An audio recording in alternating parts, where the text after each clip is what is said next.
The realm of gaming has descended upon us, ushering in an era dominated by the taming of mystical beasts. Jiang Yun traverses into this world where resources reign supreme, awakening the talent of necromantic summoning.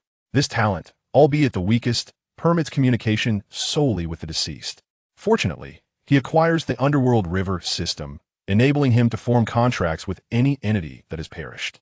Consequently, Jiang Yun embarks on a quest to unearth the graves of formidable ancient beings, seeking to bind them to his will.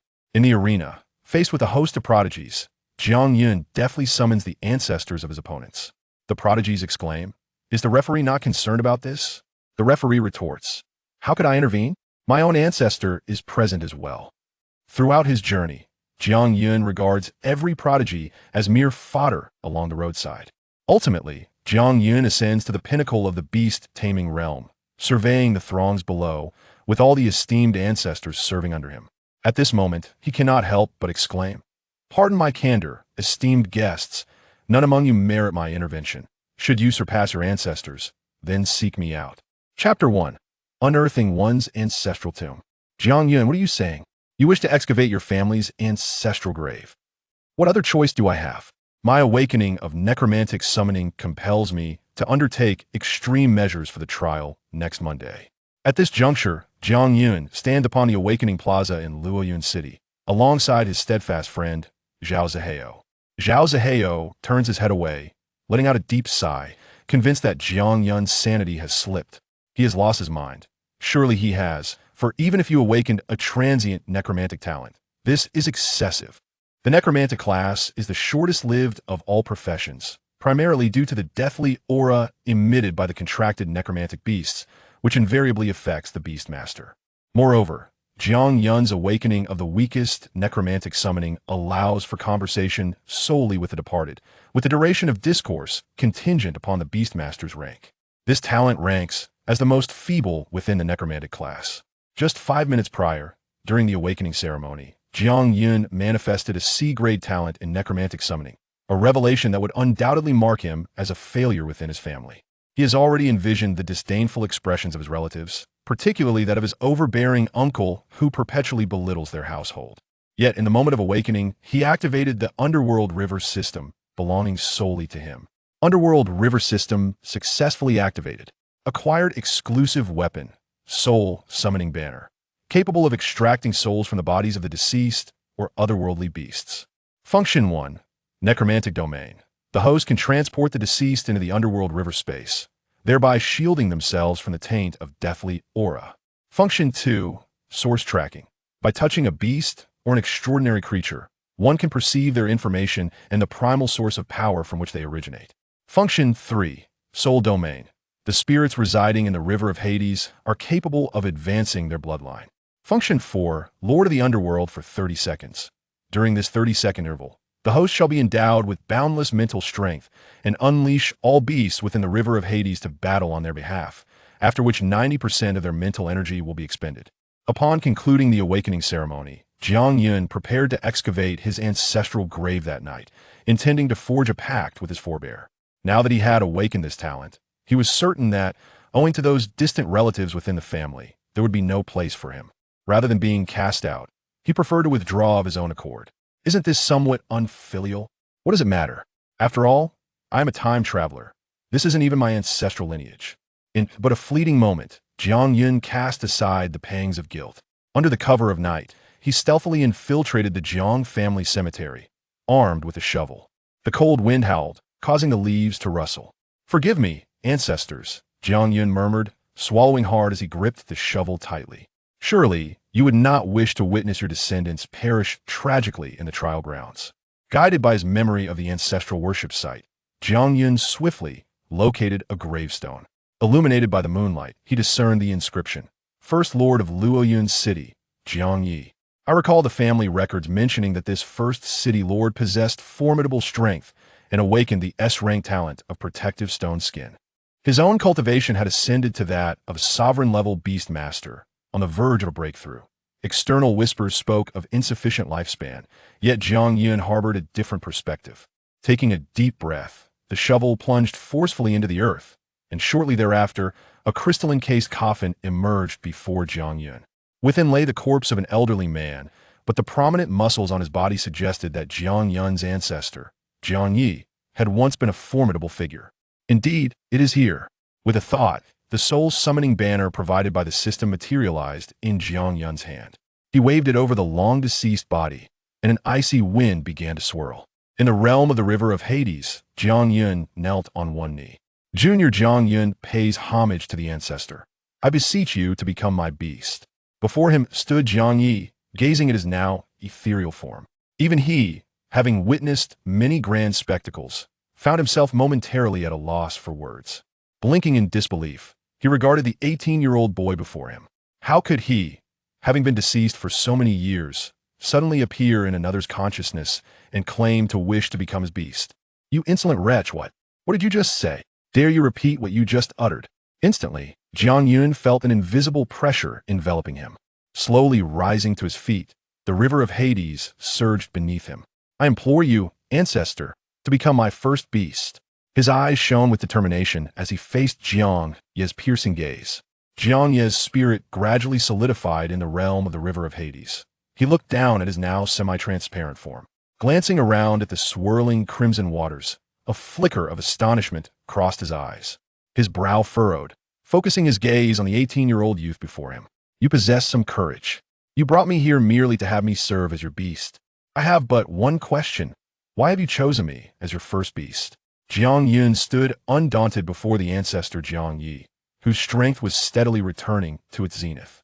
Ancestor, during your lifetime, you were but a step away from a breakthrough, yet you perished due to the exhaustion of your lifespan. However, I possess a method to restore your power, even enabling you to ascend to the pinnacle of the beast realm. Ascend to the pinnacle of the beast realm? Ha ha ha. Jiang Yi laughed as if he had heard the grandest joke.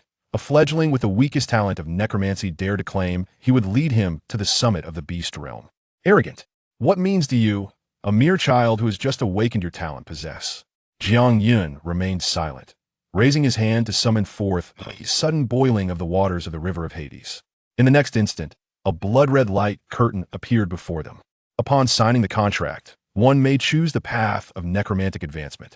Options include Soul Warrior, retain combat skills from life, capable of devouring other spirits for enhancement. Hell Commander, command lower-tier spirits, gaining domain skills. Undying Monarch, transcend the boundaries of life and death, briefly returning to the mortal realm. Jiang Ye's pupils constricted sharply. What is this? I have never encountered a necromantic talent capable of enhancing contracted spirits. Jiang Yi yearned to inspect it further, yet Jiang Yun decisively retracted the panel. As long as you are willing to become my beast of burden, I assure you that I can help you transcend the limitations you've faced in life.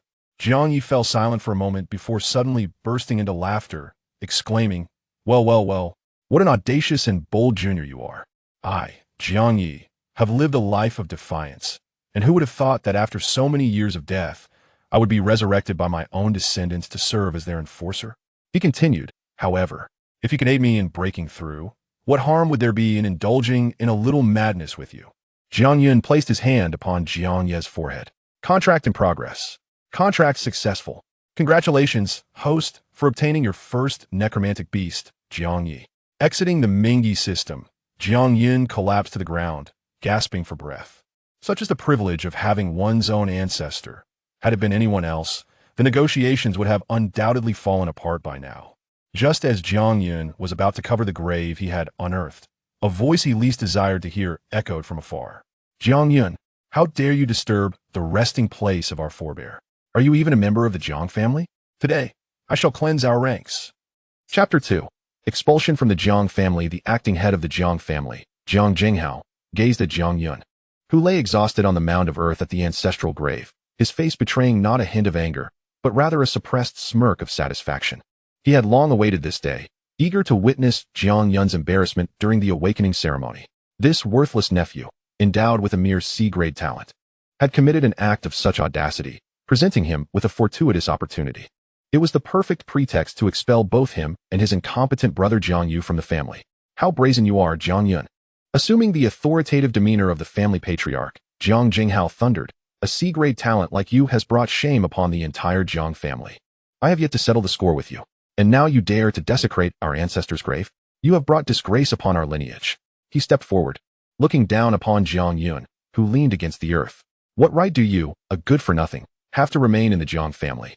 One of the three great families of Luoyang City? You are nothing but a disgrace to us. Gasping for breath, Jiang Yun cast a sidelong glance at his hypocritical uncle and managed to force a semblance of a smile. He harbored no fondness for this uncle. He was unaware of the steep price paid to attain the opportunity to enter the Xianlin Academy. This opportunity came with a stipulation, securing first place in the grand tournament of Luoyang City. For someone of his uncle's stature, this was not a daunting task.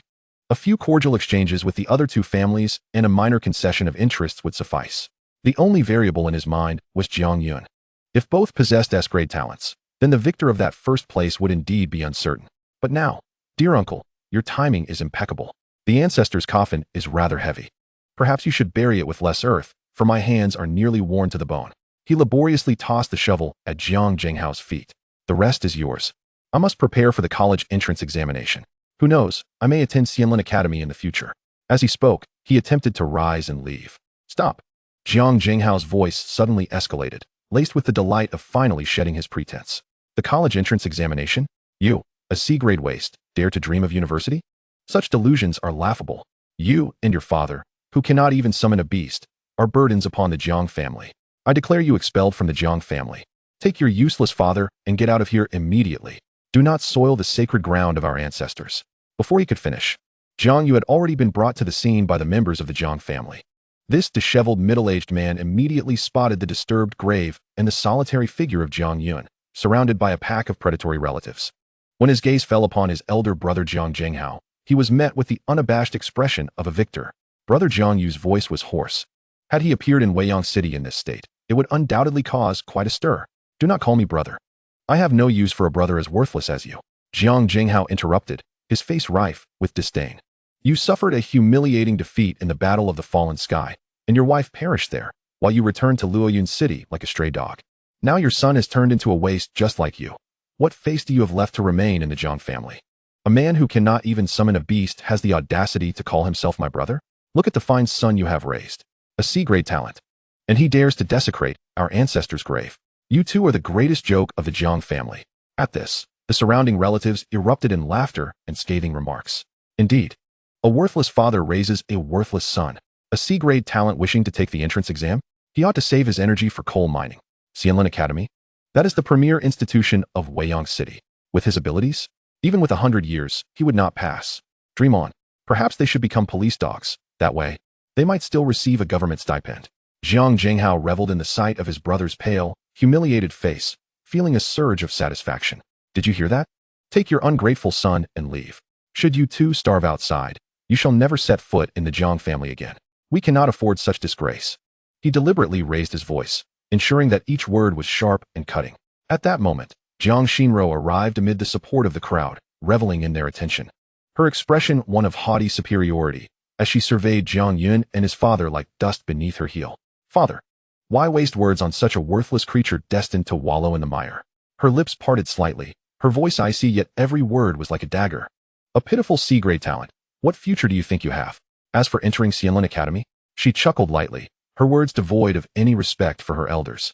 With your meager mental prowess and that C-grade talent, which is hardly distinguishable from having no awakening at all, do not speak of Xianlin Academy. Any reputable beast taming university would never accept your kind. Accept your fate. You too. You were born to be trampled beneath others' feet, forever unable to rise.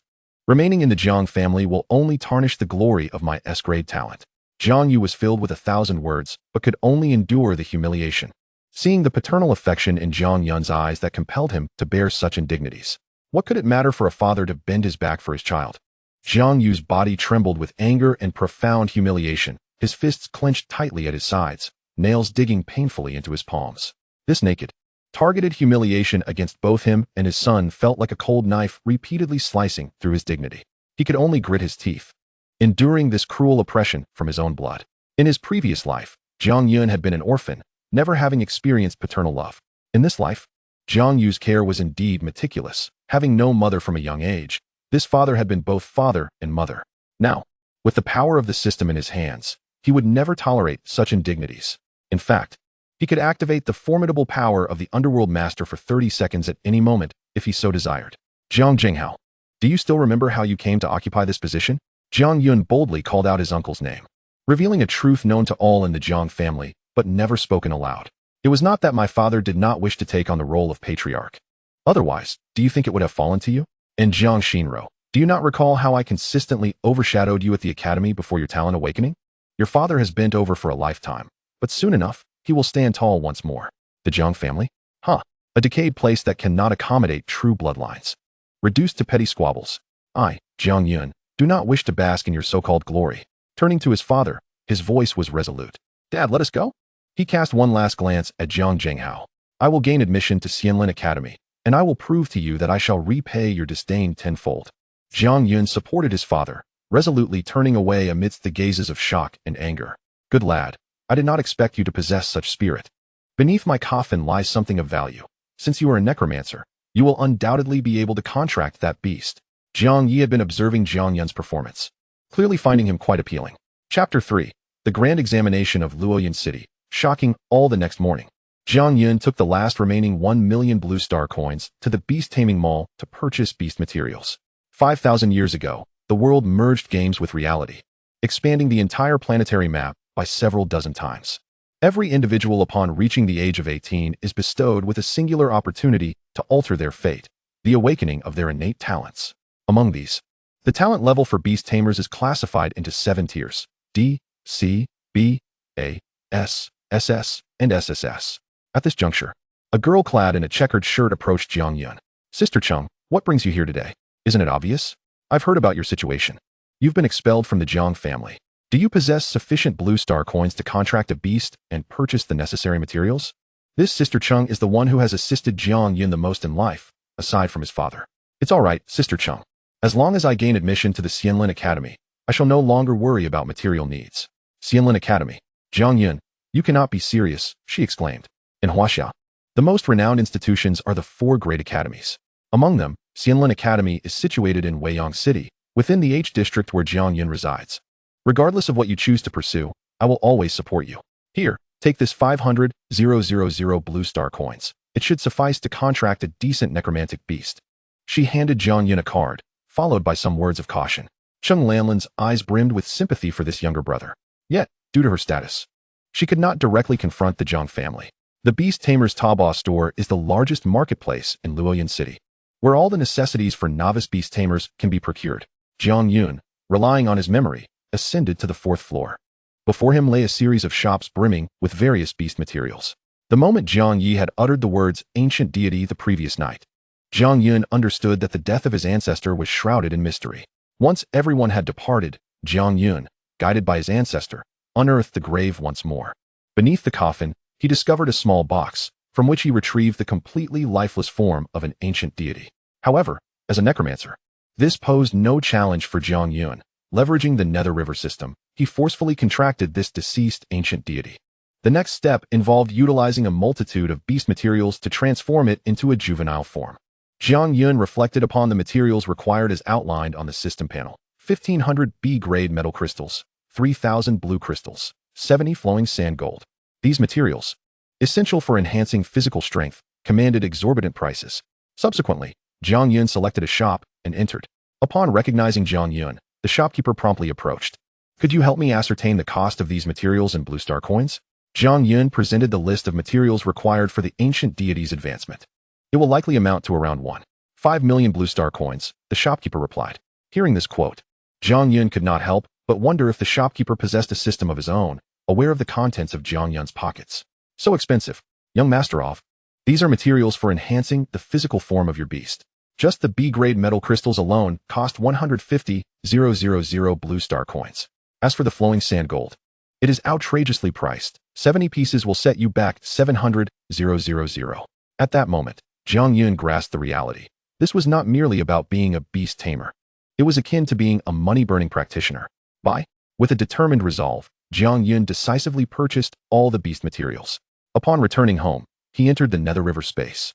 Preparing to advance the ancient deity, he cast all the beast materials into the abyss, and now all that was left was to patiently await the ancient deity's revival. A day later marked the most significant occasion in Luoyang City, the trial competition, akin to a college entrance examination.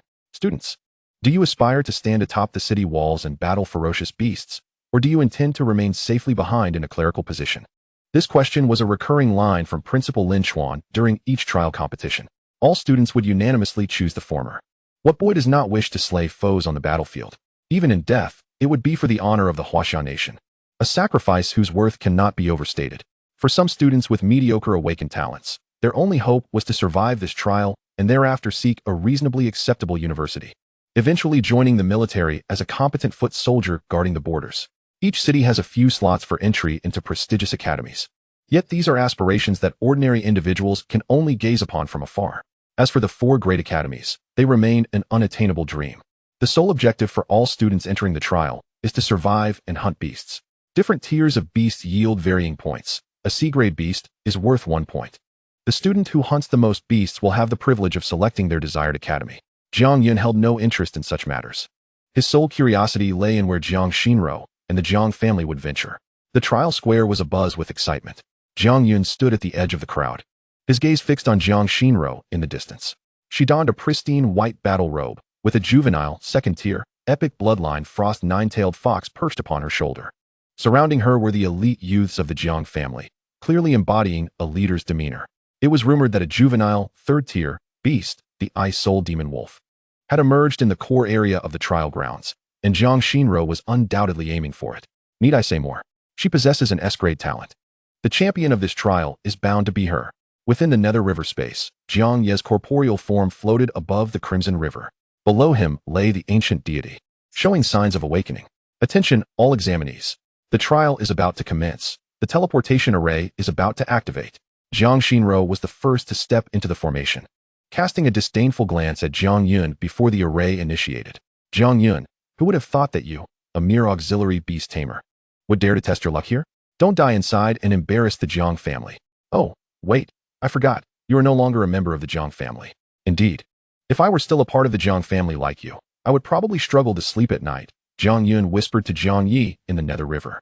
Ancestor, it's time for you to shine. Hunting beasts was an area in which Jiang Yi possessed extensive combat experience. As his words fell, a trace of Jiang Yi's aura emanated from him. Ah, Jiang Xinro, it seems your beast has relieved itself. Feeling a warm stream trickling down her shoulder, Jiang Xinro recoiled, glaring furiously at Jiang Yun. What have you done, Jiang Yun?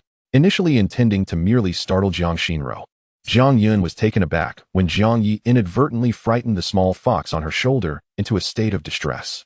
Ancestor, you ought to be more careful. You've scared her beast. Ha! I just revisited the memory of slaughtering snow foxes in my lifetime within its mind, and it couldn't handle it. Come, Jiang Yun. Let us delve deeper into the trial grounds. I have a gift for you. At that moment, the announcement echoed once more. All participants in the trial, please prepare. The trial is about to begin. Chapter 4. The object of keen attention. With a flash, hundreds of candidates were randomly teleported to various corners of the trial grounds. Jiang Yun opened his eyes to find himself standing amidst a grove of withered trees, as he surveyed the numerous juvenile beasts surrounding him. The ancient deity within the Nether River space had fully awakened. Arise, ancient deity. Let me witness the might of one of the 3 ancient bloodlines. From the Nether River emerged a towering giant, the ancient deity itself. Twisted limbs, resembling beasts rather than humans, with fangs intertwined like fragments of meteorites, and eyes that burn with a deep blue inferno unique to the River of Hades, emanate a primal ferocity that rends the very fabric of space. The low, guttural growl reverberates through the air, creating a resonant hum. Even in its juvenile form, this ancient deity wields power that far surpasses that of an ordinary beastmaster. The ancient god strides into the pack of beasts as a wolf would among sheep. In the face of the oncoming Riftwind wolves, its enormous, non-human limbs sweep brutally. Its colossal, icy claws, imbued with the chill of the netherworld, effortlessly tear through the air. With a thunderous crash, the resilient wolf's hide and bones are violently shredded, crumpling like decayed parchment. Chunks of flesh and frigid blue entrails are carelessly cast aside. The spine of one wolf is even entirely ripped out, trailing a line of frost that arcs through the air in a hauntingly beautiful ice-blue curve. The ancient god is renowned for its brutality, and the scene unfolding before us indeed aligns with the ominous tales of its ferocity. Despite its current juvenile state, first tier, the growth system for beastmasters is categorized into juvenile, growth, metamorphosis, maturity, completeness, dominance, king, celestial king, and progenitor. What sort of beast do you imagine Jiang Yun will contract? I suspect it may be the most basic of skeletal undead, especially since he has only just awakened a sea-level talent. To my surprise, he wishes to participate in the trials. However, it appears no one is inclined to team up with him. Naturally, who would want to include someone who can only communicate with the dead in their ranks? Such an individual is utterly useless in practical combat. Jiang Shinro, accompanied by the younger generation of the Jiang family, is wreaking havoc on the low-level aberrations in another part of the dense forest. Our team comprises healers, control specialists, and warriors, suggesting that this time, the Jiang family shall surpass the other two families. Leading the charge, Jiang Shinro, responsible for securing kills and points, turned back with an icy gaze directed at her teammates.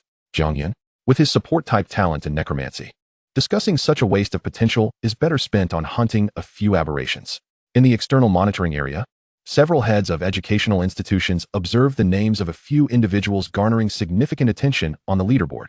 This girl named Jiang Shinro is the only one from the Jiang family to awaken an S-level talent. Kong Xianchen, the head of the First Ascendance Academy, nodded with a smile. The Jiang family's heiress holds great promise for admission to the academy.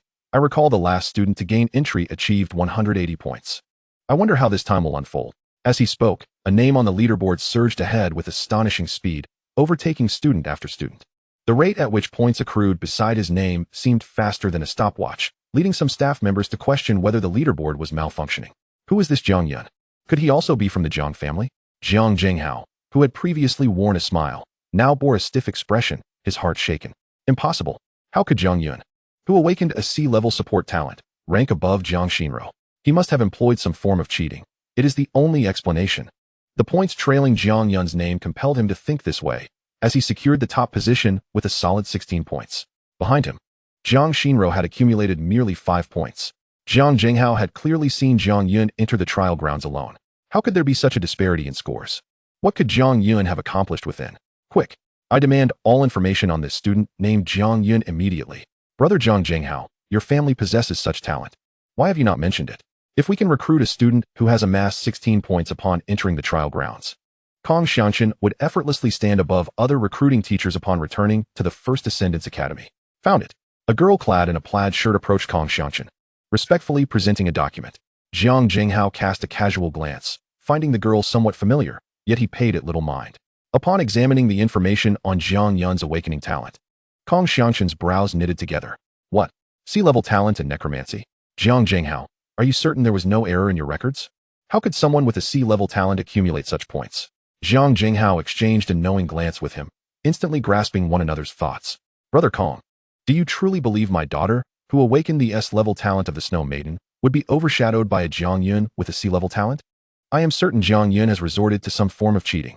The only creatures that can appear in the trial grounds are juvenile beasts. However, among the same tier of juvenile forms, the ancient deity with pure ancient bloodlines possesses a formidable physique that no ordinary aberration can contest. Indeed, the ancient deity, endowed with the bloodline of myth, demonstrates combat prowess that can obliterate its peers. Naturally, it took considerable effort for me to acquire this near-death ancient god fetus. Otherwise, do you think I would have charged alone into the tide of aberrations? Jiang Yun, what you must do now is rapidly enhance your strength.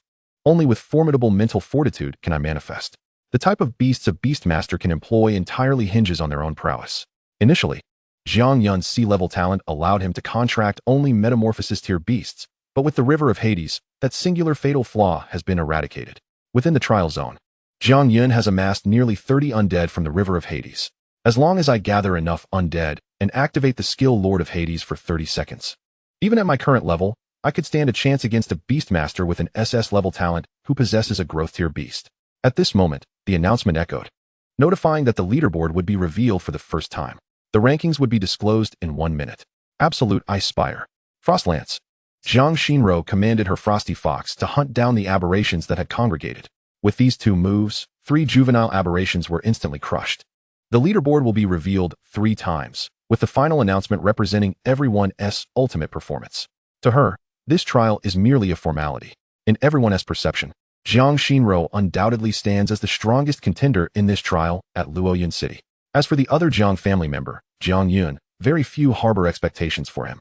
A person awakened with a sea-level talent can never hold their head high. They are unworthy of respect from others. Securing admission to the First Ascendance Academy is something Jiang Jinghao had long arranged. The other 2 families have graciously cleared a path, which undoubtedly cost him quite a bit. The time for the first leaderboard revelation is imminent. Jiang Shinro crossed her arms, gazing smugly at the points panel set to display in midair. The juvenile Frosty Ninetails, recognizing her demeanor, cozied up to her leg, rubbing its face against her flawless, gleaming calf. Little tail, soon you will see my name at the top position. As for Jiang Yun, no one would even consider teaming up with him. He is likely being devoured by some aberration, leaving not even a bone fragment behind. Jiang Shinro, I believe the recruitment teachers will surely vie for you fiercely this time. Chapter 5, Stone Giant. 3 hours have elapsed since the trial began. It is now time to reveal the scores. First place, Jiang Yun, 50 points. Second place, Jiang Shinro, points, 20. Third place, Luo Yi, points, 11. Fourth place, Zhao Jiaza, points, 9. The announcement of the leaderboard in midair compelled Jiang Shinro below to straighten her posture, rubbing her eyes vigorously to assure herself she had not misread the results. The fact that Jiang Yun secured the first place left her with a nagging suspicion of foul play. What? Jiang Yun? How could someone with merely a C-level awakening, capable only of wielding a common Beastmaster bloodline, possibly rank first? The strength of a beast is determined by its bloodline, which is categorized into several tiers: common, elite, rare, epic, extraordinary, legendary, mythical, ancient mythical, and saint level. The notion of Jiang Yun ascending to first place was utterly unforeseen by everyone present at the trial grounds. How could this be? Jiang Shinro's gaze was fixated on the terrifying number trailing Jiang Yun's name on the scoreboard. Could it be that he had contracted a beast with a superior bloodline? No, it is impossible. He is merely a C-level talent and cannot exert control over such a creature. Beside her, a junior from the Jiang family murmured, could it be a system error? Which allowed Jiang Yun to silence. Jiang Shinro exclaimed, striking a nearby tree with her fist. Bang!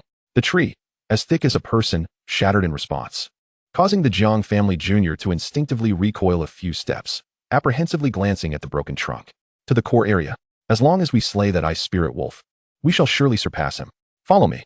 Despite her relentless pondering, Jiang Shinro could not comprehend how Jiang Yun had attained first place. At that moment, a young man named Jiang Qiu stepped forward from the Jiang family members. Jiang Shinro, given our current strength, is challenging the ice spirit wolf wise? The moment Jiang Shinro heard someone questioning her decision, her expression darkened instantly.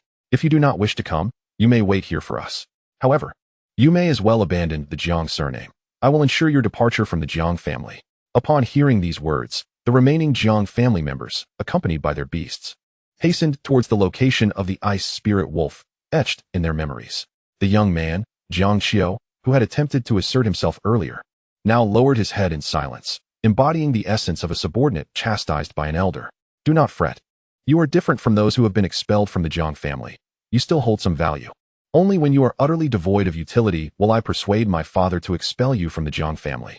Since Jiang Yu departed from the Jiang family, Jiang Jinghao had truly become the sole authority, exacerbating Jiang Shinro's already inflated arrogance. Consequently, her father, Jiang Jinghao, would go to any lengths to provide her with opportunities to attend superior schools. Father, I will ensure your efforts do not go in vain. If an issue arises, it suffices to eliminate the one responsible. Back when Jiang Yun was at school, he overshadowed me, and now, in terms of awakened talent, he is inferior to me. Yet how does he amass such points? In another examination area, Jiang Jinghao wiped the sweat from his brow. This ranking system has proven to be accurate. But how could Jiang Yun have accomplished this feat single-handedly?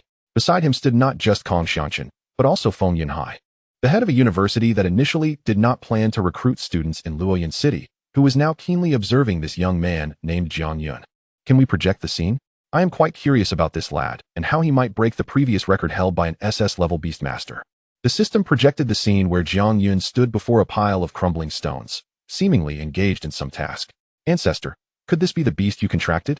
Indeed, it is. Although it has been ravaged by time, it was once a formidable entity. Jiang Yi stroked his beard in the river of the underworld, exuding an air of a transcendent sage. Jiang Yun had no reason to question this. As a monarch-level beastmaster, possessing a beast with an extraordinary bloodline was entirely normal. Moreover, Jiang Yi was the first lord of Luoyang City, so it was expected that his beasts would not be weak. With a thought, the soul-calling banner drew the spirit of the stone giant into Jiang Yun's river of the underworld. Observing the emergence of a giant towering several dozen meters high within the river of the underworld, Jiang Yi nodded in satisfaction. To his surprise, after all these years, the inherent strength of the beast had not diminished, remaining at S level. With Jiang Ye's assistance, Jiang Yun found the contracting process significantly easier this time. Does the host wish to contract with the extraordinary level bloodline stone giant? Yes, Jiang Yun decisively affirmed. Contract in progress. Contract successfully established. Extraordinary level bloodline, complete form stone giant. Now endowed with a powerful undead beast, Jiang Yun still faced the limitation of summoning them for battle, as he needed to reach king-level strength to do so. Currently, Jiang Yun had only just reached the initial tier of an apprentice, with numerous levels remaining. Apprentice, Elite, Respect level, King level, Emperor level, Monarch level, Saint level, Heaven level, Emperor level, Divine level, and Saint level. Each level is further divided into 3 ranks. With the completion of the contract, Jiang Yun ceased to hesitate and continued to utilize his mental power to command the ancient god in hunting those aberrant beasts. The juvenile form of the ancient god bore no skills. Their formidable physique was their ultimate weapon. This spectacle was clearly visible to all within the examination area. Amidst their astonished gazes, a rugged-skinned giant, standing 3 meters tall, materialized before Jiang Yun, an ancient god of mythical bloodline. As a teacher from the most prestigious academy, the Celestial Academy of Enlightenment, he was well acquainted with ancient beasts. Nearby, upon hearing Feng Yunhai recount the origin of Jiang Yun's beast, Jiang Jinghao could scarcely believe the events unfolding before him. What did you say? An ancient god of mythical bloodline. Feng, you cannot be jesting. How could he, with a sea-level talent, possibly contract such a powerful beast? Yet the reality transpired before their very eyes. The ancient god before Jiang Yun delivering blows with the weight of 1,000 pounds. It was Feng Yunhai's first encounter with a beast of mythical bloodline. Those relatives who had looked down upon Jiang Yun approached at that moment. Their expressions transformed. Throughout history, strength has always commanded respect. Jiang Yun's display of power was sufficient to instill regret in these old-timers. Their eyes even sparkled with admiration, though this sentiment hinged on Jiang Yun's continued survival. Ha! Jiang Jinghao, this individual named Jiang Yun, is it? My Celestial Academy of Enlightenment will recruit him, even if he belongs to the undead faction. Even if his life is short, I, Feng Yunhai, shall accept him. Jiang Jinghao closed his eyes, finally releasing the tension that had gripped his heart. Feng, would you care to reconsider? Jiang Jinghao sought to negotiate, hoping to secure a place for his daughter at the Celestial Academy as well. Wait, what is this behind the Jiang Yun, the one called Jiang Yun? Chapter 6, Examination concludes. In the examination area, under the gaze of all, a blood-red river emerged behind Jiang Yun, revealing numerous undead beasts. However, this was not their primary concern. What captivated them most was an elder and a giant among the multitude of spirits. Thud! Jiang Jinghao stumbled, collapsing onto the ground, trembling as he extended his finger. His mouth agape yet unable to utter a sound, paralyzed by sheer terror to the brink of losing control. Jiang no, this is the ancestor. As a descendant of the Jiang family, he recognized the elderly figure in the vision all too well. The patriarch of the Jiang clan, Jiang Yi. He was also the inaugural lord of Luoyuan City, and much of the city's resilience against the onslaught of alien beasts was attributed to his efforts. Jiang Yi was known for his fiery temperament. During discussions with the ancestors of the other 2 prominent families regarding strategies for defending the city, they had originally settled on a protracted war of attrition to gradually diminish the strength of the beasts outside. However, Jiang Yi found this approach excessively tedious, especially after they dismissed his audacious proposal for a decisive strike. Thus, that very night, he led a contingent of stone giants directly into the lair of the alien beasts. By dawn, Jiang Yi was seated atop the remains of a tamed beast, brandishing the head of a fully matured alien creature. For a clan of alien beasts to produce a fully matured leader, it typically required 3 or 4 generations of humans. Jiang Yi's actions undoubtedly secured a period of stability for his descendants to thrive. Subsequently, he became the first lord of Luoyuan City. Initially, Jiang Jinghao harbored suspicions regarding Jiang Yun's grave-robbing endeavors, leading him to visit the site multiple times over the following nights, though each time he returned empty-handed. To his astonishment, Jiang Yun had formed a contract with their ancestor, making him his tamed beast. Jiang Yun was committing an act of profound disloyalty. It became clear why he had ventured to the ancestral grave that day. Feng Yunhai scrutinized Jiang Yi beside Jiang Yun, then glanced at the wall behind him adorned with portraits of past lords. The back and forth left Feng Yunhai doubting the evidence before his eyes. Could that specter indeed be the first lord of Luoyuan City, Jiang Yi? This revelation was akin to casting a stone into a placid lake, sending ripples across the surface. Some even captured photographs to compare with the images on the wall. Upon comparison, it was confirmed that the figure in the River of the Dead was indeed Jiang Yi. As time passed, only an hour remained until the competition concluded. Jiang Yun's score surged rapidly on the leaderboard. By the final tally, Jiang Shinro was utterly exhausted, collapsing to the ground. First place, Jiang Yun, score 350. Second place, Jiang Shinro, score 181. Third place, Luo Yi, score 87. In previous times, Jiang Shinro's abilities would have sufficed for admission to the First Temporal Academy, and she could have even broken records set by Luo Yun City. Yet, Jiang Yun's scores seemed to defy belief, surpassing not only the records of Luo Yun City, but even those of some level 2 cities, rendering all competitors insurmountably inferior. Why was it that Jiang Yun excelled in slaying juvenile beasts while she had even targeted a mature beast in the central zone? Jiang Shinro clenched her fists, her gaze fixed intently on the leaderboard's first position. Boom, boom, boom. Suddenly, the earth began to tremble, initially with a slight quiver. However, the tremors soon escalated into violent shakes, causing fragments of rock to shift precariously. Jiang Shinro abruptly lifted her head towards the source of the stirring dust. She witnessed trees in the desolate forest collapsing one after another. What was that? Jiang Shinro's body quaked uncontrollably as her gaze fell upon a towering giant in the distance. What manner of creature was this? The aura it exuded made her feel like an insignificant insect. The frosty demon fox was so frightened it sought refuge in Jiang Shinro's tamed beast space. Among the Jiang clan members, a young man pointed at the giant in astonishment. That person is Jiang Yun. Wherever Jiang Yun walked, death lingered, vegetation withered, and even the air turned chillingly frigid. The frosty nine-tailed fox instinctively recoiled, emitting a whimper of fear from its throat. Sister, my dear sister, should we not put an end to our grievances today? Jiang Yun's voice reverberated from above.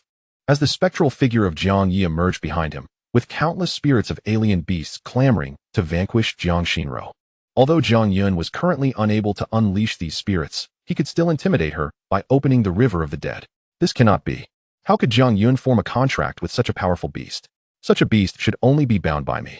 Jiang Yun, a mere wastrel, is destined to be nothing more than a janitor in the Jiang family. The sights before Jiang Shinro were far beyond her comprehension. Just then, Jiang Yun approached, raising his hand with a flourish, and all the spirits fell silent in an instant. Silence. An absolute stillness enveloped the scene. No one dared utter a word. Nor did anyone dare to flee under Jiang Yun's watchful gaze. All the spirits simultaneously raised their heads, their eyes ablaze with ghostly flames, fixated on Jiang Shinro. In that moment, she comprehended the essence of despair, true despair. Did you not say that I was unworthy of attending the First Temporal University? Do you believe I am worthy now? Jiang Shinro, utterly shocked by the unfolding spectacle, found herself rendered speechless. She had lost entirely, not merely in terms of points. Especially in the realm of tamed beasts, the overwhelming pressure of the ancient god made her previous thoughts seem ludicrous. What was this? Jiang Yun, what means have you employed to contract so many spirits? Do you wish to court death? The death energy emanating from these beasts, Jiang Shinro still clung to the delusion that Jiang Yun would soon perish, believing that any necromancer would succumb to the death energy within a few days. But when she utilized her instrument to conduct a test, she discovered that Jiang Yun bore not a trace of death energy. This is impossible. How can you be devoid of death energy? Jiang Yun, weary of her incessant chatter, deemed it a waste of time to explain himself. Leave no one behind. On my command, Jiang Yun unleashed all his mental power, directing the ancient god's essence toward the Jiang clan's descendants. At that moment, a voice echoed from the river of the dead. As Jiang Yi coughed lightly and whispered into Jiang Yun's ear, Jiang Yun, it may be somewhat inappropriate to act now. As I understand, there will always be an instructor from the 4 great academies observing during each trial, and everything you are doing is likely under their scrutiny. Upon receiving this information, Jiang Yun recognized that now was indeed not the time for action. However, to depart without acknowledging the special care his sister had previously extended towards his father left him feeling somewhat remiss. Chapter 7. Despair for the Jiang family. You shall thank Jiang Shinro for the death of your beasts today. Had it not been for her, you might have escaped unscathed. Jiang Yun's words plunged all into a frigid abyss. Will Jiang Yun spare me this once? Have you forgotten that my mother once cradled you? The broadcast announced anew. All candidates will be teleported back to the trial square in 30 seconds. Jiang Yun observed the Jiang family members below pleading for mercy, devoid of any compassion. I did not aid Jiang Shinro back then. Please spare my beasts. They were brought back at great expense by my father. Jiang Yun, do not heed his words.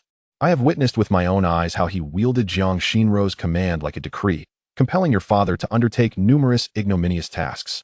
Jiang Heng, you are slandering me. Have you never engaged in such acts? Within the span of 30 seconds, Jiang Yun, harnessing his mental prowess, commanded the ancient deity to eradicate all of Jiang family's beast companions.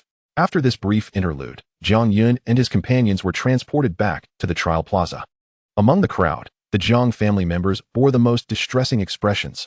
All their beasts had been ruthlessly slain by Jiang Yun, and their pleas for mercy were in vain. The most unfortunate of all was Jiang Xinro. Not only had her beast been killed, but her arm was also broken. The ancient deity was subsequently stored within Jiang Yun's beast space. Observing that the candidates had returned, the head of the examination committee from a prestigious university intended to recruit a few for his institution. Just as the crowd began to disperse, the shattering of glass resounded through the air. Feng Yunhai had shattered the glass and leaped down from the examination area, rushing directly to Jiang Yun's side. Perceiving Jiang Yun's mental strength to be far superior to that of his contemporaries, he nodded in satisfaction. Young man, would you be interested in joining the Institute of Artifice? I can assure you of superior learning resources. Moreover, our institute is the strongest in all of Huaxia, bar none. Should you choose to join us, tuition, scholarships, and beast resources are all negotiable. Whatever you desire, the Institute of Artifice can provide. Old Feng, why are you poaching students? Did you not claim that your Institute of Artifice would refrain from recruiting in Tier 4 cities? Kong Xianchen, who had just arrived, exclaimed urgently as he pulled Jiang Yun behind him. This lad has caught the eye of our Institute of Primordials. Do not leverage your higher status against me. Our institute is not inferior to yours in any respect. In his attempt to secure Jiang Yun for his school, Kong Xianchen was willing to engage in a verbal skirmish with Feng Yunhai to buy time. Where's the old principal? By convention, it is our Institute of Primordials' turn to select students first. Feng Yunhai had conveniently overlooked this point. Zhang Jinghao, quick-witted, realized that if Jiang Yun were to be recruited by the Institute of Artifice, there would still be a chance for Jiang Xinro to enter the Institute of Primordials. I am Jiang Yun's uncle and the current head of the Jiang family, so. This statement rekindled hope in Feng Yunhai's heart. I have already withdrawn from the Jiang family. Jiang Yun's words plunged Feng Yunhai's spirits into despair. Brother Kong, he began, but was abruptly interrupted by an arrogant voice from the air. Feng Yunhai, have you grown so complacent that you abandon your Institute of Artifice to snatch students from my Institute of Primordials? Be sensible and retreat. I am not afraid of you. Upon hearing this voice, a glimmer of hope flashed in Kong Xianchen's eyes. Suddenly, the sky darkened ominously, as if a storm were brewing, and a suffocating pressure enveloped the entire trial arena. All eyes turned upward to behold a colossal bird that could shield half a city, soaring above. Perched upon its beak stood an elderly man with salt and pepper hair, arms folded. Someone in the crowd recognized the beast and gasped, "That is Cheng Hanlin, the principal of the Institute of Primordials." He leapt from a height of 100 meters. Brother Feng, our principal has arrived. Perhaps you should discuss matters with him. Jiang Jinghao remarked, taken aback by Cheng Hanlin's presence. Feng Yunhai was equally astonished by the swiftness of Cheng Hanlin's arrival, pondering, "Oh dear, this old madman has come. His presence complicates matters. Who could be more unreasonable than him?" Cheng Hanlin casually brushed off non-existent dust from his attire, his sharp gaze fixed on Feng Yunhai. "Is your Institute of Artifice so idle that you have time to poach students in Tier 4 cities?" His eyes swept over Jiang Yun before breaking into a smile. "Young man, a necromancer capable of contracting ancient mythic bloodlines of deities. And yet, I sense no death energy from you. Quite intriguing. It seems I have not come to the wrong place." Clearing his throat, Feng Yunhai forced a smile as he approached, fully aware that he was likely to be met with cold indifference. "Esteemed Principal Cheng, actually what? Do you wish to bully my Institute of Primordials because you believe it lacks capable students, or do you seek to steal away my recruits?" I what? At this moment, Jiang Jinghao stepped in to mediate. "I believe we should respect Jiang Yun's wishes. The choices he makes are paramount." They all nodded in tacit agreement, turning their gazes towards Jiang Yun, awaiting his response. "Young man, following me, Cheng Hanlin will ensure you lack for nothing. Even if our institute does not have certain materials, I will take you to other universities to procure them." I mean borrow, he corrected himself. "Choose our Institute of Primordials, and you shall live in luxury." Jiang Yun scratched his head, pondering how the principal of the Institute of Primordials resembled a member of the underworld. "What do you mean by resembling? He is likely from a criminal background." A voice echoed in Jiang Yun's mind from the river of Hades. "This matter is quite complex. We shall discuss it later. I advise you to choose the Institute of Artifice." Yet, Jiang Yun would have chosen the Institute of Primordials regardless, for both his father, Jiang Yu, and mother, Song Yin, were alumni of the same. "I wish to attend the Institute of Primordials, but I have a condition. Speak freely. With me, Cheng Hanlin here, you need not worry." At this point, Feng Yunhai, eager to secure this talent, sought to make one last pitch. "Rest assured, Jiang Yun, the terms offered by the Institute of Primordials are not beyond what the Institute of Artifice can match. Moreover, Our principal is one of the 4 grandmasters of beast taming in Huaxia. These 2 statements ignited a spark of fury within Cheng Hanlin. If you possess the ability to take Jiang Yun, let us see if you dare to treat me to A9 Heaven's Wind Domain. With a tone dripping with disdain, he continued, as if your Institute of Artifice is the only one in Huaxia. Why not summon Jiang Yun? Let us see if he dares to forcibly take Jiang Yun from me, and I dare him to take a blow from my skyward blue wand's 9 Heaven's Wind Domain. Furthermore, I do not wish for anyone else to learn of Jiang Yun's necromantic abilities. Cheng Hanlin's declaration resonated through the air, leaving an indelible mark on the memories of all present. Chapter 8. Departure to the Institute of Primordials. This old man has truly lost his mind. Even the principal must tread carefully around him. I shall keep my distance for now. Feng Yunhai assessed his standing and coughed lightly, signaling Jiang Jinghao to let the matter rest. Jiang Jinghao, seizing the moment, thought, could he be hoping I will expose Jiang Yun's faults to persuade the Institute of Primordials to relinquish him? Indeed, that must be it. Brother Feng, leave this matter to me. You need not worry. Jiang Jinghao seized Jiang Yun's wrist. Jiang Yun, you have harmed the Jiang family's beasts. And now my daughter has suffered the loss of an arm. You have even desecrated ancestral graves to contract with our forebears. You are utterly ungrateful. Feng Yunhai, who had been standing tall, nearly collapsed at Jiang Jinghao's words. To denounce the choice of a candidate before Cheng Hanlin was akin to a slap in the face. Senior Cheng Hanlin, you must absolutely refrain from bringing this individual to your esteemed Xianlin Academy, for it will undoubtedly lead to future calamities. Jiang Yun, is what he said truly accurate? Confronted by Cheng Hanlin's murderous gaze, Jiang Yun exhibited no signs of weakness. Indeed, it was I who committed these acts. Had it not been for Jiang Jinghao's excessive bullying, I would not have resorted to such extreme measures. If Xianlin Academy consents to no longer recruit members from the Jiang family of Luoyan City, I am willing to accompany Principal Cheng to Xianlin Academy right now. Cheng Hanlin suddenly erupted into laughter, exclaiming, ha ha ha. Very well, I accept your terms, and as for what you stated, as long as I, Cheng Hanlin, draw breath, it shall remain valid. Upon our return to Xianlin Academy, you shall provide me with a reasonable explanation for your actions. This revelation undoubtedly struck Jiang Jinghao like a thunderclap. Principal Cheng, Jiang Yun has a notoriously tainted reputation. A resounding slap echoed sharply against Jiang Jinghao's face. Do you truly believe I have lost my faculties? Would I come to Luoyan City without any knowledge of the situation? If it were not for your egregious bullying, would Jiang Yun have felt compelled to seek solace from our ancestor? At that moment, a girl clad in a checkered shirt approached Cheng Hanlin, holding a document. Grandfather, all of Jiang Yun's actions are recorded here. Jiang Jinghao smacked his forehead, finally realizing why the girl in the checkered shirt seemed familiar. She was Cheng Hanlin's granddaughter, Cheng Lanlan. Jiang Yun was equally astonished by Jiang Jinghao's words. He had not anticipated that the sister who had always accompanied him was, in fact, the granddaughter of the principal of Xianlin Academy. Upon recalling Cheng Lanlan's identity, Jiang Jinghao abandoned any thoughts of defending himself. He merely turned back to gaze longingly at his daughter, his heart a tumult of emotions. After completing the college entrance examination, Jiang Yun returned home to find his father seated on the sofa, a small notebook and a card laid upon the coffee table before him. My boy, I never imagined you would truly gain admission to Xianlin University.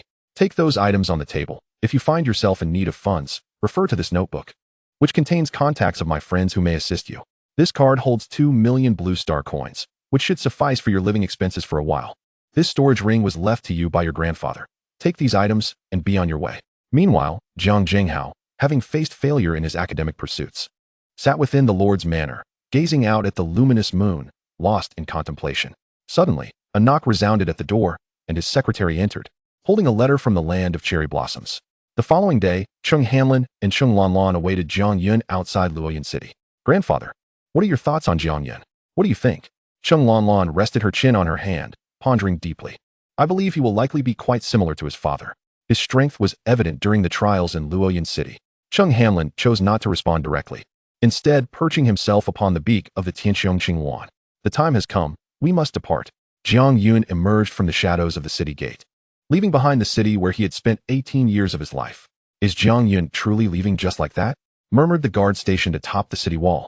Observing Jiang Yun's retreating figure, Jiang Yun heard the comment, but did not look back. Suddenly, a hoarse shout pierced the air from within the city. Jiang Xinro stumbled forth, her hair disheveled, no longer the epitome of elegance she once was.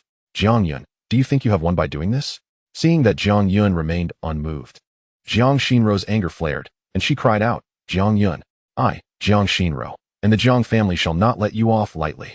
At last, Jiang Yun halted his steps. He turned, and the space behind him cracked open, revealing a torrent of blood-red river water pouring forth. Within, countless pairs of ghostly eyes glared back, each capable of extinguishing the present Jiang Shinro with ease. The terrifying pressure emanating from the river of the underworld spread forth as Jiang Yun relinquished his restraint. Jiang Shinro. Jiang Yun's voice was soft, yet it struck her ears like the simultaneous roar of 1,000 thunderclaps. I am pressed for time, and I have no leisure to take your life. However, it does not imply I am incapable of doing so. Jiang Yun, hurry up. If you delay further, you may arrive at Xianlin Academy after dark. With a powerful flap of its wings, the Tianxiong Qinghuan soared into the clouds. Jiang Yun clutched the feathers upon the bird's back, his first experience of flight reminiscent of a past airplane journey. Yet this magnificent creature far surpassed any aircraft in grandeur. Jiang Yun, allow me to reintroduce myself. I am Cheng Lanlan, hailing from Weiyang City, and I am also the granddaughter of Principal Cheng. Hello, Sister Cheng. During the journey, Cheng Lanlan, feeling bored, inquired about Jiang Yun's future plans. What are your intentions upon arriving in Weiyang City? In response to Cheng Lanlan's question, Jiang Yun offered a half-hearted reply. If the opportunity arises, I would still like to attempt joining the Emperor's Guild. Upon hearing Jiang Yun's aspiration to join the Emperor's Guild, Cheng Lanlan instinctively lowered her head, repeatedly murmuring the name. Emperor's Guild, Emperor's Guild. Grandfather, why does Jiang Yun wish to join our Emperor's Guild? Jiang Yun, perplexed, responded with a simple question mark. Realizing Jiang Yun's astonishment, Cheng Lanlan seemed to grasp that the Emperor's Guild held a significant reputation. After a half-day's flight, the trio arrived at Weiyang City atop the Grand Bird. As soon as they landed, Jiang Yun was taken aback by the opulence surrounding him. Mature beast tamers were ubiquitous on the streets, and several shops displayed the crystal cores of high-tier exotic beasts. Such sights were rare in Luoyang City. Jiang Yun touched the card in his pocket, containing 2 million blue star coins. He surmised that this amount would likely be exhausted in mere moments in this place. At that moment, Jiang Yun recalled the small notebook his father had given him. Let me see what is written here. Chapter 9, Joining the Guild. What are you sneaking around for? Cheng Lanlan suddenly appeared from behind, startling Jiang Yun. And nothing. Jiang Yun instinctively concealed the notebook behind him. But she caught sight of a name highlighted in red ink. Cheng Tianyi. Cheng Lanlan tilted her head, her large eyes blinking curiously as she regarded Jiang Yun. Well then, remember that the opening day of Xianlin Academy is in 3 months. My grandfather and I will prepare your accommodation. Do come later. During this time, you may explore Weiyang City at your leisure.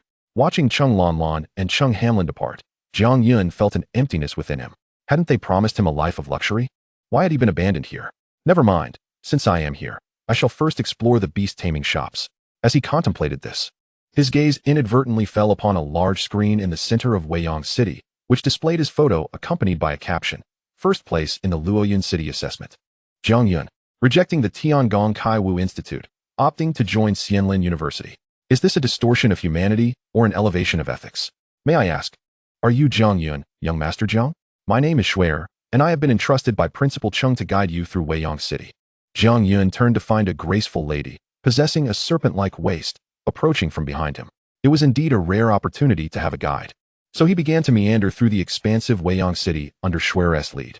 At this moment, Jiang Yi, who had been lurking, finally made his appearance. Has Cheng Hanlin left? Why are you so afraid of him? Jiang Yun casually addressed Jiang Yi while exploring the vastness of Weiyang City. Jiang Yun, why would you choose the Xianlin Academy over the Tiangong Kaiwu Academy? Frankly, it seems you're acting impulsively. I would have definitely chosen Tiangong Kaiwu Academy. Jiang Yun paused in front of a shop, his gaze drawn to an oil lamp tucked away in a corner. This lamp appears to be a weapon for a Necromancer Beastmaster. As a Beastmaster, one ought to possess some means of defense, he thought, and thus expressed his desire to purchase the oil lamp. Upon learning that Jiang Yun was a Necromancer Beastmaster and wished to acquire the lamp, the shopkeeper agreed to sell it to him at the most reasonable price. Weapons for Necromancer Beastmasters inherently carry a tinge of death energy, yet they yield power far surpassing that of ordinary weapons. Typically, such items are only procured by fellow Necromancer Beastmasters, and their prices are quite affordable, serving as a form of inheritance among them. Do not lose heart, young man. The Necromancer Beastmasters indeed enjoy certain benefits. Jiang Yun added, I will not be tainted by the death energy and can master these weapons flawlessly. It feels as if they were crafted specifically for me. After finding the market lacking in excitement, Jiang Yun decided to leave the Beastmaster materials market. The principal reason for this was his current financial constraints, which prevented him from indulging in extravagant purchases. Xianlin Academy. Principal Cheng, Here are the profiles of the remaining 2 candidates aside from Jiang Yun. Chung Hanlin stood on the balcony, savoring the twilight glow of the setting sun, flipping through page after page of documents. If Jiang Yun truly desires to join the Imperial Beast Association, let him come in for some practical experience and find a few individuals to guide him. If he chooses otherwise, so be it. This person surnamed Yao must be recruited by any means necessary. Understood. Nightfall. Jiang Yun arrived at the designated location prepared by the Chung family. Wow, as expected of the Chung family, this place is grander than our Jiang family. Our Luoyan city is merely a level 4 city. Your Weiyang city must be a level 1 city, correct? Chung Lanlan extended her hand to assist Jiang Yun with his belongings while contemplating how to respond to his question. In truth, Weiyang City is more of a pseudo-level 1. Had you chosen the Tiangong Kai Wu Academy, you would have genuinely entered a level 1 city. Subsequently, Jiang Yun recounted his observations about the Necromancer Beast Master weapons he had seen earlier in the shop to Chung Lanlan. Do you have a pressing need for Necromancer weapons? The Imperial Beast Association possesses an extensive inventory of Beast Master weapons. Perhaps there are some that would suit your needs. Upon hearing Chung Lanlan's words, Jiang Yun contemplated. Perhaps I should visit the Imperial Beast Association tomorrow. If I can acquire a weapon while also gaining some practical experience, it would be quite advantageous. Thus, early the next morning, Jiang Yun rose with great enthusiasm and made his way to the guild hall at the center of Weiyang City. Given that his photograph had been prominently displayed on Weiyang City's large screen in recent days, it was only natural for him to be recognized. Look, isn't that Jiang Yun?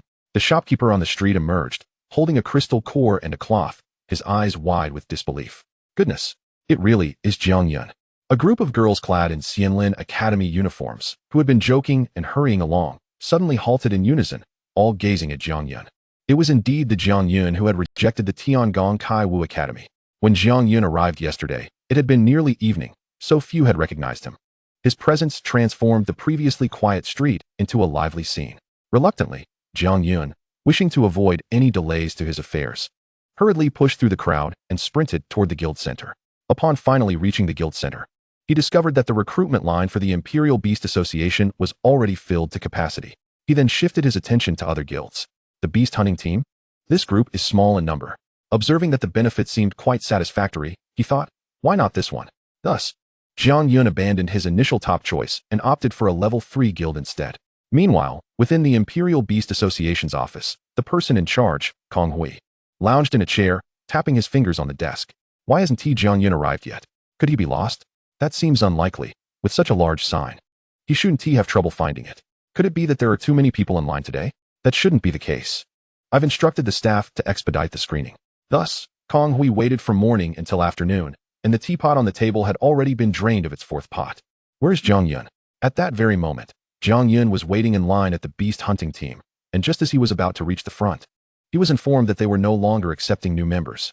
Such a sudden turn of events was intolerable for Jiang Yun. After waiting for most of the day, he was abruptly told that the positions were filled. Pushing aside the man in front of him, Jiang Yun slammed his hands on the table. Why are you suddenly not accepting new members? The young lady responsible for the review was startled by Jiang Yun's demeanor, nearly tumbling from her chair. She, too, became incensed and retorted, what level of beast master are you? You look like a recent high school graduate. What kind of beasts have you contracted? And how many can you slay in trials? You think you can just shout at me here? You need to at least demonstrate some capability. Or do you have any connections? Chapter 10. The next ancestor's grave, Situ ran. Me? I'm just an ordinary high school graduate. Upon hearing that Jiang Yun was merely a high school graduate, the girl in charge of recording the information rolled her eyes, letting out a scoff.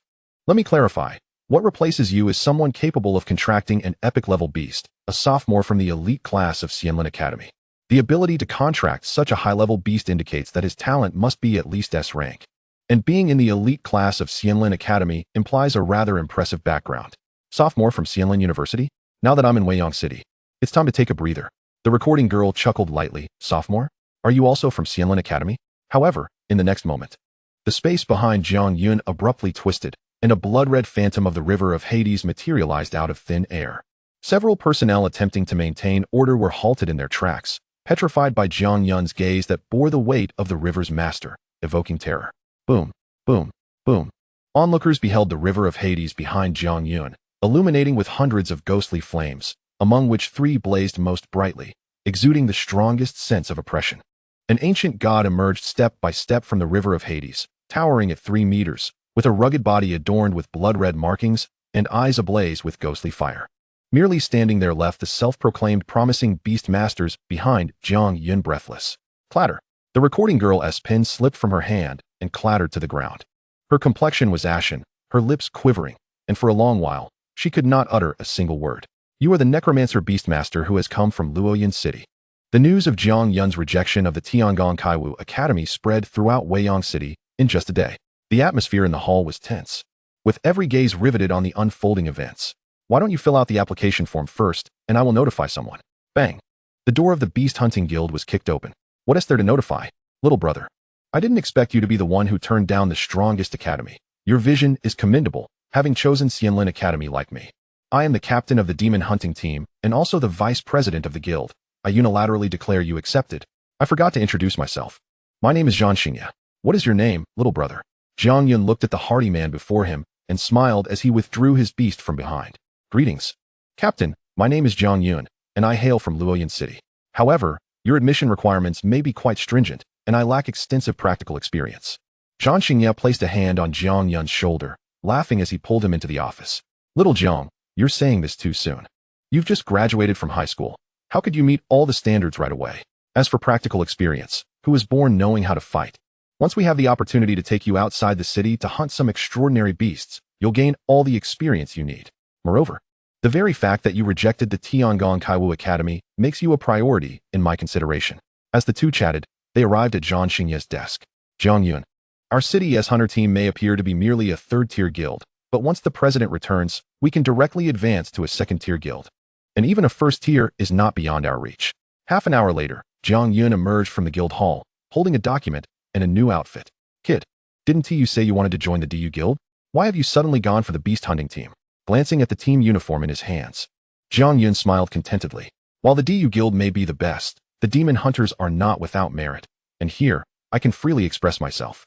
However, it wouldn't be so simple in the DU guild. It is filled with prodigies, and it would take considerable effort to make a name for oneself there. Jiang Yi, hearing this, was quite displeased, fiddling with the oil lamp in his hand. In my day, I was the one that guilds vied for. I didn't have to stand in line and watch others' faces. However, that sophomore from Xianlin Academy, I should know his family's ancestor. Upon hearing this, Jiang Yun's eyes immediately lit up. Really? Is his ancestor formidable? Do you know where he is buried? Initially, Jiang Yi thought the first part of the statement was quite normal, but the latter half made him pause. I say, why are you so preoccupied with someone's ancestral grave? After some thought, Jiang Yi finally said, that sophomore is named Situ Hang. He is from the Situ family, one of the 4 great families of Weiyang City. His ancestor is Situ Ran, who was from the same era as my ancestor. How does his strength compare to yours? Jiang Yun was increasingly curious about this question. If compared to me, he awakened an SS-level talent, the Necromancer array, along with an extraordinary sense. The Necromancer array enhances the power of Necromancer Beastmasters, while the extraordinary sense enables him to perceive movements within a 10-kilometer radius.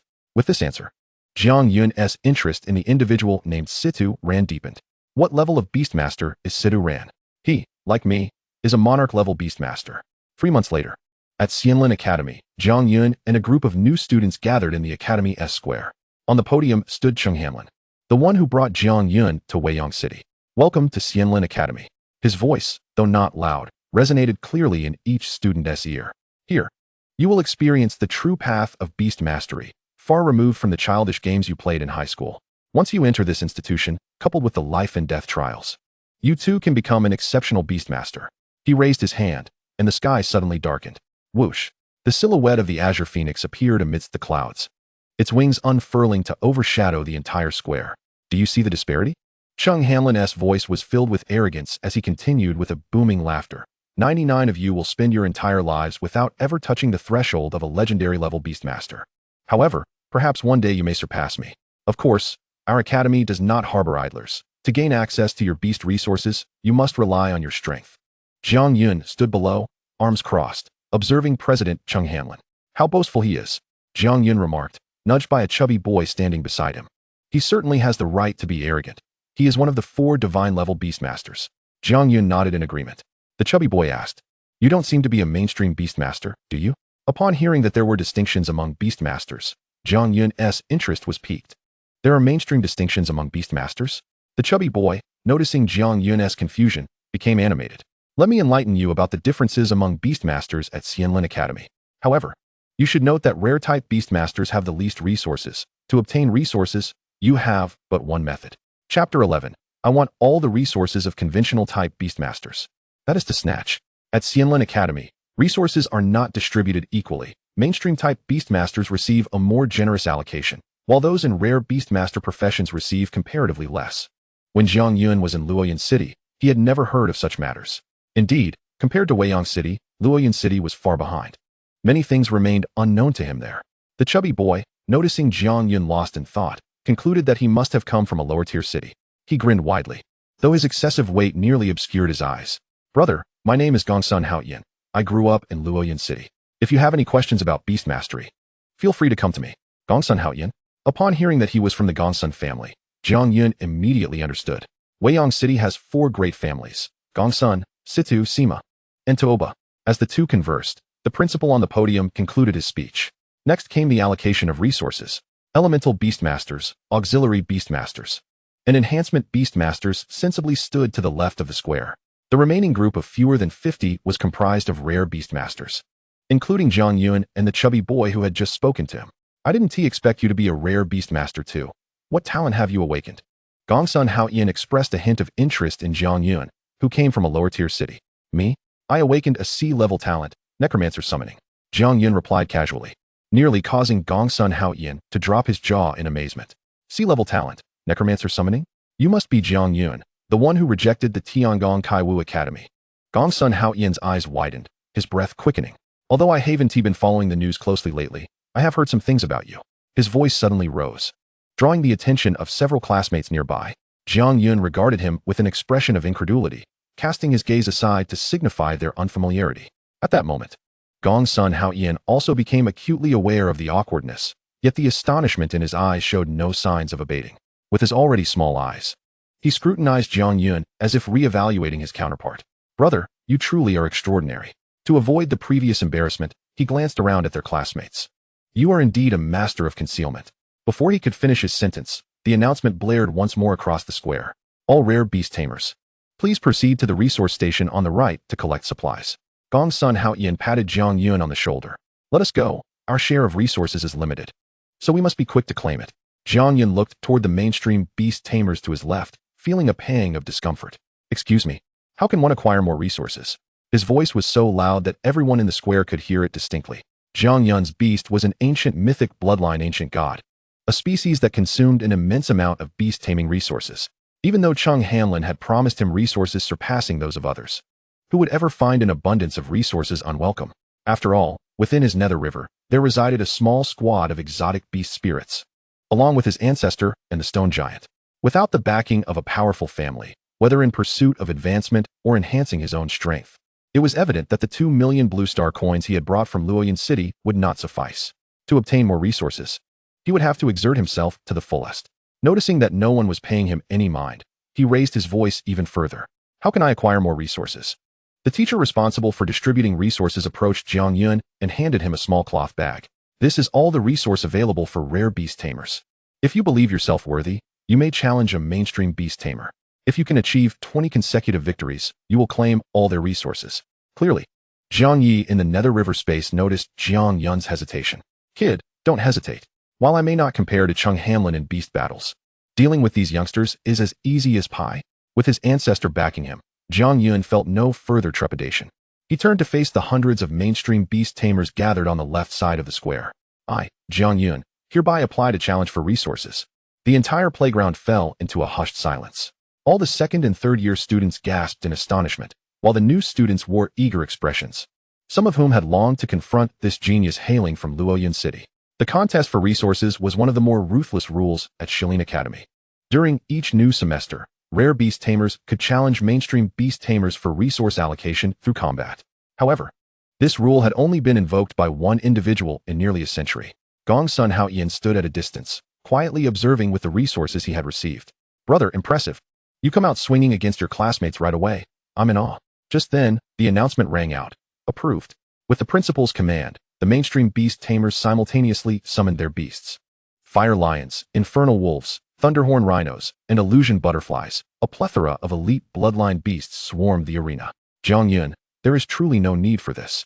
You need not contend with them for resources, Chung Lanlin's voice called from behind him. Alone in the center of the square, Jiang Yun slowly raised his right hand.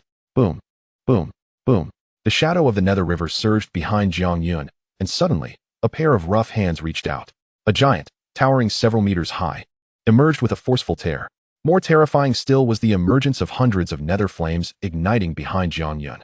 The rules are simple. As a newcomer, you only need to accept challenges from 20 individuals. Upon hearing the rules, Jiang Yun felt he still had a chance, albeit he preferred to remain low-key in this school. Will you concede now, or? A voice thundered from among the fire element newcomers, the most recognized as the strongest, arrogant. Fire Lion, flame charge. The fire lion erupted into a blaze and lunged toward Jiang Yun's ancient god. Jiang Yun did not even blink. The ancient god seized the moment, delivering a punch that smashed the fire lion into the ground, sending shockwaves that knocked several beasts off their feet. One down, who's next? What the heck? Who is this guy? I must face him. Yet the outcome for the next challenger was the same. Swift annihilation at the hands of the ancient god. Is this Jiang Yun? The one who stole my spot in the hunting squad. In the VIP section, Situ Hang recognized Jiang Yun's identity and stormed down in a fit of rage. You are Jiang Yun? I heard you took my place. How about a match? If you win, I'll give you a treasure worth 3 million in beast resources. Upon hearing of such a lucrative offer, Jiang Yun's eyes glimmered. At that moment, the announcement resounded again. Jiang Yun, your opponent is a senior in his second year. You may choose not to accept the battle. However, Jiang Yun thought otherwise. I apply to continue the battle. If he was so willing to offer resources, he was more than eager to accept. Chapter 12, Stone Giant vs. Ancient God. My beast is not necessarily inferior to yours. A yellow hexagram formation flared to life beside Situ Hang. Your beast belongs to the giant category, just as mine does. The two giants stood in opposition on the square. Jiang Yun regarded Situ Hang's juvenile stone giant with disdain. Situ Hang, do you not realize that even among giants there exists disparity? Your stone giant is but an infant in the presence of my ancient god. I advise you to concede, lest you embarrass yourself before so many. Situ Hang's stone giant was an epic tier juvenile, while Jiang Yun's ancient god was of an ancient mythic bloodline, naturally imposing a significant advantage. Stone giant, stone smash. Receiving the command, Situ Hang's stone giant clenched its fist and swung. Let the disparity between beasts be revealed. Jiang Yun, using his mental prowess, commanded his beast to throw a punch in response. Boom. The fists collided, causing the waters of the Nether River behind Jiang Yun to surge. Crack. Situ Hang's stone giant's fist was forcibly shattered. Even more horrifying, the break emanated a chill from the Nether River, creeping up the stone giant's arm. What? Jiang Yun, how can your giant be this strong? As he spoke, his stone giant emitted a pained whimper, as if being eroded by some force. Its colossal form began to tremble uncontrollably. Unfazed by the terror etched on Situ Hang's face, Jiang Yun remained indifferent. Kneel. The ancient god extended its massive palm, forcefully pressing the stone giant down. Cracks resembling spider webs appeared on the ground, as the stone giant's rock-like body emitted sounds of unbearable strain. Situ Hang's complexion turned pale. This beast had cost him a fortune from the beast market. Now, before so many witnesses, his stone giant was being mercilessly dominated by Jiang Yun's ancient god. In this comparison, his beast was rendered a mere joke, utterly powerless against Jiang Yun's ancient god. Now, do you comprehend the chasm that lies between us? In the audience, Chung Hanlin squinted, murmuring to himself, indeed, a bloodline of mythical caliber possesses an innate suppressive force. The most audacious among them was Jiang Yi. For this type of beastmaster was one he had employed in his previous life. Who could possibly understand it better than him? I am well aware of every weakness of the stone giant. It is utterly laughable that this inexperienced brat, who knows nothing of beast mastery, dares to challenge the ancient gods. Jiang Yun shifted his gaze back to the mainstream beast masters. Who among you dares to combat? Thunder Saber-Tooth Tiger. Use Thunder Flash. In the blink of an eye, another challenger emerged, summoning his beast, intending to wear down the ancient god's stamina through a war of attrition. Yet, unbeknownst to them, as one of the three ancient bloodlines, the ancient god's most outstanding trait was its endurance. Inferno Red Lotus Turtle, Inferno Red Lotus. Boom. Lightning and fire collided midair. Who? Zhang Hao searched through the dust, looking for the beast master who had just thwarted him. Who is it? Stop yelling. It's your grandfather Hao Yin. Gong's son Hao Yin. Seeing Jiang Yun's determination, wished to join the fray. Jiang Yun, no need for thanks. Assisting you is my duty. I know that individuals of my refined taste are few, but you are surely one of them. So let me, Gong's son Hao Yin, lend you my support. Observing the rotund figure beside him, Jiang Yun found it rather amusing. I recall your name is Zhang Hao, right? You dare to embarrass yourself with that little kitty of yours? Watch as I decisively defeat you. Faced with Gong's son Hao Yan's provocation, the individual known as Zhang Hao felt his anger surge. Why must you meddle in everything, Gong's son Hao Yan? Today, I shall see if your Thunder Saber-Toothed Tiger can outmatch my prowess. Zhang Hao's awakened talent was an A-class Thunder Pool, enhancing the power of lightning skills. In contrast, Gong's son Hao Yan had awakened an S-class talent named Sunlight, which granted him a boost to his fire-type beasts based on the sun's position. One wielded an A-class talent while the other an S-class. Yet seeing Gong's son Hao Yan's confident demeanor made Zhang Hao break into a sweat. This little fatty's resilience is remarkable. If this drags on, it will undoubtedly be to my detriment. At that moment, Gong's son Hao Yan grew impatient. Are you going to fight or not? If not, hand over the materials promptly. At the chairman's platform, Cheng Lanlan approached Cheng Hanlin's seat, angrily tossing a document into his lap. It's all your grandfather's fault. Look at the mess you've created. Faced with his eldest granddaughter, Cheng Hanlin found himself at a loss. Isn't it for Jiang Yun to acclimate to the battles between beast masters? Hasn't 3 months of training during the holiday been sufficient? But if he truly wins, does that mean all the newly acquired beast resources will be his? This question plagued Cheng Hanlin as well. After all, distributing such a substantial resource to Jiang Yun would likely incite discontent among the mainstream beast masters. However, school rules are school rules, and it would not do to deny those individuals their resources. Just then, another figure approached Cheng Hanlin, and a hearty voice rang out to both of them. Principal Cheng, if Jiang Yun wins this time, I will provide the resources that the mainstream beast masters lack. Cheng Hanlin regarded the affluent man with interest. A rare visitor. What brings you here instead of your guild hall? I heard you found a prodigious beast master, one brought from a lower-tier city. So I thought I'd come to see for myself. Coincidentally, I recently admitted a rather impressive beast master as well. The speaker was none other than Zhang Xingye. His gaze pierced through the chaotic battlefield, landing on Jiang Yun with a contemplative stroke of his chin, a glimmer of surprise in his eyes. It's him. This lad acts with far more decisiveness than I expected. Each strike is impeccably timed, akin to a veteran seasoned by decades of life and death battles. In the River of Hades, Jiang Yi observed his opponent, adeptly identifying their weaknesses each time they launched an attack or engaged in close combat. Cheng Hanlin, upon hearing this, could no longer remain seated. What? Are you eyeing my student with intentions to recruit him into your team upon his graduation? Zhang Xingye laughed heartily. Principal Cheng, I wouldn't dare, but he has already joined our beast hunting squad before the semester began. However, that is not the sole reason for my visit. I do indeed have a matter to discuss with you. He lowered his voice, continuing, recently, an anomalous beast space has been discovered at the Bone Burial Gorge, and I believe it urgently requires a Necromancer beast master. Before he could finish, the battlefield erupted into a cacophony of gasps. Clearly, the contest had reached its conclusion. Chapter 13, Bone Burial Gorge. Both Cheng Hanlin and Zhang Xingye turned their attention to the source of the commotion. You wish to take Jiang Yun with you? Judging by his appearance, he must be Jiang Yu's child, correct? What are you implying? Does this child understand why his father cannot summon beasts? Is he aware of who was among the survivors of the Celestial Fall War? An air of tension enveloped the two. He will know in due time. Gong's son Hao Yan emerged victorious, as expected. In contrast, with Jiang Ye's guidance and his own mythical bloodline, Jiang Yun found it exceedingly easy to deal with these naive newcomers. Cheng Hanlin rose, his aged voice echoing throughout the square. I hereby declare that Jiang Yun is the victor of this resource competition.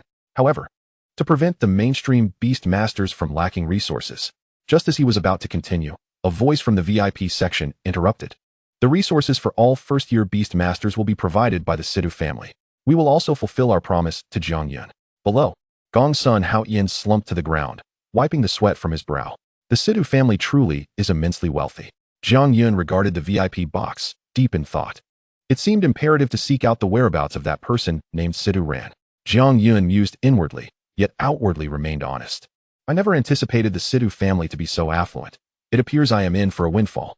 The Sidhu family? Indeed, they command a vast fortune, controlling 70% of the beast resources within Weiyang City. A significant portion of the shops on the streets belong to them. Such a meager amount of beast resources is beneath their notice, allowing Sidhu Hang to engage with you without concern. After hearing Gong's son Hao Yan's explanation, Jiang Yun's curiosity about the Sidhu family intensified. Nevertheless, acquiring a substantial quantity of beast resources would ensure the sustenance of those residing in the River of Hades. Having concluded the resource competition, Jiang Yun made his way to the guild hall. As he neared the office, he overheard Zhang Xingye reprimanding his subordinates for failing their tasks. What on earth are you all doing? Zhang Xingye slammed the table. Zhang Liangkai, I ordered you to capture the lightning squirrel. Yet you brought me a cage full of lazy hamsters? Zhang Liangkai scratched his head, casting a sidelong glance. Boss, this isn't my fault. The squirrel was too swift. And my sluggish turtle couldn't keep up. Upon hearing this, Zhang Xingye's head throbbed. Then why not just go to the pet store and wholesale a bunch of substitutes to fool me? In summary, Zhang Xingye teeters on the brink of fury each day. While the team members fabricate increasingly absurd excuses, this has led Jiang Yun to question the professionalism of the guild. Bang, bang, bang. A series of knocks shattered the silence in the office. Boss Zhang, may I come in? Upon hearing Jiang Yun's voice, Zhang Xingye's expression softened considerably, and the faces of several team members reflected a sense of relief. Boss, I'll get the door. Among them, a relatively young girl responded swiftly, dashing to the office door in a flurry, opening it to usher Jiang Yun inside. Sister Lin Ming, what is going on here? As soon as Jiang Yun entered, Zhang Xingye waved his hand dismissively. Get lost. Don't clutter my sight. If it weren't for you lot, this guild would have been promoted ages ago. Understood. The team members replied in unison, casting grateful glances at Jiang Yun. At this moment, only Jiang Yun and Zhang Xingye remained in the office. Jiang Yun had a task coming up. There was a rift of exotic beasts at the Bone Burial Gorge outside Weiyang City. However, as she began to speak, Zhang Xingye's expression grew troubled. The situation inside is undoubtedly uncertain, and the atmosphere is thick with death, correct? As a necromancer, he was well aware of such matters. From the moment he heard the name, he knew that the circumstances were likely complex. Thus, Jiang Yun continued her inquiry. Excluding myself, how many necromancers will be involved? Including yourself, there will be 5 necromancers in total. However, this mission is merely for reconnaissance, and I will personally support you from the periphery. The other 4 necromancers comprise 3 late-stage apprentices and 1 mid-stage elite. Upon hearing Zhang Xingye's response, Jiang Yun pondered. Entering this rift offered 2 advantages. One could acquire beast taming resources and gain valuable combat experience. Boss Zhang, I also wish to partake in this mission, but rest assured, I've already secured a leave for you from the school. As long as you agree, I will gather personnel for you immediately. Furthermore, feel free to voice any requests. I, Zhang Xingye, will not be remiss in my assistance. After a moment of contemplation, Jiang Yun made a rather peculiar request. Could you provide me with a detailed book on the history of Weiyang City? In the office, Zhang Xingye blinked in surprise. He had expected Jiang Yun to request numerous beast taming resources, yet she asked for a history book instead. This was not difficult to procure. Very well. By tonight, I will send someone to deliver it to your residence. Thank you, Boss Zhang. In truth, this mission posed little danger, as the current horde of exotic beasts had yet to fully materialize. Even if beasts did appear, they would merely be juvenile forms. Upon leaving the guild hall, Jiang Yun unexpectedly encountered Cheng Lanlan. Breathless, she exclaimed, Grandpa asked me to bring you this batch of beast taming resources. Jiang Yun had anticipated a longer wait for the delivery, but it arrived much sooner than expected. After storing the items in her storage ring, she noticed Cheng Lanlan lingering awkwardly. Sister Cheng, I might be away from Weiyang City for a few days. Are you heading to the Bone Burial Gorge? Indeed. Practical experience is essential to becoming a competent beast tamer. In the distance, Situ Hang lurked in the shadows of a street corner, glaring intensely at the two. Jiang Yun has usurped my position in the guild and is conversing so amiably with Sister Cheng. It seems there is no necessity for her to return alive from the Bone Burial Gorge. That night, Jiang Yun diligently reviewed her studies from the Beast Taming Academy at home. Knock, knock, knock. Jiang Yun, I've brought you the materials. The voice belonged to Lin Ming. Acknowledging her, Jiang Yun approached the door to open it. Upon seeing the large box of materials she carried, Jiang Yun felt a sense of overwhelm. This box contains the detailed history of Weiyang City, meticulously recorded, including the burial sites of prominent figures. Although Jiang Yun found the initial part of her statement uninteresting, she took note of the latter half. Does this box also include the histories of the 4 major families? Lin Ming smiled mysteriously, whispering, Of course. After the boss assigned this to me, I conducted extensive research, even noting what color underwear they wore during family inheritances. Thank you, Sister Ming. But I'm not particularly interested in the underwear. Now that I've delivered the materials, I shall take my leave. Once Lin Ming departed, Jiang Yun eagerly began to peruse the history of Weiyang City. Indeed, it contained records of the life of the ancestor of the Situ family, along with the details of his burial. As she read, she recognized the place and retrieved the map of the Bone Burial Gorge that Zhang Xingye had given her for comparison. How could this be? Jiang Yun's fingers trembled slightly, and beside her, Jiang Yi had appeared, also examining the overlapping maps. Chapter 14. A shortage of materials. Why would the Situ family bury their ancestor in such a place? Jiang Yi shook his head, indicating he was equally puzzled. Typically, only those who have committed treason are buried outside. They would not choose to rest in the family graveyard. His statement only cast further shadows over the already murky answer. Could this be related to the necromantic talent I awakened? Jiang Yun pondered, realizing that Jiang Yun's reasoning was not without merit. In this world, necromancers were seldom respected. The only reason he garnered respect at school was due to his formidable achievement of defeating 25 opponents at the start of the term and his decisive victory over a second-year senior with the ancient beast god's attack. Jiang Yun cataloged the beast taming materials that Cheng Lanlan had delivered and discovered an impressive quantity. Among them were 500,000 beast taming crystals and tens of thousands of lower-tier crystal nuclei. These could fetch a handsome price at the beast taming market. Within the Nether River space, Jiang Yun accessed the evolution data panel for the ancient god. Gazing at the materials required for evolution, he felt a pang in his heart. These were merely the most fundamental materials. The juvenile forms required a significant amount of resources to evolve into mature forms. Just the basic beast taming crystals demanded 2 million blue star coins. It was unfathomable to consider how many materials would be necessary for advancement to the primordial form in the future. At Shinlin University, there was no early class at 8. So the following morning, Jiang Yun set off for the beast taming market. However, it was peculiar that every time the shopkeepers laid eyes on Jiang Yun, they invariably responded with the same phrase. We have nothing. I don't care what you want. Whatever you seek, we don't have it. Absolutely nothing. Even if I were to throw it away, I wouldn't sell it to you. Faced with the proprietor's obstinacy, Jiang Yun felt somewhat helpless. After defeating Sidhu Hang the previous day, he hadn't anticipated such swift retribution. The Sidhu family truly could not bear to lose, having been bested. They refused to sell him beast taming materials. At the street corner, a girl named Gongsun Miaoyin, sporting twin ponytails, emerged, also selecting beast taming materials. That is Jiang Yun. Just as she was about to step forward to greet him, she witnessed Jiang Yun being forcibly expelled from the shop once again. Incensed, she was about to confront the shopkeeper when her brother intervened. Brother, what are you doing?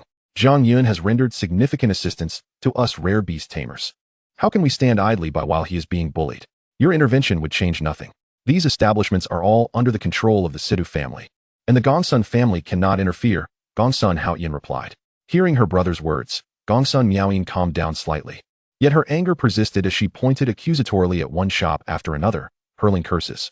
With no resolution in sight, Jiang Yun returned to his lodgings. Lying on his bed with a glint of fierce determination in his eyes. If they refuse to sell me beast taming materials, then they mustn't blame me for retaliating harshly. At that moment, a message arrived on Jiang Yun's phone. Upon opening it, he discovered it was from Zhan Xingye. I will be at the entrance of Bone Burial Gorge in 3 days. I will provide you with a protective Kaima artifact to ensure your safety. Understood, Boss Zhan. I will be there on time, Jiang Yun replied before heading towards Xianlin Academy. Upon arriving at the academy, he made his way to Class 2 of the Rare Beast Tamers. As soon as he entered, he spotted a familiar face. Jiang Yun, I didn't expect you to be in this class. There's no one sitting next to me. Please take the seat beside me. It was Gongsun Haoyin, who had fought alongside Jiang Yun against Sidhu Hang previously.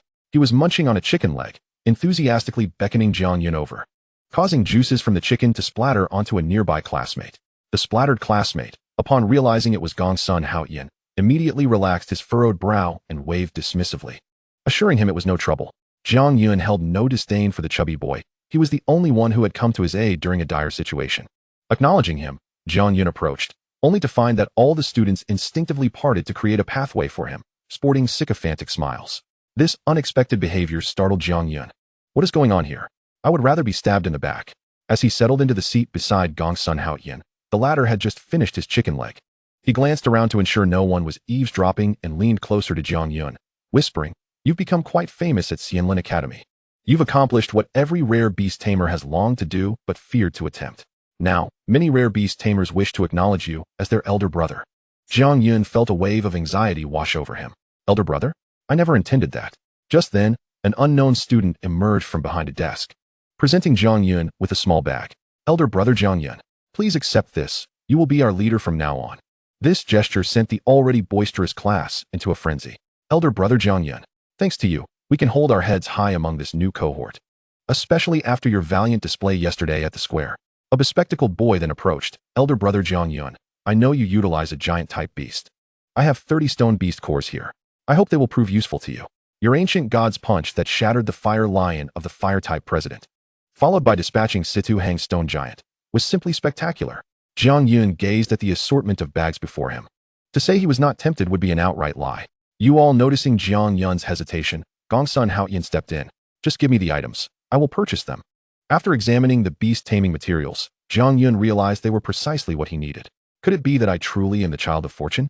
Whenever I desire beast taming materials, they appear before me. However, he soon deduced that this was likely orchestrated by Gongsun Haoyan. In the subsequent days, Jiang Yun specifically sought out members of the Sidhu family to challenge. What is your name? I am Sidhu Tian. Hand over 100 blue crystal stones, or I will choose you for today's combat session. Xianlin Academy hosted daily practical battles among Beast Tamers, and the chosen combatants could not refuse. Jiang Yun exploited this opportunity to target those from the Sidhu family relentlessly. Those he confronted dared not resist. For Jiang Yun's prowess had been clearly displayed during the opening ceremony. Even the second-year senior, Sidhu Hang, had been dispatched with a single blow. Jiang Yun was aware that he could not persist in this manner indefinitely. It was only a matter of time before someone would confront him. As he had anticipated, the school announcement rang out at noon. Jiang Yun, please report to the principal's office immediately. Chapter 15, Seeking an Explanation. Upon arriving at the principal's office, he found Cheng Hanlin wearing a grave expression. Principal, what is the matter? Cheng Hanlin, feeling an innate sense of indebtedness towards Jiang Yun, wondered if he was facing difficulties regarding beast resources. If there is anything you wish to discuss, please do not hesitate. No one in Weiyang City dares to disregard my authority. Yet, Jiang Yun appeared entirely unfazed, smiling as he replied, Principal Cheng, there are no issues. My resources are still sufficient. Then why are you targeting students from the Sidhu family at school? Were you bullied by them? Jiang Yun recognized that this matter would eventually come to light, yet he intended to extract as much benefit as he could in the interim. Now that the issue had been exposed, he had no choice but to disclose the truth. What? Bullying has reached my Xianlin Academy. Cheng Hanlin's countenance darkened upon learning of the situation, and he took Jiang Yun outside, whistling sharply. At that moment, an ancient mythical ice crystal phoenix soared over the academy. Come, Jiang Yun, I will take you somewhere. Cheng Hanlin led Jiang Yun atop the ice crystal phoenix, heading westward. As Jiang Yun touched the phoenix's body, a chilling sensation coursed through him, making him shudder. Principal Cheng, where are we headed? As you might suspect, to the Sidhu family, Cheng Hanlin replied, a fierce glint flashing in his eyes. Daring to bully my student, it seems I have been too lenient with the Sidhu family. Today, I must seek an explanation. The ice crystal phoenix flew swiftly, soon landing before the grand estate of the Sidhu family. The guards, attempting to block their path, were met with Cheng Hanlin's piercing gaze. The aura of a legendary beast tamer surged forth, causing the guards to kneel in submission. Sidhu old ghost, come out and face me. Cheng Hanlin's voice thundered like a tempest. Quickly, the head of the Sidhu family emerged, flanked by several clan members, his expression grim. Principal Cheng, what is the meaning of this? While others may fear the Sidhu family, I do not. I have come to demand an explanation today. Cheng Hanlin pointed accusingly at Jiang Yun. How dare you target a student I value? Sidhu Hang, hearing the commotion, hastily concealed himself behind the crowd, his face paling. The head of the Sidhu family maintained his composure. Principal Cheng, have you misunderstood? My vast Sidhu family would never bully a child from a lower-tier city. Misunderstanding? I have always been fair and just. Cheng Hanlin raised his hand, and the ice crystal phoenix let out a mournful cry, encasing the entire Sidhu estate in a blanket of ice and snow. If I do not receive a satisfactory explanation today, I shall transform the Sidhu family into an exhibition of ice sculptures. Jiang Yun stood to the side, observing the once arrogant members of the Sidhu clan now rendered mute with trepidation, and he felt a sense of secret satisfaction. However, what astonished him even more was Cheng Hanlin's audacity to confront the Sidhu family directly. The head of the Sidhu family gritted his teeth and inquired, what does Principal Cheng wish to clarify? But first, allow me to be clear-headed about this matter. Cheng Hanlin squinted, as if searching for someone among the crowd. Suddenly, he pointed at Sidhu Hang, demanding that the young man step forward to apologize, asserting that if he could not win in a fair fight, he would resort to underhanded tactics. Then, I have two conditions. First, provide Jiang Yun with several sets of protective magical artifacts. Second, that young man must apologize to Jiang Yun in front of the entire city. The head of the Sidhu family shot a stern glance at Sidhu Hang. I can accede to the first condition, but the second is beyond what the Sidhu family can fulfill. Aside from an apology, we have nothing to offer. Upon hearing this, Cheng Hanlin's eyes instantly brightened. Then produce your family's soul-devouring scythe. The head of the Sidhu family's complexion changed dramatically. Do you dare to demand our ancestor's relic? Cheng Hanlin, are you not afraid that this little trinket may cost you your life? Cheng Hanlin retorted with unwavering confidence. As long as I, Cheng Hanlin, exist in this world, I will ensure his safety. However, should the tide of monstrous beasts erupt tomorrow and I fall on the battlefield, then it becomes irrelevant to me. For what does my demise matter then? Cheng Hanlin dismissed the threat completely. Bring it forth. Fetch the soul-devouring scythe. The head of the Situ family issued orders. And soon, a dark purple scythe, its blade adorned with jagged bone spikes, appeared before the crowd. I believe your name is Jiang Yun. This weapon once belonged to our ancestor, Situ Ran. I hope you wield it well. We were hoping to rid ourselves of this ominous item anyway. But remember, Cheng Tianyi expects you to honor your word. The name Cheng Tianyi had not been uttered in a long time. Situ Yinxian. Do not harbor any ill intentions towards Jiang Yun. This is my final warning. With their objectives met, Cheng Hanlin and Jiang Yun returned to the Xianlin Academy. As they departed, the head of the Situ family seized Situ Hang, forcibly dragging him to the ancestral hall. Along the way, Jiang Yun remained silent, pondering over the small booklet his father had given him. Upon returning to the academy, Cheng Hanlin retrieved a piece of armor capable of resisting the undead from his storage ring and handed it to Jiang Yun. The situation within the Bone Burial Gorge is uncertain. It is prudent to be well prepared. Thank you, Principal Cheng. Cheng Hanlin patted Jiang Yun on the shoulder, genuinely fond of the young man. All right, go and prepare. I expect the magical artifacts from the Situ family will arrive tonight. They have always been concerned about their reputation, so the artifacts they provide will undoubtedly be of high quality. I am deeply grateful, Principal Cheng. I shall take my leave now. Back in his quarters, Jiang Yun carefully examined the recently acquired soul-devouring scythe. Well, young man, you possess quite the skill to acquire such an exceptional weapon of the undead. This scythe was clearly of orange quality. Weapons for beast masters are categorized into several tiers: gray, white, green, blue, purple, orange, gold, and red. Typically, orange quality weapons are wielded by city lords. The appearance of Jiang Yi suddenly triggered a memory, prompting him to retrieve the small booklet gifted by his father and peruse it once more. In his childhood recollections, his father frequently mentioned a certain Cheng Tianyi. Yet, at that tender age, he had not grasped the significance of that name. However, upon encountering the man himself, he was awestruck by his formidable power and status. This Cheng Hanlin was indeed the Cheng Tianyi recorded in his father's notes. As Jiang Yun deciphered the details inscribed in the booklet regarding Cheng Tianyi, the astonishment in his eyes rivaled that of his initial awakening of the system. He had not anticipated that the principal of Xianlin Academy bore such a profound identity. In the Nether River, Jiang Yi, through a shared perspective, also glimpsed the contents of the booklet. Indeed, I felt this Cheng Hanlin bore a striking resemblance to that individual. They are like two peas in a pod. It turns out he is truly a descendant of that person. Chapter 16. Entering the Bone Burial Gorge. Do you remember when I remarked that he resembled a gangster after the assessment concluded? At that moment, he bore a striking resemblance to someone, Cheng Haoran, the most ruthless beast master throughout the entirety of Huaxia during our era. I recall there was a child named Cheng Tianyi, whose awakening talent was rather ordinary, so he did not attract much attention. Who could have imagined he would mature into a legendary beast master? The booklet clearly stated that Jiang Yu was the most outstanding student of Cheng Tianyi.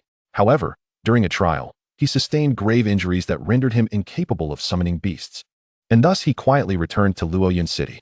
This event had remained a source of deep regret for Cheng Tianyi over the years. Even after all this time, it had never been forgotten. It appears my father shared such a story with Principal Cheng. With a clearer understanding of the circumstances, Jiang Yun contemplated how to approach Principal Cheng. Just then, magical artifacts sent by the Situ family arrived. Gazing at the valuable magical artifacts laid before him, Jiang Yun was astounded. He had not anticipated the Situ family to be so affluent. These artifacts, if placed at an auction, would likely fetch astronomical prices. Suddenly, an eerie cawing of dark crows echoed from outside, and in the moonlight, Jiang Yun caught sight of several black-eyed crows intently watching him from outside. These were the beasts of the Situ family's undead beast master. Rest assured, young Master Situ, once Jiang Yun enters the bone burial grounds, we guarantee he will not return. The following day, the events surrounding Jiang Yun began to circulate among the discerning individuals at Xianlin Academy, and news of yesterday's occurrences quickly spread throughout the institution. At the training ground of Xianlin Academy, Jiang Yun tested the soul-devouring scythe he had received from the Situ family the previous day. Suddenly, with a creak, the door swung open, and a girl with a high ponytail entered. Today, she wore a white short skirt, and as she gazed at Jiang Yun, a hint of reluctance flickered across her face. Jiang Yun, you are heading to the Bone Burial Gorge tomorrow, aren't you? Jiang Yun turned to see Cheng Lanlan approaching him. Sister Cheng, what brings you here? This talisman is for you. I hope it ensures your safe return. After placing the item in Jiang Yun's hand, Cheng Lanlan quickly exited the training ground. Quietly accepting the protective talisman, Jiang Yun returned to his training. Outside Weiyang City, Jiang Yun and Zhan Xingya, along with their companions, gathered to make final preparations for entering the Bone Burial Gorge. This mission is of utmost importance to our beast hunting team. I implore everyone to exert their utmost efforts. Zhang Xingye stood at the forefront, delivering a pre-battle speech. Following this, the group boarded the flying beast, the flowing cloud crane, and set off towards the bone burial gorge. Fortunately, the journey was relatively safe, and after 5 days, they finally arrived at their destination. The full view of the bone burial gorge unfolded before them. It was a land tainted by blood, with gray-brown cliffs resembling the ribs of monstrous beasts jutting into the sky, while the ground was littered with countless beast remains. Above, dozens of crows circled ominously, heralding ill fate. Within the team, Lin Ming shuddered at the sight, raising goosebumps all over her body. "Captain, may I refrain from entering? I shall await your return outside," Lin Ming said with a smile, presenting an innocent demeanor. Zhang Xingye did not comment further, merely cautioning, "It's acceptable to stay outside, but do remain vigilant when alone. This place is unlike the vicinity of Weiyang City, where aberrant beasts are routinely cleared. Should anything seem amiss, your first course of action must be to flee. Do not attempt to be brave. While you may not contribute much to the team, I certainly do not wish for any mishaps to befall you." As everyone descended at the entrance of the canyon, they were required to proceed on foot from that point, as flying familiars could not enter. Jiang Yun dismounted from his familiar and observed 4 young men approaching him. The tallest among them, a stern-looking man, stepped forward and extended his hand. "Greetings, you must be Jiang Yun. We are the Necromancer Beast Tamers accompanying you on this expedition. I am Sidu Lingxi from Lingwu Academy. The 3 behind me are Mo Chun from Taishu Academy, Zhang Bai from Shangshui Academy, and Bai Yi from Wanming Academy." Jiang Yun shook off his previous fatigue and greeted them with a smile. "Hello, I am Jiang Yun, a first-year student from Xianlin Academy, with a C-grade talent for necromantic summoning." "First year? A C-grade talent?" Bai Yi scoffed. "Has the captain lost his mind? Why would he send a novice to such a perilous location? Listen here, if you show any signs of dragging us down, we will not hesitate to abandon you. We have no spare energy to babysit a newcomer." "Indeed," added Mo Chun. "Though you may be from Xianlin Academy, we are no slouches ourselves. It's rare to see students from your academy undertaking guild tasks. Let us see if you're merely a pretty face." Zhang Bai chimed in, another gilded fool. "Enough. Bai Yi and Mo Chun, Zhang Bai, after your little jibes at Jiang Yun, I will not tolerate any further mockery." Situ Lungxi interjected, though he offered no further explanation, merely reminding Jiang Yun of the meeting time and location for the next day. Jiang Yun stood quietly, watching the 4 perform their little charade. After this, the trio followed Situ Lungxi as they departed. "Why did you stop me just now? With those little brats, if you let me out, I could show them who in under 5 minutes." Jiang Yi cursed vehemently within the confines of the underworld river space. Frustrated with the arrogance of those beast tamers, Jiang Yun ignored their taunts, his fingers gently caressing the protective talisman given by Cheng Lanlan. The next morning, Jiang Yun donned the Kaima gear designed to withstand the undead and proceeded to the designated assembly location. As the group entered the canyon, dozens of ordinary-level undead aberrant beasts suddenly erupted from the heaps of decaying bones. Before Jiang Yun could act, the quick-witted Bai Yi summoned his familiar and dispatched the threat in one swift motion. In contrast, Jiang Yun silently utilized the soul-calling banner from the underworld river system to gather the undead present. Within the underworld river space, hundreds of aberrant undead had already amassed. Clearly a newcomer, unable to react. Is your familiar too timid, or is it too scared to emerge? Jiang Yi seethed, unable to contain his anger at the disrespect shown to Jiang Yun. "Jiang Yun, why are you so cowardly? If you're afraid, just let me out secretly, and I assure you, I'll make that brat's demise a quiet affair." The more Jiang Yun feigned weakness, the greater the dissatisfaction among the team members, which was precisely what Sidu Lungxi desired. Yes, just like that, the more disheveled Jiang Yun appeared, the more plausible it became to eliminate him with the aid of the aberrant beasts. This was the most foolproof method. Chapter 17, Confrontation with Situ Lungxi. The entire canyon was divided into 3 sections, front, middle, and rear. Currently, Jiang Yun and his companions found themselves at the junction of the front and middle areas. Zhang Xingye had established a camp at the forefront, awaiting their return. The deeper they ventured, the higher the likelihood of encountering necromantic aberrant beasts. But since this aberrant beast space had only recently formed, transformed beasts would not yet appear. To prepare for unexpected events, Situ Lingxi, Bai Yi Zhangbai, and Mo Chun summoned their familiars. Situ Lingxi, as an elite beast tamer, commanded a rare-blooded growth phase shadow crow. Seeing as this is your first guild mission, let me clarify the rules. The rewards you receive will be split 70-30. Why do I only get 70? Jiang Yun protested, eliciting laughter from the other 3. 30% is what you earn. That's because it's your first time participating. For the second time, it'll drop to 20%, and thereafter, merely 1%. Situ Lungxi patiently explained, urging them to summon their familiars promptly. Bai Yi, Zhang Bai, and Mo Chun, as mid-level apprentice Beast Tamers, utilized juvenile phase ordinary familiars known as phantasmal bone wolves. Aren't you summoning your familiar yet? What are you waiting for? No one here will assist you. If you wish to survive, you must rely on yourself, Bai Yi insisted, the one who looked down on Jiang Yun the most. Zhang Bai then chimed in bluntly. Jiang Yun? I've never heard of you. Where did you come from? You expect me to take you along?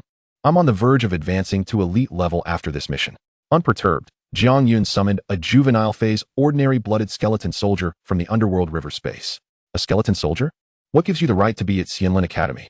The group's anticipation dwindled upon witnessing Jiang Yun's summoning, solidifying the label of a gilded fool upon him. Only Situ Lungxi furrowed his brow, sensing something was amiss.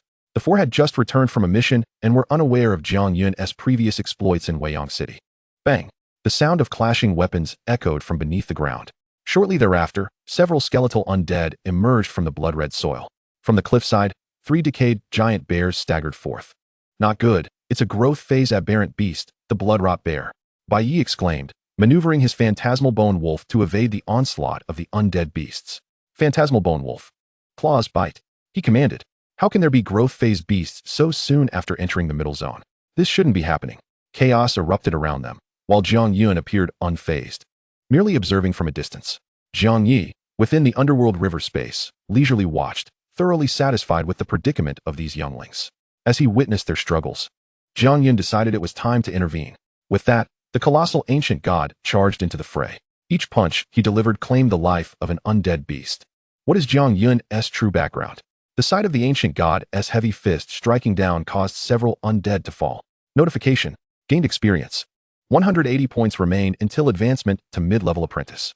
This incited envy among the other Necromancer Beast Tamers. Boss, it seems this Jiang Yun is indeed extraordinary. However, the astonishing events had only just begun. The 3 individuals watched in astonishment as Jiang Yun wielded his scythe, slicing through the very fabric of space behind him. Strangely, a river of crimson flowed forth from that rift. Almost immediately, a chilling aura enveloped the surroundings. In an instant, all the spectral soldiers nearby were encased in ice, including the formidable blood-rot bear. What on earth could possess such power, especially in the hands of a mere freshman? A roar erupted from the battlefield, reverberating throughout the canyon. This was the sole skill of the infant ancient deity, known as the ancient god's roar, a sound potent enough to instill fear in beasts of lesser bloodlines. Since entering the bone burial gorge, Jiang Yun had no intention of allowing any of them to leave alive. His primary target was a man named Situ Lingxi. If he could eliminate them here, he would avoid the risk of betrayal when venturing deeper. Once I deal with you lot, I can attend to my real business. Will you 3 join forces? Or do you intend to face me one by one? Jiang Yun, such audacity. I hadn't planned to end your life so soon, but you've brought this upon yourself. Among the remaining few, Bai Yi could hardly accept this reality. He had assumed Jiang Yun was merely a privileged scion, here to indulge in an experience before returning. Little did he know that Jiang Yun was a beast master capable of summoning such a fierce beast. This beast must possess a mythical bloodline, he thought.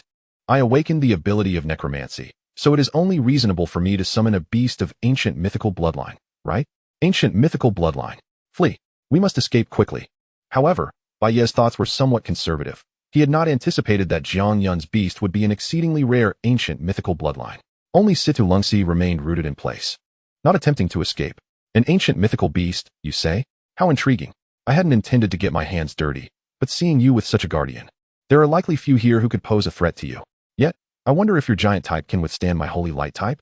As he spoke, a radiant light erupted behind him, revealing a 2-winged angel with a mythical bloodline. Jiang Yun was taken aback to discover that Situ Lungxi possessed both necromantic and holy light beasts. In this world, certain individuals could awaken 2 talents upon their first beast awakening. Typically, such individuals required double the resources of an ordinary beastmaster, but their eventual prowess would surpass that of those with a singular talent. This complication made matters rather challenging. Yet Situ Lungxi displayed no signs of panic in Jiang Yun's presence. Meanwhile, within Weiyang City, Cheng Hanlin paced anxiously in his office. Sitting on the sofa, Cheng Lanlan could no longer bear it. Grandfather, could you please stop pacing? Your movements are making me dizzy. If you're truly worried, why not go and see for yourself? With the speed of your Tianxiong Qingluan, you could arrive in less than 3 hours. You insolent girl. How dare you speak to your grandfather like that? Don't you wish to go and see? The grandfather and granddaughter exchanged a knowing glance, yet neither spoke further. They both instinctively made their way towards the entrance of Xianlin School. In Class 2 of the Rare Beastmasters, the chubby Gongsun Hao Yin was bored, glancing at the Beastmaster documents in his hands. This Jiang Yun goes off on missions without a word.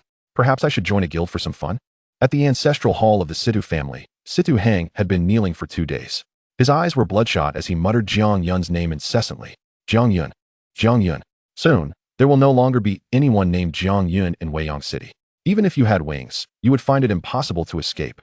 Chapter 18, Defeat. At the entrance of the Bone Burial Gorge, Jiang Yun recognized that his opponent was now serious, prompting him to reveal his own strength. Old ancestor. Jiang Ye's previously closed eyes flew open, and through their shared perspective, he beheld the two-winged angel before him. Upon seeing the beast, he rubbed his eyes in disbelief. Glancing back at Jiang Yun, "Youngster, how could you have offended a beastmaster with a Holy Spirit beast? Thankfully, it's merely a two-winged angel, so there's no need for concern. Holy Spirit beasts are exceedingly rare in the entire beastmaster realm. When I was alive, I would have regarded a two-winged angel with disdain."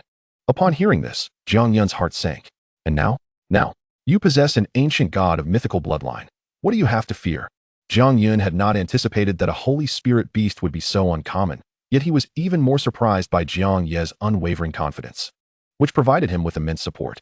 The Situ family appeared to have profound resources, dispatching subordinates with such rare Holy Spirit beasts. This realization only ignited Jiang Yun's fighting spirit further. The Situ family? Then I must engage them thoroughly. In my previous life, I never had the chance to fully contend with Situ Ran. This time, I shall see which of their cultivated individuals is stronger compared to the descendants of my Jiang family. Since the ancient god had yet to unleash its full potential since their contract, the opportunity had now arisen for it to showcase its true strength. However, Situ Lungxi remained unfazed, convinced that Jiang Yun, as an apprentice beastmaster, could never hope to compete with his two-winged angel. Channeling his mental energy, he commanded the two-winged angel, which instantly formed two luminous swords in her hands. The angel radiated a holy white light, illuminating the surrounding area for hundreds of meters. "Jiang Yun, your necromantic beast is inherently at a disadvantage against my angel. Thus, you have no chance of victory in this battle." Situ Lungxi had awakened an S-rank talent of light and darkness, with light symbolizing the holy beasts that could save lives, while darkness represented the necromantic beasts. "I advise you to surrender, Jiang Yun. The swords of my two-winged angel kill without inflicting pain. After your death, we will swiftly complete our task, and I can provide an account to Situ Hang." As Jiang Yun had surmised, this individual was indeed sent by the Situ family. Yet, Situ Lungxi had committed a grave error that no beastmaster should make, underestimating his opponent. Moreover, he placed far too much emphasis on the relationships of dominance among beasts. Such dynamics were only applicable to beasts of inferior bloodlines. When it came to high-tier bloodlines, the true contest lay in the mastery and control exerted by the beastmasters. Ultimately, at that stage, bloodlines often held greater significance than attributes. Although Jiang Yun's beast was at a disadvantage against the Holy Spirit type, the ancient god with its mythical bloodline was not something an ordinary necromantic beast could rival. The ancient god's massive form hurtled towards the two-winged angel like a shooting star. Boom, boom, boom. With its fists clenched, it struck with the force of thousands of pounds against the angel's swords, creating a thunderous sound. The anticipated scene of the Holy Spirit suppressing the necromantic beast did not unfold as expected. Instead, the ancient god's powerful fists consistently overpowered the angel. "This cannot continue, otherwise, we may lose this battle." Situ Lungxi commanded his beast to resist with all its might while he sought an opening. With such rapid punches, exhaustion is inevitable. That fleeting moment is my opportunity to counterattack. Yet, Situ Lungxi remains unaware that the ancient deity is least afraid of prolonged battles. The fists rained down with increasing speed, forcing the two-winged angel to retreat step by step. What grants him such formidable beast mastery? The terrifying prowess of the ancient deity compels Situ Lungxi to reassess the gravity of this confrontation. However, it is now too late. Each strike from the enhanced ancient deity, imbued with the chilling essence of the river of Hades, sends a shiver through the air. The twin swords of the two-winged angel are already encrusted with frost. How can this be? A giant-type beastmaster wielding the power to freeze others? Situ family, once I ascend to royal strength, I shall unleash your ancestor and confront you. The mere thought of this scenario amuses Jiang Yun. Above the canyon, Chung Hanlin and Chung Lanlan circle in the skies aboard an ice crystal phoenix. This is a spirit-type beast, but how did they become entangled in this conflict? Upon closer inspection of Jiang Yun's ancient deity, Chung Hanlin realizes that his earlier concerns were utterly unfounded. It appears that Jiang Yun's future achievements may well surpass those of his father, Jiang Yu. Had the cataclysmic battle of the falling stars not transpired, perhaps today's Huaxiao would not be reliant on us old-timers. The falling stars battle was the most brutal trial in Huaxiao's history. Only 1 in 10 of the elite students who participated returned alive. Leading that 1 in 10 was Jiang Yun's father, Jiang Yu. Without him, this battle would likely have resulted in utter annihilation. This has resulted in a gap in talent for Huaxiao, indirectly affecting the subsequent years of competition. Lan, let us return. Jiang Yun will be fine, given his current strength. As long as he doesn't venture too deep, no one can harm him. Grandfather, are you certain Jiang Yun is safe? He is facing a spirit-type beastmaster. I'm worried. Cheng Hanlin chuckles as he ruffles Cheng Lan's hair. Trust your grandfather. The mistakes of the past will not repeat themselves. Now, let us return and prepare for the exchange competition with Sakura Nation in a few months. This time, we, at Xianlin Academy, shall not face defeat. Meanwhile, on the battlefield below, Situ Lungxi finds himself cornered. Jiang Yun, you have forced my hand. Two-winged angel, sacrifice your wings for survival. As a rare member of the angelic lineage, he can momentarily forfeit his wings to unleash a surge of power. This maneuver briefly pushes back the ancient deity, allowing Situ Lungxi to summon the shadow raven and flee toward the mouth of the valley. On the outskirts of the canyon, Zhan Xingya also witnesses this flash of light. A spirit-type beast. It must be where Jiang Yun is located. Concerned for Jiang Yun's safety, Zhan Xingya mounts his flying beast, the steel-winged bird, and hastily ascends. There, he encounters Cheng Hanlin and Cheng Lan, who have also rushed from Xianlin Academy. Principal Cheng, what brings you here? Zhan Xingya inquires. Feeling a bit sheepish, Cheng Hanlin responds. We merely came to check on the situation. Zhan Xingya scratches his head, sensing that Principal Cheng might be overly concerned. Then, Principal Cheng, suddenly. A massive shadow raven soars into view, with Situ Lungxi standing atop it, pointing at Jiang Yun below and issuing a threat. Jiang Yun, even if you escape this time, you won't be so fortunate next time. Chapter 19, Situ ran. All this unfolds before the eyes of Zhan Xingya, Cheng Hanlin, and Cheng Lan. As soon as Situ Lungxi emerged, they had hidden amidst the clouds, quietly observing his theatrics. Situ Lungxi of the Situ family? Cheng Hanlin instantly recognizes him. Zhan Xingya puzzled. Remarks, it's strange, he didn't complete his task, yet he fled? Did you bring this person here? Yes, Principal Cheng, you don't know? Although he currently wields an ordinary beast, he possesses a legendary bloodline two-winged angel. Realizing something, Zhan Xingya quickly looks down, spotting Jiang Yun standing beside the ancient deity in the canyon below. I just took him to the Situ family to cause a ruckus a few days ago. Now you send a Situ family enforcer in? If anything happened to Jiang Yun, I would surely pay you a visit for some sparring. With that, Cheng Hanlin directs his beast back towards Xianlin Academy. Below, Jiang Yun watches Situ Lungxi retreating in the distance. Don't look too long. Anyone capable of contracting a two-winged angel cannot be easily killed without special means. The only reason we managed to severely wound him was due to our advantage in this area saturated with death energy. Jiang Yun shares the same sentiment.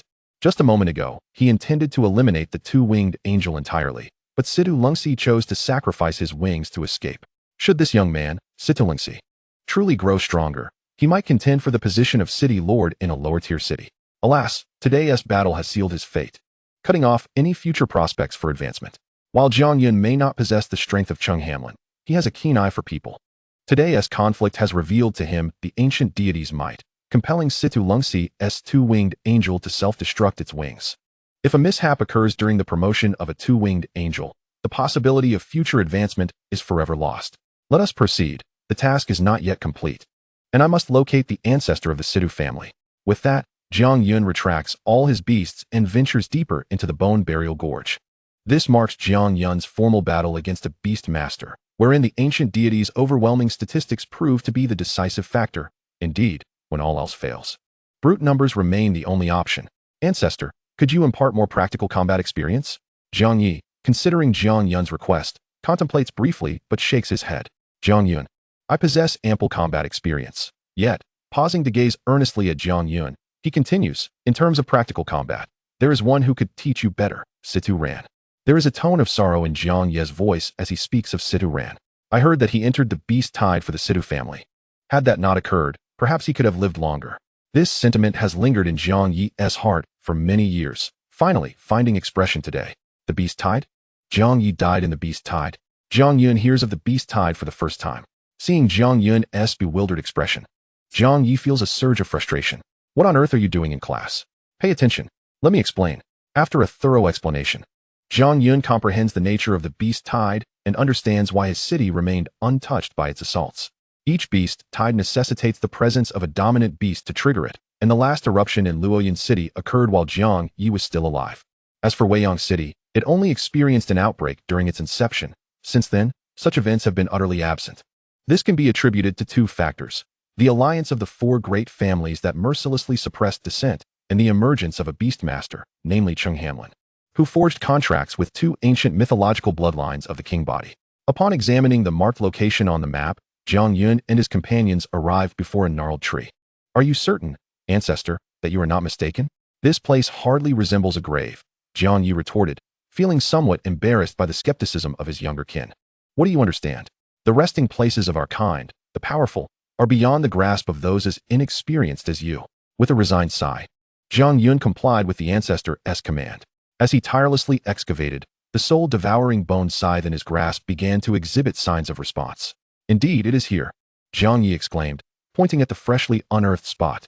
Approaching closely, Jiang Yun beheld a coffin nestled within. Engraved upon it were the words, "Tomb of Situ Ran."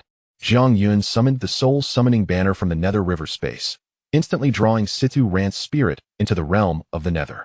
A chilling breeze swept through, and three figures materialized within the Nether River space. One, a strikingly handsome and robust man, slowly opened his eyes. "Brother Jiang Yi?" Situ Ran's voice reverberated in the ethereal void. "Situ Ran, it has been quite some time. Would you be interested in embarking on a grand endeavor with me?" Jiang Yi's words left Situ Ran in a state of bewilderment. "What do you mean, and where exactly am I?" Patiently, Jiang Yi elucidated. "My junior has awakened a remarkable talent that enables him to form contracts with spirits. I am his first spirit beast." He sighed. "To be honest, I still harbor some reluctance. Otherwise, I would not have acquiesced to his request. Situ Ran, do you not desire to live once more?" After Jiang Yi's lengthy explanation, Situ Ran began to grasp the situation. "I apologize, but I have no interest in such matters. Kindly take your leave." Situ Ran merely contemplated the situation briefly before dismissing Jiang Yun's proposal. "I am already deceased. You ancestor, allow me to converse with him," Jiang Yun interjected, forcefully returning Jiang Yi to the Nether River, leaving only the two of them. "Earlier, Jiang Yi mentioned your name is Jiang Yun, correct?" Situ Ran initiated the dialogue, immediately enveloping Jiang Yun in the oppressive aura characteristic of a king-level beastmaster. "You are a descendant of Jiang Yi. I will grant you 3 sentences, and you shall have no more than this opportunity." Jiang Yun chuckled softly. "I believe 1 sentence suffices." Prior to this encounter, he had perused the entire history of Weiyang City, paying particular attention to the individual known as Situ Ran. The disdain for Necromancer beastmasters was a universal sentiment. Despite Situ Ran being hailed as a once-in-a-century genius of the Situ family. Furthermore, his last mission had been imposed upon him by the family. "Senior Situ Ran, in your past life, you devoted yourself entirely to the Situ family only to end up barred from the ancestral hall. All I can offer is enough." Jiang Yi, listening from below the Nether River, felt as though all hope had evaporated. "Jiang Yun, why must you utter such words? Is this not akin to rubbing salt into an open wound?" From Jiang Yun's understanding, Situ Ran had been exceedingly subservient to the Situ family in his previous life, to the extent of being humiliated. Although he eventually ascended to the position of head of the family, he was ultimately buried in this desolate place due to his awakened talent. This epitomizes the status of Necromancer beastmasters in this world, short-lived and endlessly exploited, as their lives are deemed inconsequential. Senior Situ Ran, in your previous life, you sacrificed everything for the Situ family. Yet even in death, Situ Ran could not tolerate any mention of his connection to the Situ family, and Jiang Yun had undoubtedly struck a nerve. Clenching his right fist, he hurled it towards Jiang Yun. With a clang, a side-shaped weapon appeared before Jiang Yun, blocking Situ Ran's strike. "This Senior Situ, do you recognize this weapon?" Jiang Yun's confidence surged, bolstered by the soul-devouring bone scythe. He silently rejoiced, grateful for the earlier chaos he had caused at the Situ family's estate, where Jiang Yi had specifically instructed him to acquire this weapon. "Senior Situ, I believe this weapon is quite familiar to you." Facing his former companion, Situ Ran felt his resolve waver for the first time. "We are both Necromancer beastmasters, thus we share our flaws. You have contracted with Jiang Yi, and I sense an ancient mythological bloodline spirit beast lurking outside. With so many contracts, how long can you possibly survive?" Upon hearing this, Jiang Yun's heart soared with elation, for this indicated hope. However, Situ Ran shook his head, contemplating. "Perhaps not. I have been interred here for many years. and the deathly aura surrounding me far exceeds that of most spirits, which would be detrimental to you. Senior, as a Necromancer Beastmaster, I will not be tainted by this deathly aura. Jiang Yun's assertion caught Situ Ran off guard. A Necromancer Beastmaster who could resist contamination from deathly energies was indeed a rarity. Gradually, he began to comprehend why Jiang Yi had consented to become Jiang Yun's first spirit beast. Not susceptible to contamination? Situ Ran muttered. What benefits would there be in becoming your spirit beast? I can assist you in regaining your strength and ascending to realms you never dared to tread in life. Do you not wish to see how far you could ascend without the constraints of a brief lifespan? Jiang Yun replied candidly. Senior Situ Ran, allow me to witness the pinnacle of talent that even our ancestor venerates. Situ Ran's demeanor remained remarkably composed in response to Jiang Yun's statement. Jiang Yi, for your sake, I shall grant this young one a chance. Should you deceive me, how could I dare? I would never. Situ Ran had awakened dual talents, the Necromancer array and super sensation. Thus, he had sensed a formidable spirit beast observing him from outside since their entry. Would you like to contract Situ Ran? Yes. Contracting. Contract successful. Congratulations, host, on contracting the extraordinary Necromancer Situ Ran. Ascension routes. Option 1. Hell Prison War General. Ability. Control dark chains to ensnare enemies, siphoning their life force, weakening their combat capabilities while inflicting persistent dark damage. Option 2. City Burning Ghost General. Ability. Incinerate all with nether fire, creating vast infernos, while summoning spirits to disrupt enemy minds. Option 3. Nether River Virtuoso. Ability. Manipulate the waters of the Nether River, transforming them into blades for attack or forming barriers for defense. As Jiang Yun contemplated the 3 ascension routes available for Situ Ran, he recognized that even the ascension paths of a highly talented necromancer were immensely formidable. Following the successful contract with Situ Ran, Jiang Yun pressed onward into the depths of the gorge, determined to fulfill his mission. It remains a mystery where those individuals have scurried off to. Those few, humph. They are likely already dismembered. Jiang Yi remarked with irritation. Jiang Yun, what are your plans for the future? It was Situ Ran who spoke, his concern for Jiang Yun's future trajectory evident. Upon our return to Weiyang City, I intend to participate in the Beastmaster assessment. I aspire to claim the title of this year's newcomer king. Situ Ran nodded silently, then suddenly recalled something. If my headless knight were present, it might make participating in such contests a trifle easier. Where's that beast now? Uncertain, my final command to it before my demise was to flee. The Beastmaster assessment is a task assigned by the school in conjunction with the city lord, designed for students to complete. Scores are ultimately awarded through the school, categorized into several grades: B, A, S, SS, and SSS. The top contender will receive a substantial amount of resources for Beastmasters, as well as the prestigious title of Newcomer King. Jiang Yun, however, was indifferent to the title, focusing instead on how many resources he could procure for Beastmasters. With so many beasts at his disposal, the daily consumption of beast crystals alone amounted to tens of thousands. If he did not secure additional resources, he feared his beasts would soon be grazing on grass. As they delved deeper, the presence of exotic beasts became increasingly apparent. Yet, these minor nuisances posed no threat to Jiang Yun. Youngster, it appears we have reached the latter half of this canyon. I doubt your intention to use Situ Ran against the Situ family is realistic. Based on my understanding of Situ Ran, he would never resort to such actions. I am eagerly anticipating the expressions on their faces when I release their ancestor. Will it be surprise, rage, or skepticism? Jiang Yi gazed at his junior, momentarily rendered speechless. Ancestor, is Situ's headless knight formidable? Jiang Yi pondered the question seriously. Indeed, his headless knight surpasses my stone giant by far. It is not merely a matter of bloodline talent. What is truly terrifying is that the headless knight is immune to physical attacks, its entire form composed of the undead. Wouldn't you agree that is powerful? Only mental attacks can inflict harm upon it. Through Jiang Yi's thorough explanation, Jiang Yun began to grasp why Situ Ran was regarded as the strongest of the Situ clan in his time. Jiang Yi continued, during the Beast Tide, he single-handedly charged through the fray with his headless knight, repeatedly entering and exiting the onslaught. It was the first time Jiang Yun had heard such admiration for someone from his ancestors' lips. Even the once revered Cheng Hanlin was not held in such esteem. Jiang Yi believed that had his stone giant not sustained such severe injuries, he too would have had the opportunity to ascend to the legendary rank of Beastmaster. Chapter 21. The assessment task. The journey ahead unfolded as Cheng Hanlin had predicted, with no exotic beasts capable of harming Jiang Yun. Youngster, such ancient mythological bloodline beasts are rare. If nurtured properly, you will undoubtedly become a top-tier force among the beast masters of Huaxia. As they ventured further, the surroundings began to take on a sinister appearance.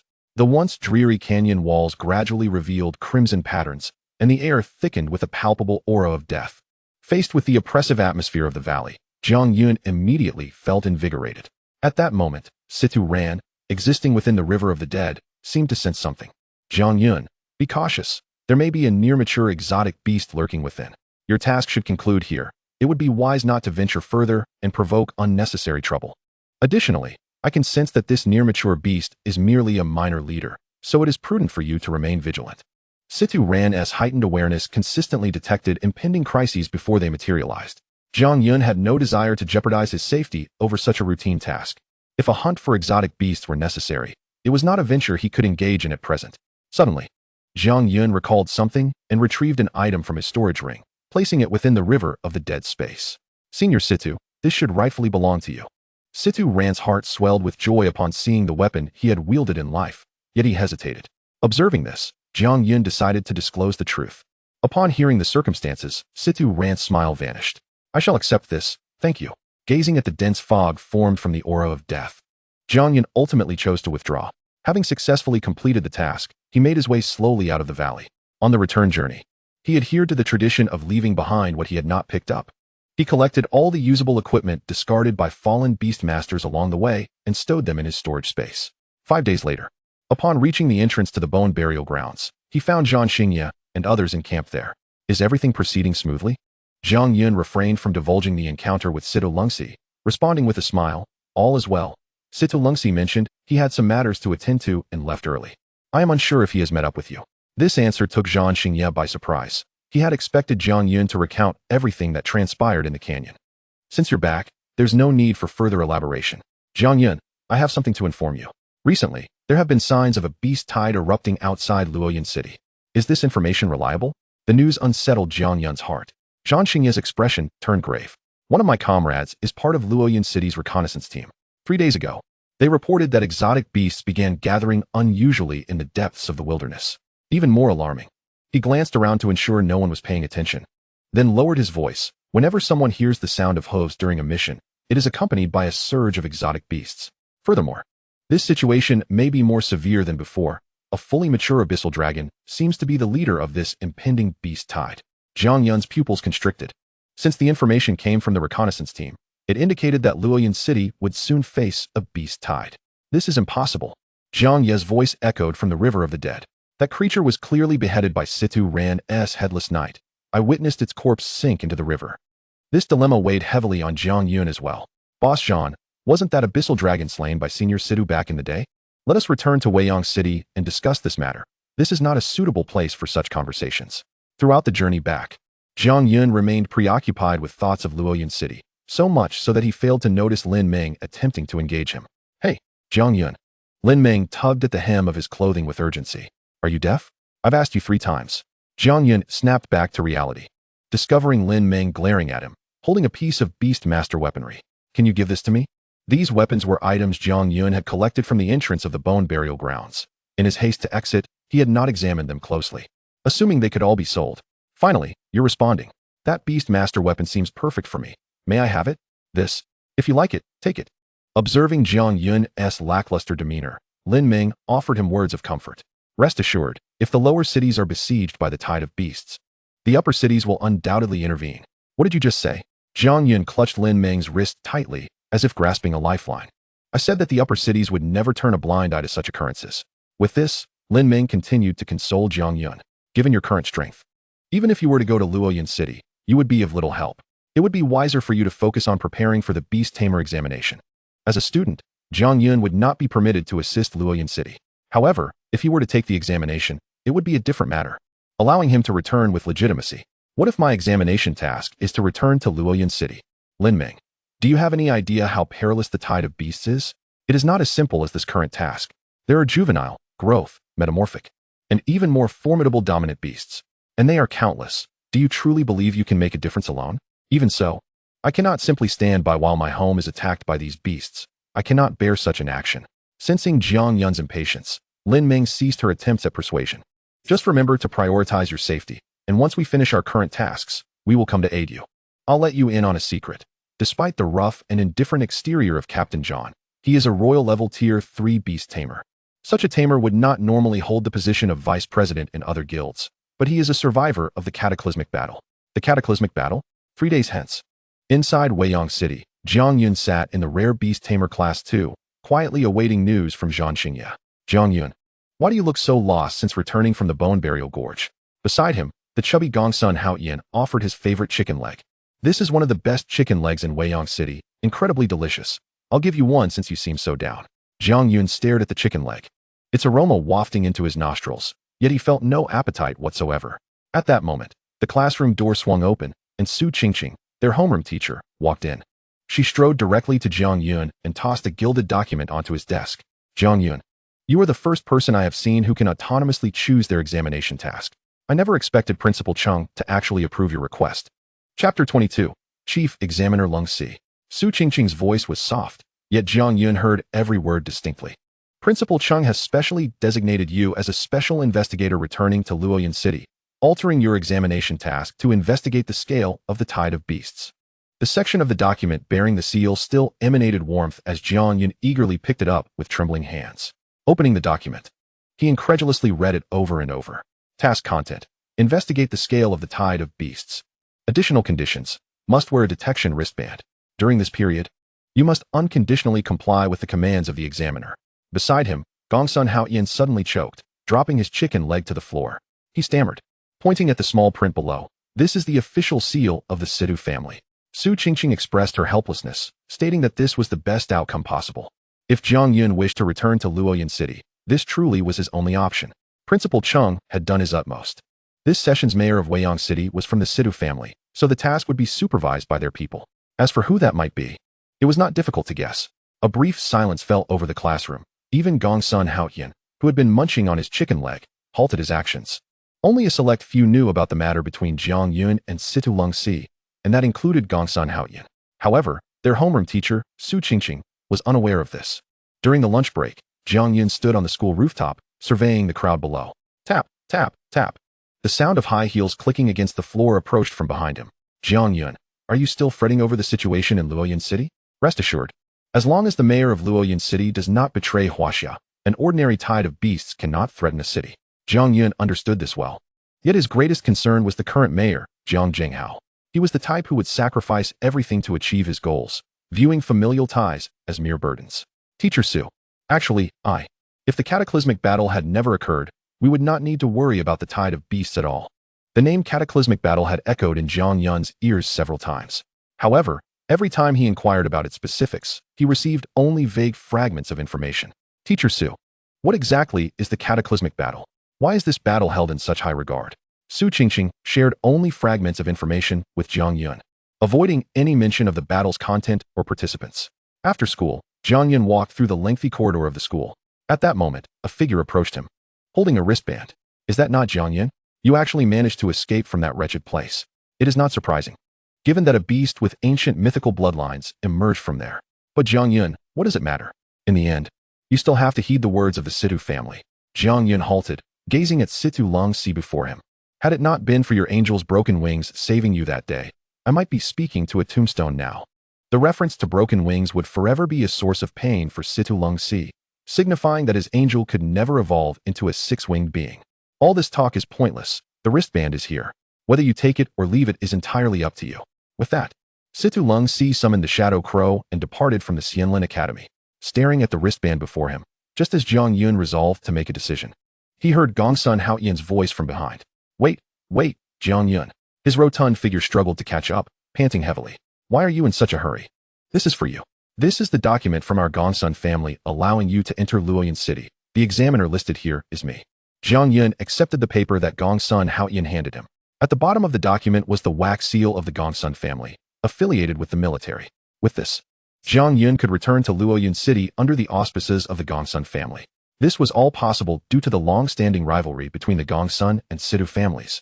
And now the Gongsun family wielded significant power. Such matters were well within their capability. Acquiring the seal was something only the future heir of the Gongsun family could manage. Jiang Yun's fingers trembled slightly. Gongsun Haoyan, utterly exhausted, simply collapsed onto the ground. I had to plead with my family to obtain this. Jiang Yun, you must express your gratitude properly. Jiang Yun suddenly looked up, meeting Gongsun Haoyan's twinkling eyes. Thank you. The chubby boy smiled mysteriously, his cheeks nearly squished together. With this, Leaving the city will be much easier, and he would no longer be constrained by the Situ family. At that moment, Jiang Yun recalled the wristband that Situ Lungxi had brought. Does your Gongsun family possess one of these as well? Certainly. This item was jointly developed by the 4 major families. Do you truly think our family would be left out? In reality, there is little necessity for you to wear it. It merely serves as a formality. Wait, you're not actually considering donning our Gongsun family bracelet in front of Situ Lungxi, are you? That was precisely my thought. I suspect this operation will be far from straightforward. It would be prudent to exercise caution to avoid any unforeseen complications. Furthermore, Situ Lungxi will undoubtedly not let me off easily. He is likely to set traps for me during this trial. It's a minor issue. I just so happen to have one in my storage ring. After handing over the item to Jiang Yun, Gongsun Haoyin departed from the Xianlin Academy. Outside, he was met by Gongsun Miaoying. Brother, if father finds out about this, you might end up receiving quite the beating. I wonder if what you're doing for Jiang Yun is truly worth it. The two discussed the matter in the car, yet Gongsun Haoyin remained resolutely steadfast. If father finds out, I'll just have to endure it. Why worry? There's undoubtedly a reason behind my actions. Were it not for the fact that the current city lord is from the Situ family, this matter would likely be much simpler. Upon returning home, Jiang Yun began organizing his belongings, placing some unnecessary beast taming materials and weapons into his storage space. Before departing, he made one last visit to the beast taming market. Indeed, after the ruckus at the Situ family, the shopkeepers here seemed to have become more perceptive. Standing before a glass counter, Jiang Yun lightly tapped the surface with his fingers. This shop was the only one willing to sell to him last time. As soon as the proprietor, Wang Fatty, spotted Jiang Yun, a broad smile spread across his face. Master Jiang Yun, you've finally arrived. You have no idea how long I've been waiting for you. Wang Fatty rubbed his hands together, his gaze fixated on the storage ring on Jiang Yun's hand. I heard you visited the Bone Burial Gorge, where numerous treasures are said to lie. Coincidentally, I just received a new batch of materials for necromantic beasts. Are you interested? Jiang Yun maintained his composure, scanning the shelves with discerning eyes. Chapter 23, The Beast Taming Market.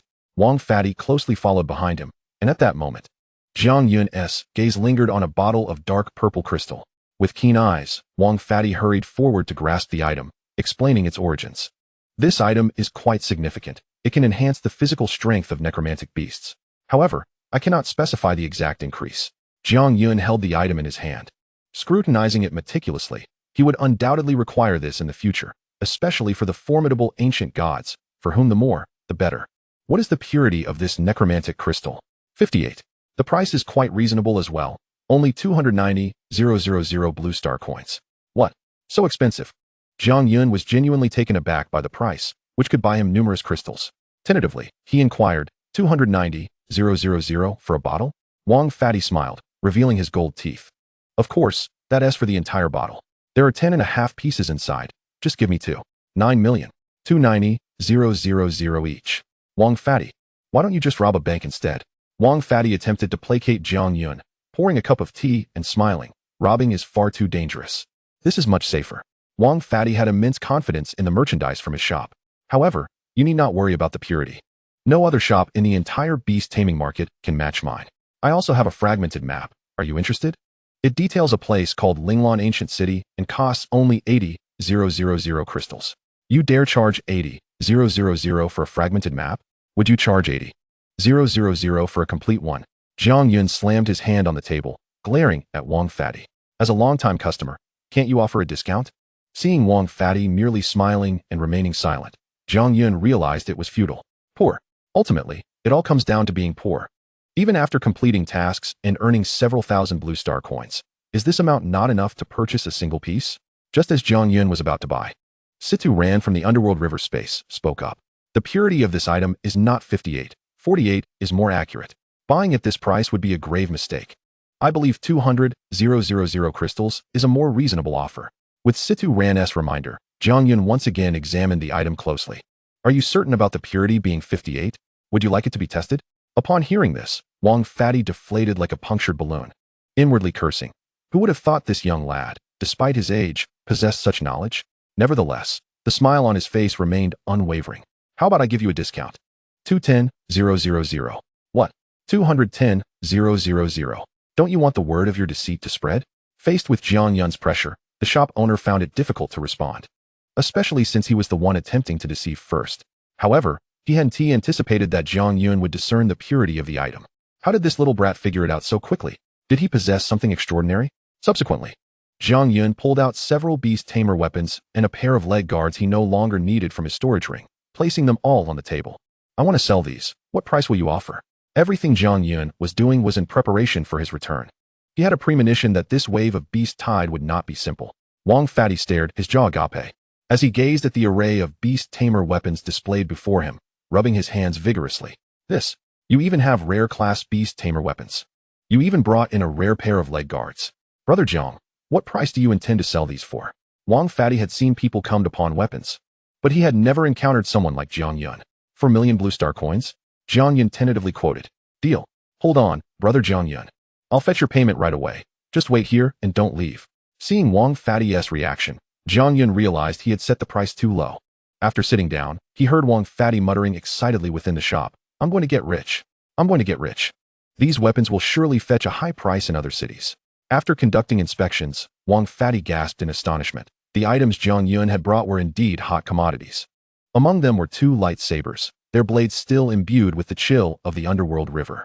After glancing around, he lowered his voice. Young Master Jiang, these are truly hot items. Does that mean you don't want them? Jiang Yun feigned an intention to retract his offer. Very well. There are plenty of people in the black market wanting them. No. Wang Fatty hurriedly pressed down on the 2 lightsabers, turning to retrieve a metal box from the safe. Here are 4 million blue star coins. Please accept it.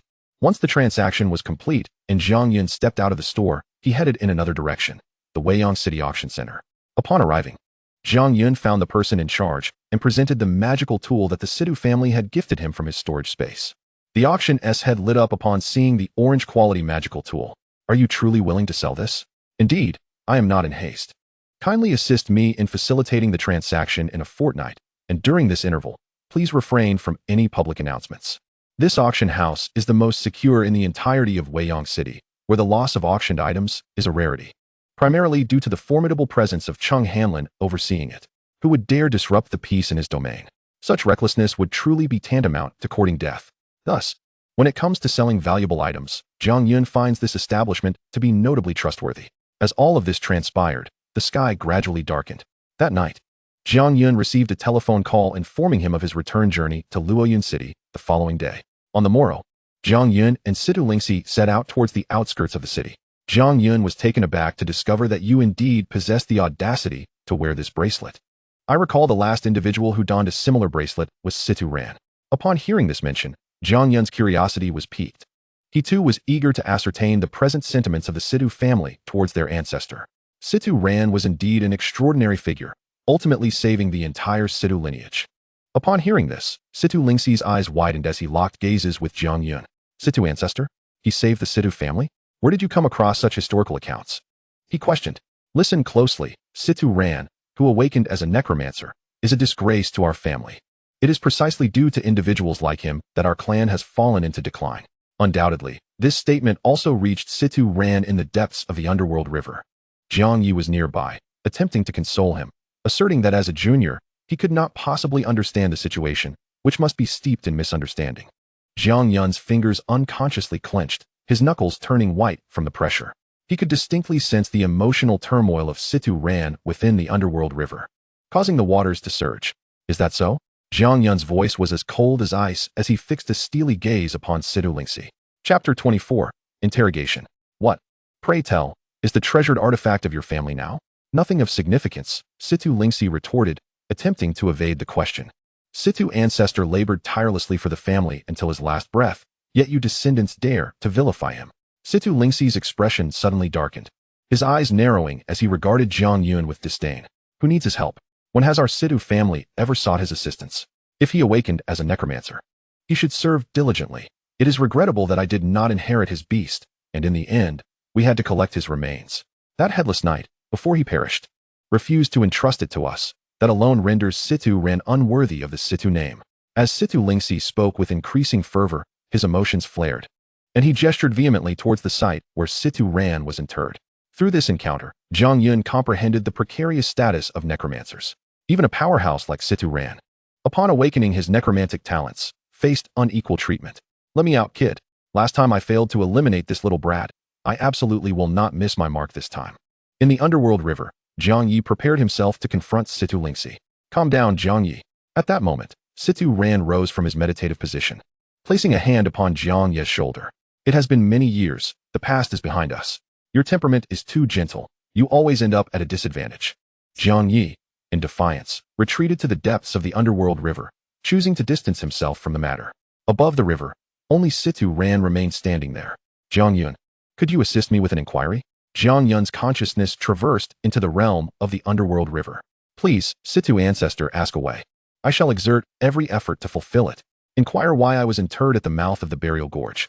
This question also troubled Jiang Yun. For a person of such valor within the family, even if guilty, should not have been relegated to such a fate. Situ Lingxi, why did you bury Situ Ran's coffin there? As Jiang Yun's words escaped his lips, Situ Lingxi anticipated what he would say. This question, in truth, is quite straightforward to answer. He was unworthy of entering the Situ family tomb. Situ Lingxi declared, gritting his teeth, enunciating each word with precision. Had I not awakened another ability to contract holy light beasts, perhaps I would have been the next Situ Ran. It is a pity that you took that weapon. However, I shall reclaim it shortly. Situ Lingxi felt a sense of relief as he voiced his innermost thoughts, even finding Jiang Yun somewhat more agreeable. To speak frankly, Situ Ran can no longer be considered one of the Situ family. What do you mean by that? Jiang Yun grasped Situ Lingxi's wrist, caught by surprise. He paused and turned to meet Jiang Yun's gaze. Literally, as dusk settled, Situ Lingxi, having uttered this statement, commanded the flowing clouds to descend upon a rocky platform. Let us rest here for the night. We shall depart tomorrow. The journey from Weiyang City to Luoyun City typically requires 5 days, even with the aid of flying beasts.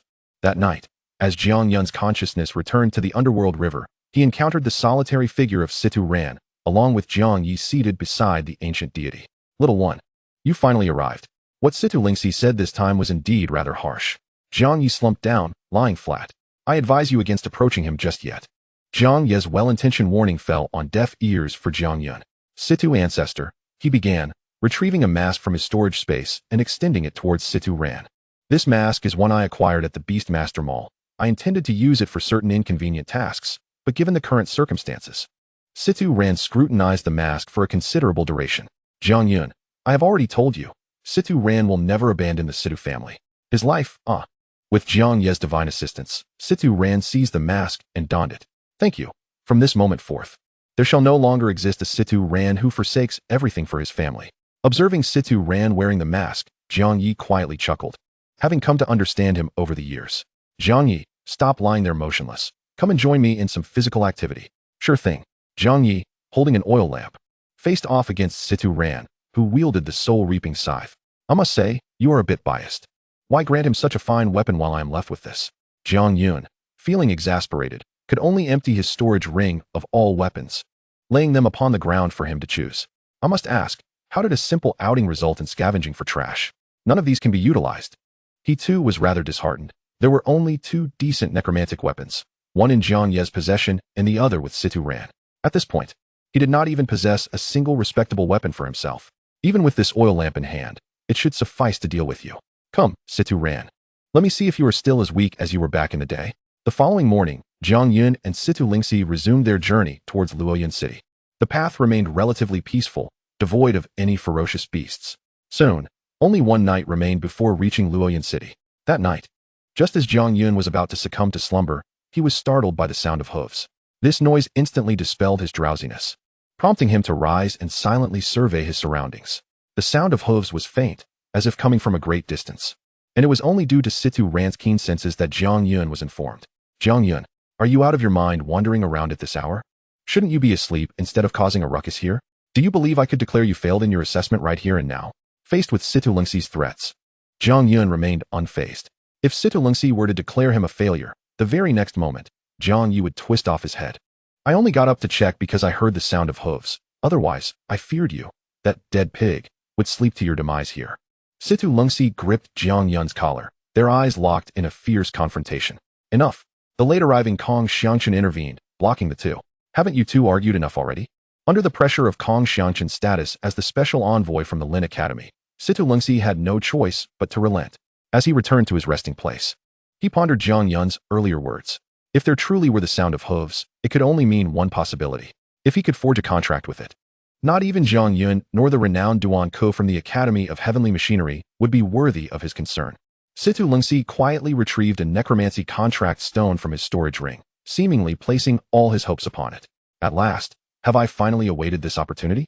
With this necromancy contract stone that could enhance the probability of forming a contract, he was confident he would successfully bind the Headless Knight this time.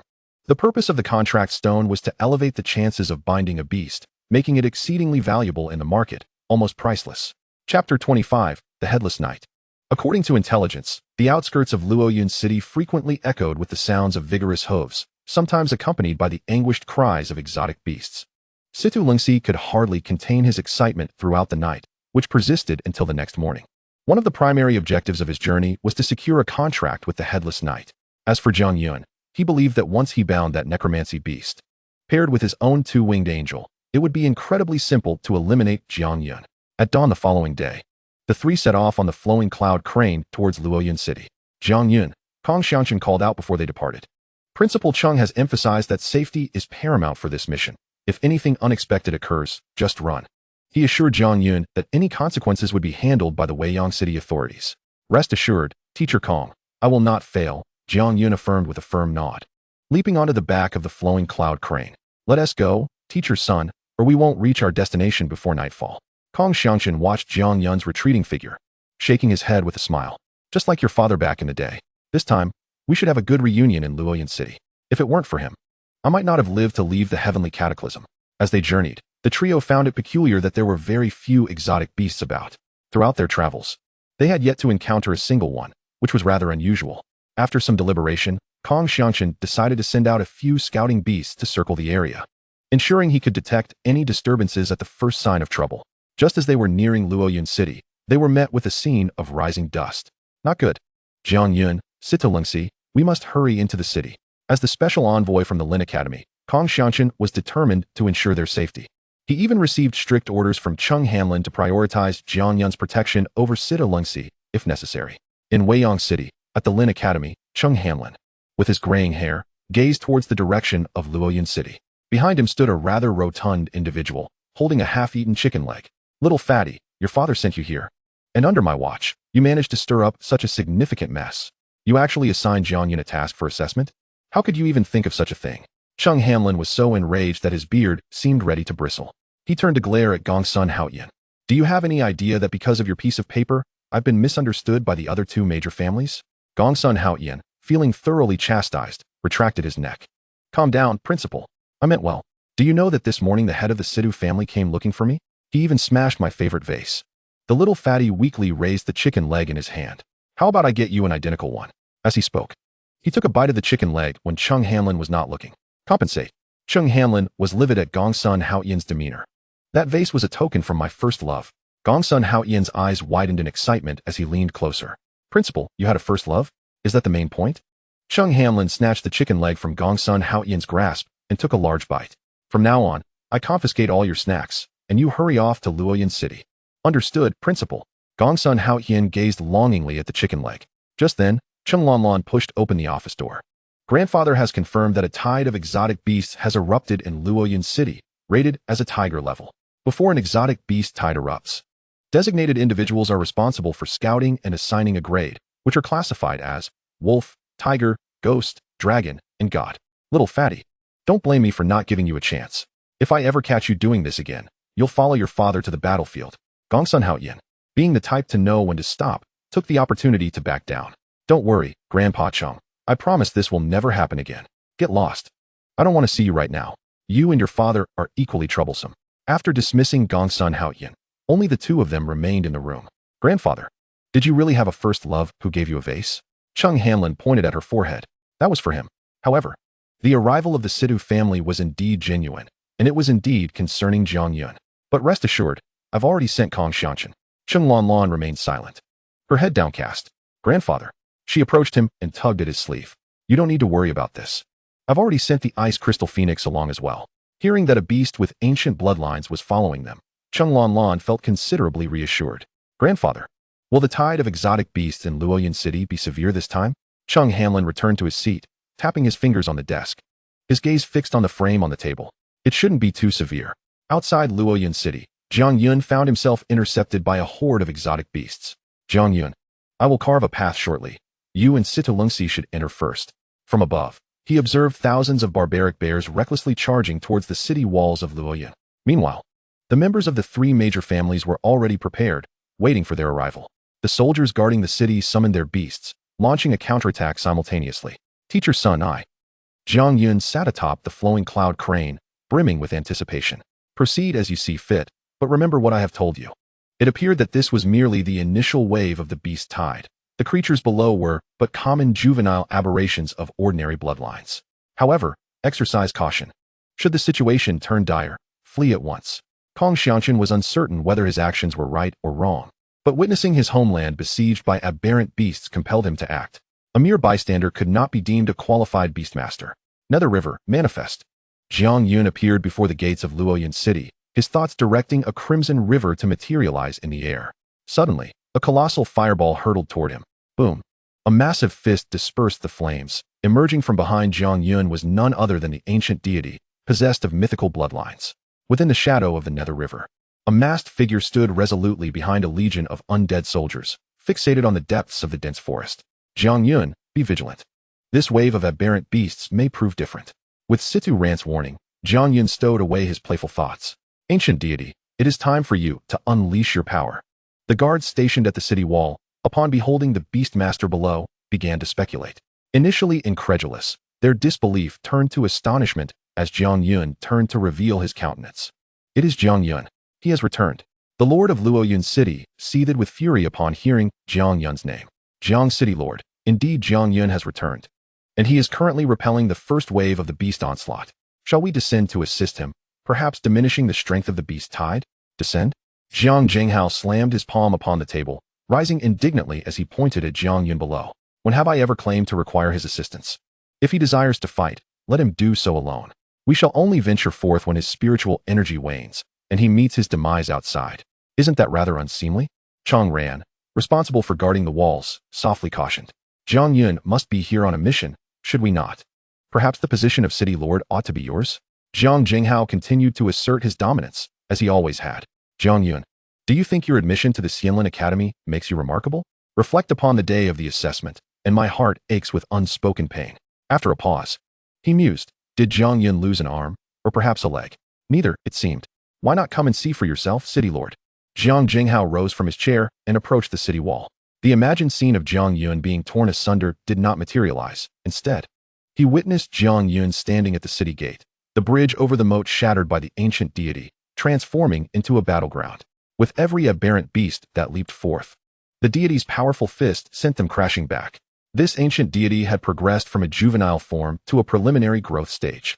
Jiang Yun had returned from his journey significantly strengthened. Contemplating this, Jiang Zhenghao commanded, open the city gates. Boom, boom, boom. The gates behind Jiang Yun swung open, and the first wave of aberrant beasts began to retreat. Come, Jiang Yun. This beast tide will not merely consist of one wave. In the air, Kong Xianqian's voice resonated. Beside him, Situ Lungxi observed with cold disdain.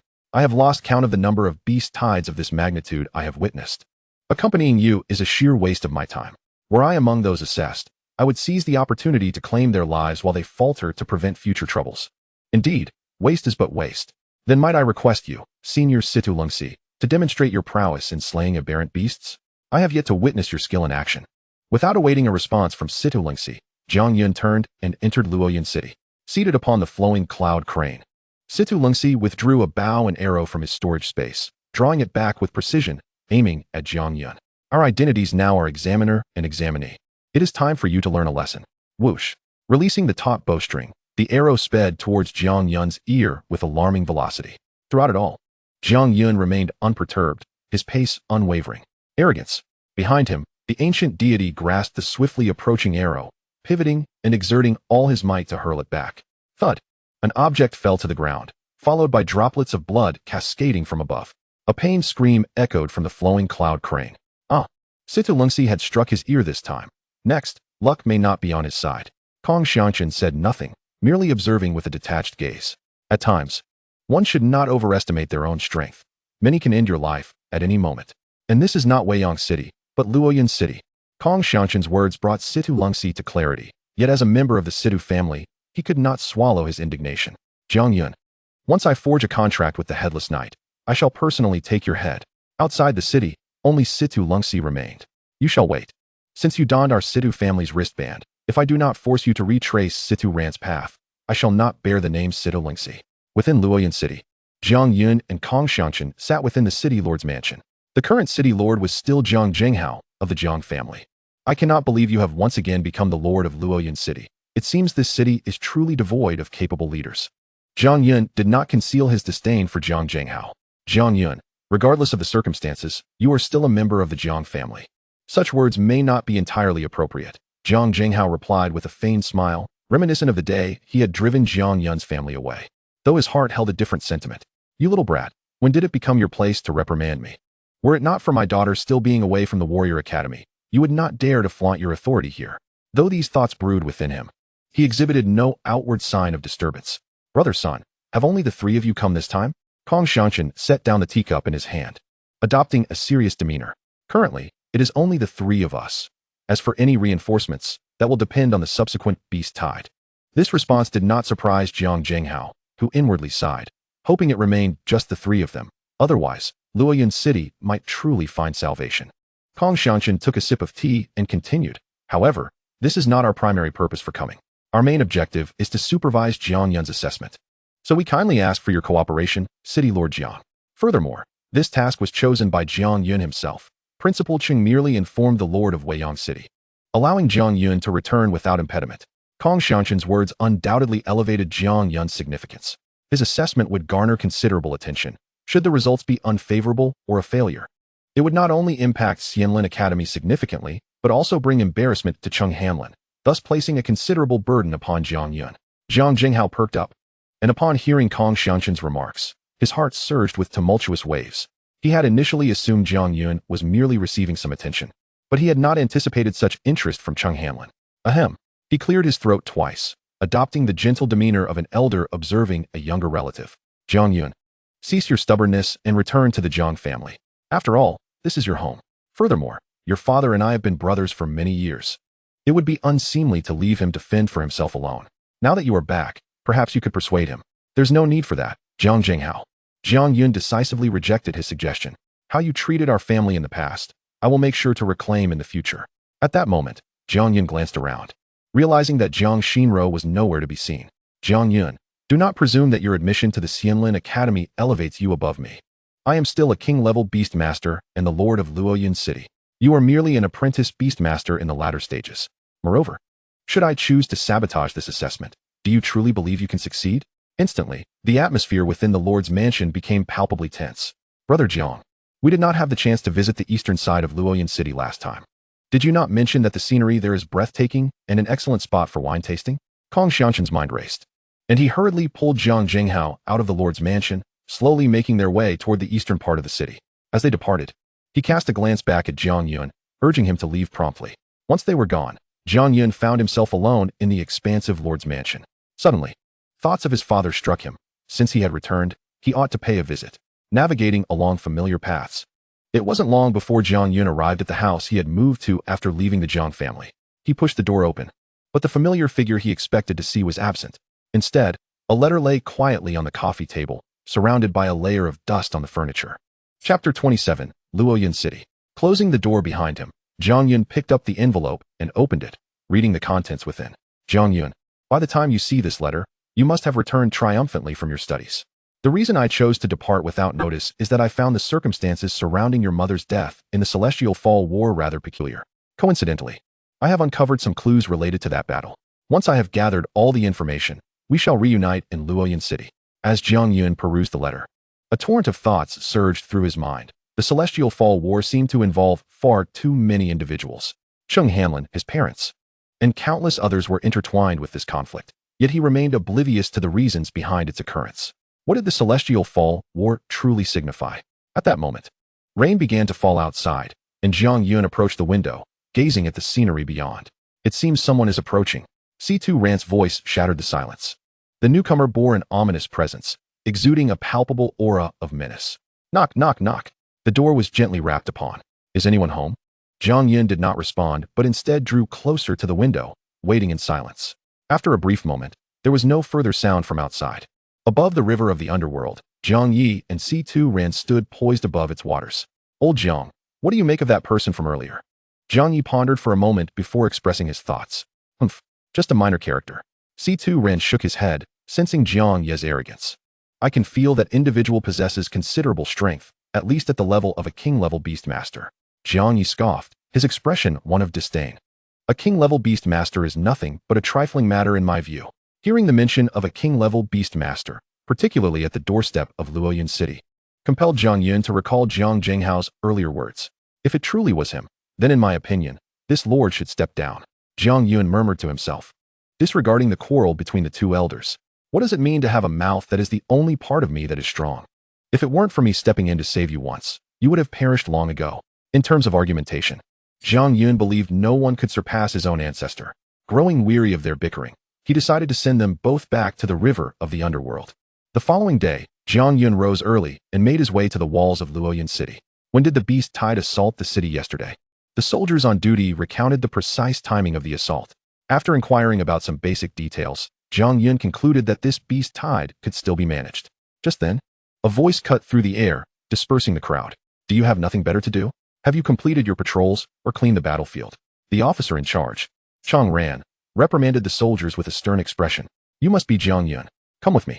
Following Chang ran into a courtyard.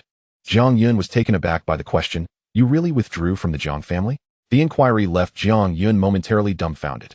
His departure had been the talk of the town. What do you mean by that? You should leave Luoyun City at once. It may not hold for long. Chang Ran said before turning on his heel and walking away from this place of trouble. On the city wall, Jiang Yun surveyed his surroundings. Though his strength was not formidable, he could still defend some of the weaker gates. Jiang Yun, do you even have the presence of mind to be wandering about here? Do you not wish to complete the assessment? Following the voice, he saw C2 Lingxi perched upon a looming crane, looking down at him.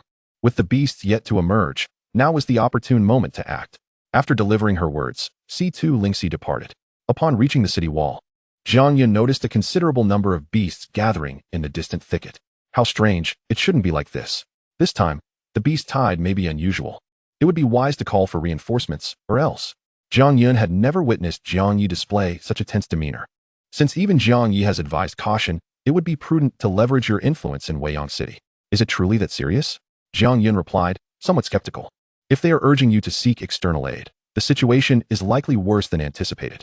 Jiang Yun, what are you still doing dawdling there? Hurry and join me in scouting the beast situation. Reluctantly, given that C2 Lingxi was the chief examiner for this assessment, Jiang Yun had no choice but to heed her command. However, before mounting the looming crane, he retrieved a small notebook from his chest pocket, diligently recording C2 Lingxi's actions and attitude toward him. Jiang Yun and C2 Lingxi soared into the depths of the thicket on the beast, the pages of the notebook filling with her troublesome behavior.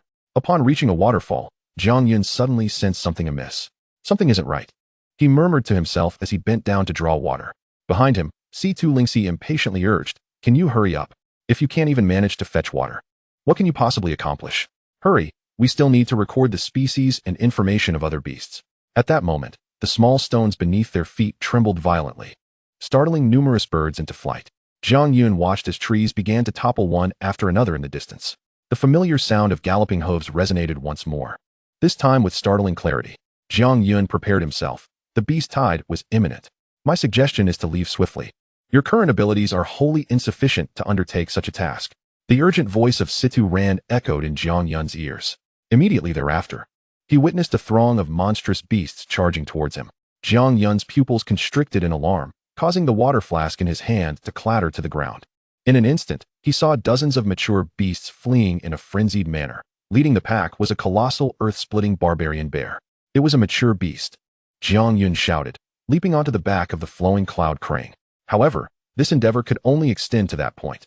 It was evident that the tide of beasts had commenced today, and as the first to discover this phenomenon, Jiang Yun felt compelled to promptly inform the city guards of Luoyun City. He steered the flowing cloud crane skyward. As he glanced back, he noticed C2 Lingxi had not departed but stood rooted in place. With a smile, C2 Lingxi retrieved several bottles of undead crystals from his storage ring, saying, why the haste? The spectacle has only just begun. With that, he left Jiang Yun behind and flew in the opposite direction atop the flowing cloud crane. Meanwhile, Gongsun Haoyin and his sister Gongsun Miaoyin were en route to Luoyun City. Brother, are you certain that this outing won't anger father? Rest assured, we are on an official mission as we have received orders. Gongsun Haoyin patted his storage ring, which contained over 100 chicken legs. Jiang Yun, I am on my way. He stood upon the steel-winged albatross, shouting towards Luoyun City, regardless of whether Jiang Yun could hear him. Behind them trailed 100 beast masters, their imposing presence causing all beasts to cower in fear. Chapter 28. The Ice Crystal Phoenix. Outside Luoyun City, deep within the dense forest. Then you shall fend for yourself here, Jiang Yun declared, controlling the flowing cloud crane as he departed towards Luoyun City. However, having not flown far, he landed in a clearing. Elder Situ, was what you said earlier true? Observing Situ Lungsi, it seemed he had indeed uncovered something extraordinary. My perception cannot be mistaken. Those beasts we pursued must be the Headless Knights. This young man, Situ Lungsi, likely harbored the same ambitions as they did. Upon hearing Situ Lungsi's intention to contract a Headless Knight, Jiang Yi scoffed, his disdain evident in his voice. With such meager skills? To aspire for a Headless Knight is nothing short of a pipe dream. Not to mention a Headless Knight. He wouldn't even comprehend a two-winged angel. After your demise, the Situ family has certainly become increasingly desolate. Presently, among the four great families of Weiyang City, the Gongsun family stands as the most formidable, followed closely by the Situ family, yet they still behave submissively in the face of the old city Lord Chenghamlin. Situ Lingxi was indeed one who sought gain with little effort. Elder Situ, what purpose does this bracelet serve? Since it had come into Jiang Yun's possession, he had failed to decipher its function, nor did he understand why the four great families collectively desired it. Gazing at the bracelet, Situ Ran remained silent for a considerable time, seemingly lost in thought. I shall enlighten you, Jiang Yi interjected, shattering the silence. He too had strong feelings regarding this bracelet. Every individual who had visited a higher city detested it. This bracelet was initially designed to control candidates from cheating during assessments. It is easy to wear, but difficult to remove. Moreover, it possesses a primary function, which is, his words were abruptly interrupted by the distant sound of galloping hooves and the clashing of weapons. That noise signifies the emergence of the Headless Knights. We shall discuss this matter later. Let us first pursue the Headless Knights. Jiang Yun then donned the finest magical gear available and hastened towards the source of the commotion. Upon his arrival, he discovered the situation had grown even more intriguing. At the scene, apart from Situ Lungxi and Jiang Yun, there was a group of several dozen individuals whose attire did not resemble that of Luoyun City or Weiyang City inhabitants. Who are you? As Jiang Yun spoke, the specter of the Nether River emerged behind him. Sensing that the newcomers might harbor ill intentions, Situ Lungxi summoned his own beast. Two-winged angel, judging by your attire, you must possess quite a few treasures. If obtained, they would fetch a handsome price on the black market. The voice came from behind. As the earlier 10 or so individuals parted to allow passage for a man clad in military garb, who approached Jiang Yun with palpable disdain. I have my eye on that Headless Knight. Hand over your belongings, and you may depart. Jiang Yun decisively summoned the ancient deity from the Nether River. How interesting.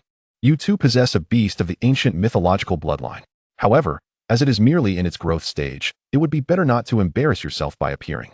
Ethereal Dragon Emperor, arise. Let these youngsters witness what a true beast of ancient bloodline looks like. In an instant, the sky darkened, and a pair of claws tore through the void, creating a rift in midair. Accompanied by a resounding roar of a dragon, an enormous dragon head emerged from the fissure. Gazing down at the crowd below, Jiang Yun looked up in astonishment, discovering that this dragon possessed only a single eye. Yet, the overwhelming pressure emanating from the heavenly king-class beast rendered all present, both humans and beasts, immobile. You will answer my questions as I pose them, Jiang Yun nodded. Where do you hail from? I come from Weiyang City, en route to Luoyun City to complete an assessment task. Weiyang City. The man contemplated for a moment before releasing Jiang Yun from his bindings. I shall consider today's events as if they never transpired. I will take this Headless Knight. Should you have any objections, your family may seek me out. Remember my name. I am Aojia. Just as he was about to make a move, a cry of a phoenix caused everyone to halt their actions. Ice Crystal Phoenix. Aojia was the first to recognize the phoenix upon its arrival. What is your relationship with Chenghamlin? He seized Jiang Yun by the collar, demanding answers. He is our principal. Principal? Which principal would send a heavenly king-class beast to accompany a student? Aojia regarded the Ice Crystal Phoenix hovering above, and a troubling memory surfaced in his mind. His gaze fell upon the amulet adorning Jiang Yun's neck, causing him to momentarily pause in thought. Why does this amulet resemble the one worn by Xiaolan? Forget it. I shall gift you this beast. However, our next encounter shall not yield the same outcome. With that, Aojia and his entourage retreated from this contentious location. Boss, why don't we continue our pursuit? He claimed to be just an ordinary student. Why? Slap. A handprint appeared on the face of the one who had just spoken. What do you understand? Do you know Chenghamlin? That man is a lunatic. across the entire Beast Master continent. How many dare to provoke him? He possesses a curse technique. This ability can only be used once in a lifetime, yet the cursed individual will gradually decline in rank until death, at which point the effect dissipates. Jia, filled with trepidation, occasionally glanced back over his shoulder. Fortunately, they did not pursue me. Chung Hanlin, you old wretch. You truly are a lingering specter, aren't you? At your age, what purpose does your mere existence serve? You ought to have perished in that grand conflict. Only then would you have been worthy of Brother Yu. However, it is curious how Shaolan's talisman ended up in your possession. It seems I must pay a visit to Weiyang City soon. After those individuals departed, only Jiang Yun and Situ Lungxi remained at the scene. Jiang Yun, I never imagined you would return. I thought you would scurry away with your tail between your legs, which would have allowed me to justifiably annul your assessment results. But seeing you here is of little consequence. After all, you are on the verge of death. He spoke coldly, instructing the two-winged angels to be ready for a confrontation with Jiang Yun at any moment. Would I return just to watch you play the Headless Knight? Jiang Yun retorted. Situ Lungxi, do you truly believe I will allow you to escape today? In response to Jiang Yun's threat, Situ Lungxi appeared utterly unfazed, laughing heartily, clearly embodying the demeanor of a victor. Ha ha ha, Jiang Yun, the bracelet you wear is from the Situ family, coming from a lower-tier city. You must be unaware of its significance, so allow me to enlighten you. Chapter 29, The Function. As long as you don this bracelet, you will be compelled to obey the Situ family. Should you dare defy us, the current released by the bracelet, which suppresses mental energy, will grow increasingly potent until it ultimately electrocutes you to death. Moreover, without the key from the Situ family, there is no way to remove it. As he spoke, he produced a controller from his storage ring. He lightly touched the surface of the controller, which immediately emitted a beam of white light. Situ Lungxi wore an excited expression, eagerly anticipating the moment when Jiang Yun would be electrocuted. Do you see the scale here? He said with a chilling smile, placing his hand on the first notch. This is merely the initial warning level.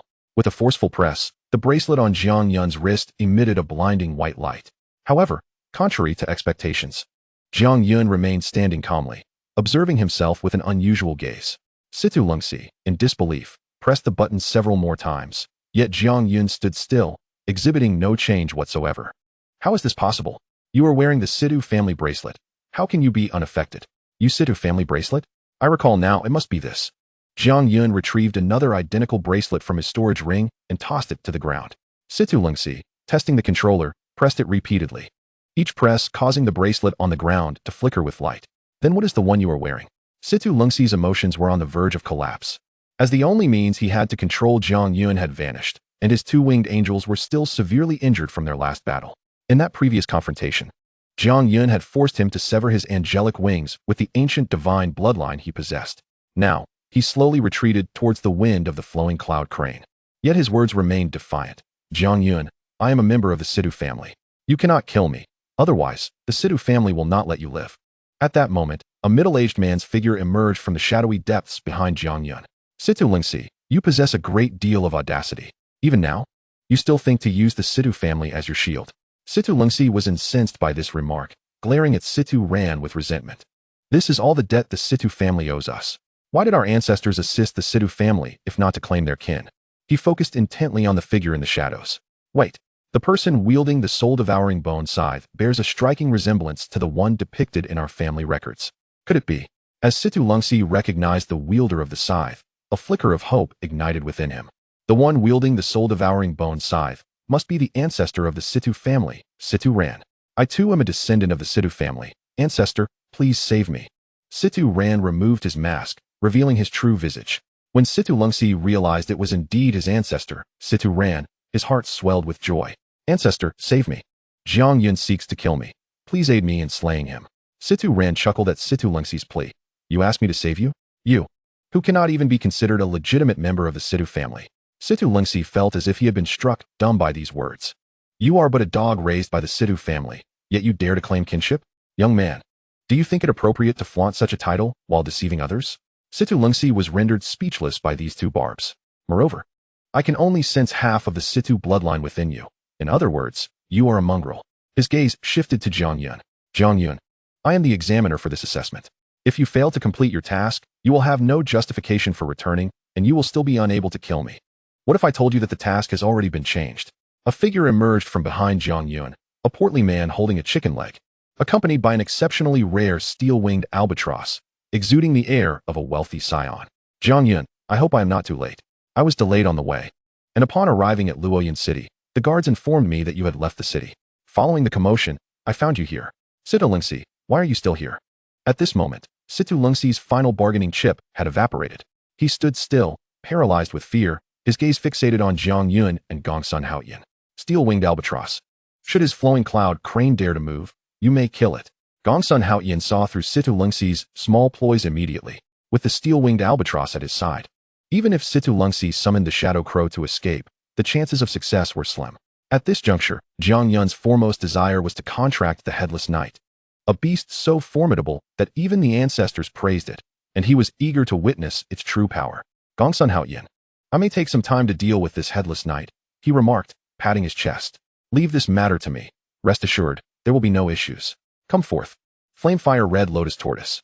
Another juvenile beast? Situ Lingxi felt a twinge of indignation upon realizing that his opponent was merely utilizing a juvenile creature. Little fatty. I am employing a mature beast, the two-winged angel. Do you truly think your juvenile beast can triumph over my mature one? Have you never attended school? Or has your family never informed you of the significant disparity in levels among extraordinary beasts? In Situ Lingxi's mind, it was nearly impossible for a juvenile beast to defeat a mature one. However, the individual named Jiang Yun was an exception. The ancient divine bloodline he possessed was extraordinarily powerful, almost a paragon of numerical superiority. Little fatty Gongsun Haoyan took a bite of the chicken leg in his hand. To deal with you, a juvenile beast suffices. You are not worthy of me unleashing anything stronger. Furthermore, have you forgotten that I am from the Gongsun family? Jiang Yun was acutely aware that there was likely a considerable gap between Gongsun Haoyan and Situ Lingxi, while perhaps he could hold off for a while, over time. At this moment, there was no time to ponder the details. Mounting the flowing cloud crane, I pursued the direction in which the Headless Knight had fled. Soon, Jiang Yun caught sight of the Headless Knight sprinting below. The River of Hades system is now activated. In the realm of the River of Hades, Situ Ran remarked, "This is your beast. Perhaps it is more fitting for you to take action." Jiang Yi, seated atop a heap of bones, wore a mischievous grin as he observed Situ Ran. Situ Ran shot Jiang Yi a disdainful glance. The soul-devouring bone scythe in his hand, exuding waves of chilling Hades waters, aimed at the Headless Knight. Since I was able to contract him back then, I can similarly assist you in binding him now. Jiang Yun, do you know why my Situ family was able to firmly establish itself as one of the 4 great clans in Weiyang City? Chapter 30, The Breached City Gate. Jiang Yun shook his head and turned his gaze back to Jiang Yi, who was lounging among the bones, only to be met with Jiang Ye's resigned shrug. This was beyond what a mere lower-level city lord could comprehend. Firstly, it is because I am Situ Ran, and secondly, it is due to this Headless Knight. If we successfully contract him today, you will undoubtedly secure your place in the realm of beasts in the future. With that, Situ Ran exerted force beneath his feet, launching himself forward like a bolt from a crossbow. Immediately, the sounds of clashing weapons echoed throughout the River of Hades space. Jiang Yun watched as Situ Ran's strikes grew increasingly ruthless, reinforcing his belief that venturing into the Burial Bone Gorge had been the right decision. Recollecting the illustrious history of Situ Ran in Weiyang City, he noted that the records were exceedingly grand. He had single-handedly dominated the ancestors of the Tuoba and Sima clans, and his beasts had kept the Gongsun clan's patriarch at bay, ultimately securing his position as the lord of Weiyang City. The place Jiang Yun had just occupied was now engulfed in flames, amidst which stood a chubby boy holding a chicken leg. He appeared utterly at ease, while flames engulfed the turtle beside him. As time progressed and the sun approached noon, the fire on the turtle intensified. Situ Lingxi, it's nearly midday. Are you certain you wish to continue fighting me? Gongsun Haoyan took another bite of his chicken leg, a sly grin on his face as he gazed at Situ Lingxi. Opposite him stood a winged angel, its form wavering, with several singed feathers strewn on the ground. The angel's wings appeared fragile, as if they might collapse at any moment. Facing this dire situation, cold sweat dripped down Situ Lingxi's back. Gongsun Haoyan, had it not been for the injuries inflicted upon my angel at the Burial Bone Gorge, you wouldn't be in a position to lecture me. Situ Lingxi panted heavily, a shadowy crow circling above him. Having summoned 2 beasts, he found himself powerless against the infernal fire Red Lotus turtle. He simply could not muster the strength to fight back. Had his angel not been gravely injured, Gongsun Haoyan would likely be lying on the ground by now. Behind him hovered a steel-winged albatross, and the thought of escaping on either the flowing cloud crane or the shadowy crow seemed impractical. Neither could match the prowess of the steel-winged albatross in the air. Currently, he could barely breach the defenses of this small turtle, let alone contend with the Gongsun family's ancestral guardian beast, as long as that guardian beast remained. Slaying Gongsun Haoyan was beyond his capabilities. I never expected this little chub to be so troublesome, and now Jiang Yun has stolen my headless knight. He lamented that he should have fought Jiang Yun with all his might back then, preventing him from leaving the Burial Bone Gorge. Just as the two faced off, a flash of fire shot up from the north of Luoyan City. Boom! It exploded in the air, forming the character for breach. This signal indicated that the tide of aberrant beasts was upon them, and Gongsun Haoyan needed to return to Luoyan City without delay. Situlingsi, you now have two choices. Either return to Luoyan City with me immediately to fend off the onslaught of aberrant beasts, or perish here. You may continue to manipulate your angel with mental energy and fight me, but with noon approaching, I advise you to be wise. Furthermore, I never stated I possessed only a single beast. Situlingsi took a deep breath, closing his eyes as if making a final decision. I will return with you. Before departing, he cast one last glance at the spot where Jiang Yun had vanished. This might be his closest encounter with the Headless Knight, but also his final chance. As they made their way back, Gongsun Haoyan's gaze never left Situlingsi, fixating on him as if he were a criminal. You don't need to watch me like that. I assure you that I will uphold my promise to return. Gongsun Haoyan remained silent, instead turning his attention back to Jiang Yun's location. Jiang Yun, how many beasts have you contracted now? Upon returning to Luoyan City, they were met with the sight of thousands of aberrant beasts assaulting the city like a relentless tide. Situlingsi, if you remain here to resist the aberrant beasts, our past grievances will be erased. However, before Gongsun Haoyan could finish, a beam of holy light descended from the sky, revealing a somewhat weakened two-winged angel amidst the tide of aberrant beasts. Gongsun Haoyan knew that within the city, there would be low-level aberrant beasts, which were his targets. Infernal Fire Red Lotus. At that moment, the sun reached its zenith, marking noon. The power of the Infernal Fire Red Lotus turtle surged dramatically, amplifying the potency of its abilities. Hovering above on the flowing cloud crane, Situlingsi gasped in shock. I never anticipated that this chubby boy from the Gongsun family would possess such strength. It seems I cannot engage with him until the two-winged angel fully recovers. Whoosh! A stone pillar shot forth from the dense forest. Boom! It struck the Infernal Fire Red Lotus turtle with unerring precision. A transformed beast. Gongsun Haoyan recognized the aberrant beast from the forest. He was astonished that the second wave of the beast tide already included a transformed beast. Indeed, Principal Chung had not been mistaken. Jiang Yun, are you not finished yet? Hiss! In an instant, a shadow darted from the forest, revealing a massive, jet-black python amidst the tide of beasts. It was the fully formed aberrant beast, the Thousand Mechanisms Mystic Serpent. The Thousand Mechanisms Mystic Serpent belonged to the mythical bloodline of aberrant beasts, and its power should not be underestimated. However, under normal circumstances, it would not participate in the tide of aberrant beasts. How could this be? Normally, such a beast would not join here. It should be in the midst of hatching its young. Suddenly realizing something, Gongsun Haoyan looked towards the city walls and saw Jiang Jinghao fleeing Luoyan City with something in hand. Damn it, this fool. Is he toying with the lives of an entire city's populace? Faced with the furious Thousand Mechanisms Mystic Serpent, Gongsun Haoyan could do nothing but flee, intending to hand this beast over to the royal beastmaster in his ranks. At this moment, Luoyan City was far from optimistic, besieged by aberrant beasts from all directions. The stronger beasts were concentrated at the main city gates. Just then, the sound of galloping hooves echoed from afar. Upon hearing this, Gongsun Haoyan couldn't help but smile. This signified that Jiang Yun had successfully contracted the Headless Knight. Meanwhile, a signal flare was launched from the southern direction of the city. The southern gate had been breached. The assaults from merely two waves of aberrant beasts have resulted in the breach of two city gates. It appears that the defensive capabilities of Luoyan City now pale in comparison to those of a small village. Regrettably, Jiang Yun's current strength can only offer some assistance at the onset of the beast tide. However, should any transformed aberrant beasts emerge from the tide, the situation would become exceedingly dire. Is it truly time to summon the Lord of the Underworld for a mere 30 seconds? Without the luxury of hesitation, Jiang Yun must rush through the city gates, dedicating himself to safeguarding the citizens within. Chapter 31, Luoyan City, Lord's Mansion. At this moment, Gongsun Haoyan's voice resonated from behind him. Jiang Yun, this wave of aberrant beasts is abnormal, so exercise caution. I encountered the silhouette of the Thousand Mechanisms Serpent on my way here. Moreover, before I departed, there is something I believe you should be aware of. It seems that Lord Jiang has been concealing certain matters from us.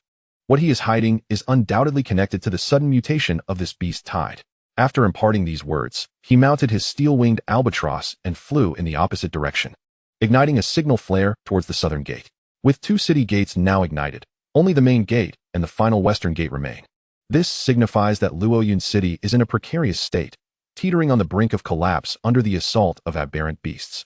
The city is littered with corpses, beast tamers, citizens. Aberrant beasts, remnants of the chaos, are ubiquitous.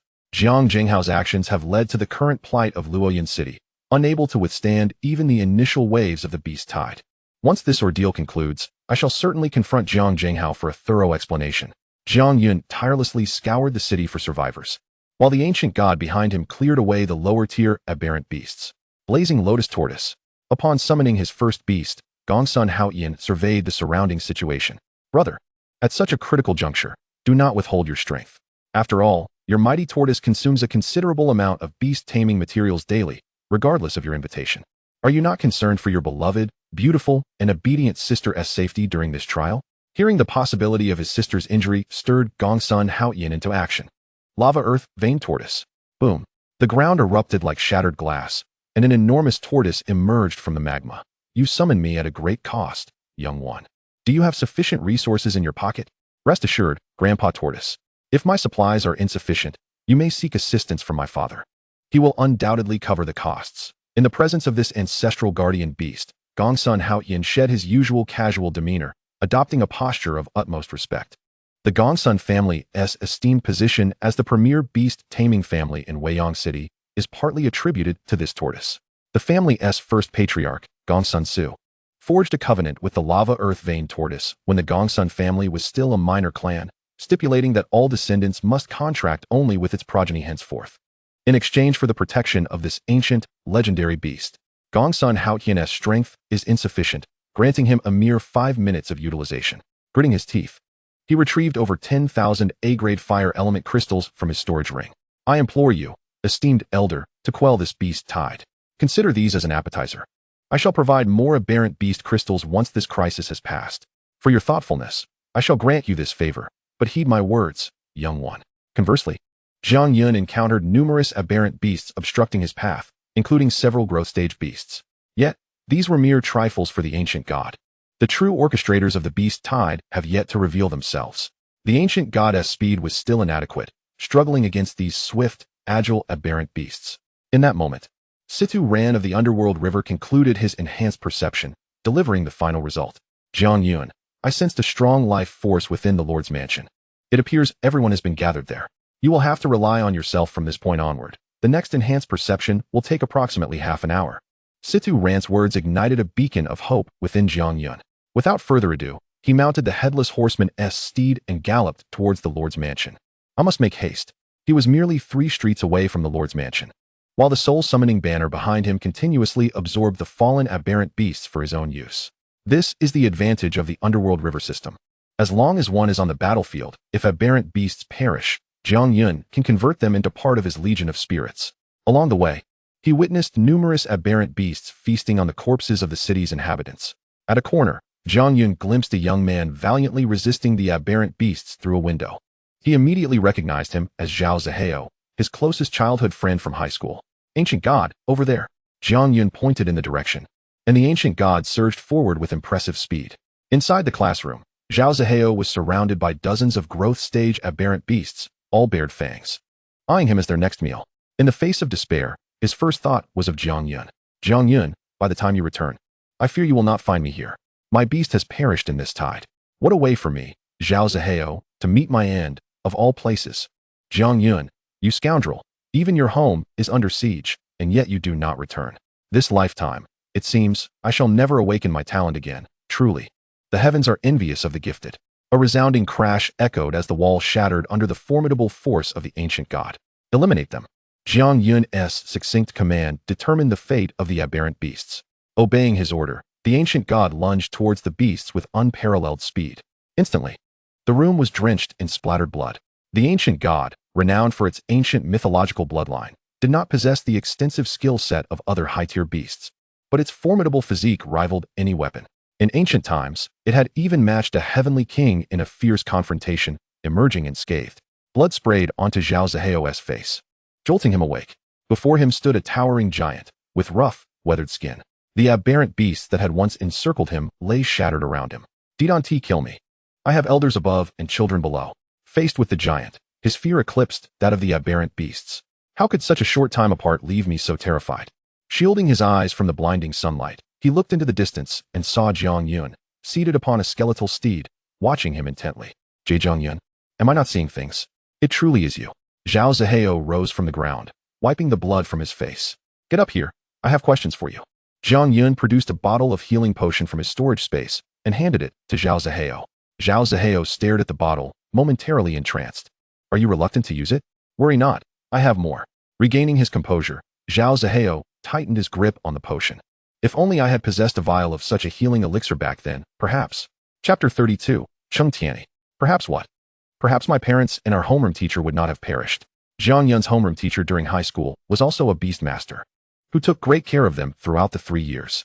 Zhao Zihao lost his parents tragically in this wave of beasts as well, and upon hearing this news, Jiang Yun felt a tumult of emotions within. After a moment of silence, Jiang Yun inquired about his confusion. How could Luoyun City have become so feeble?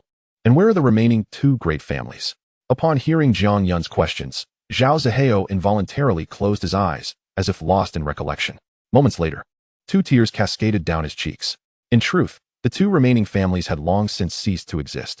All of this was orchestrated by the current city lord, Jiang Jinghao, who somehow acquired several beast cubs, allowing Jiang Xinro to enroll in a foreign school. Subsequently, they dispatched several beast masters, including 1 royal-level beast master, to seize control of Luoyun City. These developments were supposed to be reported, but all correspondence was intercepted by Jiang Jinghao alone. Through Zhao Zihao's recounting, it became evident that Luoyun City had transformed into a mere ghost town, and he was unaware of its whereabouts. Faced with the current situation, Jiang Yun was momentarily at a loss. However, safeguarding the citizens in the city lord's mansion was of utmost importance. What about your beast? Zhao Zihao looked up at Jiang Yun with a deep sigh. It perished, slain in that very classroom just now. Its remains were devoured by those beasts. This was the first time Jiang Yun had seen Zhao Zihao so despondent, yet he did not intend to offer words of consolation. Such sentiments were best left unspoken, lest one risk attracting misfortune on a stormy day. I recall you awakened an A-level talent, Earthvein Link, right? Zhao Zihao nodded. What use is an A-level talent? Without solid strength, one cannot survive in this tide of beasts. However, you, having awakened a C-level talent, Necromancer summoning, can summon such powerful beasts. It seems you must possess an epic-level ability. Jiang Yun's gaze drifted towards the distant city gate. It is a beast of ancient mythic bloodline. What did you just say? A beast of ancient mythic bloodline. How did you accomplish that? Zhao Zihao was compelled to reassess the individual before him, and after a careful appraisal, he concluded, You are certainly not Jiang Yun. Whoever you are, get off him at once. Observing his childhood friend in such a bewildered, inexperienced state, Jiang Yun rolled his eyes and continued guiding the ancient god towards the city lord's mansion. Outside Luoyun City, Jiang Jinghao stood atop a blazing golden crow. My daughter, I am on my way. I wonder how those few Qinji Xian snake's cubs are faring. It was thanks to these 2 beasts, along with Luoyun City, that he was able to send her to the warrior academy of the Sakura Empire. Alas, the common folk of Luoyun City have suffered, but that is a trivial matter. The city has long been a hollow shell. Jiang Jinghao, do you think you can simply evade the consequences of your actions? At that moment, an aged voice resonated from behind him. He turned abruptly to find an immensely large giant bird looming behind him. Principal Cheng, what brings you here? Shouldn't you be at Xianlin Academy? Standing behind him was indeed Cheng Hanlin of Xianlin Academy. It appears I have lingered too long at the school, leading to the impression that I am merely an ordinary principal. I almost forgot my other identity, China's foremost executioner, Cheng Tianyi, and also the leader of H District. Faced with this divine beast master, Jiang Jinghao harbored no thoughts of recklessness. Moreover, he had once been hailed as the greatest below the divine. Jiang Jinghao, had you managed to defend Luoyun City, coupled with the favor I owe to the Jiang family, you might have been permitted to keep your remains intact. Yet, your recent actions have left me deeply disappointed. Under Cheng Hanlin's scrutiny, Jiang Jinghao's palms were already slick with sweat. Principal, might you grant me clemency this once? At the very least, allow me to perish on the battlefield against the tide of beasts, thus honoring your educational legacy. You? Die in the tide of beasts? What a preposterous notion. Shouldn't you have instructed those lurking around to act, and leave me here, a frail old man? That aligns with my impression of you, Jiang Jinghao. Cheng Hanlin unhesitatingly rejected Jiang Jinghao's plea, punctuating it with a statement that revealed his true thoughts. I never imagined you would still be so cautious at your age. Cheng Hanlin, why do you wade into this murky water at your advanced age? Jiang Jinghao ceased his pretense, straightening his spine as he spoke these words. This is all Jiang Yun's fault. Had he not usurped Jiang Xinrou's rightful place, I would not be in this predicament. Is this your justification for abandoning those people? What did you proclaim when you occupied the position of city lord? At this moment, any semblance of kindness vanished from Cheng Hanlin's eyes, replaced by regret, fury, and a palpable aura of menace. In an instant, several king-level beast masters and a demigod-level beast master appeared by his side. Senior Cheng Hanlin, I advise you to return. Mr. Jiang Jinghao is a distinguished guest from our island nation. Mr. Jiang Jinghao, I sincerely thank you for the 3 Qianji Xian snake cubs you gifted to our school. However, I must insist that you cannot take this person with you. As they spoke, they all summoned their beasts. The atmosphere grew exceedingly tense. You believe you can contend with me, old man, with just the likes of you? I suggest you reconsider. Luoyuan City. Throughout his journey, Jiang Yun rescued numerous acquaintances, as well as ordinary individuals incapable of summoning beasts. After 2 hours, Jiang Yun finally arrived at the city lord's mansion, where he witnessed the valiant beast masters fighting desperately. Jiang Yun. At that moment, someone within the mansion recognized him, drawing the attention of all present. Jiang Yun, when will reinforcements from the upper city arrive? Jiang Zhe, the deputy city lord, displayed a look of bewilderment. His beast mastery level was already low, and fear was evident in his gaze. After this battle, the beast masters within the city had suffered substantial casualties, not to mention the plight of the citizens. What intrigued Jiang Yun was that he had scarcely encountered any members of the Jiang family along his route. Logically, this deputy city lord should have fled like Jiang Jinghao. Reinforcements from the upper city. At this point, Jiang Yun hesitated momentarily. He was uncertain when help would arrive, should it come too late. Even with his necromantic abilities, he could hardly withstand the onslaught of thousands of beasts simultaneously. Jiang Yun. Ha ha ha, so you are indeed here. Do not worry, I have arrived. I, Zhan Xingye, am here, and peace will return to Luoyuan City. With my presence, victory in this battle is assured. Following the voice, he looked up to see hundreds of flying-type beast masters, with Zhan Xingye leading the charge. Seeing him, Jiang Yun felt a sense of relief. Boss Jiang, you may have arrived a tad late. Better late than never. What matters is that you have come at all. Behind Zhan Xingye stood a formidable battalion of Beast Tamers. Numbering in the thousands, each adorned in cloaks emblazoned with the emblem of a colossal bird, an insignia that Jiang Yun had never encountered during his prolonged stay in Luoyuan City. Chapter 33, The Arrival of Zhan Xingye. Jiang Yun, you are truly fortunate. I never imagined that the Imperial Beast Association from Weiyang City would be dispatched to quell the tide of aberrant beasts this time. The leader of the Imperial Beast Association, Qin Bo, approached Jiang Yun, gazing at the still youthful visage of the boy. So, you are Jiang Yun? I've heard whispers that you once contemplated joining the Imperial Beast Association. Did you know that someone has been waiting for you there for an entire day? With these words, he mounted his royal griffin and departed, leaving Jiang Yun standing there, utterly flabbergasted. What? Jiang Yun turned his gaze towards Zhan Xingye, who had witnessed the entire exchange. I'm not sure. So your initial choice was the Imperial Beast Association? Boss Zhan, listen to me. I need to deal with the aberrant beasts first. Halt. Jiang Yun was momentarily immobilized, turning to meet Zhan Xingye's steadfast gaze. Regardless of your initial choice of association, once you join the beast hunting squad, you become my brother, Zhan Xingye. Rest assured, this tide of aberrant beasts will soon pass. However, witnessing the grandeur of the first-tier beast tamers made Zhan Xingye seethe with indignation, and he turned to berate his team members. If you all had improved your strength, would we still be languishing at a third-tier association? The associations were classified into 6 tiers, from 6 to 1, with the first tier being the most formidable, possessing the greatest resources and capabilities. The beast hunting squad, of which Jiang Yun was a part, belonged to a third-tier association. During an outbreak of aberrant beasts, higher-tier cities would dispatch their associations to intervene. Typically, only first- and second-tier associations would engage in such battles, while third- and fourth-tier associations were tasked with cleaning the battlefield, collecting spoils, and accounting for casualties. The battle in Luoyuan City had escalated to a fever pitch, and the involvement of higher-tier cities had rendered the situation considerably more optimistic.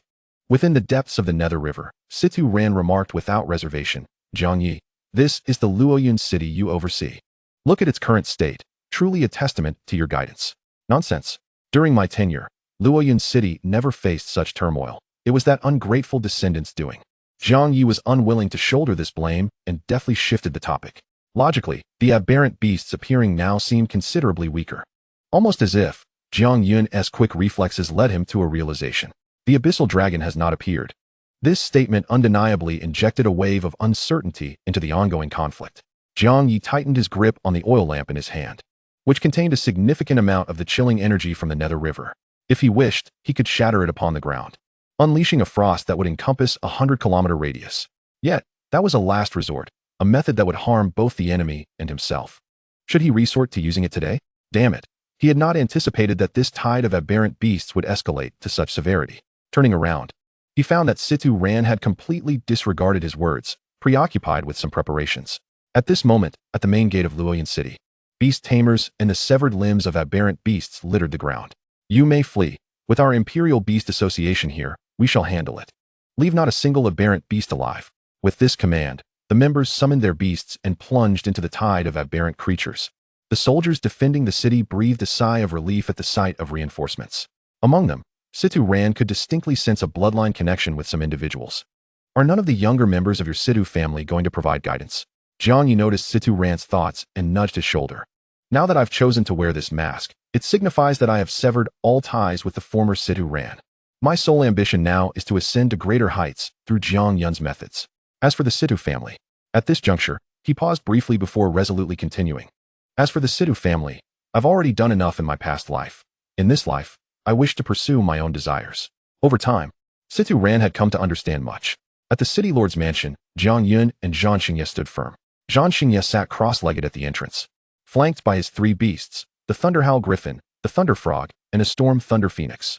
All epic level, complete beasts. Jiang Yun, after this tide of aberrant beasts, restoring Luoyang City will be an arduous endeavor. Why not take this opportunity to bring those you know to Weiyang City for safety?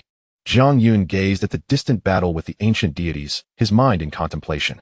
Boss Zhan, I will consider your suggestion. But the most pressing matter now is to control this wave of aberrant beasts. Zhan Xingye then gestured, and the 3 beasts circled around the city lord's mansion. A staff materialized in his hand, adorned with intricate lightning patterns. Observing the formidable prowess of Jiang Yun's beast, he felt a sense of reassurance. If Jiang Yun's strength remained steadfast, perhaps he could indeed aim for the second-tier association in the future. Advancing to a second-tier association was a long-held aspiration of Zhan Xingye, one that he and another individual had endeavored to establish. However, shortly after its founding, the other party had to depart for matters elsewhere, leaving Zhan Xingye solely responsible for managing the association. Fortunately, the other person periodically sent back a plethora of beast materials, even providing rare aberrant beasts to enhance the strength of the association members. Jiang Yun, has the Abyssal Dragon made its appearance? When Gongsun Haoyan inquired about the Abyssal Dragon, Jiang Yun's expression reflected confusion. He sensed something was amiss. Logically, under the current circumstances, the Abyssal Dragon should have emerged long ago. Yet only the Thousand Machines mystic serpent was seen swirling at the city gate, with no sign of the Abyssal Dragon. Elder Situ, can you sense whether the Abyssal Dragon is present on this battlefield? I can attempt, but I cannot guarantee I will locate it. Situ Ran closed his eyes, placing his hand on the ground to attune himself to the nearby rustling winds. Gradually, unease began to burgeon within him. I sense it. A powerful aberrant beast is charging toward us. Upon hearing Situ Ran's words, Jiang Yun prepared for battle, yet upon surveying the surroundings, he found nothing unusual. Elder Situ, this aberrant beast. Before Jiang Yun could finish his sentence, a thunderous rumble erupted from beneath their feet. The ground began to tremble violently, accompanied by the sound of shattering rocks. Jiang Yun turned sharply to look behind him, where it appeared something was about to breach the surface. Chapter 34. Defending the City Lord's Mansion. Jiang Yun, the Abyssal Dragon seems to be right beneath us. It was no longer necessary to sense. Anyone could feel the presence of the Abyssal Dragon lurking beneath them. Run. Everyone hurry. Jiang Yun reacted swiftly, shouting to the civilians sheltering within the City Lord's Mansion. Yet, it was too late. The massive form of the Abyssal Dragon erupted from the ground, sending those who had sought refuge in their homes soaring into the air. The rain descended, a torrential downpour of human despair. In that moment, all they had endeavored to achieve dissipated into nothingness. No one could fathom why a cavern lay beneath the city of Luoyang, a passageway that enabled the Abyssal Dragon, towering at 30 meters, to surge forth at full speed. Reaching the very heart of the city, the Lord's Manor. Why was there a conduit that led directly to the Lord's residence? Jiang Yun stood frozen, his gaze fixed on the scene before him. Those who had moments ago displayed expressions of hope now lay lifeless, devoid of vitality. The architect of this calamity was none other than the Abyssal Dragon before him. Jiang Yun's fists clenched tightly, his knuckles whitening from the pressure. Behind them, Jiang Zhe stood trembling, unable to confront Jiang Yun and the others directly. He was acutely aware of the unfolding events and found himself torn over whether to reveal the truth. Should he speak up, Jiang Jinghao would undoubtedly face a dire fate. Yet, remaining silent would only delay the inevitable revelation. He regretted ever supporting the excavation of the blue crystal ores. As Jiang Zhe wrestled with his thoughts, the abyssal dragon let out a deafening roar. Debris from the ground coalesced before its maw, rapidly forming a colossal stone sphere. This was its skill, celestial descent. Get back! Gong's son Haoyan shouted, yanking Jiang Yun away just in time. After much internal struggle, Jiang Zhe finally chose to divulge the truth.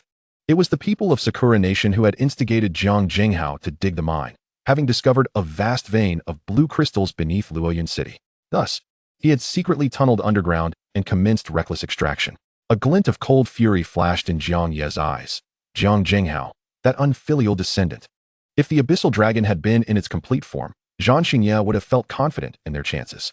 However, contrary to expectations, a white light emanated from the abyssal dragon, causing its form to swell. It had evolved into the king-class abyssal dragon, an unprecedented advancement. Jiang Yun sensed something amiss. The abyssal dragon had been suppressing its level to prepare for this very confrontation. Jiang Yi and Situ Ran exchanged incredulous glances, recognizing the gravity of the situation. The battlefield had suddenly shifted. What once seemed manageable against its complete form now appeared daunting. The king class marked a pivotal transition among beasts. Should it successfully evolve, not only would its power surge, but it would also influence everything around it. If it were a foreign beast evolving, it would enhance the bloodthirst and potential of surrounding creatures. Conversely, should it be a familiar beast, the augmented abilities would be reflected back to its host, amplifying their prowess. The creatures, which had already begun to falter, now grew ferocious under the influence of the abyssal dragon. What could possibly explain this sudden evolution? Jiang Yun peered into the chasm from which the abyssal dragon had emerged, discovering an abundance of blue crystals. In that instant, the reason for its rapid evolution became clear. Consuming half of a vein stretching for miles had facilitated its transformation.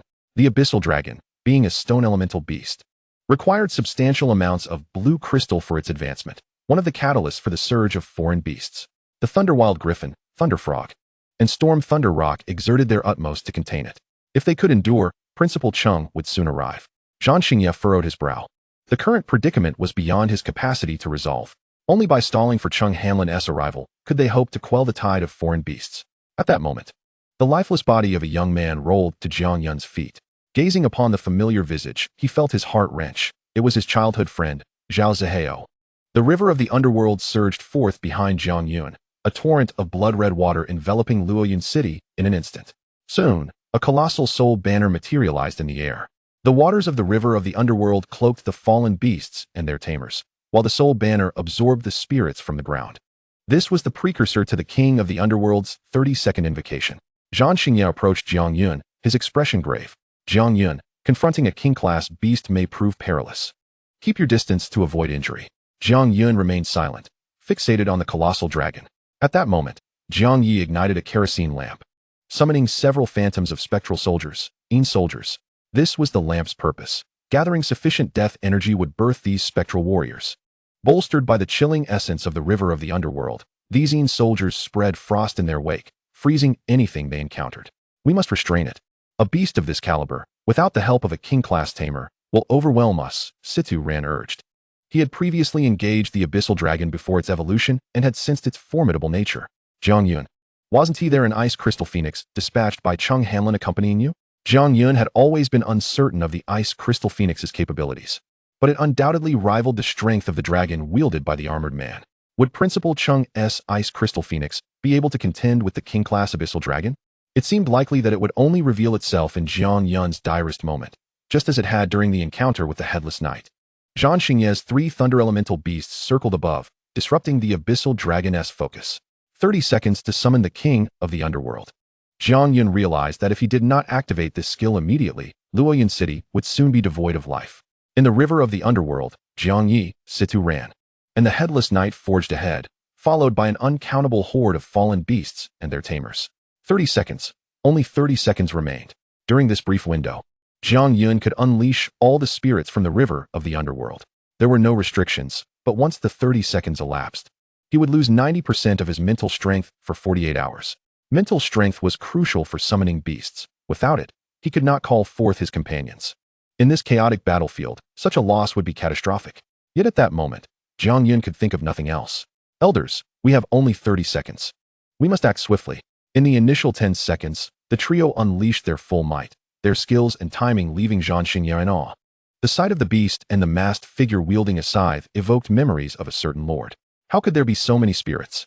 Gongsun Haoyan nudged him, urging him to look behind. The sky was awash in crimson, a flowing river of blood threading through the heavens, continuously birthing spirits. Below, Jiang Yun's eyes glowed red as he gasped for breath. Another 10 seconds passed, and Jiang Yi, Situ Ran, the headless knight, the stone giant, and Zhang Xingye's 3 beasts continued to rally. In a fleeting moment, the tide of battle was unexpectedly turned. The leader of the battle had to act swiftly. Within a mere 20 seconds, Jiang Yun single-handedly altered the entire course of the conflict in Luoyun City. How could you few contend with the abyssal devouring dragon? And what of the 1,000 mechanisms profound serpent? Suddenly, a figure appeared atop the abyssal devouring dragon, extracting a pitch-black crystal from his storage ring and embedding it into the beast's crown. Immediately, the dragon went into a frenzy, rampaging and unleashing its skills indiscriminately. Surely, you cannot hold Luoyun City any longer. However, that Necromancer beast master possesses some intriguing qualities. Some of you, were you not merely awaiting Jiang Yun's moment of weakness to strike? Upon finishing his words, a rift opened in the space behind him, and he vanished from sight. In an instant, numerous masked figures surged forth from the surroundings, all of them turning their gaze towards Jiang Yun. At that moment, Situ ran, suspended in midair. Sensed the bloodline of the Situ clan coursing through these individuals, igniting a surge of fury within him. Situ Ran removed his mask and stood before Jiang Yun. I am Situ Ran, the first patriarch of the Situ family. You all shall withdraw. This proclamation silenced those present, yet time continued to march on mercilessly. In the blink of an eye, 30 seconds slipped away, and Jiang Yun's undead minions were forcibly drawn back into the river of the underworld. Jiang Yun, having lost 90% of his mental strength, collapsed to the ground. Leave it to me, Jiang Yun. You have done enough, came an aged voice from directly behind him. Just as Jiang Yun attempted to rise, he was halted. A few insignificant pests, daring to act before me. The newcomer was Cheng Hanlin, with the celestial Qing Wan soaring above him. This war is beyond your capacity to quell now. Depart, and leave this to me. Principal Cheng. Everyone was rendered speechless, their mouths agape at Cheng Hanlin's formidable presence. Principal Cheng, what is this? Zhang Xingye retrieved a vial of high-tier healing potion from his storage ring, applying it to Cheng Hanlin's injuries, and tossed another vial to the prostrate Jiang Yun. There was an unforeseen complication while pursuing Jiang Zhenghao. I never anticipated that the beast masters from Sakura country would assist him. I also encountered an old acquaintance there, and we exchanged a few blows. However, it was I who ultimately triumphed. That individual lost his life. Divine beast masters are typically the pinnacle of power among nations, capable of swaying the tide of battle. The Ice Crystal Phoenix and Celestial Qingwan must come to an end. As for this beast, there is no need to spare it. And these individuals, let them remain here forever. With a command from Cheng Hanlin, 2 ancient mythical beasts of the King Body bloodline burst forth behind him, unleashing their skills upon the abyssal devouring dragon without reservation. The anguished wails echoed from the dragon's maw. Had Cheng Hanlin not appeared amidst this tide of beasts, victory for Jiang Yun and his companions would have come at an exorbitant cost. With the situation stabilizing, Jiang Yun finally relaxed the taut string of his nerves, collapsing into unconsciousness. 2 days later, Jiang Yun sat amidst the ruins, gazing at the nearly obliterated structures. Jiang Yun, it is time to return to Weiyang City. Your performance this time will surely earn you an SSS rating, comforted the chubby Gongsun Haoyan as he settled beside him.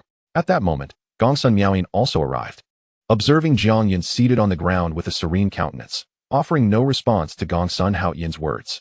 A surge of anger ignited within her as she picked up a small stone from the ground and hurled it at Jiang Yun's head. Jiang Yun, do you know what my brother has done to help you?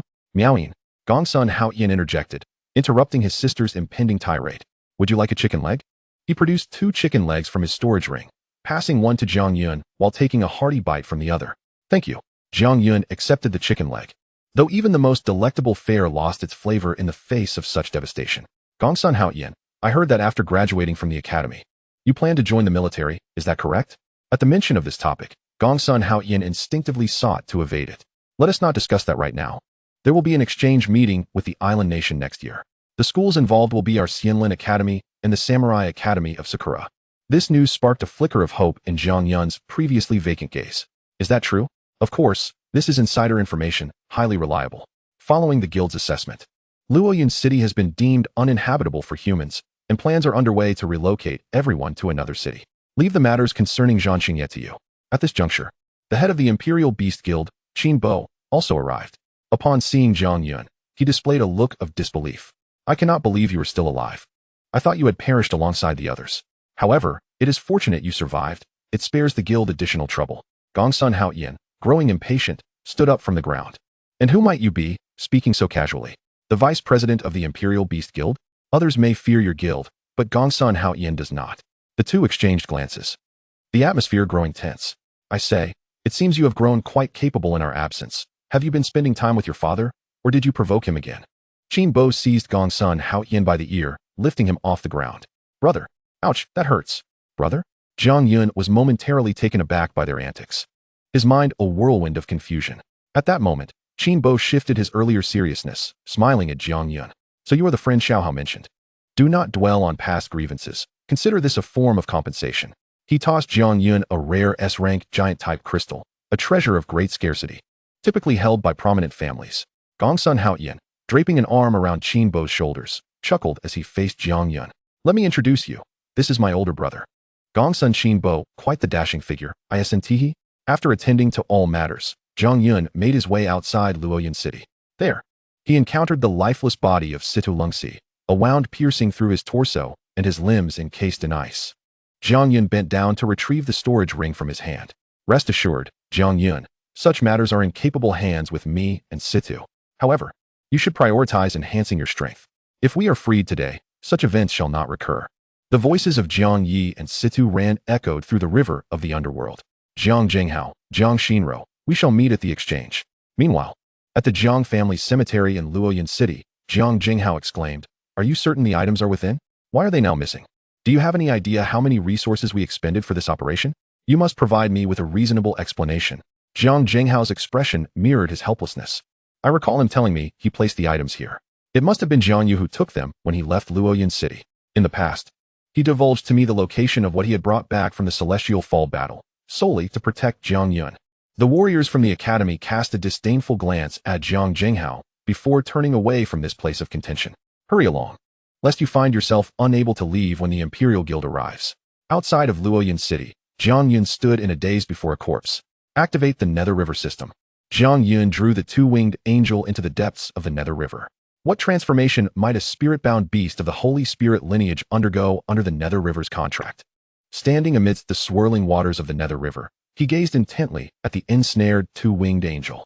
Its wings lay shattered, and its face bore the torment of its former life. Jiang Yun raised his hand, and the waters beneath him began to churn violently. The ancient deity clenched her form tightly. Any slight exertion sent her body into violent tremors, accompanied by anguished whimpers from her throat. I offer you a choice. Either perish alongside your master here, or become my beast. I shall elevate your powers further. After a moment's pause, the two-winged angel did not even open her eyes. Why do you waste words on her, Jiang Yun? It would be better to resolve her fate here and now. With that, Jiang Yi seized Situ Ran's soul-eating bone scythe and approached the two-winged angel. With two swift strikes, he severed her wings completely. Oh, she looks much more pleasing like this. You all, were it not for my master squandering my talents, none of you would escape when I ascend to 6 wings. Kill her. For a rebellious beast such as this, even if her strength and potential surpassed that of Situ Ran or the Headless Knight, Jiang Yun would never forge a contract with her. Upon receiving the command, Jiang Yi showed no hesitation as the blade fell. The head of the two-winged angel rolled to Jiang Yun's feet. Jiang Yun deemed it unnecessary to spare such a beast. Situ Nan appeared beside Jiang Yun, his expression grave. Indeed, Jiang Yun, it is a risk to retain a beast that disrespects its master. Besides, which of us can compare to this winged creature? Jiang Yi sat beside the corpse of the two-winged angel, disdain evident in his tone. Jiang Yun harbored little affection for this beast. Yet his curiosity lingered. What would a spirit-bound beast of the Holy Spirit lineage become when enhanced by the Nether River? His ancient deity had also progressed to a growth stage. However, in such circumstances, even with the Nether Lord's power for 30 seconds, he could only temporarily shift the tide of battle, not decisively end it. Ultimately, the dearth of capable beasts within the Nether River rendered him unable to determine the outcome of the conflict. Let us depart. Someone seeks you. The remaining matters can be addressed upon our return to Luoyang City. Upon hearing Situ Ran mention someone was looking for him, Jiang Yun's consciousness withdrew from the Nether River's realm. Jiang Yun, My brother asked me to inquire whether you plan to return to Weiyang City now, or if you intend to go back alone. Gong Sun meowing. Appearing like a young girl, leaned against a small tree, arms crossed. I will return alone. There are matters I need to attend to, Jiang Yun replied with a smile. Retrieving 2 high-grade exotic beast crystal cores from his storage ring and tossing them to Gong Sun meowing. This is for you. A token of gratitude for you and your brother. Then I shall give you this. With that, Gong Sun meowing pulled a scarf from her storage ring, draping it around Jiang Yun's shoulders before departing without a backward glance. Gazing at the item in his hands, Jiang Yun sensed something amiss but dismissed it. Boarding the flowing cloud crane toward the shattered Luoyun city. There, he encountered Jiang Zhe. What are your plans? Do you intend to go to Weiyang City, or? Forget it. I think it would be better for me to accompany them to another city. Jiang Yun pondered for a moment before speaking. Very well then. As they prepared to part, Jiang Zhe produced a piece of inner armor crafted from dragon scales from his storage ring and handed it to Jiang Yun. I found this in the Jiang family graveyard. Initially, I intended to sell it, but upon reflection, it rightfully belongs to you, so I shall return it. Upon receiving the item, a notification echoed in Jiang Yun's mind. Item information: inner armor made from purebred dragon scales. Such pure dragon power, Jiang Zhe exclaimed in astonishment. The power of dragons is the mightiest among the 3 ancient mythical bloodlines, and armor crafted from dragon scales is exceptionally resilient. This armor not only offers protection but also imbues the host with dragon power, significantly enhancing future attribute gains when acquiring dragon-type beasts. Jiang Yun. I have committed many errors in the past, indulging Jiang Zhenghao's misdeeds. Yet, without your grandfather, no one in the Jiang family can sway his will. This time, I intend to venture forth and seek him out, to reclaim control of the Jiang family. With this thought, a frown crossed Jiang Yun's brow. Yet, Luoyun City now lay in ruins. What could his grandfather possibly accomplish upon his return? He wondered whether his father had received news in advance or was merely fortunate. After his departure, a wave of exotic beasts surged through Luoyun City. Observing the city that had become so estranged from him, Jiang Yun mounted the flowing cloud crane. Soaring toward Weiyang City, reclining lazily on the crane, he gazed at the azure sky, lost in thought. In Weiyang City, at the first academy, Jiang Yun, as usual, diligently attended class in the Rare Beast Mastery Class 2. A week had elapsed since the previous outbreak of exotic beasts in Luoyun City. Jiang Yun had indeed achieved the highest grade of SSS in this assessment, and his performance during the Beast Tide had spread throughout Weiyang City. Jiang Yun, in 10 days. The first semester will conclude. Where do you plan to go for break? With Luoyun City gone and his father's whereabouts uncertain, Jiang Yun found himself at a loss regarding where to go. Perhaps I will undertake some tasks at the guild. What about you? Gong Sun Haoyan contemplated for a moment. I might also take on some tasks at the guild. Just then, the school bell rang, concluding their conversation. The homeroom teacher entered the room. With the semester's final examinations approaching, anyone who fails this time should not expect a break. They will be stuck here for remedial classes. Their homeroom teacher was a distinguished beast master, dressed impeccably in black work attire, the high collar accentuating her elegant neck, her feet adorned with red-soled black heels. At that moment, she tapped the ground with her heel, producing a crisp sound. She was Su Qingqing. This is hardly a punishment. It is a reward. Rest assured, I shall undoubtedly finish last this time. Alas, whoever dares to compete for the last place with me, I shall be furious. Listening to the surrounding students' chatter, Jiang Yun sensed that something was amiss. Regardless, he could not remain at school, with so many beasts in his nether river space. He needed to devise a means to adequately feed them, as long as there were beasts within the beast space. A mineral known as blue crystal was required to provide them with the necessary energy. However, Jiang Yun currently housed over 1,000 beasts in his beast space. Little one, could you possibly expedite your efforts in earning money? Just look at how many times you fell short on blue crystals last month. Are you trying to starve us old folks? Jiang Ye's voice rang out like a death knell. Oh, ancestor, I'm still in school. How could I possibly acquire such vast amounts of blue crystals? Jiang Yun wore a troubled expression, lacking the robust familial support that figures like Gongsun Haoyan or Situ Heng enjoyed. Why does this teacher always fixate on me? Even Gongsun Haoyan is practically dozing off. Yet no one seems to mind. Nevertheless, it appears that the day of meeting the Empress is drawing near. Chapter 37. No money. Alas, the profession of Beast Tamers is indeed a costly endeavor. Perhaps we should rename it to money burners instead. A single blue crystal costs 300 blue star coins, and the scale of Jiang Yun's beast space requires 1,000 blue crystals each month, amounting to a staggering 300,000 blue star coins. A monthly expenditure of 300,000 blue star coins would impoverish anyone else long ago. Yet, Jiang Yun's situation is scarcely better.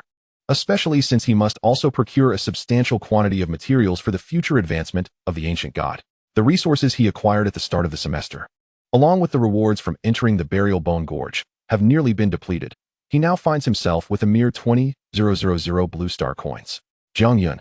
The homeroom teacher, Su Qingqing, noticed Jiang Yun's drooping head and promptly let a piece of chalk fly, striking him on the head. I believe everyone in this class can pass, except for you. Yet you don't seem to take it seriously. What gives you such confidence in your abilities that you feel you can ignore the lessons? Jiang Yun cradled his head, muttering under his breath. Why is there an exam everywhere I go? The 40-minute class dragged on at a glacial pace. When the bell finally rang, Jiang Yun collapsed onto his desk in relief. Jiang Yun, come with me, Su Qingqing said softly beside him.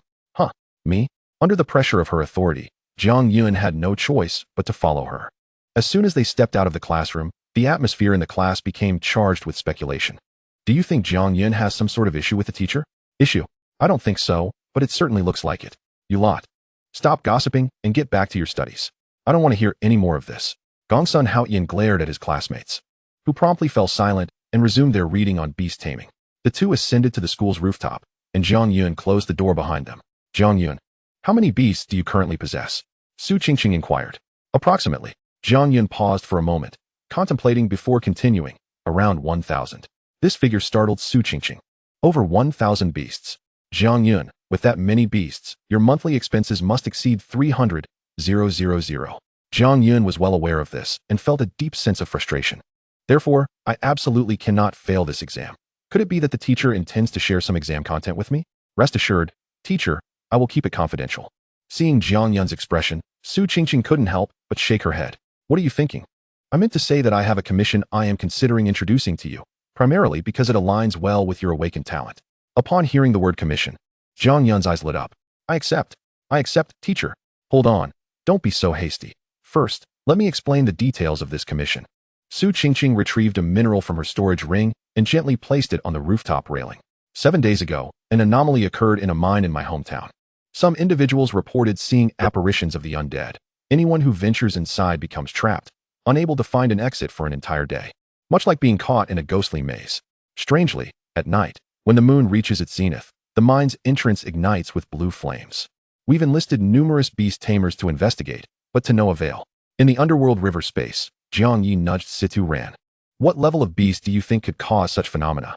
Situ Ran pondered for a moment before offering his thoughts. I suspect it could be a metamorphic or mature beast. Jiang Yi nodded in agreement.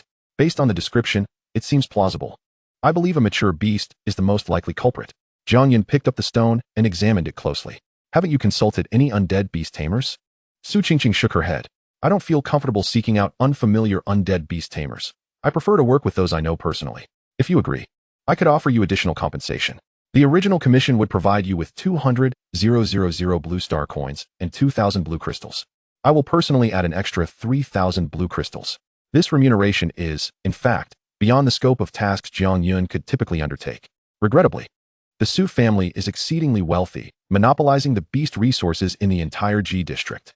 This has fostered Su Qingqing's tendency to spend liberally, though her cautious nature ensures she seeks out familiar beast tamers. All right, teacher, I accept this task. How about we go together after the exam? Sure. I hope our Class 1T have only you failing this time. Before long, a week had passed, and the final exam arrived. Consisting of 2 parts, a written examination and a practical combat assessment. Passing either one would suffice, while excelling in both would yield full marks. As someone who had briefly altered the tide of beastly phenomena, Jiang Yun felt no trepidation regarding the practical portion. However, his lackluster academic performance weighed heavily on him. Heaven, please let me pass this exam. This examination was not only crucial for his final grades, but also for his ability to successfully undertake guild tasks during the winter break. Confidently, Jiang Yun entered the examination hall, but upon receiving the exam paper, his heart sank.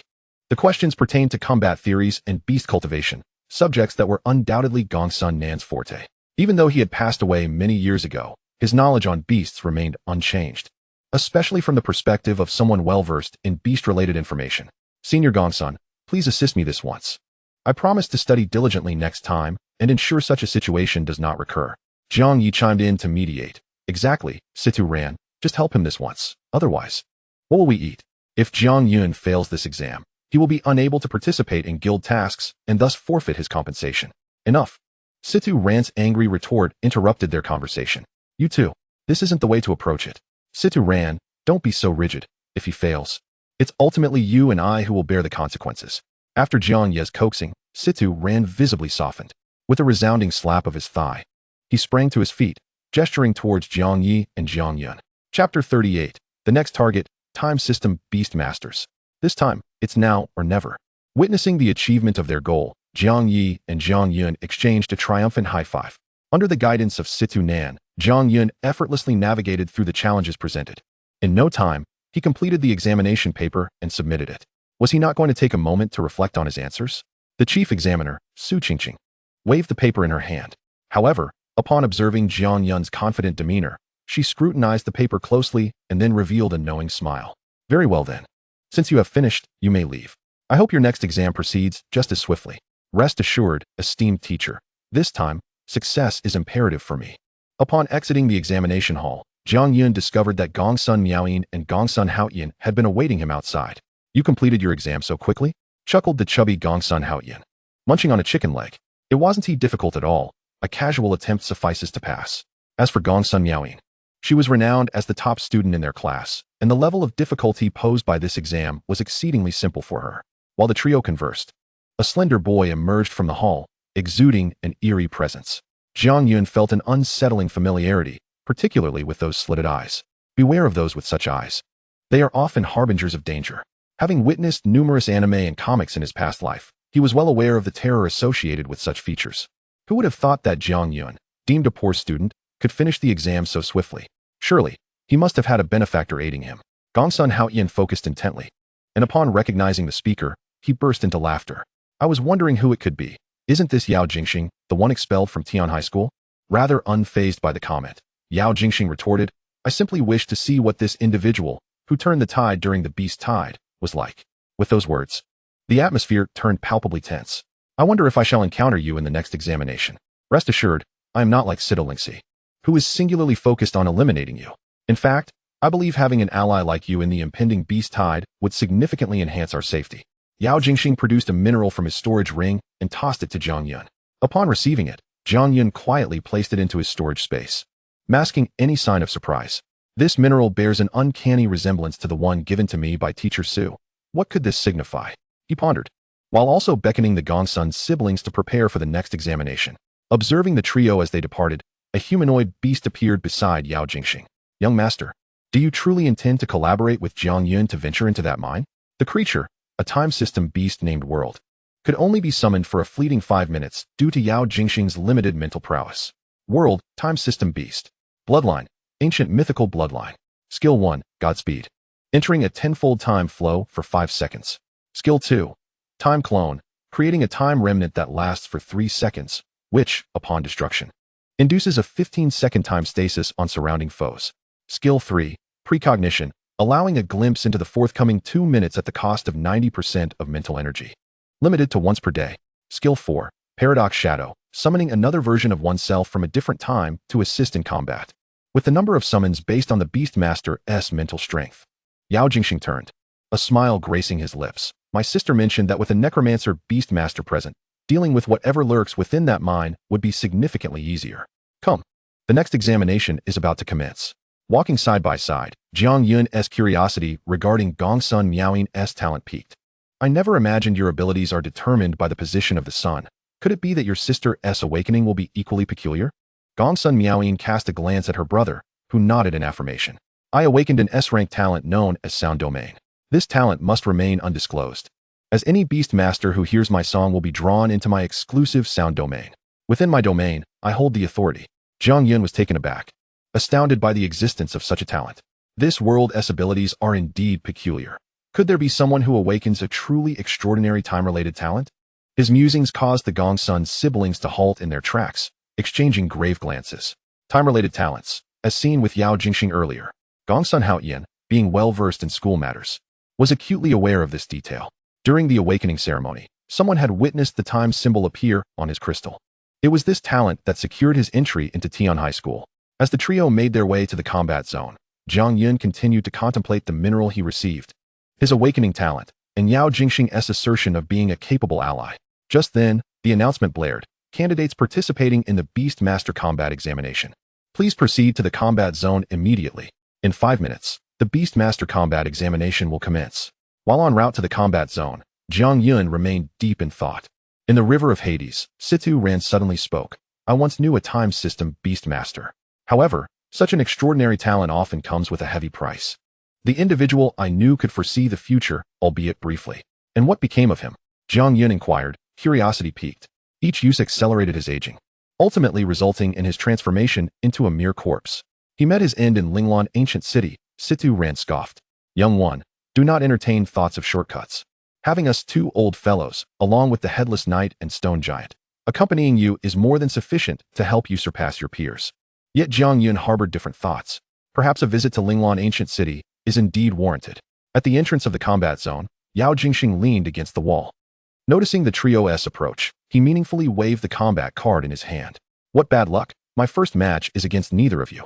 Jiang Yun glanced at the combat card, which boldly stated, first match, Yao Jingxing, rare system, versus Renyu, rare system. Gongsun Haoyan frowned. Oh, starting off against one of the most formidable rare system beast masters, Renyu. Yao Jingxing retrieved an hourglass from his storage ring. Jiang Yun, let us play a game. This hourglass will run for 2 minutes. Do you think I will win in that time frame? I bet on Renyu's victory. Gongsun Miaoyin's voice chimed in from behind Jiang Yun. I'm definitely backing my sister. I believe her awakened talent will not falter. Renyu, the class leader of the rare beast master class, possesses an SS rank talent known as Damage Link, alongside a legendary bloodline beast, the Justice Colossus. Chapter 39, The Composure of the Time System Beastmaster. Jiang Yun reviewed the competition rules, and soon the battle commenced. Standing on the arena was the slit-eyed Yao Jingxing. Alongside Renyu, the class leader of the rare Beastmaster class. Who do you favor in this match? As they spoke, both summoned their beasts. Justice Colossus. Boom. Instantly, dust and debris filled the arena as a towering 20-meter stone statue materialized before them. The Colossus of Justice, Stone Element, Divine Light Beastmaster. Bloodline, Mythical Bloodline. Skill 1, Holy Shield, generating a sacred barrier with a radius of 30, absorbing enemy attacks. Skill 2, Justice Charge, soaring into the sky and transforming into a beam of light directed at the target. Skill 3, Divine Revival, activating the Heart of Justice on the chest, releasing a healing wave that lasts for 5 seconds. Skill 4, Hammer of Divine Punishment, summoning a colossal light hammer to strike the ground, inflicting damage on enemies within range and causing a 5-second stun. The match begins. The duel between beast masters often unfolds in an instant. Both contestants shared this mindset. The world, swift as lightning. Colossus of Justice, Hammer of Divine Punishment. In an instant, the figure of the world vanished from the arena. Soon after, the air was filled with the resounding clang of metal striking stone. Within mere seconds, light had struck the Colossus of Justice over 100 times. Yao Jingxing, if this is all you are capable of, then perhaps you shall not pass this examination. Renyu crossed her arms, seemingly seeing victory beckoning to her. Jiang Yun, I pose the same question. Do you believe I will win within 2 minutes? At this juncture, Yao Jingxing still did not abandon his wager with Jiang Yun. I wager you shall triumph. Jiang Yun had never encountered a time element beast master, let alone faced one in combat. Within the River of Souls, Situ Ran's voice reverberated. Jiang Yun, this time element beast master is more formidable than others. Hey, squinty eyes. Seeing herself left out, Renyu's irritation flared up. Please take this seriously, and do open your eyes. Yao Jingxing smiled at Renyu. My dear lady, firstly, I have no time to indulge in your chatter. Colossus of Justice, Justice Charge. Without hesitation, Renyu launched her assault, entirely dismissing the gravity of this battle. Squinty eyes, this must come to an end. The massive form of the Colossus of Justice struck down upon the world. The audience heard a resounding thud as the Colossus became immobilized. Jiang Yun, what is happening? Gongsun Haoyan stood up from his chair, having witnessed a scene akin to magic. He clearly saw the fist of the Colossus of Justice make contact with the world.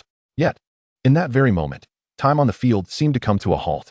It appears that this individual's beast mastery is undoubtedly at the level of ancient mythology. However, he is currently unable to unleash the true power of this time element beast. Listening to Situ Nan's analysis, Jiang Yun began to reassess this person named Yao Jingxing. Situ, what do you think are my chances against him? In the River of Souls, Situ Ran contemplated.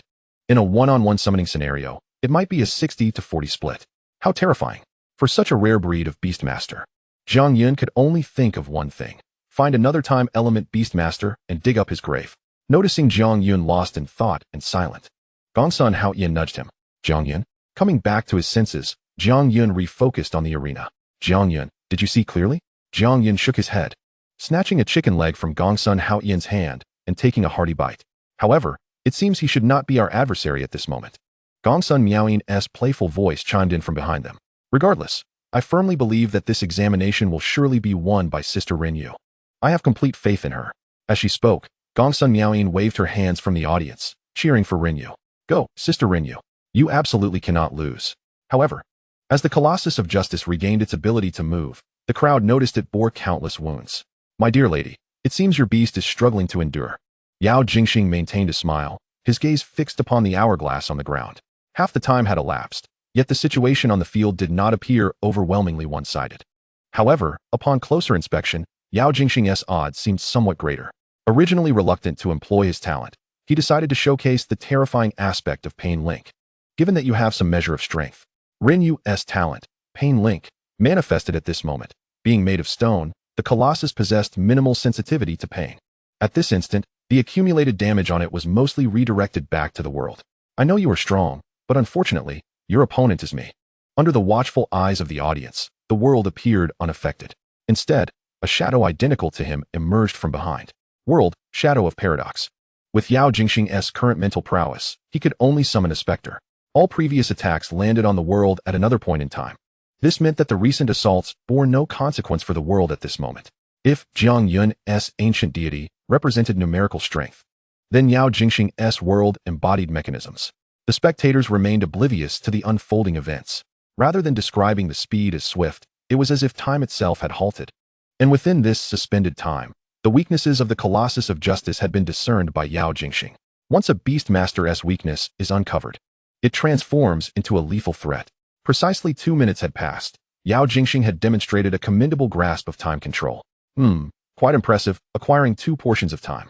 Yao Jingxing's talent is time acquisition, specifically the ability to trade time with any individual or method. The more transactions he engages in, the longer the duration of all skills his beast possesses. With Jiang Yun and Gongsun Miaoyin's involvement, he had swiftly amassed an additional 0.2 seconds of skill duration. It seems I must exert myself further, otherwise, facing a monster like Jiang Yun in the future may prove challenging. He murmured softly, raising his hand in farewell to Rinyu. This is impossible. How could there be no damage? Rinyu's pupils dilated as she watched her Colossus of Justice fall to the ground.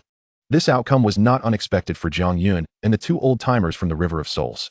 It appears that time element beastmasters rarely emerge, causing the current youth to forget the fear once instilled by them. Fortunately, such beastmasters are seldom seen, with perhaps 1 in 1,000 or more. And time element beasts are even harder to find. Situ Ran was interrupted mid-sentence by Jiang Yi's laughter. Ha, I never thought you, Situ Ran, would have a day of fear. Jiang Yi's mocking laughter echoed within the River of Souls. Fear? Situ Nin scoffed. I am merely stating facts. Time element beastmasters are not only scarce due to their talent, but also because. At that moment, the school's announcement echoed once more. Jiang Yun, rare type, versus Situ Zhun, conventional type. Chapter 40, The Battle Against the Situ Family. Jiang Yun's understanding of the Situ family is rather limited. Throughout his acquaintance, he has only come to know 2 individuals, the venerable ancestor Situ Ran, who resides within his Beastmaster space, and Situ Hang, whom he defeated during the school's preliminary competition. It was unexpected to discover that a member of the Situ family would participate in such a contest. Within the Nether River space, upon hearing that Jiang Yun's opponent was from the Situ family, Situ Ran's body stirred slightly. This subtle movement did not escape the keen observation of Jiang Yi. Situ Ran, are you perhaps apprehensive about facing your junior? Fear not. You need not intervene. I shall handle everything myself. My experience in battles between Beastmasters is no less than yours. The cacophony of voices reached Jiang Yun's ears as he witnessed Situ Zhun, encircled by onlookers, arrive at the examination site. Was Jiang Yun to face Situ Zhun? Despite his strength, Situ Zhun had maintained an astonishing record of 999 consecutive victories on the arena. It was rumored that there was once a student from our academy who achieved 1,000 consecutive victories, sharing the same surname as Jiang Yun. Returning to the present, Gongsun Haoyan withdrew a small booklet from his storage ring. Jiang Yun, this contains records of Situ Zhun's beasts and his innate abilities. No need, Jiang Yun replied. Gongsun Haoyan wished to say more, but the moment he met Jiang Yun's gaze, he abandoned that thought. Against such an individual, I believe it unnecessary to peruse his dossier. Why does it feel like he is putting on a show? Gongsun Haoyin observed as Jiang Yun stepped onto the battlefield. So, you are Jiang Yun? I did not expect to encounter you so soon. The examination consists of one-on-one beast master duels. I fear your army of the undead may prove ineffective. I will show mercy. After all, we will need your assistance when confronting the tide of alien beasts in the future. Without expendable pawns, how can we showcase our might? Jiang Yun chose not to respond, instead silently summoning his beast. Nether River Space, manifest. The ancient god he called forth remained the same. Though I am uncertain how you managed to contract that ancient entity, it appears you cannot sustain that state for long. Originally, Jiang Yun had no intention of revealing his Netherlord skill, which lasts for 30 seconds, but the circumstances of that day left him no choice. With the Imperial Beast Guild outside the city, the number of individuals remaining within was alarmingly few. Had he delayed any longer, the lives of the citizens would have been utterly extinguished.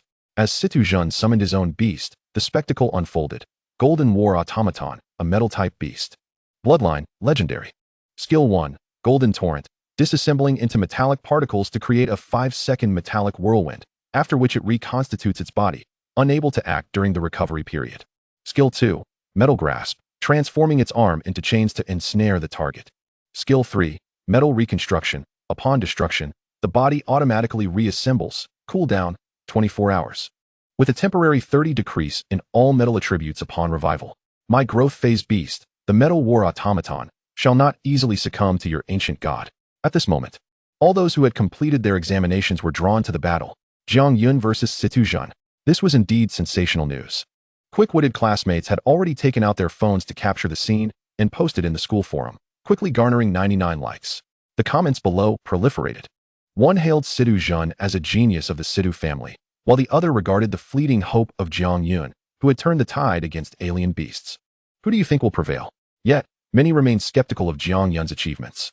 How could a newcomer possibly sway the battles against the alien beast tides? Jiang Yun, let me make you my 1,000th consecutive victory. Nonsense. You think you can attain 1,000 consecutive victories? If you manage to secure 999 wins, you ought to be back home, burning incense and praying to your ancestors. Who do you think you are to act so arrogantly before me? Situ Zhun, caught off guard, was momentarily speechless, astonished at Jiang Yun's audacity to initiate the confrontation with such bravado. Within the academy, a regulation exists. If a family or individual achieves 1,000 consecutive victories in examinations or competitions, they earn a vast array of cultivation resources. Over the years, only 2 individuals have accomplished this feat, who later married and had a child. Tragically, one perished in the Skyfall War, while the other lost the ability to summon beasts. Jiang Yun, displaying an unreasonable demeanor, declared, I shall state this clearly. If you choose to retreat now, I will say nothing. However, should you attempt to step on my shoulders to claim that 1,000th victory, I assure you it is an impossibility. The last 3 words were delivered with a weighty emphasis. Given your actions towards Senior Situ Ran, do not expect an easy time today. In the audience, Gongsun Haoyin felt an ominous premonition, sensing that Jiang Yun's forthcoming words and actions might incite a tempest. Today, I, Jiang Yun, stand here, challenging not only you but all, with this ancient god to secure 1,000 consecutive victories. Jiang Yun's words resonated with fervor, yet some present remained unconvinced. One who relies on their beasts for victory. Let's see how long he can maintain that. Indeed, if Jiang Yun were without his undead army, I could easily take his place. While many were doubtful of Jiang Yun, a select few harbored unwavering faith. Bro, do you think Jiang Yun can win? Do you believe Jiang Yun's ancient god can outmatch Situ Zhun's Golden War Automaton? No, I mean his claim of achieving 1,000 consecutive victories. Honestly, I lack confidence in that. The conversation between the Gongsun siblings caught the attention of Yao Jingxing behind them. I believe Jiang Yun will win, and it will be quite effortless. So, shall we place a wager? He produced an hourglass from his storage ring. Let us bet on whether Jiang Yun will achieve 1,000 consecutive victories. The two exchanged glances, their eyes meeting in silent agreement. This squinty-eyed fellow seems rather peculiar. Should we gamble with him once more? Gongsun Miaoyin whispered to her brother. I think it prudent to remain cautious, but let us first decide on the stakes. As they leaned into converse, they occasionally glanced back, squinting to scrutinize the individual. You must first specify the wager, Yao Jingxing said, producing a mineral stone and placing it on the audience seat. I have nothing of value, so let us bet on this. Gongsun Haoyin inspected it and found it to be an ordinary blue crystal. For someone like him, who had been born with a silver spoon, such an object was as worthless as scrap paper, plentiful and easily obtained. After making a decision, Gongsun Haoyan thumped his chest. All right, I'll wager against you. I bet that Jiang Yun will not accomplish 1,000 consecutive victories within 5 hours. The bet was established, and Yao Jingxing positioned the hourglass between them. It wasn't he that Gongsun Haoyan doubted Jiang Yun. Rather, the notion of defeating 1,000 opponents in succession within 5 hours seemed utterly implausible. On the competition stage, Jiang Yun focused on adjusting his state, striving to channel all his mental energy where it mattered most. Chapter 41, A Lesson for Foreign Exchange Students. Jiang Yun, your arrogance shall become your greatest weakness. Situ Zhen made the first move, unleashing his Golden War automaton and seeking to swiftly dispatch Jiang Yun with decisive force. This method has proven effective time and again, particularly against ordinary beastmasters or those of lesser prowess. However, he now faces Jiang Yun, whose summoned beast possesses the ancient and mythical bloodline of the primordial deity. Within the vast historical tapestry of China, there exist 3 races, all of which are endowed with ancient mythical bloodlines, yet are deemed the most formidable: the primordial deity, the phoenix, and the dragon. In the arena, the Golden War puppet tightly envelopes the form of the primordial deity. Yet, in an instant, the deity's corporeal form becomes transparent, allowing the golden construct to pass through it seamlessly. This is impossible. The eyes of Situ Zhen are filled with disbelief. How can a giant-type beast transform into an incorporeal entity immune to physical damage? Unbeknownst to him, Jiang Yun had forcibly contracted the primordial deity through the river of the underworld system, endowing it with the abilities of an undead beast, including the immunity to physical harm. It is merely that he had not utilized this capability in prior battles. Defeat? This is unacceptable to Situ Zhen. He has achieved a staggering 999 consecutive victories, mere steps away from the milestone of 1,000. Having been raised in privilege, he awakened his beastmaster talents with 3 legendary bloodline beasts clamoring for a contract. Thanks to his SSS-level perfect compatibility, it is akin to possessing a universal key capable of unlocking any beast's potential, achieving an unparalleled contract. The bond between a beastmaster and their beast requires a degree of acclimatization, cultivated through relentless battles and training to enhance compatibility. Yet, Situ Zhen's abilities allow him to bypass this crucial step entirely. Situ Zhen, concede. You cannot triumph over me. If your beast possessed any mental attack skills, perhaps we might have a chance, but alas, we are at this juncture. Jiang Yun manipulates the primordial deity with his mental prowess. The deity turns to face the towering Golden War puppet, its fists clenched in a flurry of strikes. Subsequently, the golden construct is met with explosive force, each attempt to coalesce thwarted by the relentless blows of the deity. This exemplifies the formidable strength of Jiang Yun's primordial deity against another beast of considerable physical might. It achieves absolute domination. Coupled with its immunity to physical damage, these attributes are unprecedented among all primordial deities of yore. Soon, news of these events spreads across the school forum, reaching other academies and igniting discussions about Jiang Yun. Defeating Situ Zhen? Surely a fabrication. The name Jiang Yun rings a bell, as if I've heard it before. I have faced Situ Zhen. His Golden War puppet is incredibly powerful, particularly in physicality. Yet, it is said that Jiang Yun's beast is no slouch either, having temporarily turned the tide against the beast tide. The term beast tide, a brief reversal? Is that true? How was I unaware of this? Then, a comment from the original poster sent the forum into a frenzy. Jiang Yun declared his presence and issued a challenge for a 1,000 win streak, inviting all capable individuals to combat him. The poster was none other than Gongsun Miaoying, one of the 3 recognized beauties of the First Academy, whose influence far surpasses that of an ordinary student. It must end here. The primordial deity unleashes the stellar cataclysm. To gain strength, the evolving primordial deity draws power from the stars. In ancient times, younger deities struggled against their adult counterparts. However, with the primordial deity on the brink of extinction, the power contained within the stars has accumulated, waiting to be harnessed. An overwhelming surge of stellar energy floods into the deity's form. Jiang Yun, I never anticipated you possessed such strength. As the words leave his lips, the deity's form expands, a single star appearing at its brow. As Situ Zhen, known as 11 within the Situ family, gazes upon this formidable manifestation, he feels as though all his strength and tactics have evaporated. I concede, though unwilling to accept defeat. Witnessing his beast fail to breach even the deity's defenses makes it clear that he is destined to lose this battle. The crushing hopelessness of such a defeat can instill a profound sense of frustration, casting a long shadow over his future endeavors as a beastmaster. Beneath the arena, Situ Zhen pauses, turning to fixate on Jiang Yun's face, seemingly imprinting it in his memory. Jiang Yun, our next encounter will not see such a disparity between us. The crowd's attention shifts back to Jiang Yun, who wields a primordial deity with an ancient mythical bloodline, capable of harnessing stellar power to substantially enhance its attributes. How can his peers hope to compete? Wouldn't any attempt be tantamount to a mere offering of their heads? The atmosphere in the examination venue grows eerily silent, as if all have collectively forgotten to breathe. Onlookers exchange glances, yet none dare to approach Jiang Yun. Some grip their storage rings tightly, knuckles whitening from the strain, while others bow their heads, unable to meet the gaze of the arena. Is anyone else willing to challenge? Jiang Yun calls out. Yet the assembled crowd can only part their lips, their throats betraying them in silence. What a jest! How could one contend against such a powerful primordial deity? A once prominent elite class senior, who had achieved 30 consecutive victories, stumbles back in shock. Within his beast space, his epic bloodline beast, the lava giant, curls up and trembles in fear. Is this a first-year student? Surely, this is extraordinary.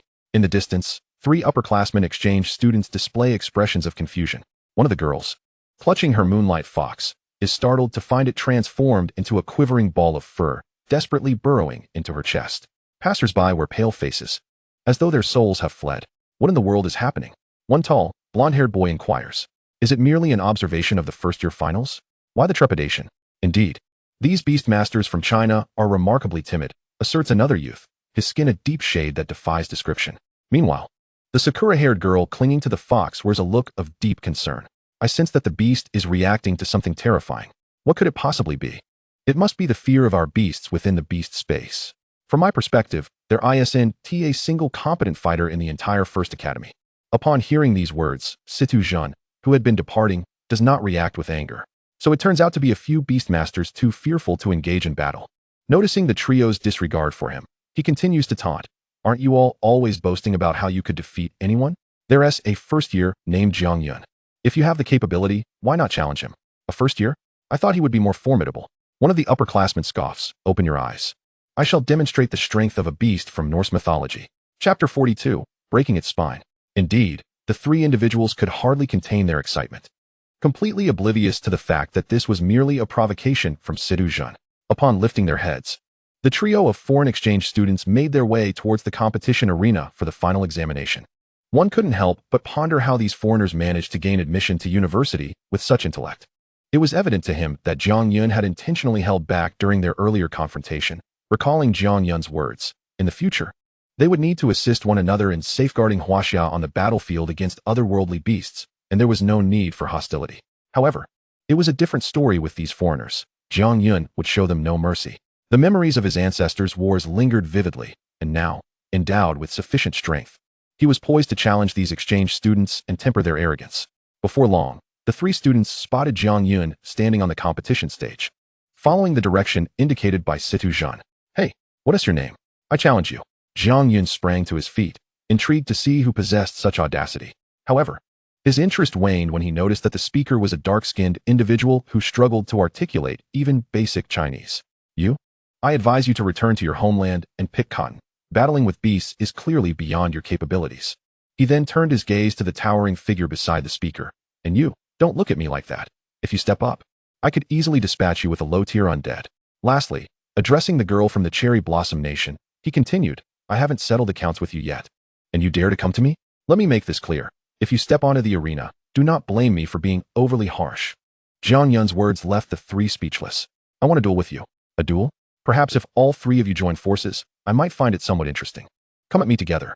With a mere thought, Jiang Yun summoned the imposing gaze of the ancient god, which bore down fiercely on the trio. Followed by a thunderous roar, the roar of the ancient god caused the little fox in the arms of the cherry blossom girl to instantly lose control of itself. The other 2 staggered back a few steps, their backs drenched in cold sweat. On the competition stage, Jiang Yun's summoned beast remained the ancient god, unchanged. Opposite him, the 3 summoned their own beasts. The blonde-haired, blue-eyed boy named Wolfrich had summoned a wolf, while the dark-skinned student commanded a water buffalo. And the cherry blossom girl conjured a 9-tailed fox. Though I do not know your name, it seems rather unfair for us to team up against you. Therefore, we plan to challenge you one by one. Jiang Yun regarded them with indifference, showing no respect for their presence. You 3 are akin to the characters from a children's tale. Ancient god, obliterate their beasts. Brother, do you think this foreigner can compete with Jiang Yun? Him? Humph. Just watch. He will suffer a crushing defeat. Jiang Yun controlled the ancient god with his mental prowess. Among you 3, only this little dog might barely stand a chance against my ancient god. Little dog? The words ignited fury within the blonde foreigner. My beast is an ice type. The Frost Giant Wolf. Frost Giant Wolf, evolved beast. Attribute, ice. Bloodline, supernatural level. Skill 1, Frostbite, infusing extreme cold upon biting, freezing the target. Skill 2, Breath of Winter, exhaling frost to slow the enemy's movements. Skill 3, Ice Armor, forming a layer of ice armor to absorb external damage. Your beast is merely in its growth stage, while mine is evolved. You have already lost in that regard. Frost Giant Wolf, use Ice Armor. Upon receiving the command, the Frost Giant Wolf exhaled a vast cloud of chilling air, causing a thin layer of frost to form even in the empty seats of the audience. Regrettably, such strength was utterly insufficient for the ancient god to contend with. Ancient god, eliminate this beast in one fell swoop. With the first punch, the ice armor shattered instantaneously. The second punch shattered its spine, while the third landed squarely on its face, causing it to gasp for breath. After 3 strikes, the Frost Giant Wolf lay on the ground, powerless and whimpering in agony. This technique was dubbed the farmer's 3 punches by Jiang Yun, a swift and merciless kill. In its homeland, the foreigner may have been a genius capable of defeating many classmates, yet before Jiang Yun, he resembled an infant, utterly defenseless. The lack of resistance, coupled with his status as a peer, would forever cast a shadow over his future career as a beast master. Even if he achieved some success later on, the memory of today would haunt him as an eternal nightmare. This is impossible. He must have used some despicable means. Unfair rematch. Rematch. The youth named Wolfridge howled on the competition stage, yet no one paid him any heed, regarding him as merely entertaining himself. I didn't expect this. I thought he would be stronger. Since the exchange students are of this caliber, it seems foreign beast masters are not particularly formidable. Do you think Jiang Yun is too strong? Perhaps he was holding back when he faced us, but with these foreigners, he saw no need to do so. Throughout the audience, whispers circulated about the blonde foreigner. Initially, they had fantasized that he might last a few exchanges with Jiang Yun, but Jiang Yun had not treated him as a rival. Take your beast and leave. Perhaps a trip to the hospital will still salvage your condition. Should I see you flaunting your abilities in the academy again, it will not merely be a matter of having your beast rendered useless. Wolfridge, sensing the murderous intent in Jiang Yun's gaze, understood that this warning was not an exaggeration. I shall report this to the teacher. Wait here. He pushed through the crowd, storming towards the teacher's office. Watching the ineffectual rage of his opponent, Jiang Yun felt a sense of satisfaction. Principal Chung had once advised him that anyone who looked down upon Huaxia had no right to exist in this world. Do the two of you wish to consider joining forces? You have seen the fate of that individual. If you foreigners wish to face me, you may, but upon losing, you must leave behind some token. Jiang Yun's demeanor was exceedingly domineering. It was evident he regarded these individuals as nothing more than mere obstacles. Individuals like you are unworthy of my contract. Jiang Yun, perhaps we should leave it at that. They are exchange students from foreign schools, and such conduct may not be appropriate. Upon hearing this, Jiang Yun laughed coldly. I have but a single request regarding today's events. Let it be posted on the forums of various schools, so that those exchange students who merely slack off and wait for their meals may witness the consequences of offending Huaxia's beast masters. I ask you too, have you made your decision? Will you face me together, or shall I send you off one by one? Chapter 43. The exchange conference has been advanced. Jiang Yun harbored a natural aversion towards the individuals from the Cherry Blossom Nation. I remember you. Your name is Jiang Yun, right? With such strength, would you be interested in coming to our Cherry Blossom Nation? I assure you wealth and glory, just like your uncle. The memory of Jiang Zhenghao remained a thorn in Jiang Yun's heart. As long as he lived, Jiang Yun would forever feel indebted to the fallen beast masters of Luoyun City and the common folk. Seeking death, Jiang Yun summoned the ancient god with all his mental might. In an instant, the ancient deity surged forth like an arrow released from its bow, charging at the 2 beast masters. A piercing scream echoed across the arena as one of the 9-tailed fox's tails was ruthlessly severed by the ancient god. How could such a formidable beast exist? Perhaps it would be wiser for me to return to my homeland and diligently cultivate cotton. Nevertheless, Jiang Yun had no intention of sparing that water buffalo. The 2 horns atop the ancient deity's head appeared rather bothersome to me. Instantly, the ancient god grasped the horns tightly, snapping them off with sheer force. How audacious of Jiang Yun to take such drastic measures. In the audience, the squinty-eyed Yao Jingxing wore a grave expression. Should the beast perish, it would likely lead to the suspension of the competition. If that were to happen, it seemed Yao Jingxing would be the one at a loss. Gong's son Hao Yin, from within his storage ring, retrieved a chicken leg and bit into it with fervor. I have warned you. If foreigners wish to challenge me and they are defeated, I shall surely take something in return. Having completed this act, he gazed at the two individuals before him with lingering satisfaction. Jiang Yun, have you landed yourself in trouble? This voice was familiar to all students of the First Academy. It belonged to the principal, Chung Hanlon. Jiang Yun shook off his earlier languor and rose from the ground. Principal Chung, I merely engaged in a friendly spar with them. Chung Hanlon regarded Jiang Yun with a bemused expression. Well done. Should such an incident occur again, there would be no reason to retain those three. Since their arrival at the academy, Chung Hanlon had never been particularly kind to these three exchange students who merely consumed resources without contributing. However, he could not voice such sentiments openly as the principal, yet Jiang Yun's actions were quite to his liking. Remember, our academy's motto consists of a single word, wild. Even if you were to pierce a hole in the heavens, I would ensure your safety. Enough of this examination for now. Jiang Yun, come with me. I have matters to discuss with you. As for the two of you, do not linger in the audience. Pretending to be virtuous is not your style. This was directed at Gong's son Hao Yin and Yao Jingxing. In the principal's office, Jiang Yun and the others sat on the sofa, while Chung Hanlon occupied the desk. Principal Chung, is there something you require of us? From the drawer of his desk, Chung Hanlon retrieved a document. Take a look at this. Jiang Yun, seated closest, was the first to glimpse its contents. Meanwhile, Gong's son Hao Yin, with keen eyes, discerned that it pertained to the upcoming exchange conference between nations. Examine this and decide the order of participation. I intend to send the three of you to represent us in this exchange event for new students. I hope you do not disappoint me. With that, he gestured for them to leave. As they departed, Chung Hanlon approached the window, gazing down at the students of the First Academy. Jiang Yu, if you had chosen not to engage during that tide of monstrous beasts, would the status of the First Academy have changed? Recollecting that battle from years past, his hand instinctively clenched into a fist. Back then, a severe information leak had occurred in Huaxia, and following that battle, the nation was left with no talents to employ. All beast masters who entered the trial were besieged by the 8 great beasts, enduring a harrowing ordeal, which later generations referred to as the Battle of Celestial Fall. When the 4 god-level beast masters from Huaxiao arrived, only Jiang Yu stood amidst the sea of corpses, his eyes blazing with rage as he glared at them. I wonder if Jiang Yun will surpass his father. At the First Academy, Class 2 of Rare Beast Masters. Jiang Yun, what document did Principal Chen give you? Upon returning to class, Gong's son Hao Yin could hardly contain his impatience. Jiang Yun, unreserved, handed the document to the two of them. Take a look, and then we can decide on the order of our participation. Gong's son Hao Yin opened the document. It stated that the Sakura Nation would be initiating the exchange conference early and specifically challenged the First Academy. The timing coincided with their return from vacation, and the delegation from Sakura Nation consisted of the Samurai Academy. Upon reading this document, any Huaxiao individual would feel no inclination to retreat. All thoughts revolved around teaching those beast masters from Sakura Nation a lesson. Bang! Gong's son Hao Yin slammed the document onto the table. Jiang Yun, what is there to hesitate about? I eagerly await the opportunity to educate these privileged individuals. Jiang Yun, you should be the first to participate. Yao Jingxing, who had been quietly squinting at the back, also expressed his agreement. I have no objections. This seems like a splendid opportunity. I concur with Gong's son Hao Yin's sentiments. The three reached a unanimous decision, intending to report their resolution to Principal Chung the following day. Historically, the exchanges between Huaxia and Sakura had begun with consecutive victories for Huaxia. However, following the Battle of Celestial Fall, circumstances had gradually turned unfavorable. Each time, their contenders grew increasingly formidable. The last beast master they sent had awakened an SSS-level talent, Amaterasu.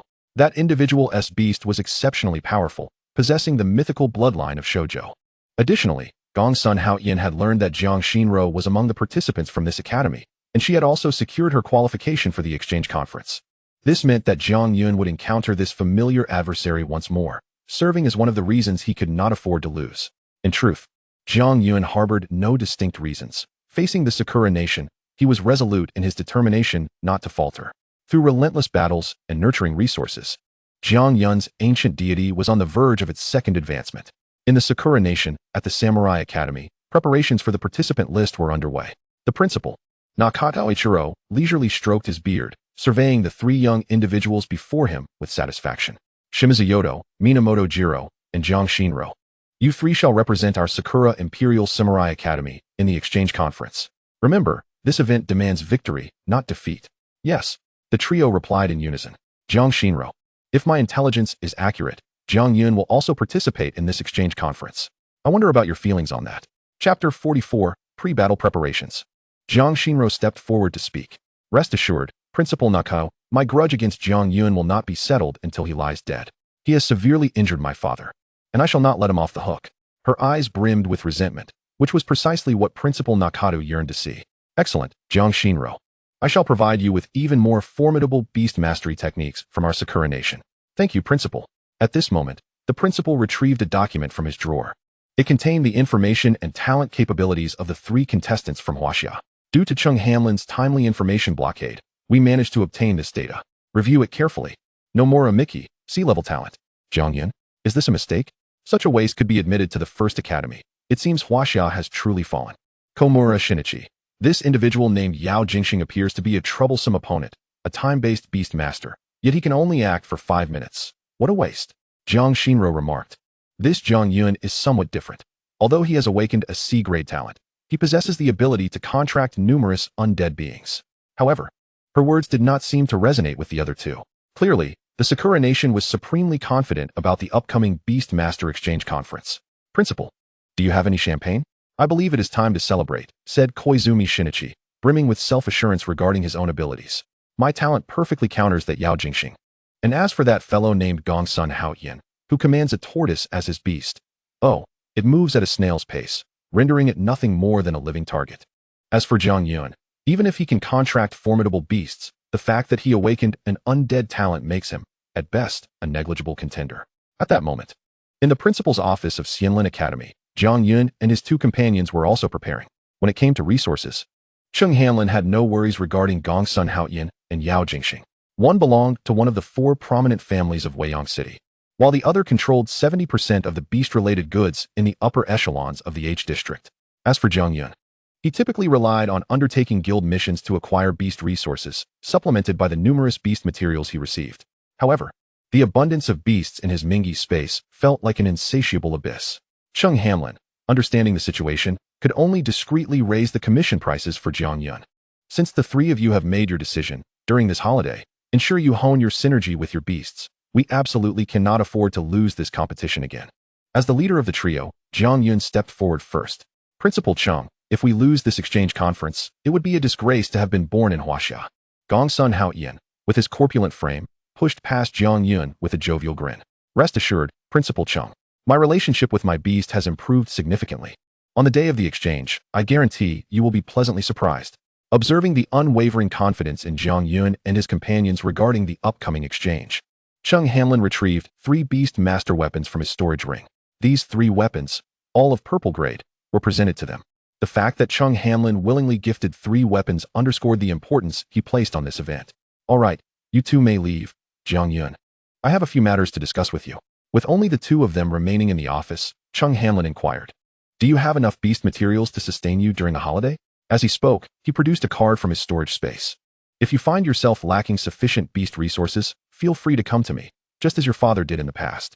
Jiang Yun did not accept the card, but looked at Chung Hanlin with a puzzled expression. Upon seeing this, Chung Hanlin realized that Jiang Yun had not disclosed any details regarding the cataclysmic war to him.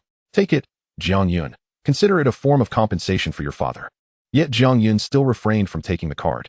The matters surrounding the cataclysmic war and his father felt like a vortex pulling him into unfathomable depths. Thank you, Principal Chung, but I can procure beast resources on my own. If there is nothing else, I shall take my leave. Shortly after departing the principal's office, Jiang Yun received a call from Su Qingqing. I'm on the school rooftop. It was a brief statement, devoid of any opportunity for Jiang Yun to respond before she hung up. What the heck? I hadn't even said anything yet.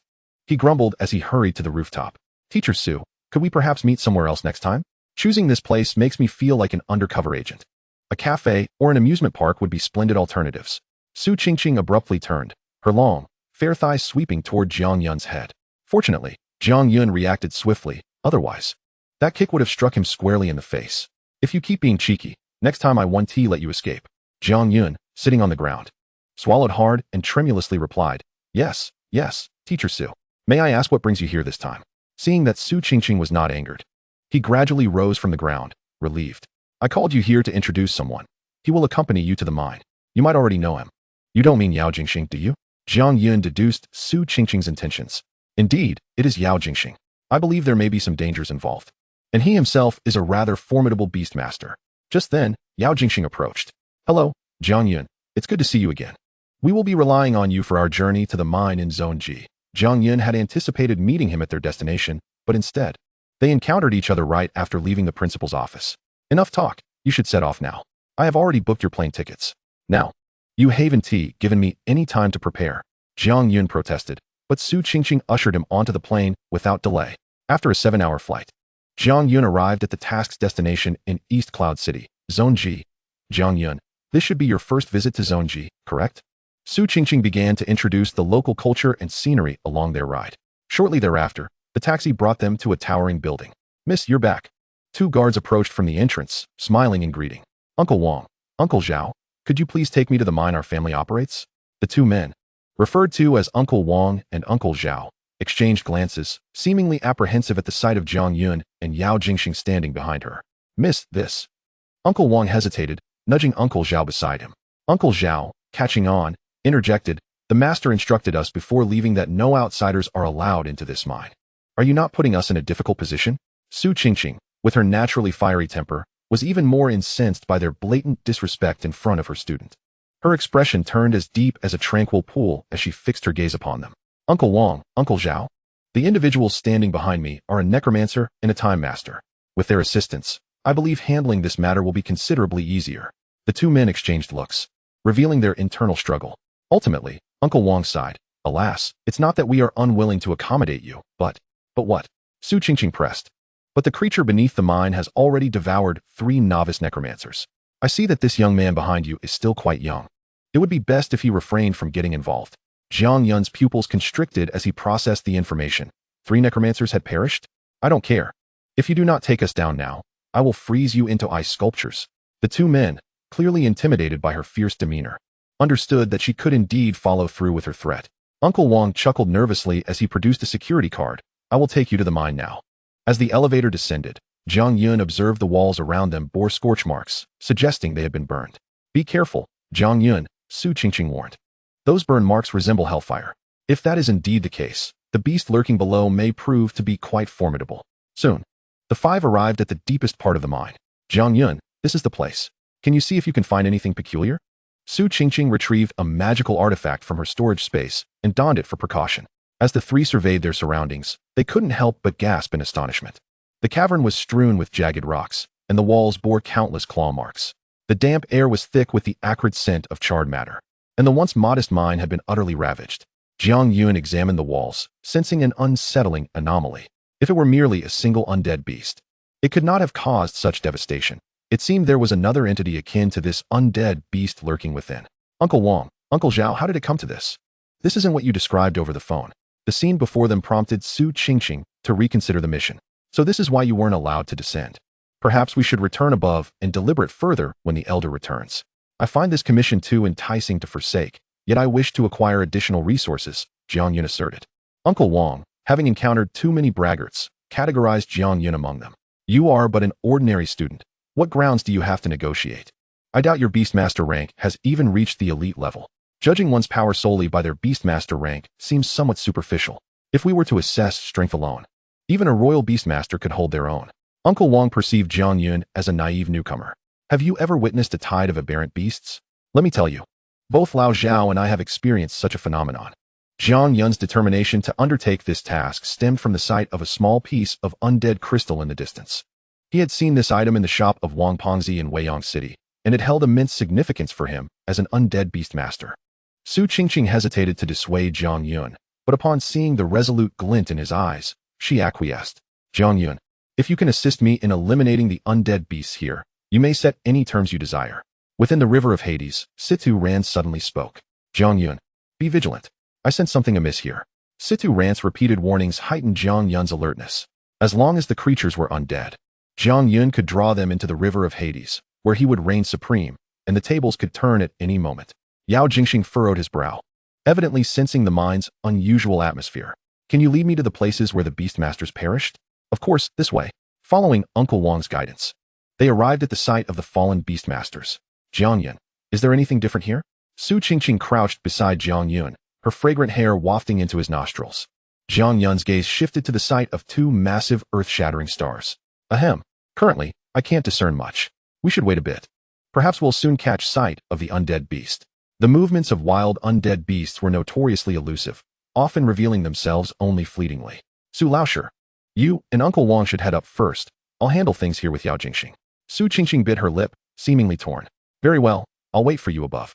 After watching her depart, Yao Jingxing focused his attention on Jiang Yun. Now, it's just the two of us. Have you discovered anything? Please elaborate. Jiang Yun smiled at Yao Jingxing and retrieved a stone from his storage ring. This stone is known as dragon's blood ore. It is said that only stones soaked in dragon's blood after the dragon's demise can be deemed dragon's blood ore, significantly enhancing the damage of dragon-type beasts. This ore takes centuries to form, so I surmise this could very well be a dragon burial ground. A voice echoed from the river of Hades. Jiang Yun, you clever little fellow, you know quite a bit, but you are mistaken on one point. Dragon's blood ore is indeed formed from dragon's blood. But it appears that the piece you hold has not existed for centuries. It seems to have formed recently. Situ Rant's words compelled Jiang Yun to heighten his awareness. If that were the case, perhaps the undead beast within was indeed linked to dragons? The dragon clan had perished long ago during the cataclysmic battle, and now only the Empress of Huaxia, Tuoba Baixian, possessed dragon-type beasts. Above the mine, Uncle Wang and Uncle Zhao lit a cigarette at the elevator. Do you think these two individuals the young lady found will be capable? I hope they aren't like the previous ones. Uncle Wang inhaled sharply, exhaling a cloud of smoke. If an elite beastmaster does not come down here, I doubt it will end well. Yet, it is strange, given our young lady's own prowess. She could easily handle these two aberrant beasts. Why is she offering such a handsome reward to recruit an external beastmaster? Uncle Zhao pondered for a moment. Suddenly struck by a thought, he discarded his cigarette, but, extinguishing it underfoot, and dashed towards Su Qingqing's chamber. Chapter 46, completing the task. Lao Zhao, why are you in such a hurry? Do you suspect there are metamorphic beasts down there that could consume them? The man named Lao Zhao turned abruptly to face him. Time passed slowly, and Jiang Yun grew increasingly impatient as he awaited the undead beast. Thus, he resolved to take the initiative. Yao Jingxing, let us split up. I will investigate the southeast, while you go in the opposite direction to see if you can locate the undead beast. Understood. After parting ways, Jiang Yun summoned the ancient god. Senior Situ, please assist me in locating the undead beast's position within here. Before Situ Ran could respond, a sound of colliding rocks erupted behind Jiang Yun. What the? Jiang Yun reacted swiftly, summoning the headless knight's steed from the river of Hades and fleeing at maximum speed. This series of movements flowed seamlessly, executed with remarkable finesse. Shortly thereafter, a massive stone dragon erupted from the wall, roaring as it pursued Jiang Yun's fleeing figure. As he continued onward, Jiang Yun sensed a powerful aura of nether fire. Jiang Yun, be cautious ahead. Indeed, calamities seldom come alone. Jiang Yun's instincts alerted him to a potent wave of undead energy rapidly approaching. Ancient God. Boom. The ancient god turned, colliding with the stone dragon behind it. Their clash produced a thunderous sound. Above the mine, just as Uncle Wang and Uncle Zhao prepared to leave, they felt a tremendous tremor beneath their feet. Has it begun? In the Su family estate, Su Qingqing dialed a number on her phone. Hello, the young master has arrived here. With me around. His resources for beast mastery will be abundant. If it weren't for your rescue during the cataclysmic battle, we wouldn't have achieved our current success. Su Qingqing toyed with a leaf by the roadside, a look of satisfaction adorning her face. That's good to hear, but remember, do not disclose anything about the cataclysmic battle to him. Understood, boss. After hanging up, Su Qingqing cradled her phone, smiling brightly as she gazed at the entrance of the mine where Jiang Yun had descended. The leader truly is remarkable. Countless prodigies owe him a debt of gratitude from that fateful battle. If word were to spread about how a mere glance from him repelled 4 divine beast masters, I wonder who would dare to underestimate the young master again. After expressing her grievances, Su Qingqing returned to her chamber. Yet, as she recalled the harrowing events of that day, a chill still coursed through her veins. The Battle of Heaven's Fall had indeed obliterated an entire generation of talents, with all the elite beast masters of Huaxia converging upon Zhongling Mountain. That day was meant to be the pinnacle trial for the younger generation of beast masters from Blue Star. The foremost talents from 4 academies and numerous prestigious families had gathered, each accompanied by their prideful beasts. Initially, they believed it to be an opportunity to enhance their successor's prowess. Until 4 shadowy figures tore through the heavens. The celestial king beasts. A terrified scream pierced the air, and the quicker-witted among them fled in haste. For celestial king beasts in total, the first was the sun-eating demon dragon, which incinerated half a mountain with a single breath. The second, the master of 1,000 eyes, emerged from the depths, each eye emitting a despair-inducing illusion. The third, the faceless wanderer, was most terrifying for its ability to replicate the appearance and memories of every genius. Even their beasts, and at the moment of utmost trust, it would don their faces to slay their companions. As for the final beast, it did not reveal itself. It merely tore apart Zhongling Mountain-esque defenses and departed. By the time the 4 divine beast masters arrived, of the originally 487 participating students, only 31 remained alive, all standing behind Jiang Yun. The instant Jiang Yun turned to investigate the commotion, his crimson eyes caused the 4 divine beast masters to recoil in fright. Among the survivors, 2/3 became Jiang Yun's staunch supporters. In the depths of the mine, Jiang Yun single-handedly restrained 2 beasts. Yao Jingxing, if you don't come out, I shall hurl the beasts at your face. Yao Jingxing, hiding behind a rock, stepped out with a grin. Which one do you choose? Jiang Yun pointed at the grievous fire lamp spirit. I want this one. You can have that dragon. Nether River, arise. Jiang Yun commanded the ancient deity to manifest the Nether River, dragging the undead beast into its depths. We cannot fall behind in this world. How long should we take to deal with this little serpent? In the Nether River space, the beast had no hope of escape. Its only option was to fight to the death. Headless Knight, you two should come out for some fresh air. The grievous fire lamp spirit felt a surge of despair. Having initially believed Jiang Yun possessed only a single growth stage beast, yet now, he summoned 2 dominant beasts far superior in strength from the Nether River space. I am pressed for time. Let us resolve this battle within a minute.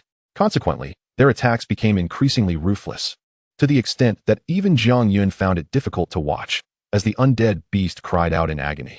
Ultimately, with a single strike from Situ Rant's soul-biting scythe, the battle reached its conclusion. As Jiang Yun emerged, he discovered Yao Jingxing had been waiting outside. I never expected you would be quicker than me. It seems your beast's strength is not to be underestimated. Yao Jingxing chuckled silently, retrieving a small pouch from his storage ring and tossing it to Jiang Yun. Upon receiving it, Jiang Yun weighed it in his hands and opened it to count the contents. So much. This is quite valuable on the black market. Are you truly giving it to me? These little things are not worth much, but I believe they may prove useful to you. After counting, Jiang Yun found the pouch contained a total of 30 undead crystals. The value of these items was sufficient to purchase a low-tier magical artifact. However, recalling Yao Jingxing's affluent background, it made perfect sense. His family likely regarded such trifles with indifference. Storing the items in his own ring, Jiang Yun and Yao Jingxing ascended back to the surface via the elevator. At the entrance of the mine, Uncle Wang and Uncle Zhao sensed the commotion below had ceased, their hearts racing with anxiety. Ding! The elevator doors opened, and Jiang Yun inhaled the fresh air. You emerged so quickly. Uncle Wang gaped in astonishment at their swiftness. Uncle Wang, what is it? Are you so surprised to see me out so soon? And no, I shall go inform Miss Su. Uncle Wang pulled the still-dazed Uncle Zhao along and strode towards Su Qingqing's room. I didn't expect them to return so soon. It seems I underestimated them. Especially that Jiang Yun. Upon entering Su Qingqing's room, she was still busy preparing for the next task. Knock, knock, knock. Come in.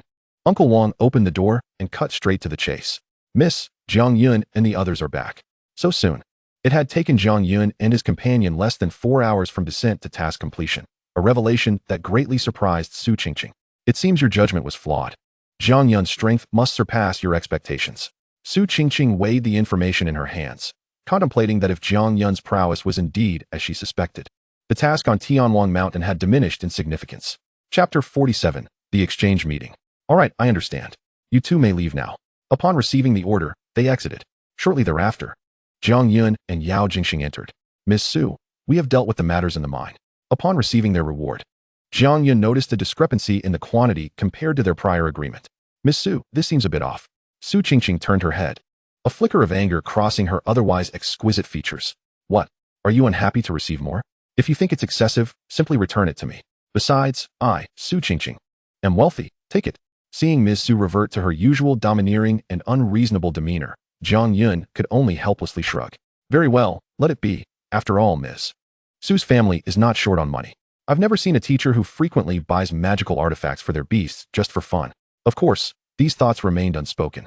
For should Ms. Su catch wind of them, Jiang Yun would likely face special treatment upon returning to school, extra training sessions during practice, rest, and after school. In short, it would mean that as long as Jiang Yun could endure, he would be subjected to relentless training. This relentless regimen during his school years was one of the reasons for his significant growth, enabling him to now possess the strength to challenge metamorphic beasts. So, Miss Su, can I return to Weiyang City now? Well, technically, you should return to Weiyang City upon completing your task, but what? A sense of foreboding washed over Jiang Yun. Can you explain why the methods employed in the exam paper you submitted during the final exam differ from what I taught you? His mind buzzed, and Jiang Yun found himself momentarily speechless. This is all. He subtly tilted his head, assessing the likelihood of escape. Cheating on the exam. Jiang Yun, you have quite the audacity. The person who taught you must be a formidable beast master. Otherwise, how could they produce answers rivaling those found in textbooks? With Jiang Yun's deception unveiled, thoughts of fleeing began to take root in his mind. Observing that Su Qingqing's back was turned to him only solidified his resolve to escape. Shall we make a run for it? Otherwise, we might find ourselves subjected to additional training shortly. With a smile masking his intentions, he cautiously inched toward the exit. Jiang Yun. Su Qingqing suddenly whirled around, slamming her hands onto the table with force. Where do you think you're sneaking off to? Jiang Yun stood frozen, his face ashen, fully bracing himself for the impending consequences. At that moment, Gongsun Haoyan and Yao Jingxing also arrived at Su Qingqing's side. She approached the trio, her gaze lingering on Jiang Yun for a moment longer than intended. If there's another incident, Jiang Yun hastily interjected, I assure you, there won't be another. Principal Chung has mandated that you remain here for specialized training before the exchange conference, and he has promised to cover all your beast taming resources during this period. However, Su Qingqing's tone shifted as she directed her focus squarely at Jiang Yun. But rest assured, Jiang Yun, I will maintain absolute impartiality in this training. If you all fail to improve by the start of the school year, I shall face dire consequences. With that, Su Qingqing led the three of them to their accommodations for the holiday. What followed was an arduous and prolonged training regimen, during which Jiang Yun naturally received special attention. Jiang Yun, you can train a bit longer. You too may take a rest. Jiang Yun's reflexes slowed. Tonight, we'll extend the training. Jiang Yun, you're picky with your food. After dinner, we will continue the training. It could be said that this summer vacation was the most challenging Jiang Yun had ever endured. Relentlessly training under the blazing sun. Teacher Su, my practical combat rating at school is an S, and I have always been the one to initiate extra training. Yet, Su Qingqing remained unyielding. As long as Jiang Yun had breath left in him, he was to continue training. After a day of grueling exercises, Jiang Yun collapsed onto the ground, utterly exhausted.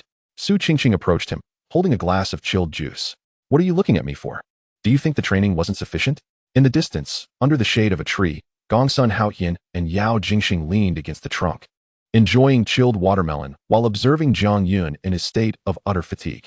Why does it seem like there's something unspoken between Jiang Yun and Teacher Su?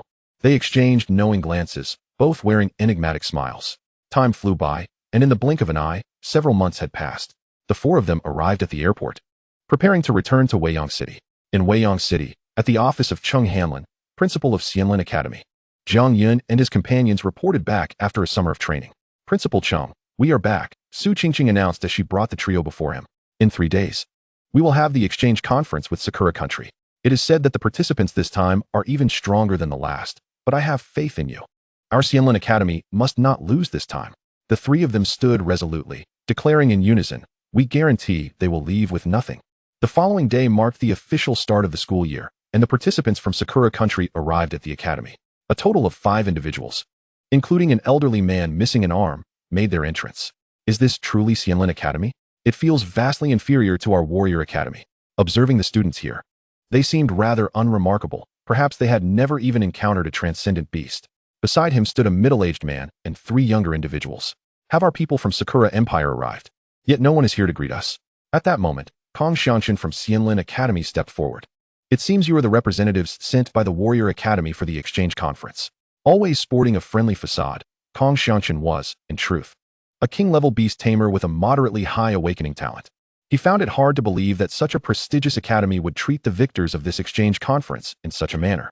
The leader of the Sakura Country Warrior Academy was named Kuroki Kei, also a king-level beast tamer. Observing his disdainful demeanor, Kong Xianchen felt a surge of irritation. But he remained confident that once Jiang Yun took action, the outcome of their battle would be decided in no more than 3 rounds. Haha. I never imagined that after losing an arm to our principal Chong, your temper would flare up so dramatically. The loss of his arm had long been a source of deep-seated frustration for Kuroki Kei. It was all because of that Jiang Zhenghao from Huaxiao. Had it not been for him, he wouldn't have suffered such a loss. With that, he shot a glare at the middle-aged man behind him. Useless. Kong Xianchen led the way, while the others followed behind.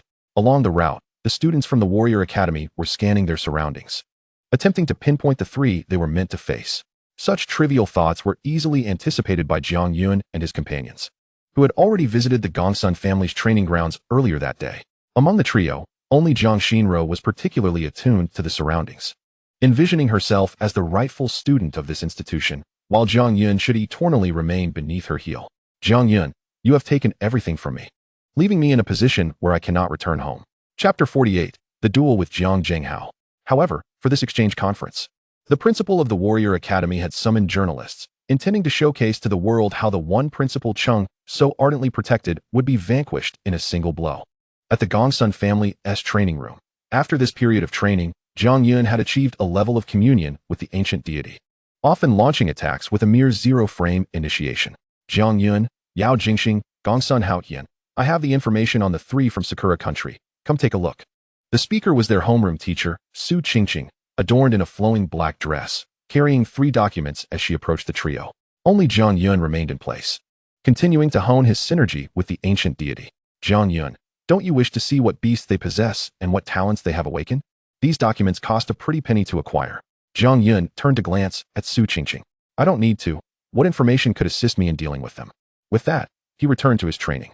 Gongsun Haotian opened the document and discovered one individual named Nomura Miki, with detailed records of her talents and beast information following her name. Nomura Miki has awakened the talent Yokai Night Parade, a talent feature that allows her to briefly control a multitude of spirits through mental power. Her beast is the transcendent bloodline transformation Yatagarasu. This talent seems somewhat similar to Jiang Yun's, doesn't it? He cast a glance back at Jiang Yun, recalling the scene during the Beast Tide. However, could a handful of spirits possibly contend against Jiang Yun's legions of the undead? Gongsun Haotian shook his head, deeming the thought unrealistic. He then shifted his gaze to the information of another individual. Kozakura Shinichi has awakened the SS-level talent Godwind, with the ability to create a hurricane domain exceeding 1,000 meters in diameter. His beast is the mythical bloodline transformation Ninokitsune. I wonder if his beast's wind strength could affect my turtle-type beast. Upon reaching the last individual, he seemed to understand why Jiang Yun was reluctant to retrieve the documents. The final individual was Jiang Shinro. Jiang Shinro has awakened the S-level talent Snow Woman, with the ability to conjure blizzard weather and enhance the power of ice-type beasts, utilizing the mythical beast bloodline transformation, the Snow Maiden. The 3 individuals were all employing transformation forms, perfectly aligning with their innate talents and the mythical beasts they commanded. Meanwhile, Yao Jingxing, who was perusing through documents, maintained a stoic expression, only casting a few extra glances at the file belonging to a certain Jiang Shinro. After acquiring the information, the two resumed their training, leaving the mention of Jiang Shinro unspoken. Nightfall arrived swiftly. After concluding a day of rigorous training, Jiang Yun ventured alone to the back mountains outside Weiyang City, which faced the ruins of Luoyang City. Enjoying a snack, he reclined upon the grass, a gentle breeze lulling him into drowsiness. With merely a day remaining until the exchange meeting, an arrow suddenly soared towards him from a distance. In the realm of the underworld river, Situ Ran immediately sensed it. Behind Jiang Yun, the underworld river materialized, extending a hand, rough and wrinkled, to seize the arrow. Who goes there? Jiang Yun surveyed his surroundings, but found no one. Only the whispering of leaves stirred by the wind. This person is quite far away, yet they do not intend to take your life. Regaining his composure, Jiang Yun discovered a note affixed to the arrow. Long time no see, Jiang Yun. Have you missed your uncle? Surprised, aren't you? I am very much alive and thriving. The purpose of this note is to inform you about your mother. If you wish to know more, meet me at Tunghua Gang outside Weiyang City tomorrow night at 10.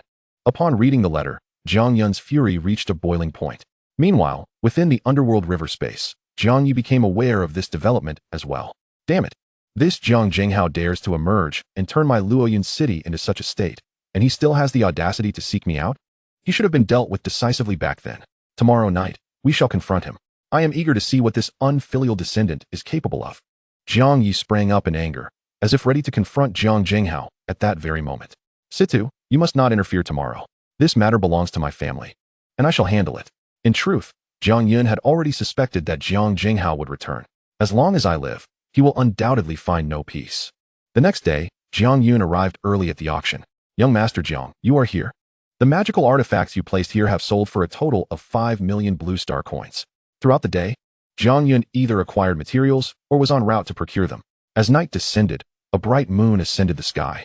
Glancing at the time, Jiang Yun noted it was already 9:50 p.m., prompting him to mount the headless knight's steed and hasten toward Weiyang City. Upon arrival, he indeed found Jiang Zhenghao awaiting him. I didn't expect you to truly wait for me here. Jiang Yun, why not inquire about your uncle's well-being? Jiang Yun remained silent, casting a cold glare in his direction. Clad in a black robe, Jiang Jinghao removed his hood, revealing a half-mechanical body, the other half still flesh and blood. Observing this, Jiang Yun felt no sympathy. Instead, he regarded Jiang Jinghao's current state as fitting retribution, sneering in disdain. I can't believe Principal Chung spared your life, allowing you to linger on until now. As they spoke, both summoned their mythical beasts. Jiang Yun's mythical beast was indeed the ancient god possessing a mythical bloodline. As a king-level beast master, Jiang Jinghao believed he could easily handle Jiang Yun. Jiang Yun's performance during assessments had instilled fear in all his peers.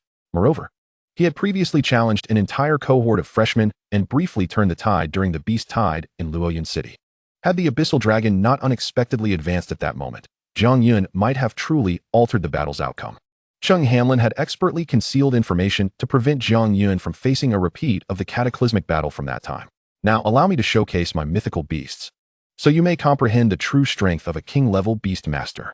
With that, Jiang Jinghao's beasts emerged, two formidable entities. The Sandstorm Sovereign of Earth attribute and the Thorn Queen of Wood attribute. Jiang Yun, possessing two mature mythical beasts renders me invincible. With your current capabilities, it seems you cannot contend with this situation. Ancient God, Star Power. Jiang Yun initiated his assault with a decisive strike. The Ancient God, infused with Star Power, manifested a shimmering point at its forehead, its form swelling with power. Clearly, Jiang Jinghao was taken aback by the Ancient God's might. Nevertheless, even so, an insurmountable chasm remains between us. Sandstorm Sovereign, Mirage Wall. Thorn Queen, Rose Confinement. Chapter 49, News of Mother. As a king-level beast master, Jiang Jinghao typically found himself in a dominant position against someone like Jiang Yun, who had only recently ascended to elite beast master status. However, Jiang Yun had acquired the combat experience of two ancestors and possessed the formidable skill of the underworld master, granting him an undeniable advantage against all but the most formidable of opponents. Indeed, among his peers, few could match Jiang Yun in battle. Naturally, Jiang Jinghao's rise to the position of city lord was no mere happenstance. The two mythical beasts under his command were notoriously challenging, particularly the Thorn Queen, whose defining trait was her ability to summon minions. Within the brief exchange of dialogue, the Thorn Queen had already summoned dozens of transformed mythical beasts. Jiang Yun, my Thorn Queen delights in blood. Your blind father always obstructed me. Had he consented earlier to offer the blood of the citizens of Luoyun City to nourish my Thorn Queen, those wretched souls might have died with greater value. The plight of Luoyun City felt like a dagger embedded in Jiang Yun's heart. Were it not for Jiang Jinghao, perhaps Luoyun City would not have become a desolate wasteland today. Ancient God, utilize the Ancient God Finger. The Ancient God Finger was the sole technique available to the Ancient God at this stage, channeling all-star power into a single fingertip and rushing toward the enemy with blinding speed. A gust of wind swept through, piercing through the summoned minions before the Thorn Queen. What manner of skill is this? It seems I must truly keep you here today, otherwise, the Sakura Nation will face a formidable rival in the future. Upon hearing this in the underworld river space, Jiang Yi leapt to his feet. Jiang Yun, let me out. If I don't crush this beast today, I shall no longer bear the surname Jiang. As a citizen of Huaxia, how could he possibly consider the interests of the Sakura Nation? It appears you are indeed a traitor to your core, Jiang Yun coldly remarked. On the other side, the Mirage Wall had been successfully set up, reflecting dozens of identical Sandstorm Sovereigns. Jiang Yun, I concede that you are strong, but do not forget, I am a king-level beast master. Your demise will serve as my ticket to the illusionary cult. They have imparted upon me a remarkable skill, capable of exponentially enhancing my mythical beast's power for a short duration. Attack. Kill him. The simplicity of those two words seemed as though Jiang Jinghao had prematurely pronounced Jiang Yun's death sentence. In stark contrast, Jiang Yun maintained an unwavering composure. As steadfast as a mountain. Jiang Jinghao, do you truly believe you can extinguish my life? Today, it remains uncertain who will emerge alive from this place. Jiang Jinghao dismissed the notion, for in his mind, Jiang Yun was merely a child. As for himself, he was a royal beastmaster, a figure of authority commanding an entire city. The thought of being unable to vanquish this insignificant child was utterly inconceivable. Before I meet my end, allow me to demonstrate the beast mastery techniques bestowed upon me by the illusory sect. With that, Jiang Jinghao revealed the emblem etched upon his arm, a raven. Jiang Yun squinted into the distance, recognizing the symbol with an unsettling familiarity. This emblem, in that instant, memories flooded back of the man he had encountered upon the Abyssal Dragon, who bore an identical insignia to Jiang Jinghao's on his back. The Lord of the Underworld for 30 seconds. Ancestor, Senior Situ, Stone Giant, Headless Knight, come forth. Without hesitation, Jiang Yun activated the Lord of the Underworld skill, summoning all the souls from the river of the underworld. It would be a mere trifle to eliminate Jiang Jinghao within those 30 seconds. However, the real consideration was how to make his demise as agonizing as possible. Today, only one of us shall leave this place alive, Jiang Jinghao. Jiang Yun would never forget this totem, even if he were to forget everything else. Had it not been for the bearer of this totem, perhaps he would still have a home to return to. I never imagined you would align yourself with the organization that orchestrated the downfall of Luoyuan City. And what of it? If it grants me power, what does a mere city like Luoyuan matter? This statement drove Jiang Yi to the brink of fury as he charged at Jiang Jinghao, wielding a mournful staff. You little brat, unless I crush your skull today, I shall no longer be called Jiang Yi. Yet, his assault was thwarted by the formidable Sandstorm Sovereign, who had forcibly augmented his strength. Get lost. Jiang Yi swung the mournful staff with fervor, each strike unleashing sonic waves of lamentation. Together, Jiang Yi, Situ Ran, and the Stone Giant, along with the Headless Knight, formed an absolute killing field. Within this domain, even a heavenly beast master would suffer dearly, let alone the royal beast master that Jiang Jinghao was. Kill him. At the command, Situ Ran and the Headless Knight unleashed their most powerful skills. Headless Knight, Iron Tread. Situ Ran, soul-rending slash of the underworld. Stone Giant, Boulder Impact. Jiang Yi continued to wield the mournful staff, producing a series of thunderous sounds. With a resounding crash, the Sandstorm Sovereign was shattered into pieces. Conversely, the Thorn Queen found herself in dire straits, being devoured by the Headless Knight's steed. In a mere span of seconds, the tide of battle had irrevocably shifted. Were Jiang Jinghao to ascend to the rank of Sovereign Beast Master, capable of sharing abilities with his beasts, he might indeed have the means to slay Jiang Yun after withstanding the Lord of the Underworld's 30 seconds. Why is it that I possess skills to enhance my beast's abilities yet cannot triumph over you? Why? At that moment, Jiang Yun approached him, staff in hand. Do not kill me. I have value. I can tell you about your mother, don't you want to know? Jiang Yun had scant knowledge regarding his mother, only aware of her tragic fate. My mother perished in the Celestial Fall War. What else do you know? Jiang Yun stepped closer, gazing intently at the kneeling Jiang Jinghao.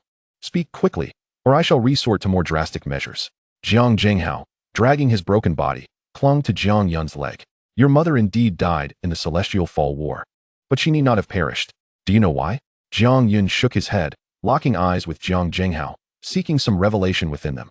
This tale begins with the Empress of Huaxia, and the current diminished standing of the Jiang family is attributable to that woman. Jiang Jinghao's agitation intensified as he seized Jiang Yun's collar. Chapter 50. You have chosen your path to death. Bang! Jiang Jinghao's dagger shattered against Jiang Yun's dragon scale armor. Dragon scale armor. How can this armor be upon you?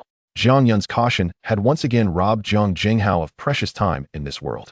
I can divulge everything about the Warrior Academy, including their talents and ultimate trump cards. I even know a beast mastery technique they possess, which enabled them to evolve from an obscure academy to one that rivals the Sunlin Academy. Jiang Yun, I am your uncle. You cannot kill me. We are family. Have you forgotten how I held you when you were a child? Regarding your mother, I truly know the truth. Please, Jiang Yun, you must. Jiang Jinghao, prostrate on the ground, clutched Jiang Yun's leg, desperately pleading for his life. Uncle, do you think your life is more significant than the information you possess? My information is important? Jiang Yun shook his head. Observing Jiang Jinghao's reaction, a glimmer of hope sparked in his eyes, as if he had found a lifeline. So, I am important. Jiang Yun, you must not forget how your uncle cared for you as a child. Rest assured, if you spare me, I shall not disappoint you. Yet Jiang Yun continued to shake his head, and the words that followed drained all color from Jiang Jinghao's face. You are not important to me. Jiang Yun patted his face, smiling as he spoke. Had I not remained vigilant, I might very well be lying here now. His gaze fell upon the shattered dagger, the fragments corroding the surrounding soil, indicating the presence of potent poison. Jiang Jinghao, remember, your fate is well-deserved. Ancestor, kill him. From this day forth, there shall be no one named Jiang Jinghao in the Jiang family. You need not command me. I would do so regardless. Jiang Ye's mournful staff fell heavily. Upon returning home, Jiang Yun collapsed onto his bed as the exchange meeting was fast approaching. Bang! The door to Jiang Yun's room was kicked open. Jiang Yun, I heard you will be attending the exchange meeting with the Warrior Academy, so I hurried back to cheer you on. Jiang Yun sprang from his bed, startled, for he had been busy late into the night and was still in his natural state of undress. The sudden appearance of Cheng Lanlan indeed shocked him. After a brief moment, the two sat at the dining table. Jiang Yun cleared his throat. Where have you been lately? I hardly see you around Sunlin Academy these days. As they shared breakfast, they discussed recent events concerning their beasts. I recently visited the Linglan ancient city ruins in Area G. Do you know what I discovered there? What? Upon hearing the mention of Linglan Ancient City, Jiang Yun's actions momentarily faltered. The half-map he had procured from Wang Pongzi, along with the revelation from Situ Ran that a time-affiliated Beastmaster had met his demise there, made him feel as though this ancient city was inexorably beckoning him, luring him towards it.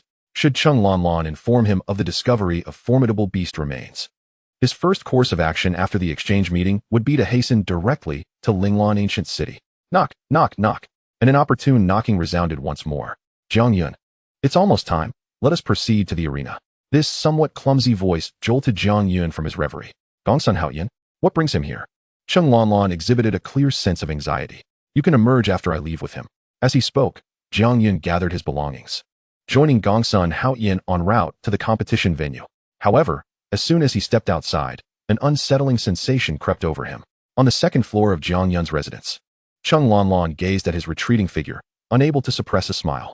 She felt that Jiang Yun had truly matured, not merely in spirit. Jiang Yun. It is said that the Warriors Academy has already prepared their acceptance speeches. Then we shall meet on the battlefield, Jiang Yun replied lightly, leaving Gongsun Haoyan with a feeling of being outmatched. The competition venue remained the same as the final practical examination site of Xianlin Academy. Upon arrival, Jiang Yun spotted a familiar face, Jiang Shinro. As a necromancer, your lifespan is naturally short. I presumed you had perished long ago. Yet here you are, surprisingly still among the living. I heard you ventured into the beast tide of Luoyun City. How unfortunate that you did not meet your end there. Jiang Shinro taunted Jiang Yun without reservation. Wasn't your team supposed to consist of 5 members? How has it dwindled to 4? The death of Zhang Zhenghao was unknown to the Warriors Academy, discovered only by the patrolling guards outside the city, in a state of abject misery. This was all due to Jiang Yun's meticulousness, coupled with the fact that he had activated the Reaper's abilities for 30 seconds, swiftly eliminating Zhang Zhenghao. Moreover, with Cheng Hanlin present in Weiyang City, even if Jiang Yun were to create a monumental blunder, his status as a god-tier beastmaster would ensure his safety. All students participating in the exchange meeting, please prepare. The competition is about to commence. This round would consist of individual battles, with each side dispatching one member to challenge the other until one fell. The Warriors Academy sent forth Komura Shinichi, while Xianlin Academy's first challenger was none other than Jiang Yun. The match began with a bang. It was evident that Cheng Hanlin was impatient, eager to conclude the battle swiftly. The first match, Warriors Academy's Komura Shinichi versus Xianlin Academy's Jiang Yun. You must be Jiang Yun. I heard you awakened in B-tier talent in necromancy. Truly unexpected that your Huaxia has no one else to send into battle, he sneered. As far as I know, you lack a flying-type beast, making you an easy target for me. Behind him, a beast formation glowed, and a mythical bloodline transformation beast, the Ruined Sparrow, emerged. A flying-type beast. Is it? Arise, ancient god. Jiang Yun summoned forth the phantasmal figure of the river of the underworld, and large hands emerged from within. A thunderous tremor echoed as a colossal figure, towering several dozen meters, materialized before the onlookers. You dare to deploy such a sluggish giant-type beast? Clearly, you need to enhance your skills in beast mastery, Jiang Yun. The Ruined Sparrow executed a precision strike with its feathers. It soared upwards, its wings forcefully beating down upon the ancient god. Sharp feathers rained down upon the ancient god, yet even after hundreds of them were unleashed, the ancient god remained unmoved. How naive to think your beast could inflict harm on the ancient god with such trivial skills, Komura Shinichi scoffed, continuing to channel his mental energy, even enhancing it with his awakened talent. Suddenly, the entire arena was enveloped in a tempest, winds raging, yet the ancient god stood firm, unyielding. Ruined Sparrow, weave through the shadows. With the support of the Beastmaster's domain, the Ruined Sparrow's form became indistinct amidst the gale, utilizing its speed to attack the ancient god with wings and beak. The battle is against you, Sakura country, Jiang Yun declared, seeing your beast struggle so. Allow me to assist. Ancient god, it is time to conclude this fight. The ancient god raised its powerful arms, and, seizing the moment, brought them crashing down. The sound of bones fracturing reverberated as the Ruined Sparrow was forcefully slammed into the ground, its power rendered utterly impotent. In an instant, Komura Shinichi's beast was stripped of all capacity to resist. However, the ancient god did not relent, rushing towards the Ruined Sparrow and seizing its wings in a vice-like grip. A pained cry escaped the bird as the ancient god claimed its wings for itself. Jiang Yun. Komura Shinichi charged towards Jiang Yun, intent on a desperate confrontation. I advise you to swiftly take your beast for healing. Delay further, and you may find your own life at risk. This marked the second time Jiang Yun had uttered such a warning. In the audience, Kong Xiangchen regarded Jiang Yun's actions with great satisfaction. Well done, Jiang Yun. It is high time to temper the arrogance of these Sakura folk. However, Haima Qing's expression darkened considerably. How can Jiang Yun act thus?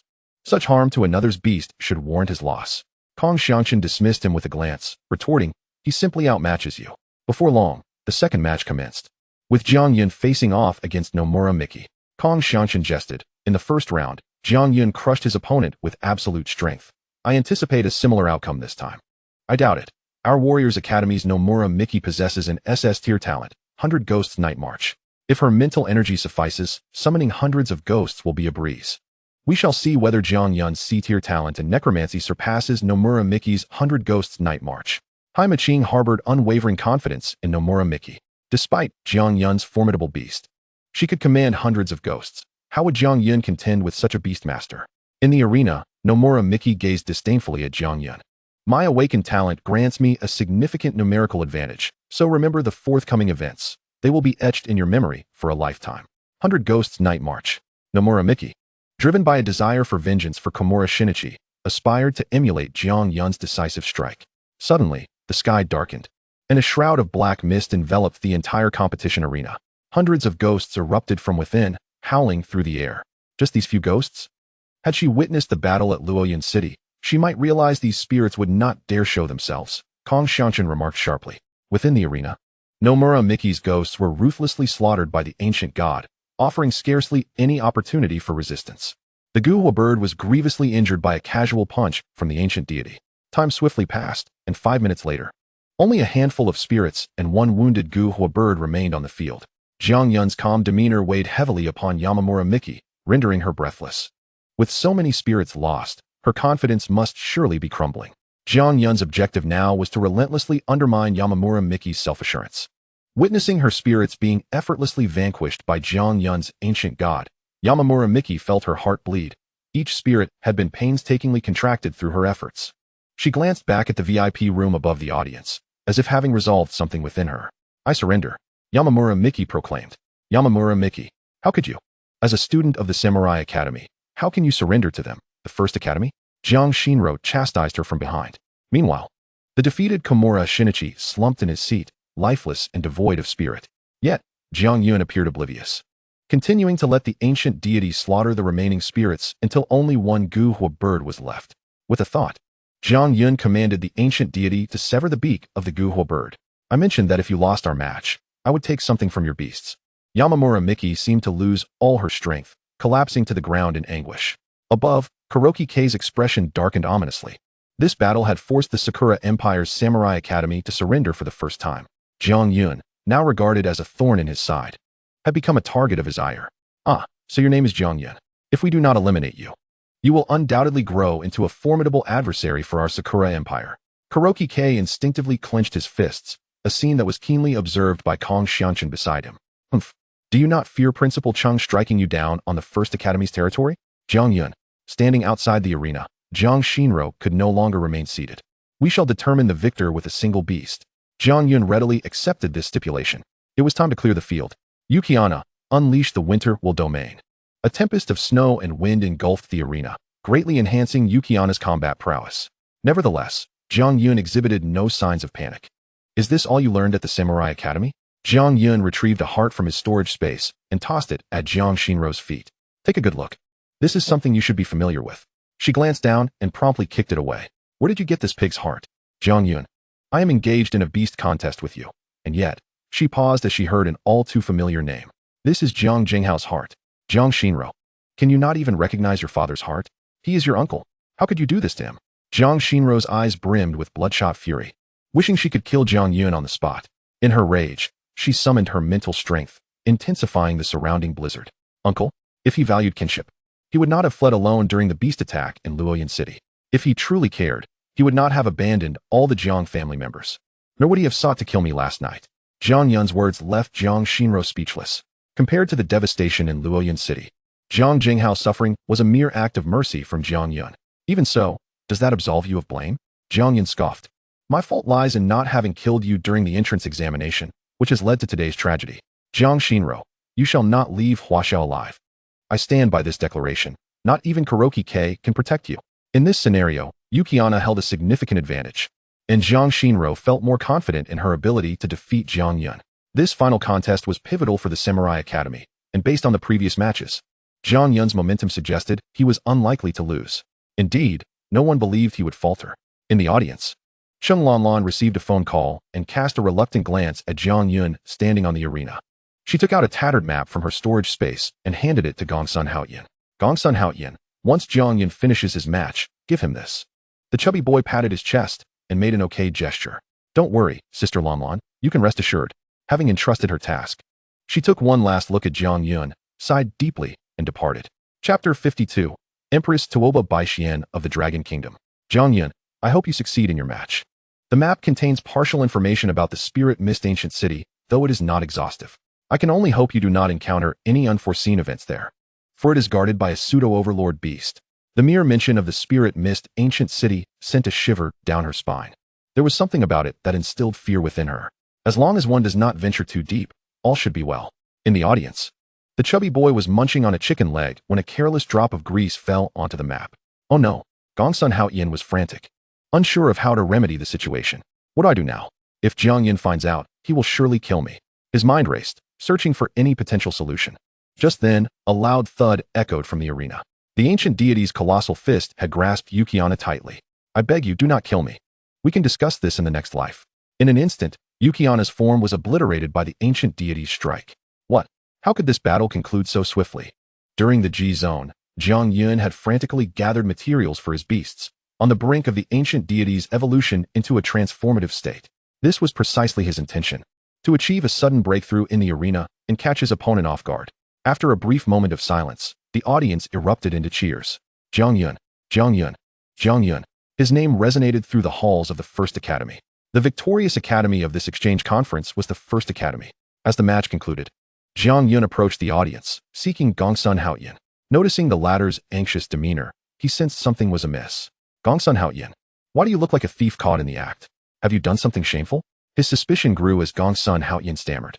Jiang Yun, Sister Lanlan asked me to give you a map. But what? Did you lose the map? Gongsun Haoyan shook his head vigorously like a rattle.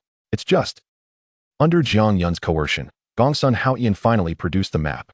Jiang Yun unfolded it, revealing detailed information about the Spirit Mist Ancient City. It indicated a beast guardian present, classified at a certain level.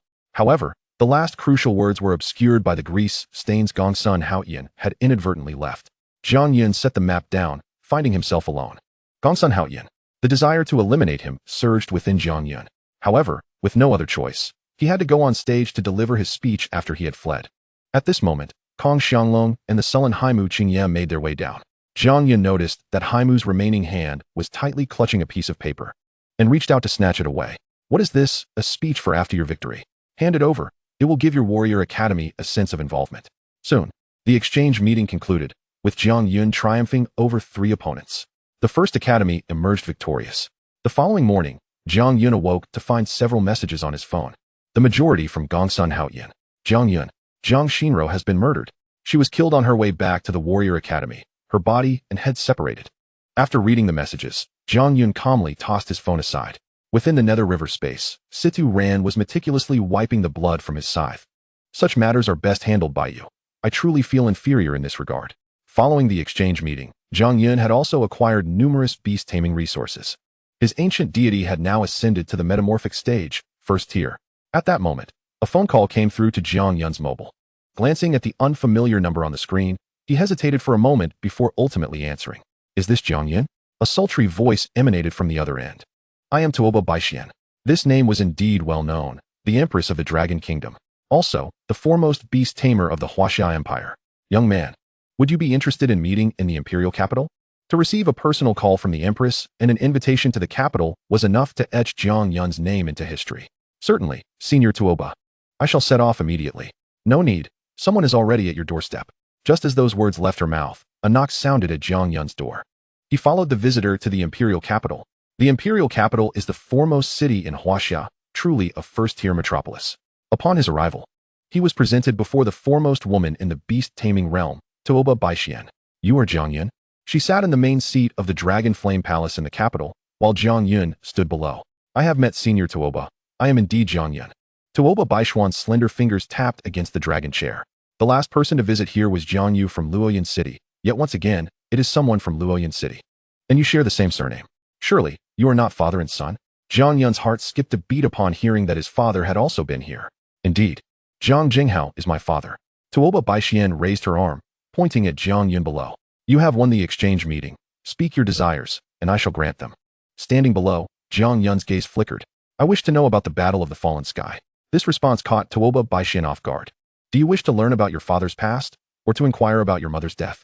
Or perhaps to understand why Huaxia has fallen into such a state of despair? Faced with these three questions, Jiang Yun answered without hesitation. All of them. As a son, I yearn to know their past. As a child of Huaxia, I desire to understand the history of my homeland.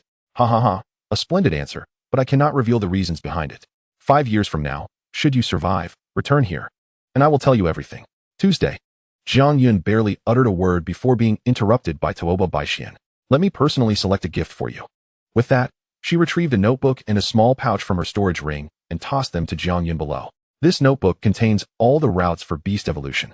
And within the other pouch is an egg of a holy spirit-type beast, a gift for you. After receiving these two items, Jiang Yun was escorted out of the Dragon Flame Palace. Standing outside the imperial capital, he gazed back at the magnificent city, unconsciously cradling the heavy beast egg and the small booklet in his arms. 5 years. Will I truly uncover the truth behind the Battle of the Fallen Sky? The world knows that the Battle of the Fallen Sky caused a generation of geniuses to perish, yet no one understands why those strange beasts appeared that day. Why did Jiang Yu's final gaze terrify the 4 god-level Beast Tamers, causing them to retreat? The voice of Situ Ran echoed in Jiang Yun's mind. Jiang Yun, your plan can commence. Chapter 53, The Ancient City of Linglan. The next morning, Jiang Yun awoke in his bed. He heard the voice of his ancestor, Jiang Yi. I say, young man, when shall we head to the ancient city of Linglan? I, Jiang Yi, have yet to face a time-type beast tamer. Naturally, Jiang Yun was immensely intrigued by the ancient city of Linglan.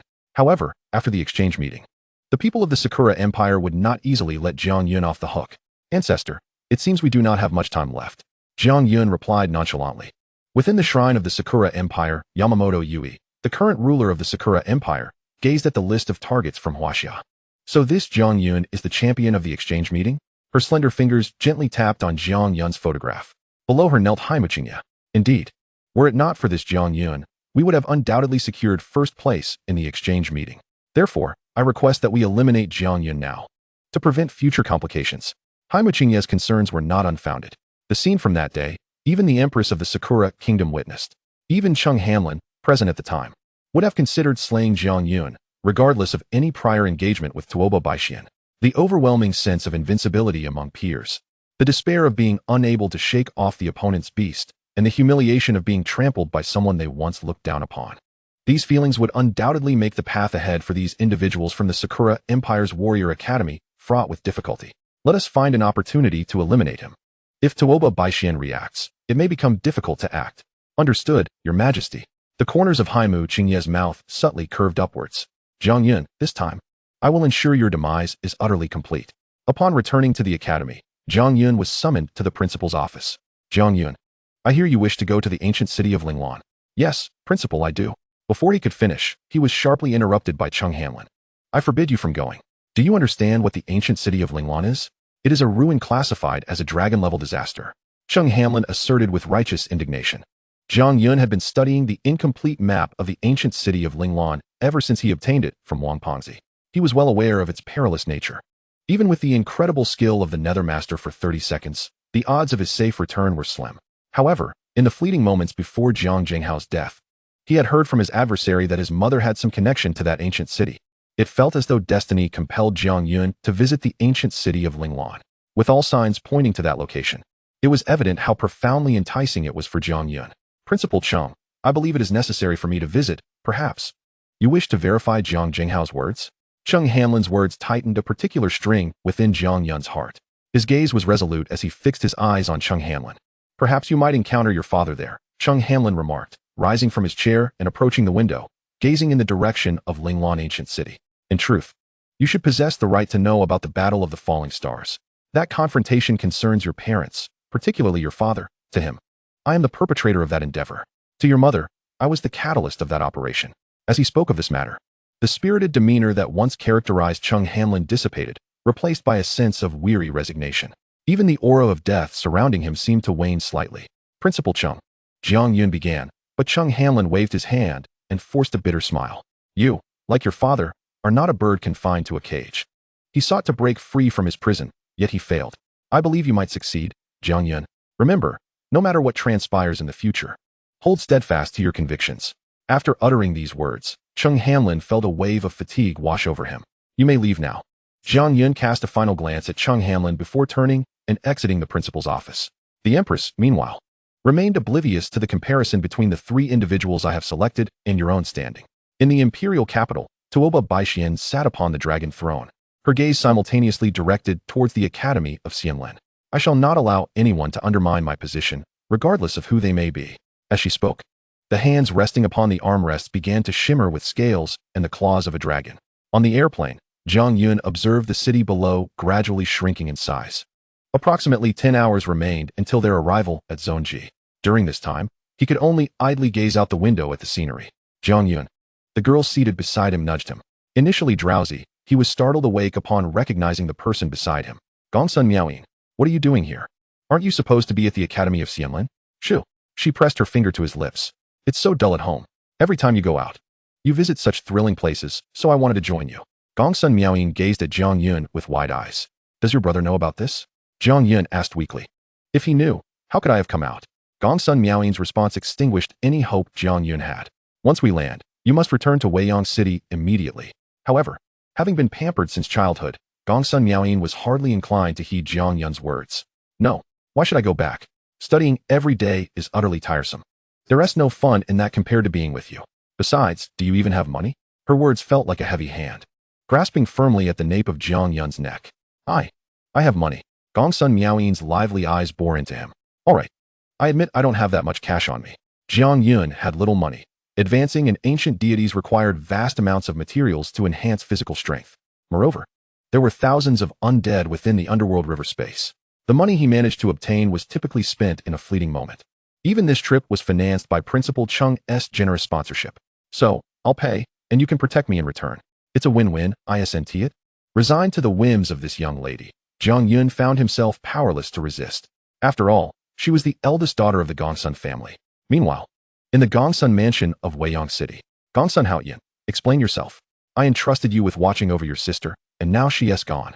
The booming voice startled Gongsun Haoyin, who had been lazily lounging in bed, causing him to tumble off the mattress. He hastily dressed and rushed to his sister's room. Inside stood the clan leader of the Gongsun family, who was also a naval admiral of the Dragon Kingdom. Trembling, Gongsun Haoyin picked up a note from his sister's desk. It read, Brother, thank you for helping me get rid of those people at home. When I return this time, I'll let you run away next. She no longer has any bodyguards with her. Chapter 54. Jiang Yun, you're crushing me. Do you have any idea how many eyes are watching her? In families like the Gongsuns, every child had been accompanied by specially trained bodyguards since birth. Moreover, these individuals were quite formidable. Even the weakest among them was a king-level beast master. Haoyin, I've overlooked much regarding your assistance to that person named Jiang Yun. But how could you fail to keep an eye on your own sister? At that moment, Gongsun Haoyin's mind raced. He realized that if his sister had ventured out, the first person she would seek would be Jiang Yun. He had mentioned just a few days prior that he intended to visit Linglan Ancient City. However, Gongsun Haoyin had refrained from sharing this information with his father. Linglan Ancient City was a place that could prove perilous if one ventured too deep within. The mere thought of the consequences sent chills down Gongsun Haoyin's spine. Nonetheless, he refrained from placing the blame on Jiang Yun. I know where my sister has gone, father. You can rest assured that I will ensure her safe return. Hearing this, his father, Gongsun Ming, turned to scrutinize him from head to toe. If you mess this up, you will join me in the naval barracks. With that, he strode away. What was meant to be a monthly family dinner had devolved into this chaotic scene. Moments later, Gongsun Haoyin gathered his belongings and set off towards Zone G's Linglan Ancient City. In Zone G, the city of Jushi, Jiang Yun and Gongsun Miaoyin followed the map to arrive at this location. Let us rest here for the night and set out again tomorrow, Jiang Yun suggested, noting that it was indeed getting late. How about we choose that inn? Gongsun Miaoyin pointed toward a grandly decorated establishment. Jiang Yun glanced at it, feeling it appeared quite expensive. Oh, I'll pay. Why are you worrying about that? Gongsun Miaoyin pushed him into the inn. Do you have any rooms? Jiang Yun inquired with a smile. Upon seeing a man and a woman arrive at dusk asking about available rooms, The innkeeper replied, I'm sorry, but we only have one couple suite left, and we're the only inn for 100 miles. As those words escaped his lips, Jiang Yun felt as if his mind had short-circuited. Why did that sentence sound so familiar? He hurriedly waved his hands in refusal. Is there really only one room? It's just a man and a woman. One room is all we have. I want the best. Behind him, Gongsun Miaoyin slammed her money onto the table. Evidently, wealthy individuals had a penchant for extravagance. Gongsun Miaoyin glanced at Jiang Yun. I'll sleep on the bed, and you can sleep outside. With that, the two ascended the stairs. The following morning, their phones, placed on the bedside table, rang. Jiang Yun groggily climbed to his feet and instinctively answered the call. Hello? Sister. It's me. However, the voice on the other end belonged to Gongsun Haoyin. Jiang Yun swallowed hard and plopped down onto the bed. At that moment, Gongsun Miaoyin's voice unexpectedly called out. Jiang Yun, please move to the other side to answer the phone. You're pressing down on me. The silence on the other end of the line is chilling. Jiang Yun, what on earth are you doing? First, I hear the sound of the screen shattering, followed immediately by the busy signal of the call being disconnected. Beep, beep, beep. It's over. How can I possibly explain this? At that moment, Gongsun Miaoyin finally stirs from her slumber, her eyes still heavy with sleep. What is the matter? Did you see a ghost? You're so agitated. No way I believe my brother could chase us all the way here. But upon seeing Jiang Yun holding her phone, the gravity of the situation dawned on her. You're holding my phone? Gongsun Miaoyin inquired tentatively. Jiang Yun nodded mechanically. It seems so. In that instant, both Jiang Yun and Gongsun Miaoyin found themselves at a loss for how to proceed. Jiang Yun clutched the phone with the busy signal, his knuckles turning white. The sharp crack of the broken receiver seemed to linger in his ears. To make matters worse, Gongsun Miaoyin finally sat up, rubbing her eyes. The blanket slipping to her waist, revealing the delicate curve of her figure beneath a sheer nightgown, while he sat awkwardly on the edge of the bed. This scene would be enough for Gongsun Haotian to conjure 100 murder mysteries in his mind. Your brother, Jiang Yun said dryly, might already be on his way with a knife in hand. What are you afraid of? Gongsun Miaoyin nonchalantly tossed her long hair over her shoulder, kicking the curtains aside. He has always been loud. Besides, she suddenly turned around with a sly smile. How can you be so sure he'll find us here? Perhaps if we leave now, he won't be able to catch up, having been constrained for so long. Gongsun Miaoyin had never experienced such thrilling escapades. Just as the two plotted their escape, the door was suddenly kicked open. Jiang Yun, I considered you a brother, and you dare to run off with my sister? Gongsun Haotian advanced step by step, wielding a knife. Behind him lay the manager of the inn, pale and collapsed on the floor. Gongsun Haotian, let me explain. Explain? Gongsun Haotian kicked the rattan chair that obstructed his path, splintering, wood flying everywhere. A lone man and a woman. My sister's location shows she's in the luxurious suite, the Starry Nest. She screamed that you were on top of her. Tell me how to resolve this. The last word caught in his throat. Jiang Yun cast a sidelong glance at Gongsun Miaoyin. Gongsun Haotian placed a hand on Jiang Yun's shoulder. Brother, listen to me. Cold sweat beaded on Jiang Yun's forehead as he caught a glimpse of Gongsun Miaoyin quietly inching towards the door. Shut up. Gongsun Haotian suddenly erupted, the blade in his hand glinting ominously. Jiang Yun instinctively sidestepped, the knife grazing his nose as it plunged into the mattress. Feathers exploding into the air. Brother. Gongsun Miaoyin seized her brother's wrist with urgency. I forced him to take me out. Her voice trembled with a rare panic. If you're going to hit someone, hit me. Gongsun Haotian faltered, his anger intensifying. Do you realize you've shaken off the assassins sent by our father? He shrugged off his sister's grip, the blade now aimed at Jiang Yun. Jiang Yun. Suddenly, the sound of shattering glass came from outside the window. 3 shadowy figures hung like bats from the window ledge, their metallic masks glinting in the morning light. You must be Jiang Yun, right? Indeed. The boss has ordered us to eliminate you, and the chubby one beside you is. A 2-for-1 deal? I can't believe we stumbled upon Gongsun family's young master, Gongsun Haotian. This visit has truly been worthwhile. It seems we can take care of 2 problems in one go. Nevertheless, the 3 of them still considered Jiang Yun their primary target. Let us take out this Jiang Yun first. This is an explicit order from the boss. Upon hearing this, Gongsun Haotian regained his composure. Jiang Yun, you need to leave now. I'll handle things here. Chapter 55, A City Altered by Time. Don't worry, none of you will escape. At that moment, 5 assassins from the Gongsun family sprang from the shadows. Young Master Gongsun, please go ahead. We'll handle things here. Among the 5, the one in the center, clearly a member of the boss's crew, spoke sternly. Gongsun Haotian had immense trust in these assassins. As they fled the inn, the room they had just vacated erupted with the roars of beastly creatures. Gongsun Haotian, who were those people? They are assassins. Their life's mission is to protect our safety. The three of them conversed in the car, discussing their next destination. Jiang Yun, I considered you a brother. And you dare to sleep with my sister? Just the thought of it made Gong's son Hao Tian seethe with anger. Let me explain, it's not what you think. Jiang Yun recounted the entire sequence of events, clarifying the situation.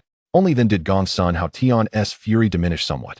You must return to Weiyang City with me today. Dad is waiting at home.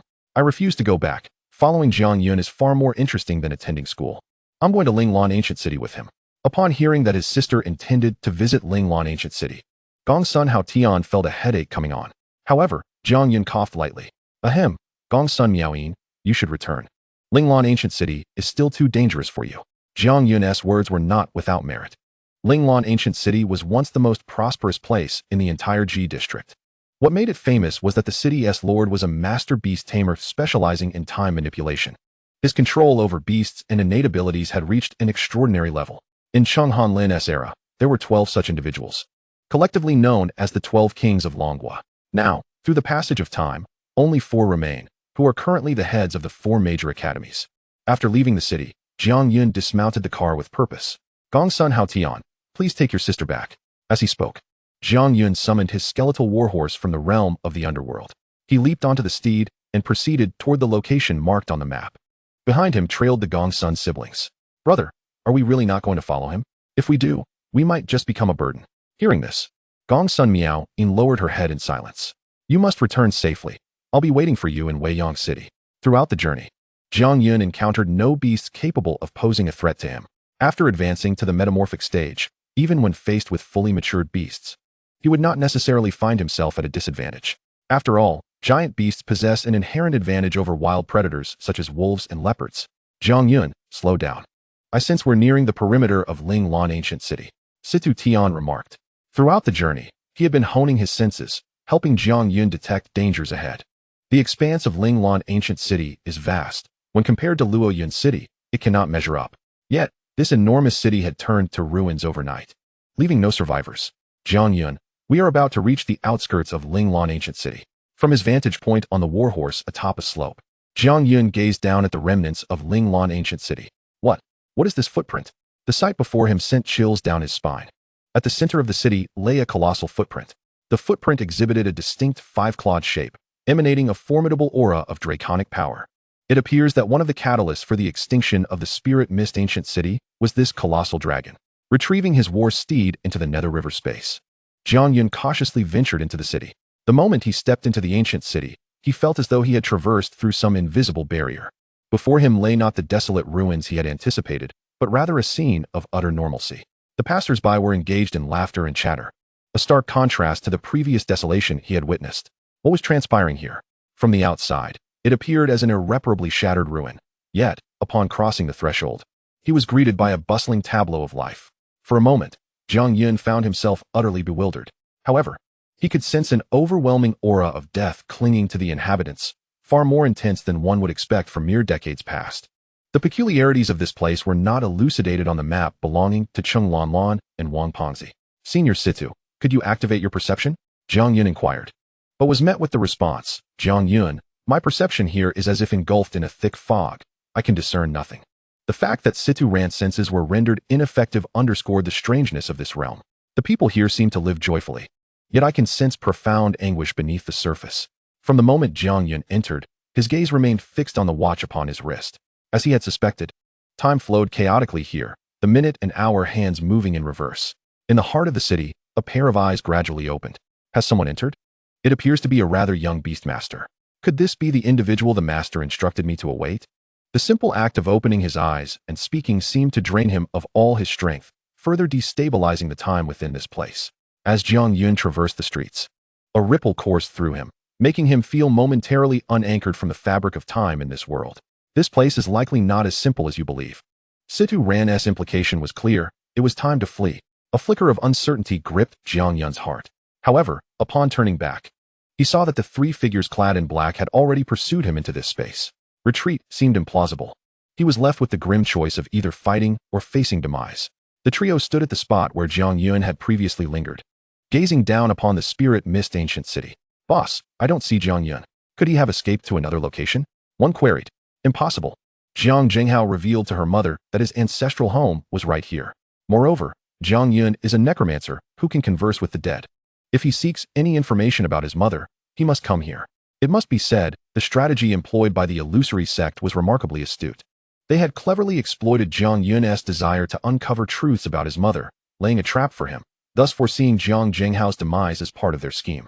Let us go in and locate him. We must acquire that dragon-scale armor he possesses. Within the Spirit Mist ancient city, Jiang Yun observed their every movement with clarity. The ability to slay 5 formidable beastmasters suggested that their own strength was likely at the monarch level. Without a moment's hesitation, Jiang Yun summoned a skeletal warhorse from the Nether River space and charged towards the heart of the city. Chapter 56, The Power of the Dragon. Throughout his journey, Jiang Yun paused not for an instant. Yet, strange occurrences soon unfolded. The disruption of time resulted in a constantly shifting sky, alternating between day and night. The 3 pursuers behind him were left disoriented. "Boss, this place is clearly not right," exclaimed the youngest among them, his voice tinged with trepidation. As the leader of the trio, he was well versed in the lore surrounding the sudden demise of the Spirit Mist ancient city. So many years have passed, yet that beast remains alive. However, it seems it cannot endure much longer. Time here is becoming increasingly chaotic. It has lost even the most basic control over the flow of time. Indeed, he was correct. At that moment, within the central clock tower of the city, a time-affiliated beast stood guard, surrounded by 72 oil lamps. Yet, among these, 71 had already been extinguished, and the final lamp flickered precariously, as if it could be snuffed out by the wind at any moment. Every formation possesses its core, the pivotal point that holds it together. Only by identifying this fulcrum could a resolution be found. I sense. But before Jiang Yun could finish, a large bird swooped in from behind. "Got you. Witheredwood bird, eliminate him." "Not good, Jiang Yun. It's a dominant beast. Run." Situ Ran could distinctly sense the overwhelming power of this creature, far beyond what Jiang Yun could currently contend with. "Where do you think you're going?" "Silvermane Moon Wolf, intercept him." The second figure in black appeared, yet the last remained elusive. "Jiang Yun, I refuse to believe that 2 monarch-level beastmasters cannot eliminate a mere elite-level beastmaster." The last person to utter such words had met a grim fate. "I do not doubt your ability to kill me," Jiang Yun retorted defiantly. With only 2 of the 3 adversaries present, he was unwilling to employ his Netherlord skill, aware that the vacuum period following its use was excessively prolonged. If the third individual did not show, he would not activate that skill. "I know what you're waiting for, and I understand you possess a remarkably formidable skill. Thus, he shall not appear until you employ that skill. Today, you must perish." The ancient deity of the Nether River manifested in an instant, launching a powerful punch towards the silver-maned moon wolf. However, the disparity in levels between the 2 beasts was insurmountable. That strike caused no harm to the creature. "Ha! Jiang Yun, are you merely tickling me? I concede that your beast is indeed formidable. Had you attained the royal level of beastmaster, perhaps you could contend with any one of us in a fair fight. Alas, you are but a weak elite-level beastmaster, with your beast still at the transformation stage, first tier. So, Jiang Yun, how will you respond now?" Meanwhile, within the Nether River, Jiang Yi and his companions were poised for action. The moment Jiang Yun activated the Netherlord skill, they would swiftly eliminate the 2 adversaries before them and escape with him at the utmost speed. On a distant slope, the last black-clad figure lay quietly, pondering the fate of his comrades. What could have happened to Big Brother and Second Brother? They left me here, fearing unforeseen events. An elite-level beastmaster poses no threat. It would be akin to crushing an ant. The black-clad figure idly chewed on a root when suddenly, an icy chill crept up his spine. He whirled around, his pupils dilating in disbelief as he beheld the figure behind him. Behind him stood a woman, her one arm adorned with dragon scales, and her claws pierced through his chest. He widened his eyes, blood spilling from the corners of his mouth. It's you." Immediately, the woman unleashed her overwhelming dragon power, engulfing every inch of his being. The black-clad man's corporeal form erupted into a spectacular display, akin to fireworks. Thus, a monarch-level beast master met his demise at the hands of this woman, without a shred of resistance. To accomplish such a feat, one would be hard-pressed to find more than 10 individuals within the entirety of the beast mastery realm. Given that this took place in the land of Huaxia, discerning the identity of this individual was not particularly challenging. I must ensure that the events of the dragon-slaying war remain known only to me. Therefore, old wretch, you must die. She coldly addressed the clock tower. The dragon-slaying war and the battle of the falling heavens have always been the highest secrets of the Huaxia nation. Those privy to this knowledge have nearly all perished in recent years. Now, I am curious to see whether you wish to preserve this secret or expend your last vestige of power for this young man. Tuoba Baixian licked the blood from her hand, her eyes revealing a sense of amusement. At this moment, within the ancient city of Linglan, Jiang Yun was retreating steadily. Jiang Yun, cease your resistance. Your beasts are on the brink of death. I will grant you a swift end. Jiang Yun galloped ahead on his skeletal warhorse. The two behind him relished this game of cat and mouse. Meanwhile, the ancient god bore numerous claw marks, each wound bleeding profusely, defying even his formidable self-healing abilities. Jiang Yun found himself ensnared in a deadly trap, and a solution eluded him for the time being. In this space, Situ Ran could not utilize his perception, a fact that proved most lethal for Jiang Yun. Old ancestor, it seems we can no longer afford to wait. Jiang Yun steeled himself to employ this skill. The Dark Lord, 30 seconds, activate. Even without locating a third individual, Jiang Yun could not stand idly by as the ancient god faced certain death. In midair, the blood-red river reappeared. Everyone emerged. The first to leap forth was Jiang Yun's ancestor, Jiang Yi. Close behind him were the stone giant and the headless horseman. Situ Ran. Take Jiang Yun and flee. We will handle this. Without a moment's hesitation, Situ Ran seized Jiang Yun by the collar and fled at top speed. Trying to escape? Signal the third one to pursue Jiang Yun. According to my deductions, the more powerful the skill, the greater its side effects. An elite-level beast master possessed a space containing 4 beasts at the monarch level. Such individuals, with their extraordinary potential, were what the illusory cult and other nations dreaded the most. Yet, it was the weakest nation, Huaxia, that produced such a being. Just as the black-clad man prepared to launch a signal flare, a shadow suddenly sprang from the ground, biting through his wrist. It was a small beast, entirely black, its eyes glinting with an eerie purple light. This is... The black-clad man gazed in terror at the dragon scale patterns that faintly adorned the small beast's forehead. This is dragon power, dragon lineage. In the distance, Tuoba Baishuan's lips curled into a cold smile. The game had only just begun. This little creature, named Jiang Yun, appeared to be more formidable than initially perceived. Perhaps he could be worth pursuing. Chapter 57, A Fleeting Glimmer of Hope.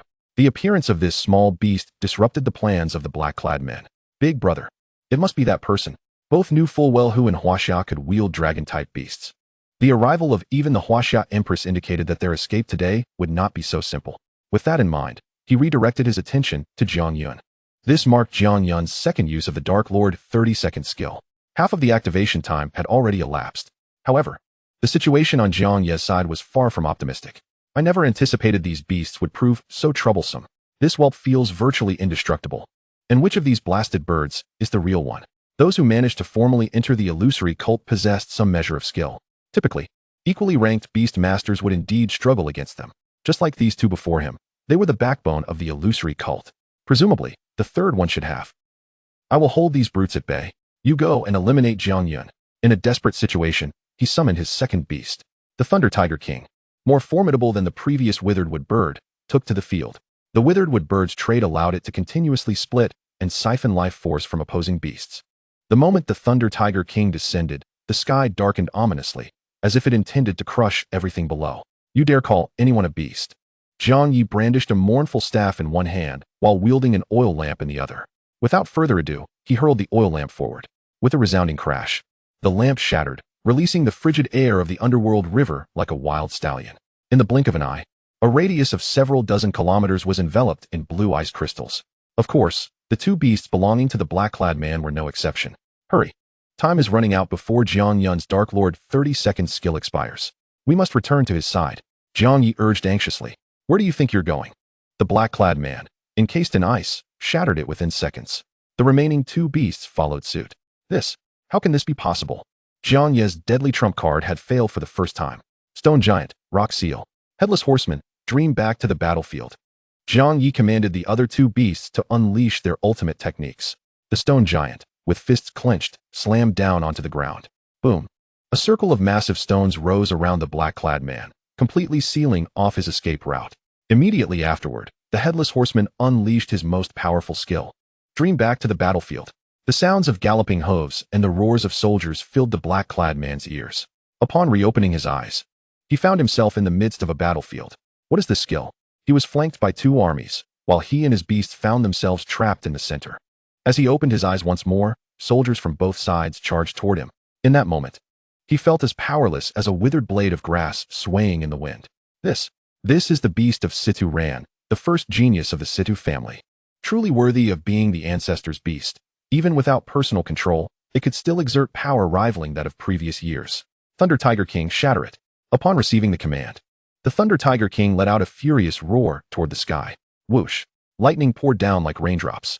Each bolt struck the soldiers on the battlefield, certain to reveal a flaw. There must be a chink in their armor. The Headless Horseman's skill harbored a fatal weakness. Once this skill is activated, the Headless Horseman will transform into one among 500,000 soldiers. At that moment, the Headless Horseman will forfeit its undead attributes and become susceptible to physical attacks. If the Headless Horseman is located, this skill can be instantly undone. However, seasoned warrior Jiang Yun would not grant him such an opportunity. He was clad in armor forged from stone, a manifestation of his innate talent known as stone skin. As the saying goes, to shoot the man, one must first shoot the horse. To capture the thief, one must first capture the king. Only by neutralizing the Beast Master can the battle be decisively concluded. With a powerful thrust of his foot, he propelled himself towards the cloaked figure like an arrow released from a bow. He had to catch up.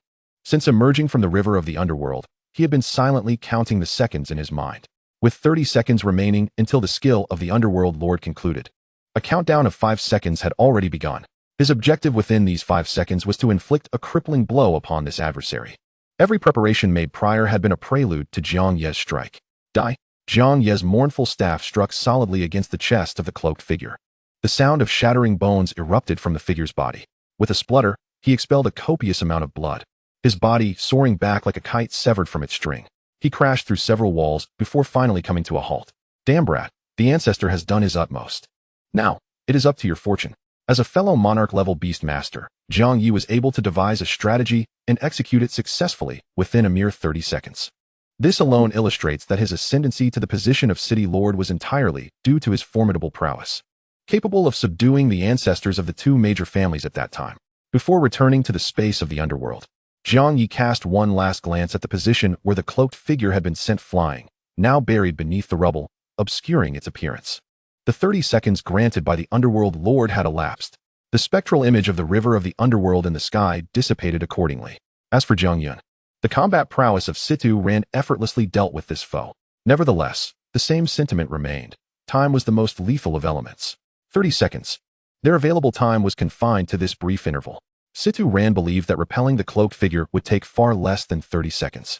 However, to eliminate him would require no less than 1 or 2 hours, with Situ Ran being the last to enter the space of the river of the underworld. This signified the official conclusion of the underworld lord's 30-second skill. Yet the gravely injured cloaked figure was pushing aside the debris that concealed him. Damn it! I never expected these beasts to be so difficult to handle. Jiang Yun now found himself with but a tenth of his mental energy remaining. Excessive consumption of his mental strength caused his vision to blur gradually. Run! He cursed. Why aren't you running anymore? Where's that scoundrel with the scythe? Come out, you coward! Didn't you promise to kill me? Why are you hiding like a turtle? At this moment, Jiang Yun felt utterly forsaken by fate. He had anticipated that someone would be sent to kill him, but he never imagined the scale of the operation would be so grand. 3 monarch-level beast masters. These individuals could elevate any tier 3 guild to prominence in an instant. Jiang Yun concealed himself in a room, gasping for breath. Within the clock tower of Linglan Ancient City, the ancient beast master opened its eyes once more. What shone in its gaze was not the weariness of age, but an indomitable fighting spirit. I believe it may be the one the beast masters are waiting for. Chapter 58. The Empress invites to join the order. Logically, when a beast master dies, their contracted beast cannot survive for long. However, this particular beast was an exception. Being a turtle-type beast, it possessed an exceptionally long lifespan. Coupled with the fact that this space had been frozen in time by its beast master, it had managed to persist until now. The intricate patterns of time etched upon its shell indicated that its existence had spanned roughly a century. Its head, limbs, and tail gradually unfurled. Although its movements were exceedingly slow, when it took its first step, the 2 cloaked figures, the eldest and the second, were taken aback by the sudden appearance of this colossal creature. A turtle of mountain-like proportions stood at the heart of the city. In the distance, Tuoba by Xian's eyes glinted with murderous intent. Finally, the old turtle has come out. This is all thanks to Jiang Yun. If it weren't for this kid, I might have had to expend even more time against this ancient turtle. Tuoba by Xian summoned her own beast, a dragon, a creature of immense size. This dragon was far larger than the one Jiang Yun had seen previously outside of Luoyun City, which had been commanded by a man in military attire. Shadow Slaughter Dragon Monarch, bring it to me. I shall await you in the imperial capital. With that, Empress Tuoba by Xian turned and departed. The dragon showed no hesitation. With a slight motion, it shattered the time-formed barrier. Without this protective measure, Linglan Ancient City was instantly swept away by the tempest summoned by the giant dragon, leaving only traces of time on the ground. The Shadow Slaughter Dragon Monarch extended its massive claws and grasped the turtle. As it opened its claws, Jiang Yun faintly felt as though he had seen this claw somewhere before. Yet, this was the last image he recalled while still conscious. 3 days later, Jiang Yun awakened in bed. Surveying his surroundings, he realized he was in an unfamiliar place. He took out his phone to check his location. The screen displayed that Jiang Yun was currently in Weiyang City. Weiyang City. So where's this? Jiang Yun vaguely remembered that he should have been in Linglan Ancient City. How had he ended up in Weiyang City? Just then, the door creaked open. Jiang Yun, you're awake? You've been unconscious for 3 days. I was so worried. The speaker was Cheng Lanlan. It was evident where he was now, gazing at Cheng Lanlan before him. Jiang Yun experienced a moment of confusion. Sister Cheng, how did you? Where am I? Noticing Jiang Yun's bewilderment, Cheng Lanlan replied. I suspected you would head to Linglan Ancient City, so I completed my tasks and rushed there immediately. When I arrived, I found you lying on the ground, unconscious. Not far from you were 2 members of the illusory church. After a thorough explanation, Jiang Yun finally understood the sequence of events. Here, take your medicine. I've been unconscious for 3 days, Jiang Yun muttered to himself. The mere mention of Linglan Ancient City still sent shivers down his spine. Yet, despite being besieged by 3 monarch-level beast masters, he had somehow survived. Such an occurrence would be hard for anyone to believe if it were to spread. Clearly, attempting to confront Jiang Yun now, without employing a saint-level beastmaster would only grant him a slim chance of survival. At that moment, Jiang Yun's gaze inadvertently caught a news notification on his phone. The Empress of Huaxiao will establish the Annihilation Array tomorrow, executing the Entropy Turtle at the Navy headquarters. The notification was accompanied by a photograph of the Great Turtle. Jiang Yun, isn't this the beast that saved us back in Linglan Ancient City? Situ Ren immediately recognized the creature. Execute. Jiang Yun read the news several times, and only in the end did he come to terms with the shocking revelation. Perhaps it possesses knowledge of the events surrounding the cataclysmic battle and my mother from years past. Thus, an immature thought surfaced in Jiang Yun's mind. The idea of raiding the law enforcement site. This has become Jiang Yun's sole fixation. Yet orchestrating a raid on the naval headquarters is no simple endeavor.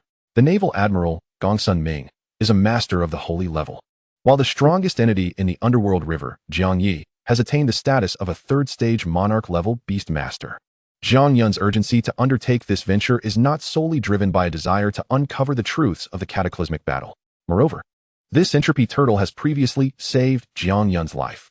Consequently, this audacious notion erupted within his mind. One must admit that the Empress of Huaxiao has been exceedingly ruthless. Not only does she seek to eliminate the turtle, but she has also dispatched individuals to lay down a soul-destroying array, aiming to erase its existence entirely from this world. This leaves Jiang Yun, a Necromancer beastmaster, at a loss. What secrets could this turtle possibly harbor? As Jiang Yun walked home, he pondered deeply. He was not deterred by Cheng Lanlan's concerns regarding his haste. Instead, she shared an intriguing tidbit. Tomorrow marks the day when the Academy selects participants for the 100 Academies League. Brother Jiang Yun, if you are capable enough, I believe you should give it a try, she urged. The 100 Academies League has long been an event among the universities of Blue Star, with the singular aim of nurturing the next generation of talent. Just then, Jiang Yun's phone rang unexpectedly. He retrieved it from his pocket, and the caller ID displayed the Empress of Huaxia, Tuoba Baixian. The Empress has reached out to me once more. Upon answering, a commanding voice resonated from the other end. Jiang Yun, come to the Longyan Hall. With those brief 10 words, she hung up, leaving Jiang Yun with no opportunity for response. What scheme does the Empress of Huaxia have in mind? Jiang Yun was certain that the Empress must have witnessed him in the Spirit Mist ancient city that day. Even that small beast seems to be her doing. Jiang Yun surmised much of the truth, but remained troubled by one question. Why did the Empress choose to so publicly execute this turtle? Perhaps it conceals some unspeakable secret related to the cataclysmic battle or the Dragon Slaughter War. Upon his second visit to the imperial capital, Jiang Yun navigated his way to the Longyan Hall with ease. Inside, Tuoba Baixian stood before an ancient bronze mirror, her back to him. The mirror shimmered with eerie ripples, faintly reflecting a colossal clock ensnared by chains. Junior Jiang Yun, it is an honor to meet your majesty, he greeted. Do you know of the Huaxia sequence? The Empress inquired, producing a token from her storage ring and presenting it to him. There exists an organization in our nation known as the Sequence, and only those favored by the Empress may enter. They shall become her trusted confidants in the future. I witnessed your performance in the Spirit Mist ancient city. You are quite remarkable. Indeed, one of the top contenders among this batch of the Sequence. Take this token and join my Sequence. dedicating your future to Huaxia. Her call to sacrifice everything was not mere rhetoric. It is rumored that those who enter the sequence face a perilous fate, with survival rates as low as 1 in 10. How about it, Jiang Yun? Do you wish to decline joining my sequence? Do you think my sequence unworthy of you? The Empress radiated an aura of draconic power that enveloped the entire Longyan Hall. Thank you, Your Majesty. Jiang Yun accepted the token, stowing it within his storage ring. There is one more task. I expect you to secure first place in this upcoming 100 Academies League. Very well, you may leave now. Jiang Yun rose and departed from the Longyan Hall. On his way back, he received a call from Cheng Hanlin. Jiang Yun, I heard you have joined the sequence? What number are you? The sequence established by the Empress of Huaxia comprises a total of 100 members, each ranked and subject to challengers. Members of the sequence may challenge one another, and even non-members can challenge those within the sequence based on their rankings. This implies that sequence members can eliminate any challenger, while challengers may also kill a sequence beastmaster and take their place. Beastmasters are the most crucial figures in every nation. Yet the Empress of Huaxia has been advocating for challenges against her sequence. In her words, she aims to forge the strongest team of beastmasters. Upon hearing this, Jiang Yun retrieved the token from his storage ring, revealing the number 99. Yes, I am number 99.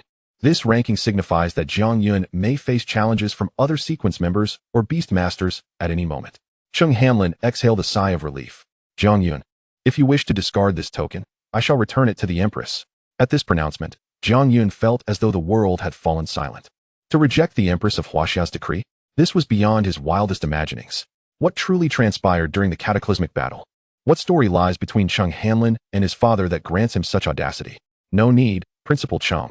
I believe I can maintain my position with my own strength. Meanwhile, beneath the Longyan Hall, two colossal dragons slashed their arms, allowing their blood to flow. Below them, a young boy sat poised within a blood-red pool, absorbing the crimson essence. Rest assured, dear brother, this method will enable you to master the draconic power perfectly. I am confident that the position of number 1 in the sequence will forever belong to you. The future of Huaxia shall be ours, as siblings. Tuoba Baixian drew nearer to the blood pool, her draconic features becoming increasingly pronounced. Upon his return, Jiang Yun's news ignited a fervor within the Academy's forum. Jiang Yun has returned alive from the Spirit Mist Ancient City. What Spirit Mist Ancient City? The place deemed a dragon-level catastrophe? Incredible. Could it be that Jiang Yun is truly a prodigy, surviving such a perilous place? I have insider information. Reportedly, 3 Monarch-level Beast Masters pursued him at the time. This revelation was akin to dropping a bomb into a tranquil lake. 3 Monarch-level Beast Masters hunted Jiang Yun, yet he not only escaped, but returned alive. Such a tale seemed implausible. How could an elite-level Beast Master survive the pursuit of 3 Monarch-level Beast Masters? The truth will be revealed during the 100 Academies League. Presently, Jiang Yun had become a sensation online, with everyone eagerly awaiting his performance in the upcoming selection for the 100 Academies League. Upon entering Class 2 of Rare Beast Masters, the classroom erupted into excitement. The moment the homeroom teacher, Su Qingqing, entered, a single glance restored order to the class. Today, we have a new student joining our class. I believe 2 of you will be quite familiar with him. With Su Qingqing's introduction, Yao Jingxing stepped forward. No way, Yao Jingxing, exclaimed the plump Gongsun Haoyan in astonishment. He had never anticipated that today, as new classmate would be him. In just 7 days, the 100 Academy League would commence. Teams of 3 were to form independently. Jiang Yun, Gongsun Haoyan, and Yao Jingxing would remain in the same team. With such a formidable lineup, there was no need for a battle at Xianlin Academy. These 3 were undeniably among the strongest newcomers of this cohort. Among them, Jiang Yun possessed the highest combat prowess, while Gongsun Haoyan boasted exceptional defenses. Moreover, Yao Jingxing's mastery of time-related beast control was particularly enigmatic. Were there any others willing to participate? The classroom fell into a profound silence. Who could possibly rival these 3? I certainly do not wish to engage Jiang Yun. His beast seems formidable enough.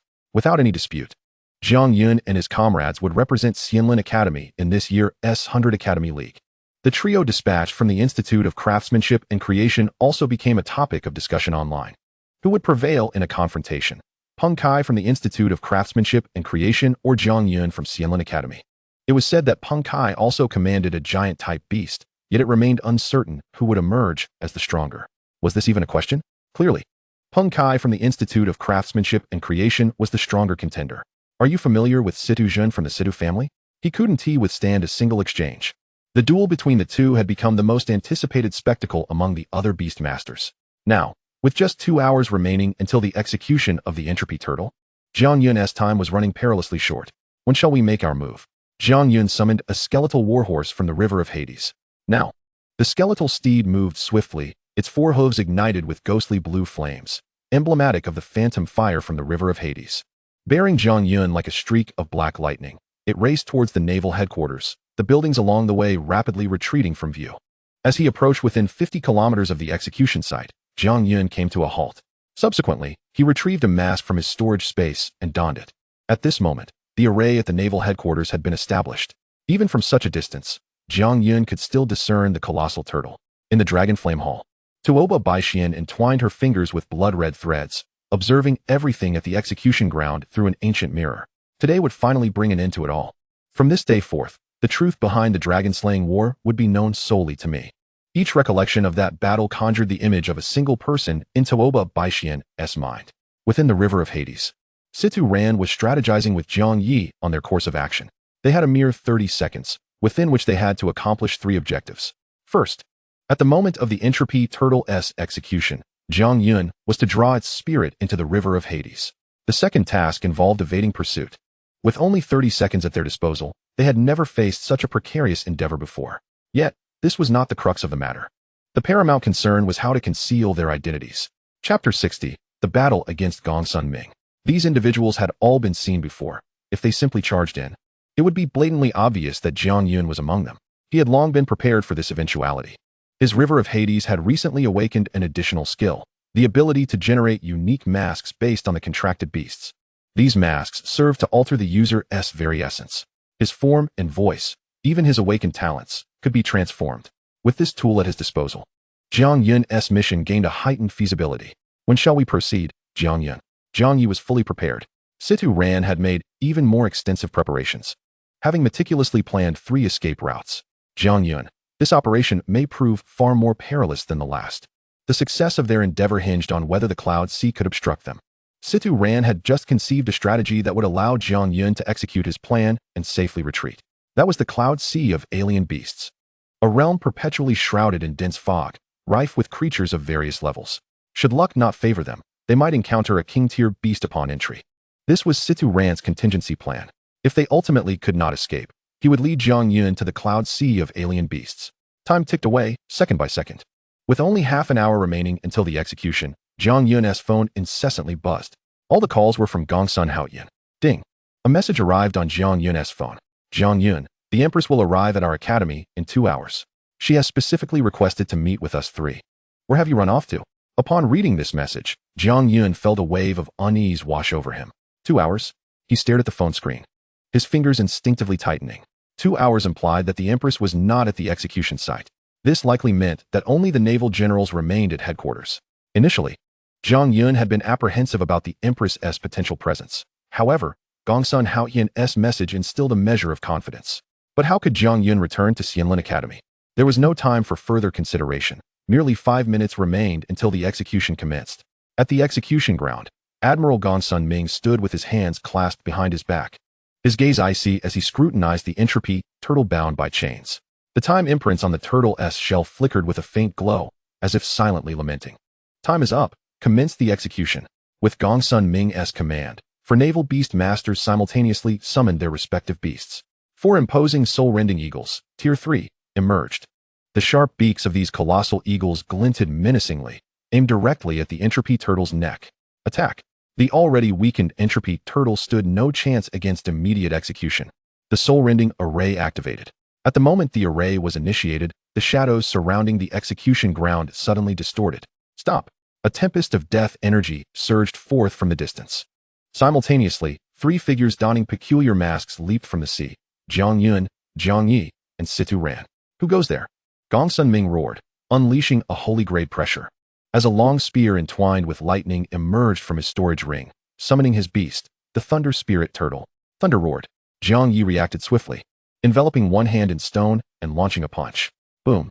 The shockwave erupted, sending Jiang Yun stumbling back several steps. Blood trickling from the corner of his mouth beneath the mask. Jiang Yi fared no better, yet he did not falter. Soul Summoning Banner, gather! A soul was drawn into the Soul Summoning Banner, and instantly, the spirit of the entropy turtle manifested within the river of Hades. 1,000 souls lock of the river of Hades. Clang! Countless dark chains erupted from the ground, ensnaring the Thunder Spirit Turtle in an attempt to confine it. A glimmer of cold light flashed in Gongsun Ming's eyes. "You seek death." He raised his hand with a sweep. Dark clouds gathered ominously as a lightning dragon descended from the heavens, crashing down upon Jiang Yun, just as the Thousand Souls lock ensnared the Thunder Spirit Turtle. Momentarily stalling its movements, Situ Ran's thunderous shout pierced through the chaos and thunder. "Retreat." According to plan, Jiang Yun exhibited no hesitation as he abruptly stepped back, instantaneously enveloped by the surging dense fog. This mist was no ordinary phenomenon. It carried the frigid stillness of the Nether River, a testament to the exquisite intricacies of Situ Ran's formation. Meanwhile, Jiang Ye's imposing figure had already positioned itself before the fog, arms crossed. As a radiant yellow light surged forth, coalescing into a massive shield of stone, adorned with arcane patterns, Jiang Yi activated his protective stone skin to its utmost potential. Gongsun Ming unleashed a second, robust bolt of lightning, akin to a divine hammer, striking fiercely against the stone shield. Blinding arcs of electricity erupted, and fragments of rock flew in all directions, while the ground beneath Jiang Ye's feet cracked under the immense pressure. Yet, the eyes concealed behind his mask remained fixated on Gongsun Ming, his muscles taut, enduring the brunt of the impact solely to grant Jiang Yun that precious opportunity to flee. Situ Ran appeared like a specter at the predetermined edge of the execution ground, his hands deftly orchestrating a colossal formation, which ignited the ground with a complex crimson rune. Blood mist activate. With the acrid scent of blood wafting through the air, dozens of fist-sized blood orbs erupted around the execution site. This was the advantage of the Beastmaster Association's formations. As long as they were utilized frequently, they could summon the array in an instant. These blood orbs burst open, releasing a thick fog that rapidly spread, obstructing vision and creating intense interference for perception-based talents and beast tracking. Several naval beastmasters attempting to summon flying beasts for pursuit found their creatures spiraling into chaos upon inhaling a wisp of the blood mist, losing all sense of direction. The mingling of blood mist and deathly aura filled the execution ground with confusion and obscurity.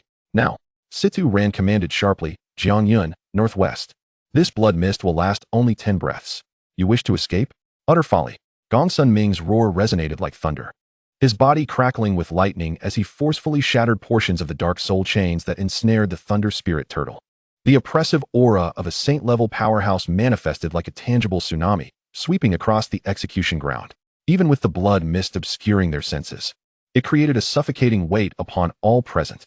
However, he had been momentarily delayed by Jiang Ye's relentless defense and Situ Ran's dual layers of deception. That fleeting moment was the difference between life and death. Amidst the swirling blood mist and residual energy waves, Jiang Yun darted through the chaos like a slippery fish, expertly navigating the predetermined path and smashing through the reinforced barriers at the edge of the execution ground. "Pursue. Seal the port.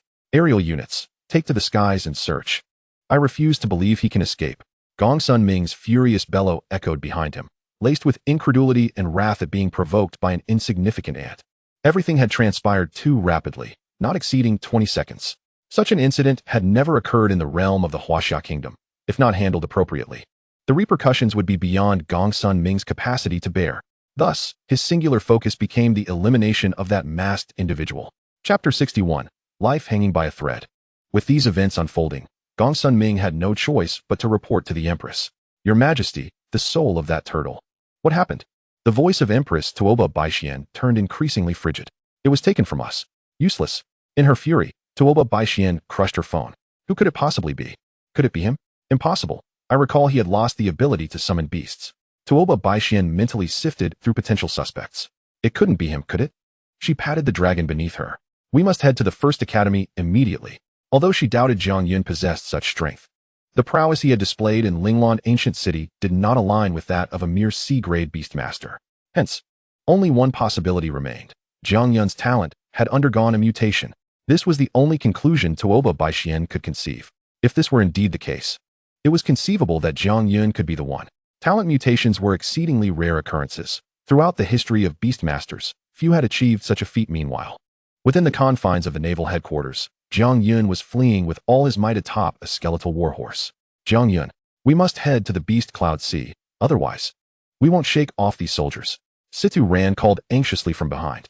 Jiang Yun felt a sharp pain in his head, as if countless steel needles were stirring within, relentlessly draining his already scant mental energy. Fortunately, Situ Ran had instructed him to set up numerous formations along their retreat route before entering the naval headquarters. The blood mist churned behind them, while Situ Ran's blood mist induction continued to stall the naval forces. However, Gong Sun Ming's formidable pressure, imbued with a sense of annihilation, locked onto the rapidly moving figure ahead. Jiang Yun, you're heading in the right direction. Hold on. The Beast Cloud Sea is just ahead, Gong Sun Ming commanded sharply. Yet, Jiang Yun chose not to enter the Beast Cloud Sea. Instead, he veered towards another direction. The exhaustion of his mental energy began to blur his vision, distorting the scenery into a hallucinatory blur as he sped forward. They're gaining on us. Jiang Ye's low growl was tinged with weakness, evidently suffering from the aftermath of withstanding the lightning strike. Lightning naturally inflicted heightened damage to lifeless entities, allowing lightning mages to contend with necromancers in certain respects. He glanced back and saw several figures riding speed-oriented beast companions, breaking through the thinning blood mist like relentless parasites, closing in rapidly. A gust of slicing wind hurtled toward them. No, my mental energy is running out. Jiang Yun screamed internally. The edges of his vision were darkening, his consciousness teetering on the brink of oblivion, as if walking on clouds, ready to snap at any moment. The outline of the skeletal warhorse before him wavered violently, threatening to disintegrate at any moment. Boom! A bolt of lightning erupted from Gong Sun Ming's weapon, striking precisely behind Jiang Yun. The attack collided with the dragon scale armor he wore, producing a deafening screech of friction. Although the lightning was thwarted, the residual force slammed into Jiang Yun's back, coughing up a mouthful of blood. Jiang Yun experienced a fleeting clarity amidst the agony and exhaustion. Seizing this momentum, he summoned the last vestiges of his willpower, delivering a powerful kick to the skeletal warhorse. Situ Ran's desperate shout echoed behind him. Jiang Yun, your mental energy is nearly depleted. Situ Ran could distinctly sense Jiang Yun's dwindling mental reserves. They needed to return to the First Academy without delay. The First Academy? Are you out of your mind? You want to return to the First Academy now? Do you truly wish for your demise? Jiang Yi reprimanded. But before he could say more, he retreated into the waters of the Nether River to recuperate. Forget you. I won't be able to emerge for the next few months, Jiang Yun thought. Gong Sun Ming is far too powerful. It will take at least a month for this injury to heal. At that moment, only Situ Ran and the Entropy Turtle remained above the waters of the Nether River. I shall assist you. Were it not for you, I would have been obliterated by now. I am a time-based beast. I can surely aid you now. Would you like to contract with the Entropy Turtle? Yes, as Jiang Yun's heart echoed with a fervent shout. The essence of the Entropy Tortoise's beast mastery materialized within the recesses of his mind. Beast mastery information. Temporal system, Entropy Tortoise. Skill 1, Temporal Stasis. Activated at the moment the master or a vital associated target faces a lethal attack, the residual instinct of the Entropy Tortoise attempts to trigger, causing the flow of time within the vicinity to decelerate to near standstill for an extremely brief duration. Skill 2, Temporal Ripple. Releases time waves over an area or a singular target. It subtly accelerates or decelerates the passage of time within the area, primarily utilized for interference rather than substantive damage or enhancement. Skill 3, Time Reversal, briefly reverts a target's life state, limited to injuries, stamina, and mental fortitude recovery, to that of a moment prior. The river of Hades trembled violently. The floating spirit of the Entropy Tortoise erupted in a blinding silver radiance, and the ancient time engravings upon its shell seemed to come alive. The contract was sealed. In an instant, a peculiar sensation surged through his entire being. Entropy Tortoise. Time Reversal. The skill activated, restoring Jiang Yun's mental prowess and physical state to its previous zenith. Though not entirely restored, the despairing sense of imminent collapse dissipated. His mental vision sharpened abruptly. The river of Hades opened for 30 seconds. This time, the Headless Horseman emerged, charging directly into the battlefield. This skill could perfectly delay the opposing navy. Onward. Jiang Yun's gaze was resolute, devoid of any doubt, as the hooves of the skeletal warhorse ignited with a chilling flame. Almost skimming the ground, it transformed into a bolt of light, racing fiercely towards the direction of the Xianlin Academy. The shadow conjured by Situ Ran clung tightly to the rear of the warhorse. Along the way, he personally laid down numerous delaying formations. Gong Sun Ming's thunderous roar and subsequent attacks were left far behind in a haze of blood and dust. Yet, the stability sustained by that temporal force allowed Jiang Yun and the skeletal warhorse to unleash their full potential, rapidly widening the distance. Minutes later, the towering alloy gate adorned with the magnificent emblem of Xianlin Academy came into view. What would take Cheng Hanlin an hour to traverse, Jiang Yun accomplished in mere minutes. The instant he dismounted, he could no longer endure. His Beast Master rank had not yet reached the royal level, preventing him from sharing abilities with his beast. The impact of such speed, coupled with the mental energy drain from 2 usages of the River Lord's 30-second skill, nearly rendered Jiang Yun unconscious. However, the time was critical as the Empress of Huaxia, Tuoba Baixian, was approaching. Should he fail to swiftly regain his composure, the consequences would be dire. Chapter 62. Is the Empress going to impose rules on me? At that moment, the phone in his pocket rang. The sound pierced the stillness of the air like a death knell. The glaring name of Gongsun Haoyan flashed on the screen, resembling a merciless countdown. Jiang Yun, are you there? The Empress is already here, and you're the only one missing. Jiang Yun swallowed hard, anxiety swirling within him. He forced his breathing to steady, attempting to maintain a normal tone. I'm at the academy gates, arriving shortly. The busy tone that followed felt like a snapped string. Jiang Yun removed the dragon scale armor, marveling at its remarkable capabilities. Having taken a solid hit from Gongsun Ming, it bore no trace of damage whatsoever. Why such a powerful item resided within the Jiang family puzzled him greatly. Yet, there was no time for contemplation. He could only retract it into his storage space. Taking a deep breath, the residual waves from the earlier battle left his lungs aching. Cough, cough, cough. Without this dragon scale armor, he might have perished on the spot. Time was of the essence, allowing no room for hesitation. He trudged forward, each step akin to treading upon a razor's edge. Steady, he commanded himself inwardly. A mere dozen steps felt like traversing a line between life and death. At that moment, a figure approached from behind Jiang Yun. With a swift motion, the individual injected a mysterious liquid into his body. Instantly, Jiang Yun felt revitalized, the signs of his previous injuries vanishing. Teacher Su, how did you know Jiang Yun was injured during yesterday's training? That injection will alleviate your pain. You needn't thank me, Su Qingqing stated, not looking back as she departed. Teacher, wait. Jiang Yun's heart surged with tumult. The mysterious liquid coursing through him was like a refreshing rain on parched earth, swiftly soothing his physical agony and most of his fatigue. His torn lungs began to breathe easily, the burning pain in his back dulled, and even his steps regained strength and steadiness. He could bear the weight of rice up 10 flights of stairs without so much as a blush or a gasp. Watching Su Qingqing's hurried retreat, Jiang Yun had no time for reflection. He steadied his mind, quickly adjusting his state. That external healing sensation became his greatest reliance at this moment. Before long, Jiang Yun, Gongsun Haoyan, and Yao Jingxing stood before the Empress. I pay my respects to the Empress. He bowed deeply, his voice clear and steady, no longer the rasp of before. His movements were fluid and graceful, entirely incongruous with the earlier signs of distress and injury. Tuoba Baixian's icy gaze, sharp as a blade, swept over him. Humph. A light scoff, imbued with a chilling aura. You too may leave. Jiang Yun, remain. Lift your head, Jiang Yun. Her voice, though not loud, carried an undeniable command. A shiver ran through Jiang Yun. The draconic power emanating from the Empress quelled any rebellious thoughts within him. Just then, a somewhat urgent yet crystal-clear ringtone emanated from Baishuan's pocket, shattering the oppressive silence. Her brow furrowed slightly, and her fingertip seemed to twitch as she answered the call.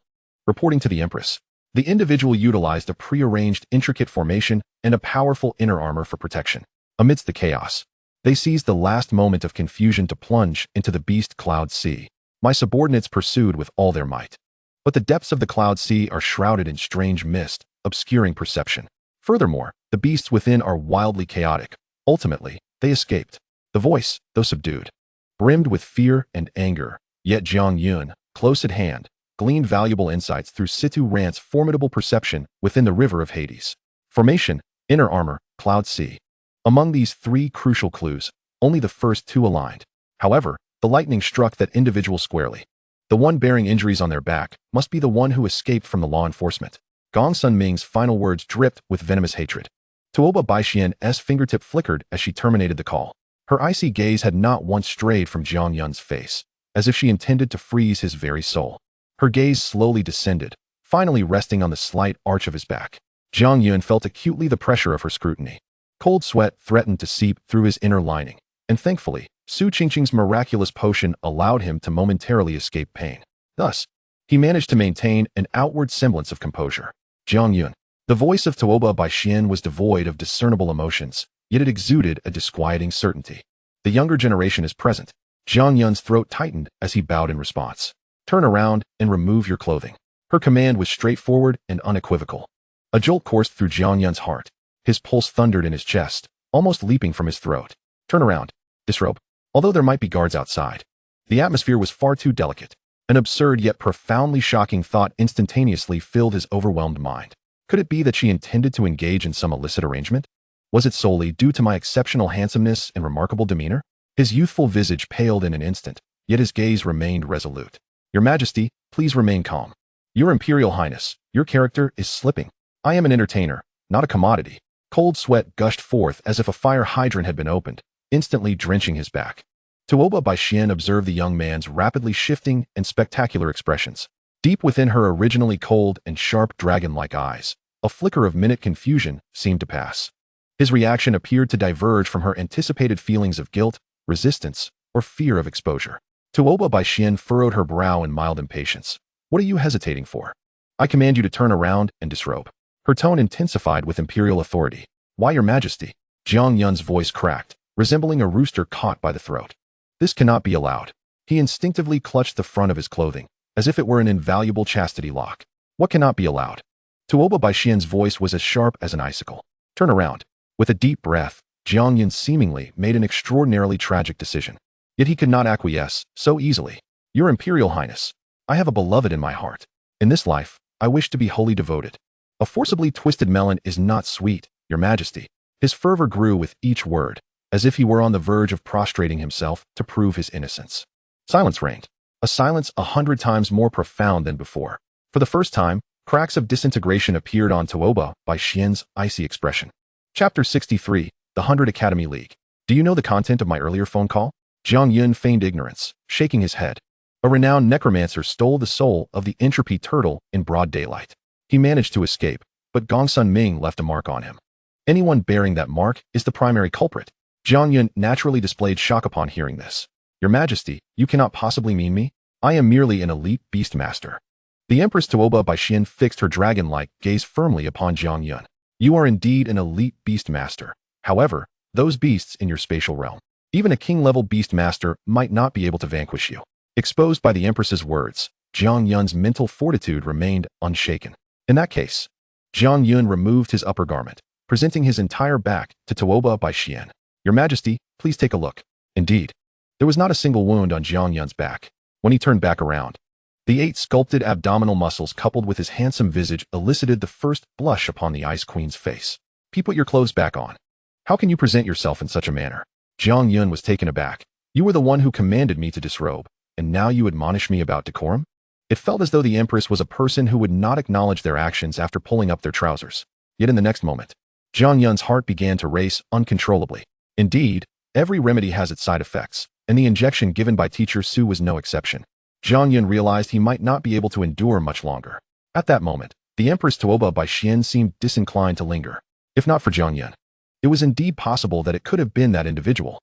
Had he regained the ability to summon beasts? Such a scenario must not come to pass. It appeared the Empress harbored significant trepidation regarding that person's capability to summon beasts. Prepare well for the competition. I look forward to your performance.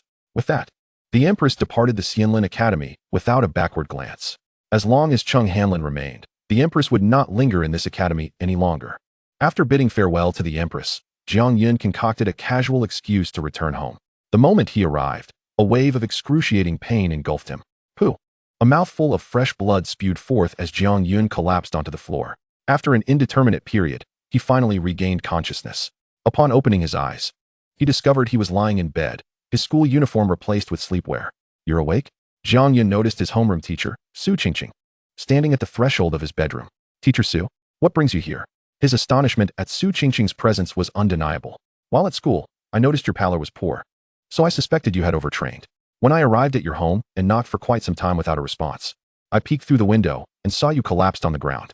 Su Qingqing's explanation was evidently unconvincing to Jiang Yun. However, judging by the injection she had administered at school, it seemed that Teacher Su did not intend to harm him. At least, not in the short term. You've been asleep for 3 days. Fortunately, the 100 Academy League is scheduled for next Sunday. It was morning, and Jiang Yun found himself gazing at Su Qingqing's attire. Teacher, could you step outside for a moment? I would like to change. Su Qingqing said nothing, silently placing the medicine she held on the table, turning to exit and closing the door behind her. The earlier awkward moment left Jiang Yun feeling somewhat bashful. When he attempted to rise from bed, his legs refused to respond, rendered weak and powerless. Jiang Yun bumped his head against the bedside table, emitting a sound of pain. Outside the door, Su Qingqing heard the noise and assumed something had gone awry. She pushed the door open and rushed in. Jiang Yun. However. An embarrassing scene unfolded as Jiang Yun sat on the ground, his entire body glowing white, clutching the area he had bumped, exposed and vulnerable. Su Qingqing, who had barged in, witnessed everything with clarity. Jiang Yun, why aren't you wearing any clothes? She exclaimed, swiftly shutting the door. Outside. Su Qingqing's cheeks flushed with enough color to brew a pot of tea. Jiang Yun struggled to suppress his embarrassment, bracing himself against the bed to rise. His legs remained weak and tremulous. It seemed the effects of Teacher Su's injection had completely worn off, with the aftereffects combined with the exhaustion from battle now fully manifesting. He hurriedly donned his clothing with great effort, attempting to act as though nothing had occurred as he opened the door. Su Qingqing stood in the living room, her cheeks still tinged with blush, yet her expression had returned to the seriousness expected of a teacher. For the past 3 days, I have been administering injections to you daily. Otherwise, with your mental fatigue and internal injuries, you would have long since been incapacitated. She gestured towards several azure vials left on the table. This is diluted life reversal, 1 vial a day for 3 days. It can mend hidden injuries and stabilize mental core strength. This substance is exceedingly precious, worth nearly tens of millions per vial on the black market. Having said that, without waiting for Jiang Yun to express his gratitude, she hurriedly took her leave, her face flushed. In the following 3 days, Jiang Yun remained indoors to recuperate from his injuries. The exhausted core of his spirit resembled a parched riverbed rejuvenated by a spring, and the searing pain within him dissipated swiftly. Even the peculiar icy sting from where he had been struck by lightning vanished. His recovery was remarkable. The ethereal figure of Situ Ran emerged beside him. Your forced replenishment after mental exhaustion has inadvertently broadened your spiritual capacity. This can indeed be considered a blessing in disguise. Though the price paid was rather steep, Jiang Yun closed his eyes in deep concentration. In the realm of the underworld river, the remnants of the entropy turtle flickered with a silvery light as Jiang Yun confronted it face to face. I wish to learn about the events surrounding the Battle of the Falling Heavens and the Dragon-Slaying War, Jiang Yun stated directly, cutting to the chase. The Battle of the Falling Heavens and the Dragon-Slaying War, you say? I am only aware that the Dragon-Slaying War was instigated by the Empress of Huaxia. As for the Battle of the Falling Heavens, I am not well informed. What do you mean by saying it was the Empress who instigated it? The entropy turtle exhaled deeply. Do you understand why Tuoba Baixian possesses such an overwhelming affinity for dragon power? Is it connected to the Dragon-Slaying War? The Dragon-Slaying War occurred because she sought to master the dragon power perfectly, and thus enlisted the help of a person named Jiang Yun to initiate the conflict. The end result was that Tuoba Baixian successfully gained perfect control over the dragon power. As for that Jiang Yun, I am not privy to his fate. Upon receiving this information, Jiang Yun fell into a prolonged contemplation. Father, why would he conspire with Tuoba Baixian to orchestrate the Dragon-Slaying War? A fog of confusion enveloped his thoughts, and the closer he drew to understanding these two battles, the more tenuous his grasp on his father's identity became. 3 days later, Jiang Yun opened his door. Sunlight bathed him, dispelling the remnants of his prior weakness. He felt the renewed vigor coursing through him, along with a heightened acuity of spirit. A sharp glimmer flashing in his eyes. The 100 Academy Tournament, I am coming. Chapter 64. Under surveillance with merely 4 days remaining until the 100 Academy Tournament. Jiang Yun had sequestered himself at home during this time. Within the underworld river space, he gazed eagerly at the egg that showed signs of hatching. What kind of beast would emerge from this beast egg? Just then, the egg began to tremble, its surface cracking. Beast information, ancient mythical bloodline. Holy Spirit, an undead dual constellation beast. Holy Spirit form talent, remnant of purity. In the presence of embers, the surrounding environment will spontaneously dispel low-level undead auras, purifying weak toxins and curses. Skill 1, Warm Radiance Revival. Releases a warm holy light that rapidly heals non-lethal injuries and dispels low-level negative states. Skill 2, Ashen Barrier. Consumes a substantial amount of light power to coalesce a translucent barrier formed of shattered light fragments. This barrier is exceptionally sturdy, possessing formidable restraint against undead and dark energies, though each time it is breached, it releases fine light dust. Skill 3, Final Holy Ashes Return Flow. Ultimate skill dedicates all light power, igniting itself to unleash a torrent of pure holy light capable of purifying a small realm, dealing devastating damage to undead and dark entities. Undead talent. Light Devouring Lament. The eternal darkness will instinctively absorb surrounding light and life essence, creating a small area of deathly silence. Skill 1, Touch of Decay. Releases icy, ghostly tendrils to touch the target, rapidly eroding its life force while inflicting a chilling paralysis effect, simultaneously generating a trace of dark power. Skill 2. Cadaver Concerto. Summons or enhances up to X corpses or bones within a certain radius, transforming them into controlled undead minions to fight in unison. The strength and duration of the minions depend on the dark power infused by the eternal darkness. Skill 3. Final Eternal Darkness Devouring. Frenziedly absorbs all surrounding life energy, undead resentment, and all energy stored within the primordial pool, forming a massive, collapsing death singularity black hole around itself. The singularity possesses terrifying attraction and shattering power, unleashing indiscriminate, devastating strikes upon all entities within range. After casting, the eternal darkness will enter a state of extreme frenzy or extreme lethargy. By the heavens! After reviewing the skill descriptions of the twin stars, Jiang Yun couldn't help but exclaim in astonishment. Such potent abilities, truly befitting an ancient mythical bloodline. At that moment, the ancient god approached Jiang Yun, observing him intently. You are formidable as well, though it seems you have yet to reveal your full potential. However, the twin stars were still in their juvenile form, making it evidently unrealistic to utilize these skills just yet. It was imperative to enhance this beast's strength quickly, so it could serve as his trump card in the 100 Academy tournament. Upon exiting the underworld river space, Jiang Yun sought out Wang Fatty and ordered a plethora of beast materials, predominantly those associated with the Holy Spirit and undead categories. Shortly thereafter, Wang Fatty delivered the items. Hey Jiang Yun, aren't you an undead beast master? Why do you require such an abundance of Holy Spirit materials? Faced with this inquiry, Jiang Yun remained silent, settling the bill and departing. On his way back, Wang Fatty encountered a woman. Excuse me, are you Wang Fatty? Who are you? What do you want? Looking to buy beast materials? Tomorrow, perhaps. It's too late today. What did you just purchase from that beast material shop? Could you provide me with a list? The woman gestured towards Jiang Yun's residence. Upon hearing this, Wang Fatty's demeanor shifted instantly. Who are you? I absolutely cannot disclose client information. You might as well give up on that. Wang Fatty's refusal was resolute. However, the woman produced a golden quality Beastmaster weapon from her storage ring, alongside a high-tier magic armor. The shimmering golden short sword and the glistening high-tier magic armor appeared to Wang Fatty as a windfall. The grandiloquent declarations of protecting client privacy vanished in an instant. His chubby face immediately broke into a greasy smile, his eyes narrowing into slits.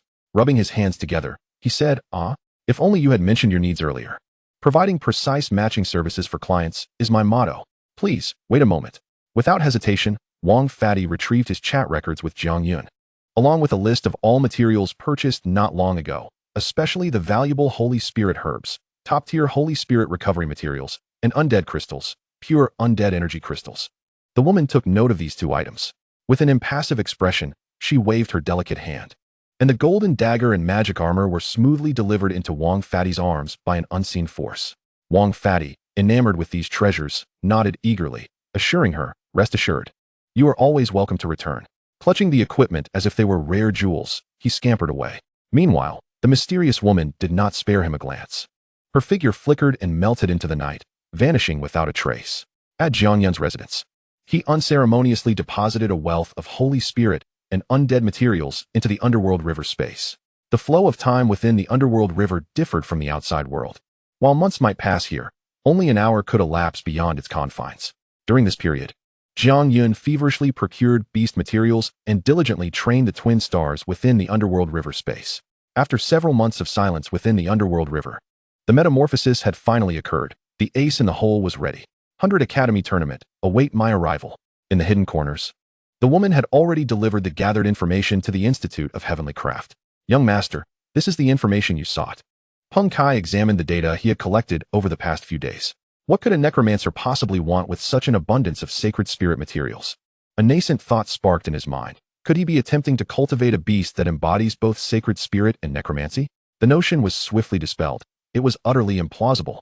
He had never heard of a necromancer achieving such a feat. Sacred and sinister, like water and fire. How could they coexist? Peng Kai shook his head vigorously, endeavoring to banish this absurd idea. His fingers unconsciously drummed on the table as he scrutinized the list teeming with sacred herbs and necromantic crystals.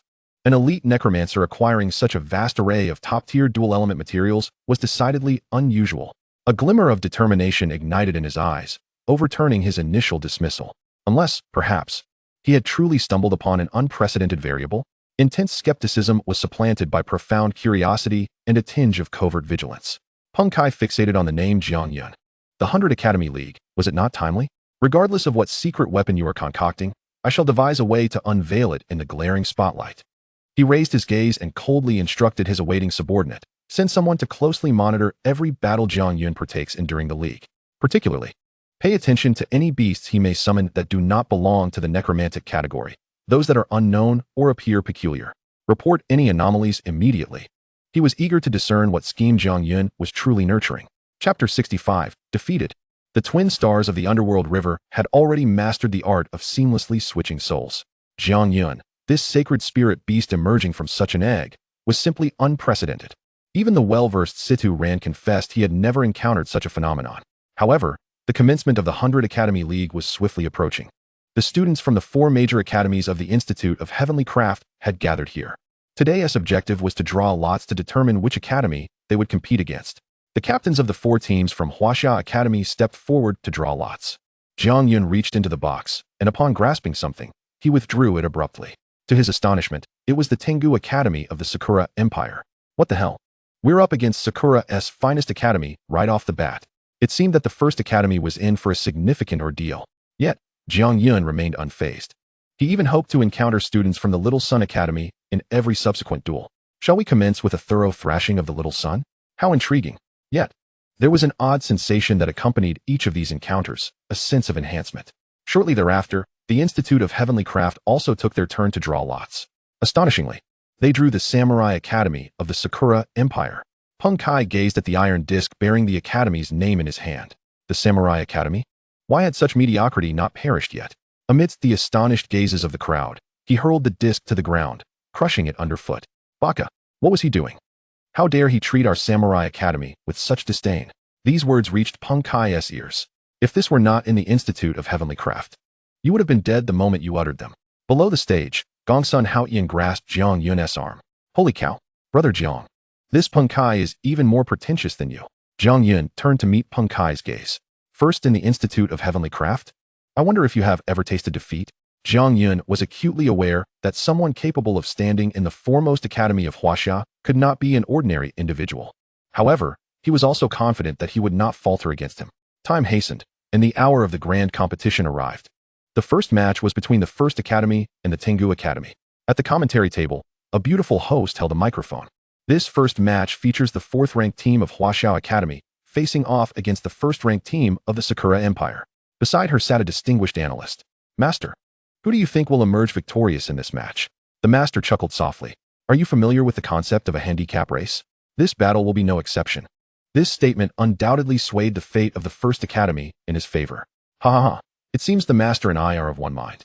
Now, let us invite the competitors to the stage. In the waiting room, Jiang Yun and his companions naturally heard the voices from outside. Yet, they remained exceptionally calm. Akin to the stillness before a storm. Jiang Yun, who will take the lead in this contest. Jiang Yun still bore some hidden injuries, requiring time for full recovery. Gongsun Haoyan, you shall go first. Without a moment's hesitation, Gongsun Haoyan stepped forward as the first beast master of the First Academy. Who would the Tengu Academy send forth? At that moment, in the Tengu Academy's waiting room, upon hearing that Gongsun Haoyan was the first to take the field, the 3 individuals lost all interest. The first challenger ISNT Jiang Yun? It seems we are underestimated. Akihito, you shall go. The man seated in the center spoke with an authority that echoed like divine command. As you command. Akihito pushed open the waiting room door and strode towards the competition stage. Look, the Tengu Academy is sending forth their first contender. It's Akihito. Master, who do you think will triumph between these two? The master adjusted his reading glasses. Although Gongsun Haoyan is the son of a naval admiral, I feel he still falls short. Old fool. Gongsun Haoyan seethed. Crimson Lotus Hellfire Turtle. This turtle, under his intensive training, had reached the metamorphic stage, level 2. A metamorphic stage, level 2 beast? I never expected the son of a naval admiral to be so weak. As he spoke, he summoned his beast. Shototo, level 3. The big screen displayed the data of Shototo.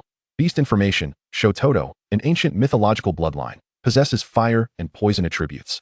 Skill 1, 100 Fist Fury. Shototo concentrates its demonic power and pure violence into its fists, unleashing a tempestuous barrage of close-range assaults. Each punch is imbued with tremendous force, capable of splitting mountains and shattering stones, accompanied by powerful shockwaves and armor-piercing effects. The punch speed is as swift as lightning, allowing for rapid succession of dozens, even hundreds of punches, creating a storm of devastating fist shadows. Skill 2. Divine Poisonous Wine of the Gods. Shototo imbibes the demonic liquor from the divine jar. Drunken frenzy state. After consumption, it enters a frenzied state. Physical attack power, attack speed, and pain resistance are significantly enhanced, with accelerated life recovery speed. Skill 3. The Final Feast of the Great Demon King. Shototo completely unleashes its true demonic form. Its size expands, and demonic energy surges, pouring the forbidden demonic liquor from the divine jar onto itself and the surrounding earth. Centered around itself, it forms a vast, eerie swamp of liquor. This swamp, like a living entity, continuously erodes, paralyzes, and incinerates enemies trapped within, while providing Shototo with a constant source of demonic energy support. Judging from the skill page, Gongsun Haoyan's beast had slim chances of victory. Now, let the match commence. Shototo, do not waste time. Eliminate his beast in one strike. Shototo took a deep gulp from the gourd of poisonous wine. Immediately, his entire being was engulfed in black-red flames. The 100 Fierce Fist. Perhaps in this battle, Gongsun Haoyan would face defeat. In the lounge, Jiang Yun gazed out of the window, observing the fierce contest unfolding. The intoxicated Shototan roared with fervor. Countless shadows of fists, imbued with demonic flames, surged forth with tremendous force, mercilessly pounding against the Red Lotus Inferno Tortoise. Heaven's incineration. Gongsun Haoyan howled.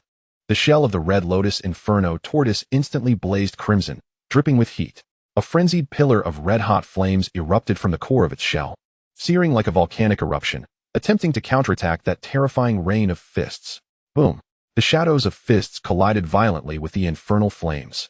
The eerie black-red and the searing crimson instantly consumed the center of the arena. Energy shockwaves spread like a tangible wall, causing the protective barrier around the audience to flicker violently. Yet, the stalemate lasted but a fleeting moment. Crack! A chilling sound of shattering echoed. The torrential might of Shototan's heavy fists brutally tore apart and shattered the infernal flames. The black-red demonic fire, like a malignant curse, surged upwards along the shattered flames, swiftly engulfing the massive form of the Red Lotus Inferno Tortoise. Bang! A muffled thud. The colossal shell of the Red Lotus Inferno Tortoise was forcefully dented by the overwhelming power, accompanied by the sound of shattering bones. Like a shattered doll, it was violently sent flying, crashing against the protective barrier at the edge of the arena. The demonic flames burned fiercely, its life force rapidly waning. Akamoto's lips curled into a cruel arc, utterly defenseless. In this brief confrontation, the second stage of the transformation body faced off against the enhanced Shototan, yet was utterly crushed. The chasm of power, starkly evident. I ask you, is this all the prowess of the Xianlin Academy? Chapter 66. The Cherry Blossom Nation, your Jiang Yun is here. The rules of this match stipulated that each participant could only summon one beast. Gongsun Haoyan descended from the arena, as if soulless. Senior Situ, I believe. Little one, your insight is commendable. You've discerned the issue. From the moment Gongsun Haoyan stood upon the arena, a portion of the fire power from his beast was siphoned off and transferred to Shototan. Jiang Yun laid bare Akamoto's latent talent. Do you want me to go second? Yao Jingxing had already prepared himself. No, I shall go myself. And your injuries? Jiang Yun's wounds were no secret. A few days prior, he had deliberately staged an accident during training with Su Qingqing. Seeing that little brat so arrogant, if I do not teach him a lesson, they may forget the fear of yesteryears.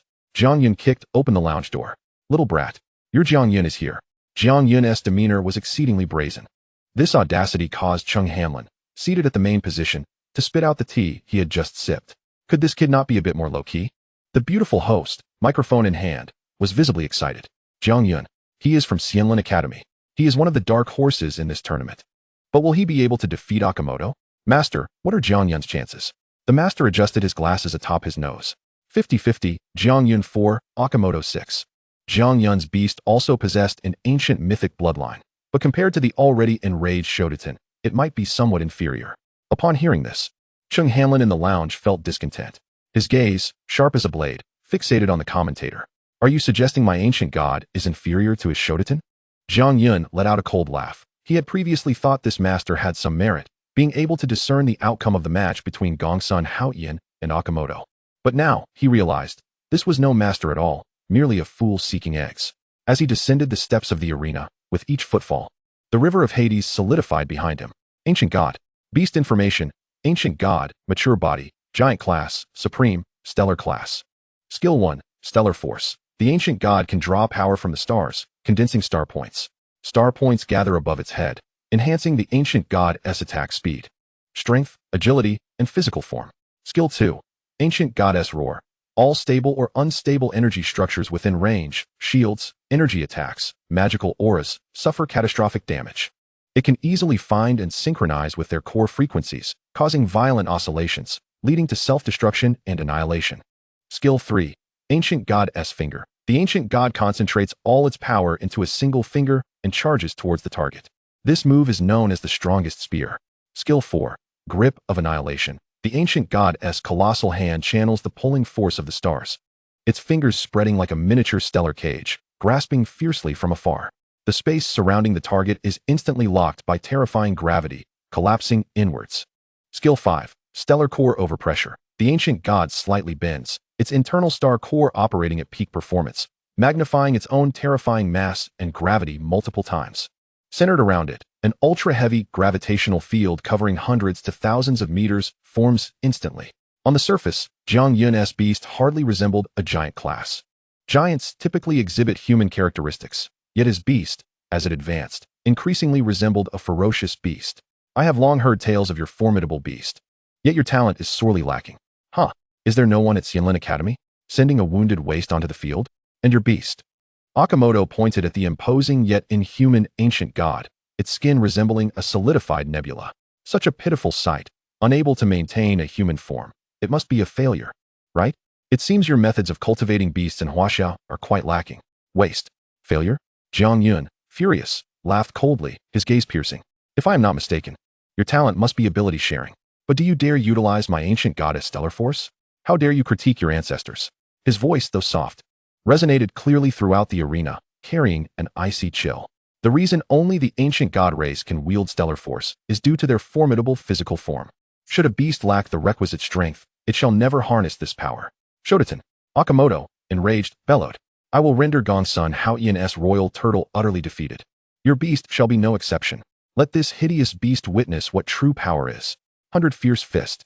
Shototen roared, the previously absorbed red lotus inferno flames igniting upon its fists.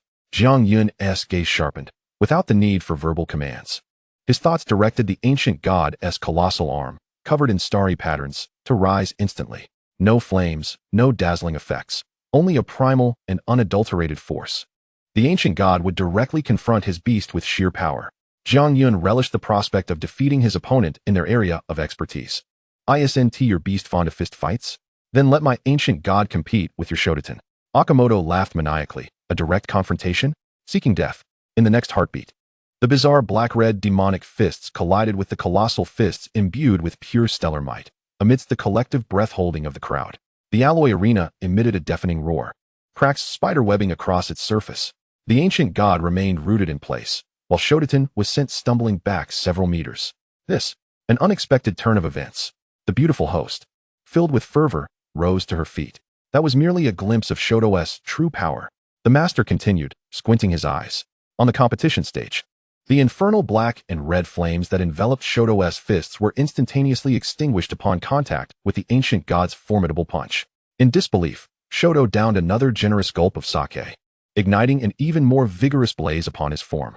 With a powerful stomp, he charged towards the towering figure of the ancient god. Yet, a stunning scene unfolded before the spectators, followed by a series of dull, cracking sounds. Those were the bones of Shoto's fingers and arms, more resilient than steel, shattering under the unimaginable force of the ancient god's punch. In the midst of Okamoto's widened eyes, filled with disbelief and horror, Shoto's massive, fearsome body was flung through the air like a ragdoll tossed by a primordial star beast. He emitted a series of anguished cries.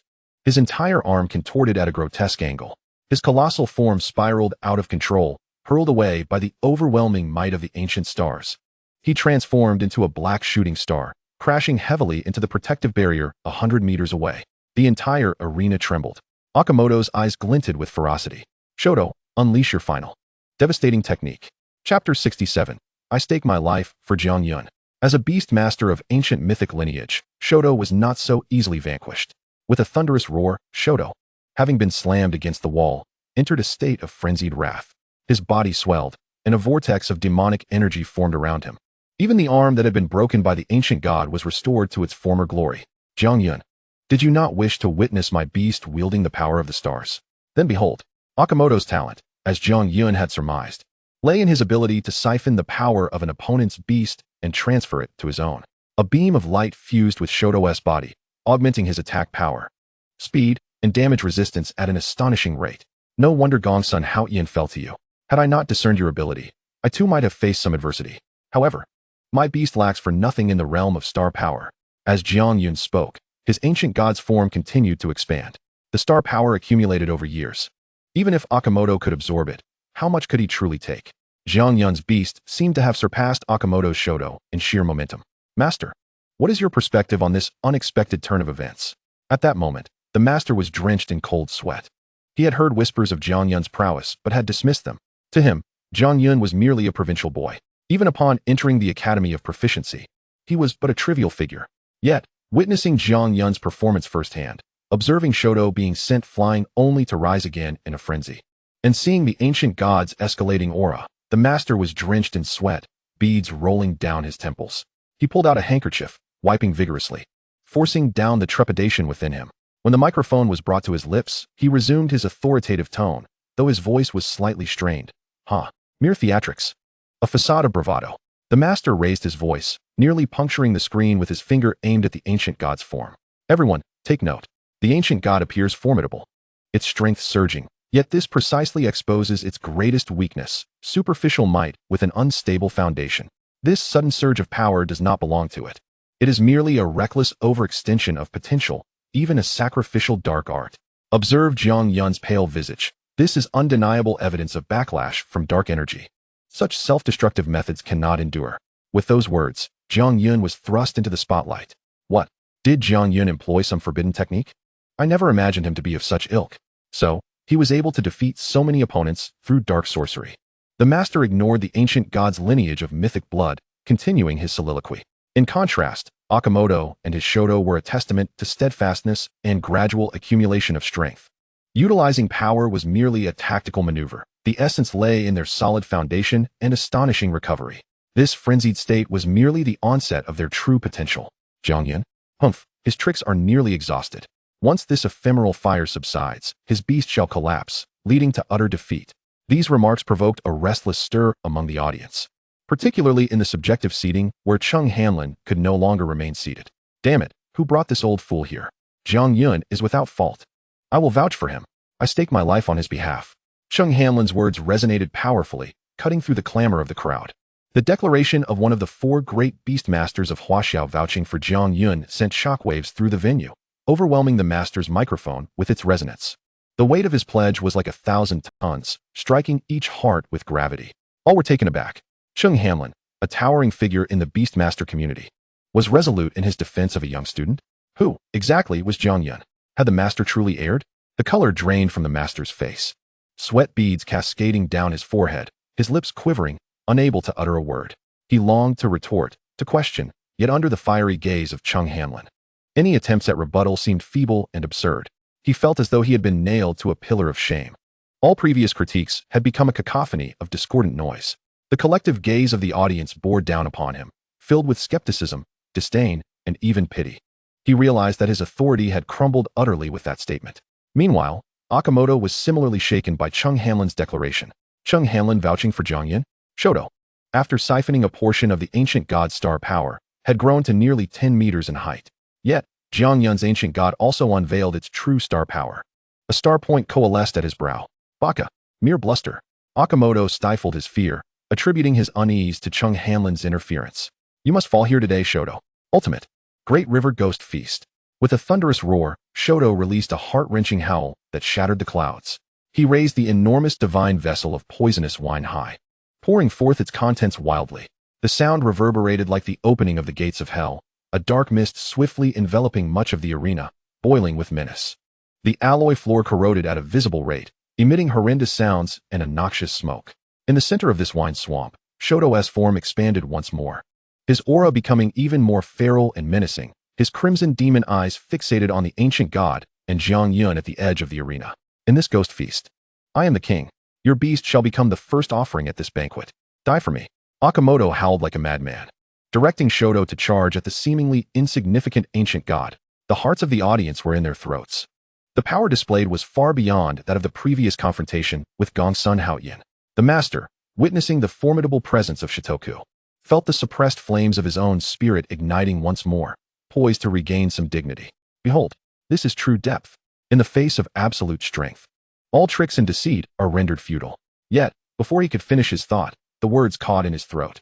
There stood Jiang Yun, unfazed by the terrifying onslaught. His expression devoid of panic, not even retreating a single step.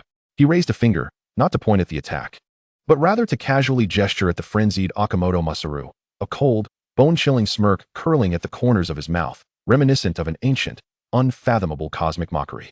Indeed, the weak display their anger as if it were a jest. If this is the extent of your abilities, you are utterly unworthy to contend with me. Jiang Yun's voice was soft, yet it pierced like an ice shard. The power of the stars is not to be wielded by someone of your caliber. The stars are not meant for thievery. As his words fell, the ancient deity, resembling a mountain, finally stirred. It did not evade nor defend, but charged forward. The dense power of the stars erupted from the deity's colossal, inhuman form. This strength was not borrowed nor stolen. It was inherently its own, embedded within every fiber of its being.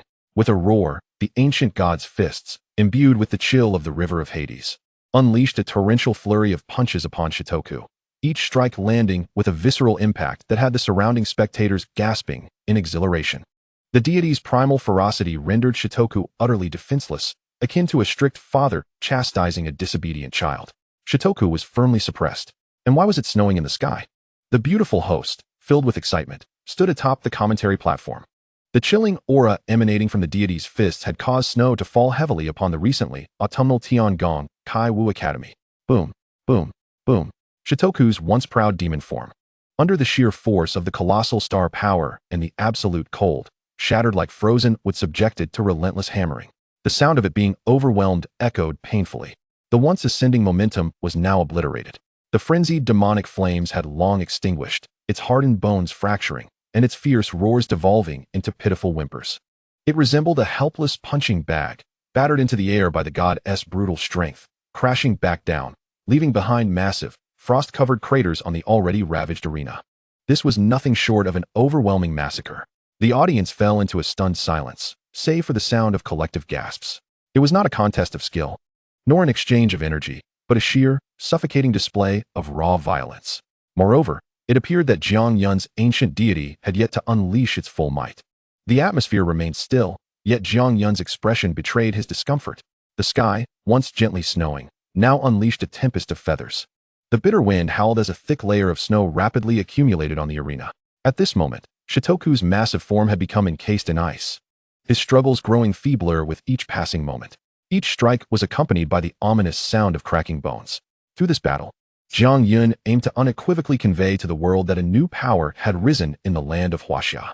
The aftermath of that fateful battle known as the Celestial Fall would be conclusively resolved by him. Okamoto Masaru. This contest did not stipulate that one could not kill their opponent's beast, did it? What do you mean by this? The fierce winds and snow rendered Jiang Yun's words audible only to Okamoto Masaru. As he beheld the chilling glare in Jiang Yun's eyes, he swiftly grasped the implications of his statement.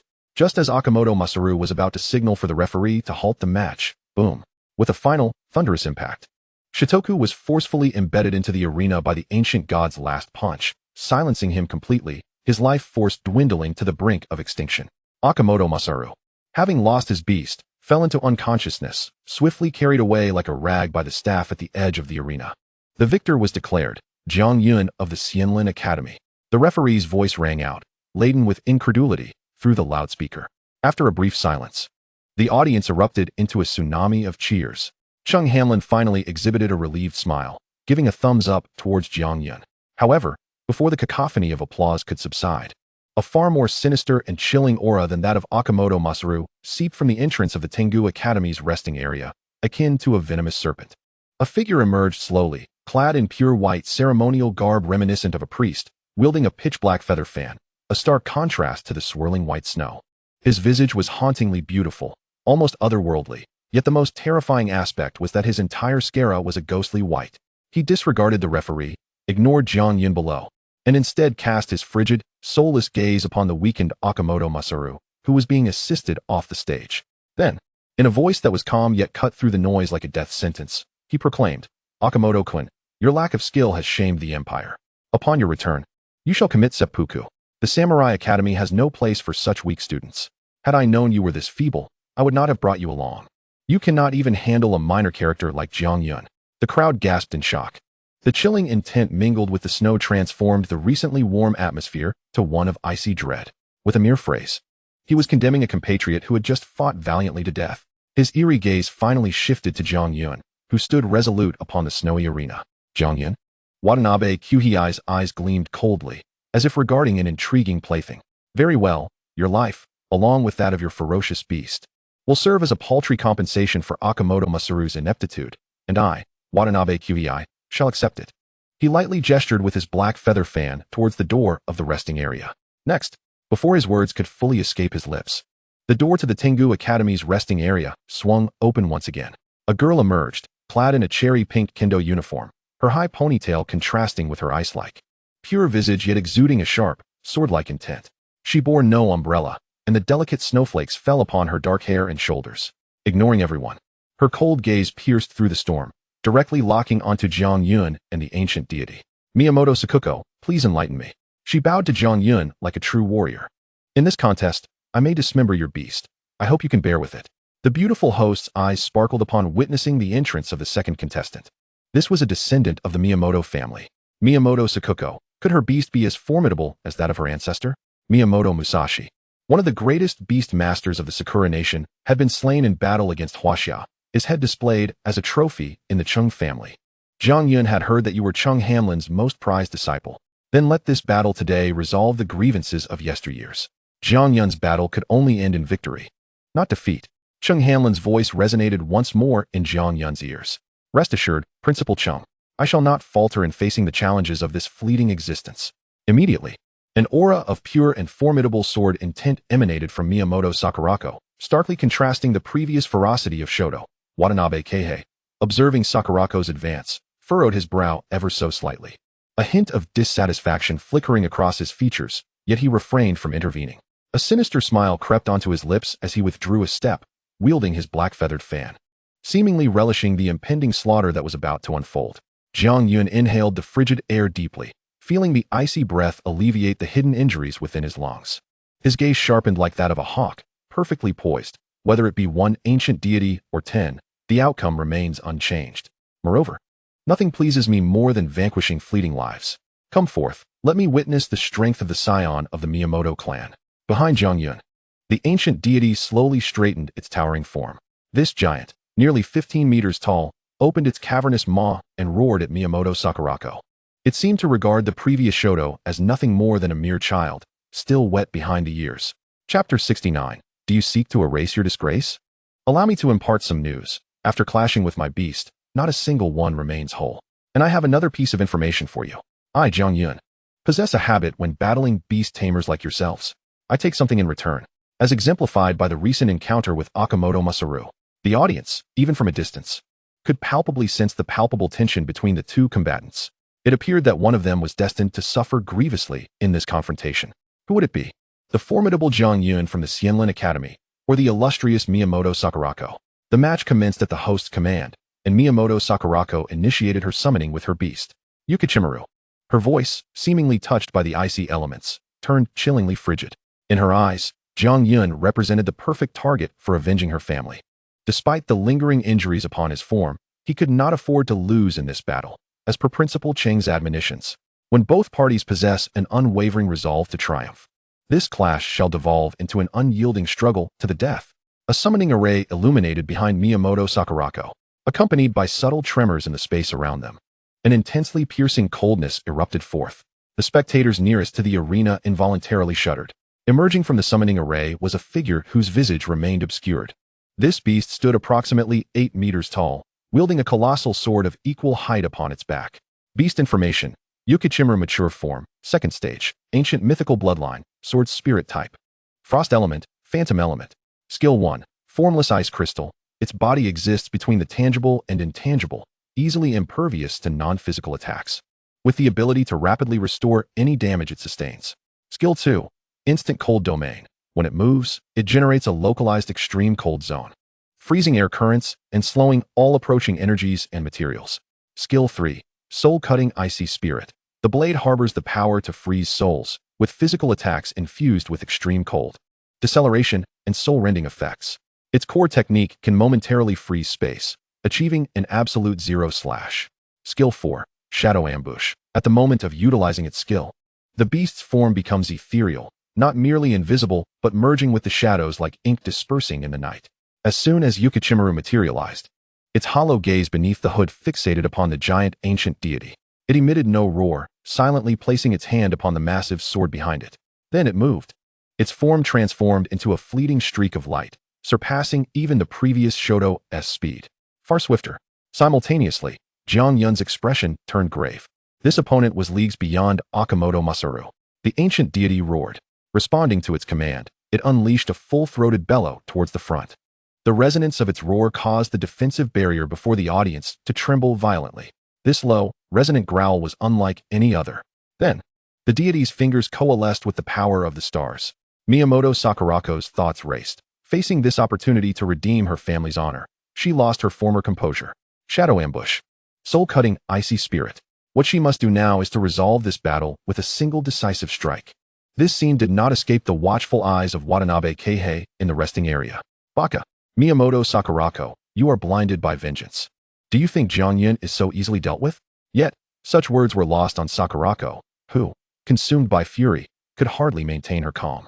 Ukichimaru instantly vanished into the surrounding shadows. Its form flickered several times before finally appearing directly behind the ancient deity. The icy crystal blade in its grasp had now reached its zenith, radiating an ominous dark blue hue, poised to sever all in its path. The sword, now transformed into a 40-meter-long blade, hovered in midair. In this critical moment, the ancient deity's finger, imbued with stellar power and nether flame, erupted with a dazzling brilliance.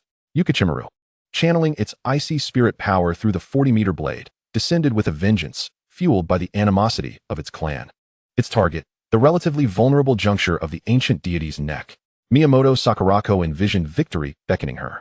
In this battle, she would erase her family's disgrace and return to earn the respect of her kin.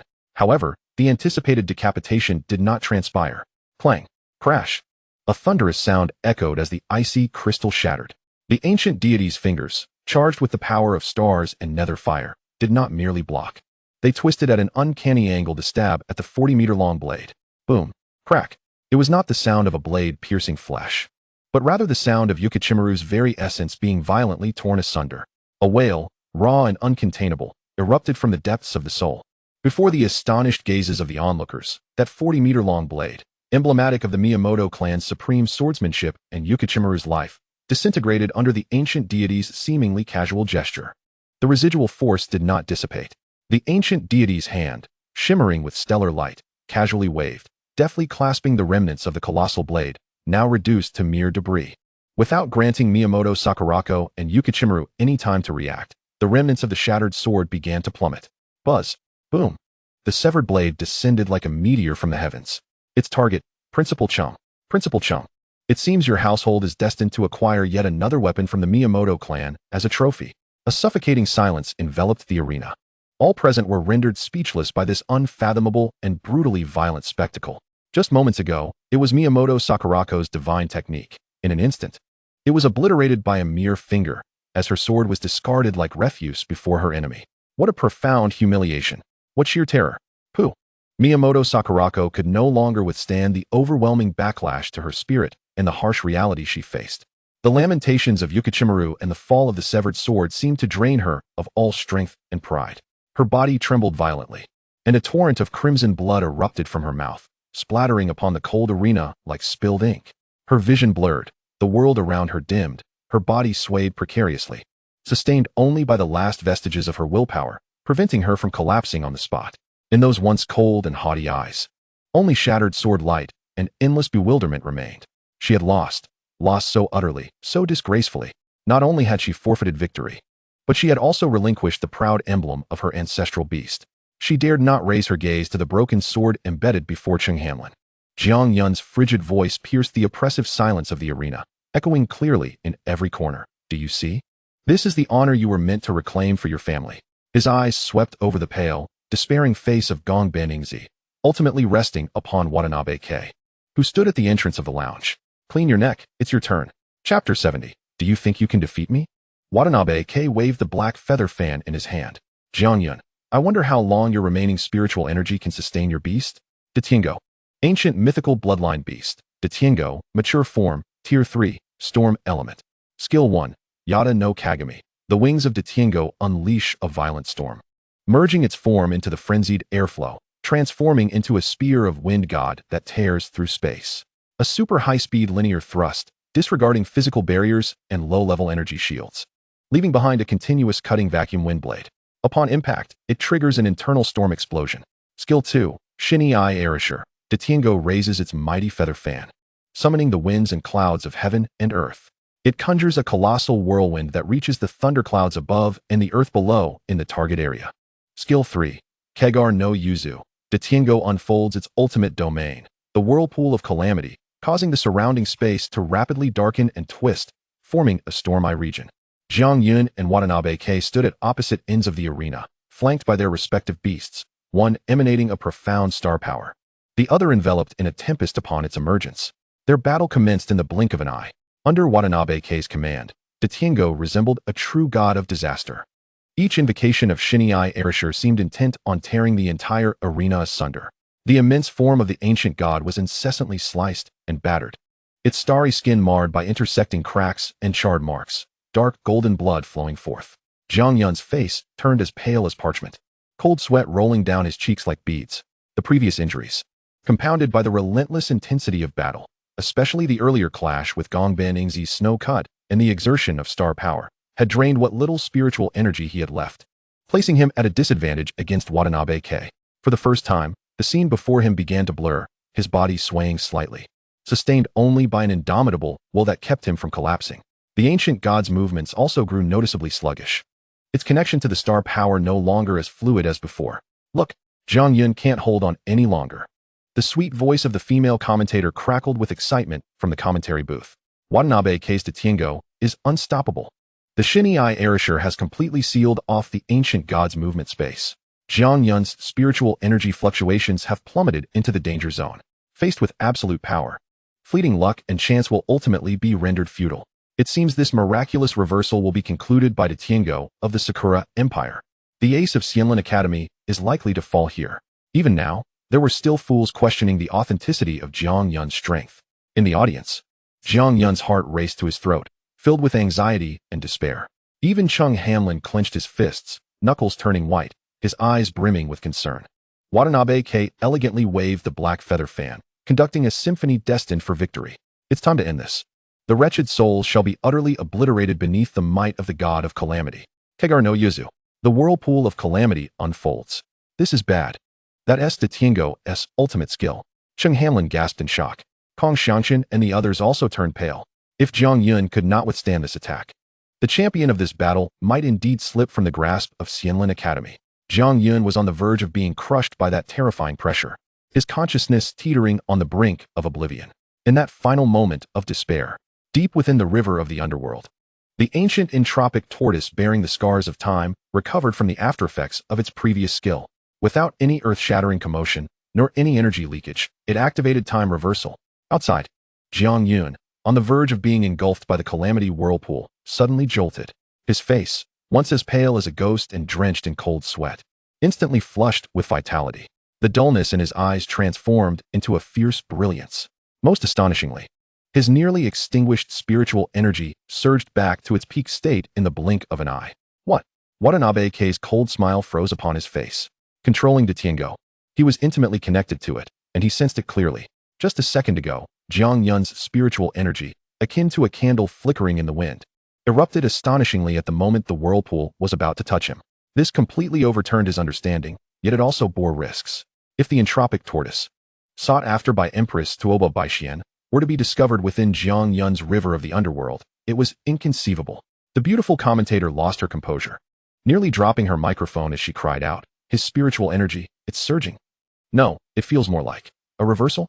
How is this possible? The audience erupted into chaos, the silence shattered by incredulous exclamations. Everyone bore witness to the dramatic transformation unfolding within Jiang Yun.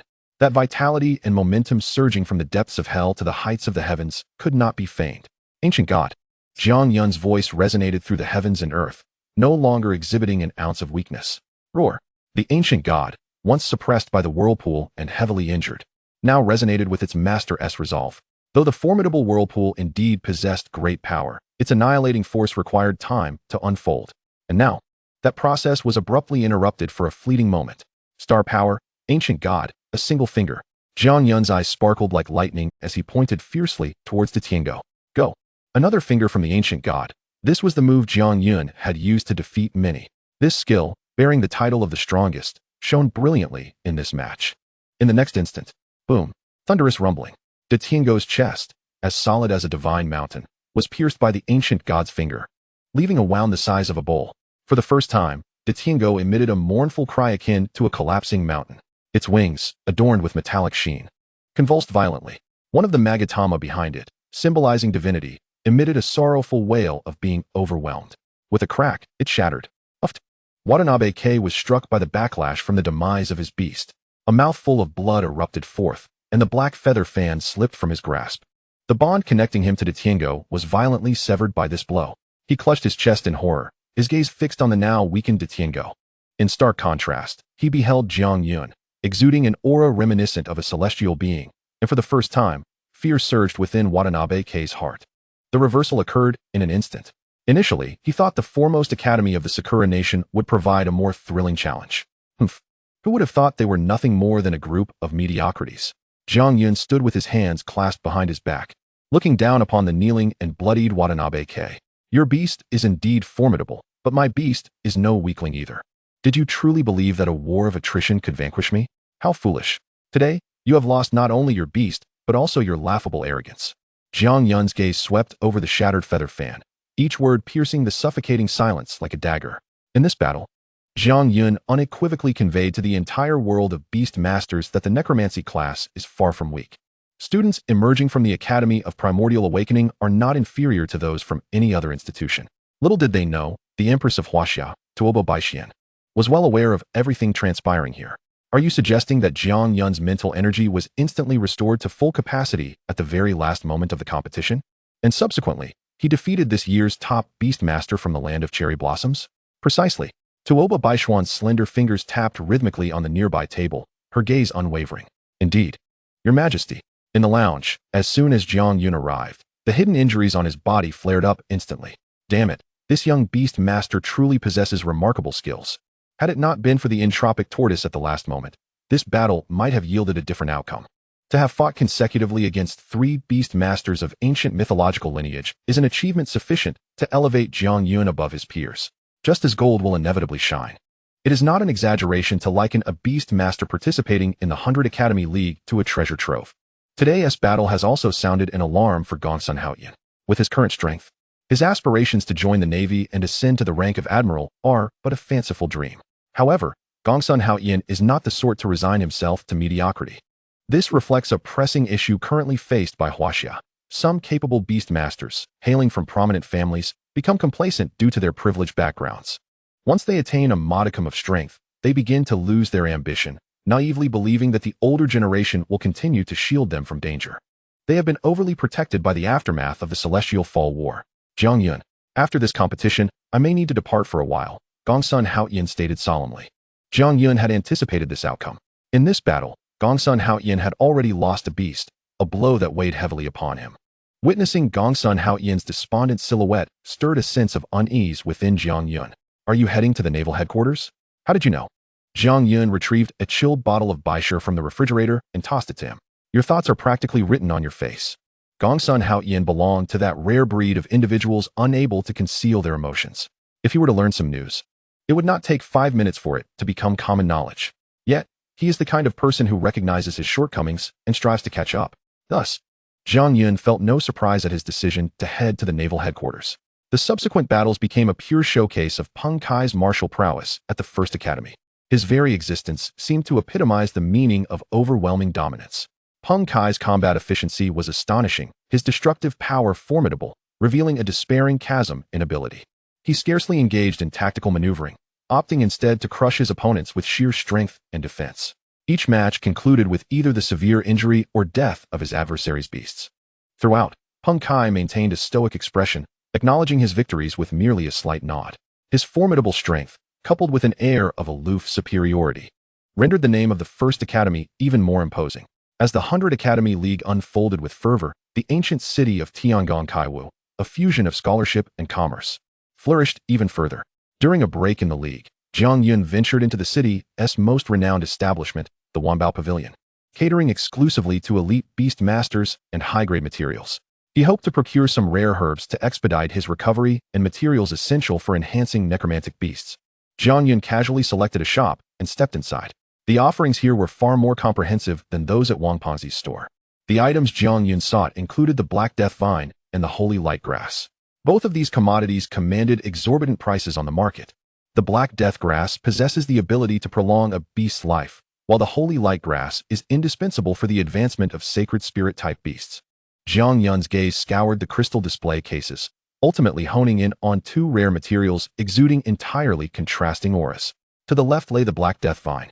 Approximately a foot long, as dark as ink, its surface adorned with intricate, scaly folds, emanating an unsettling chill of death.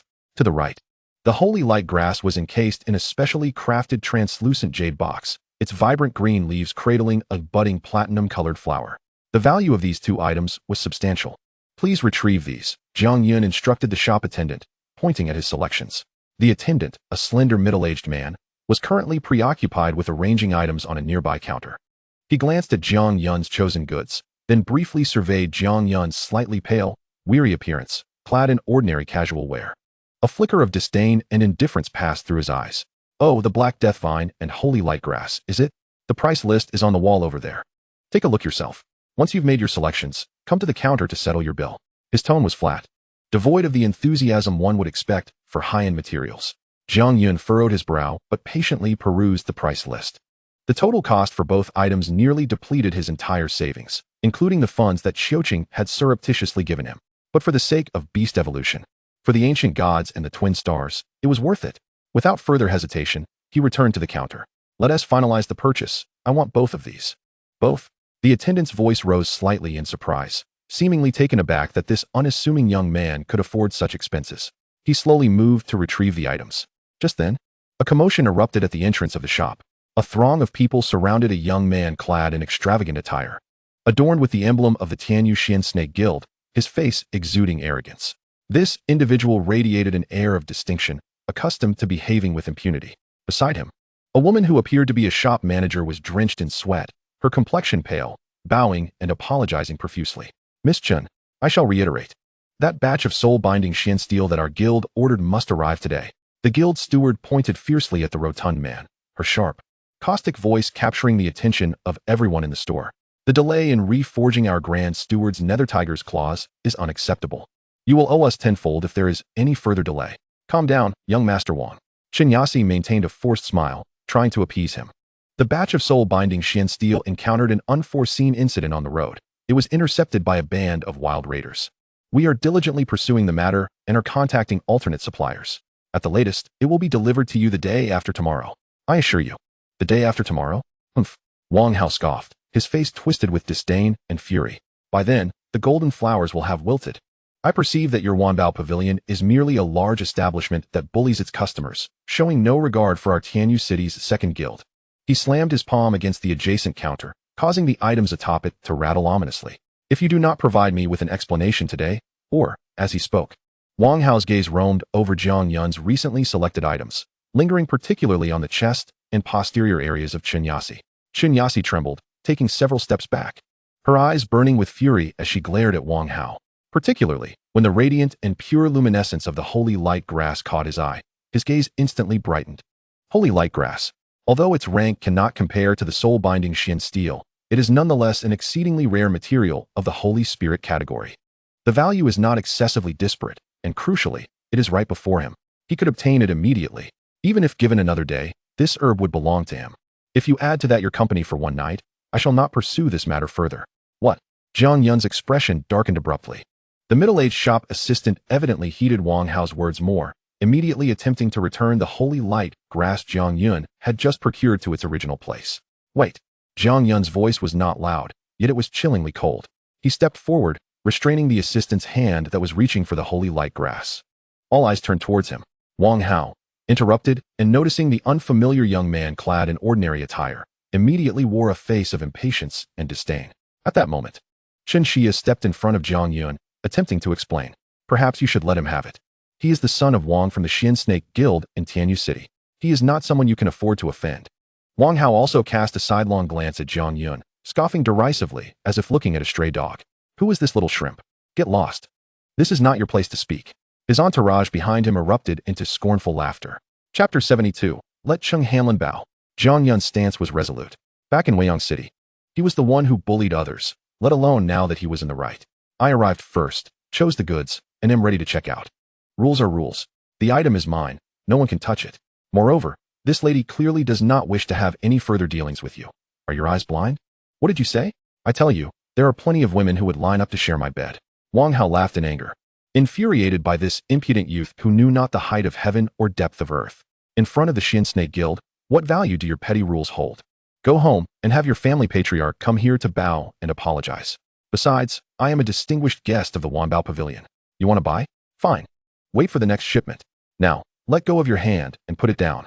The assistant beside him chimed in. Yes, you better step aside. If you offend the Xian Snake Guild, you won't be able to survive in Tianyu City. The surrounding patrons watched this scene, most shaking their heads or remaining silent, unwilling to offend the local tyrant guild and the manager of Wanbao Pavilion for a stranger.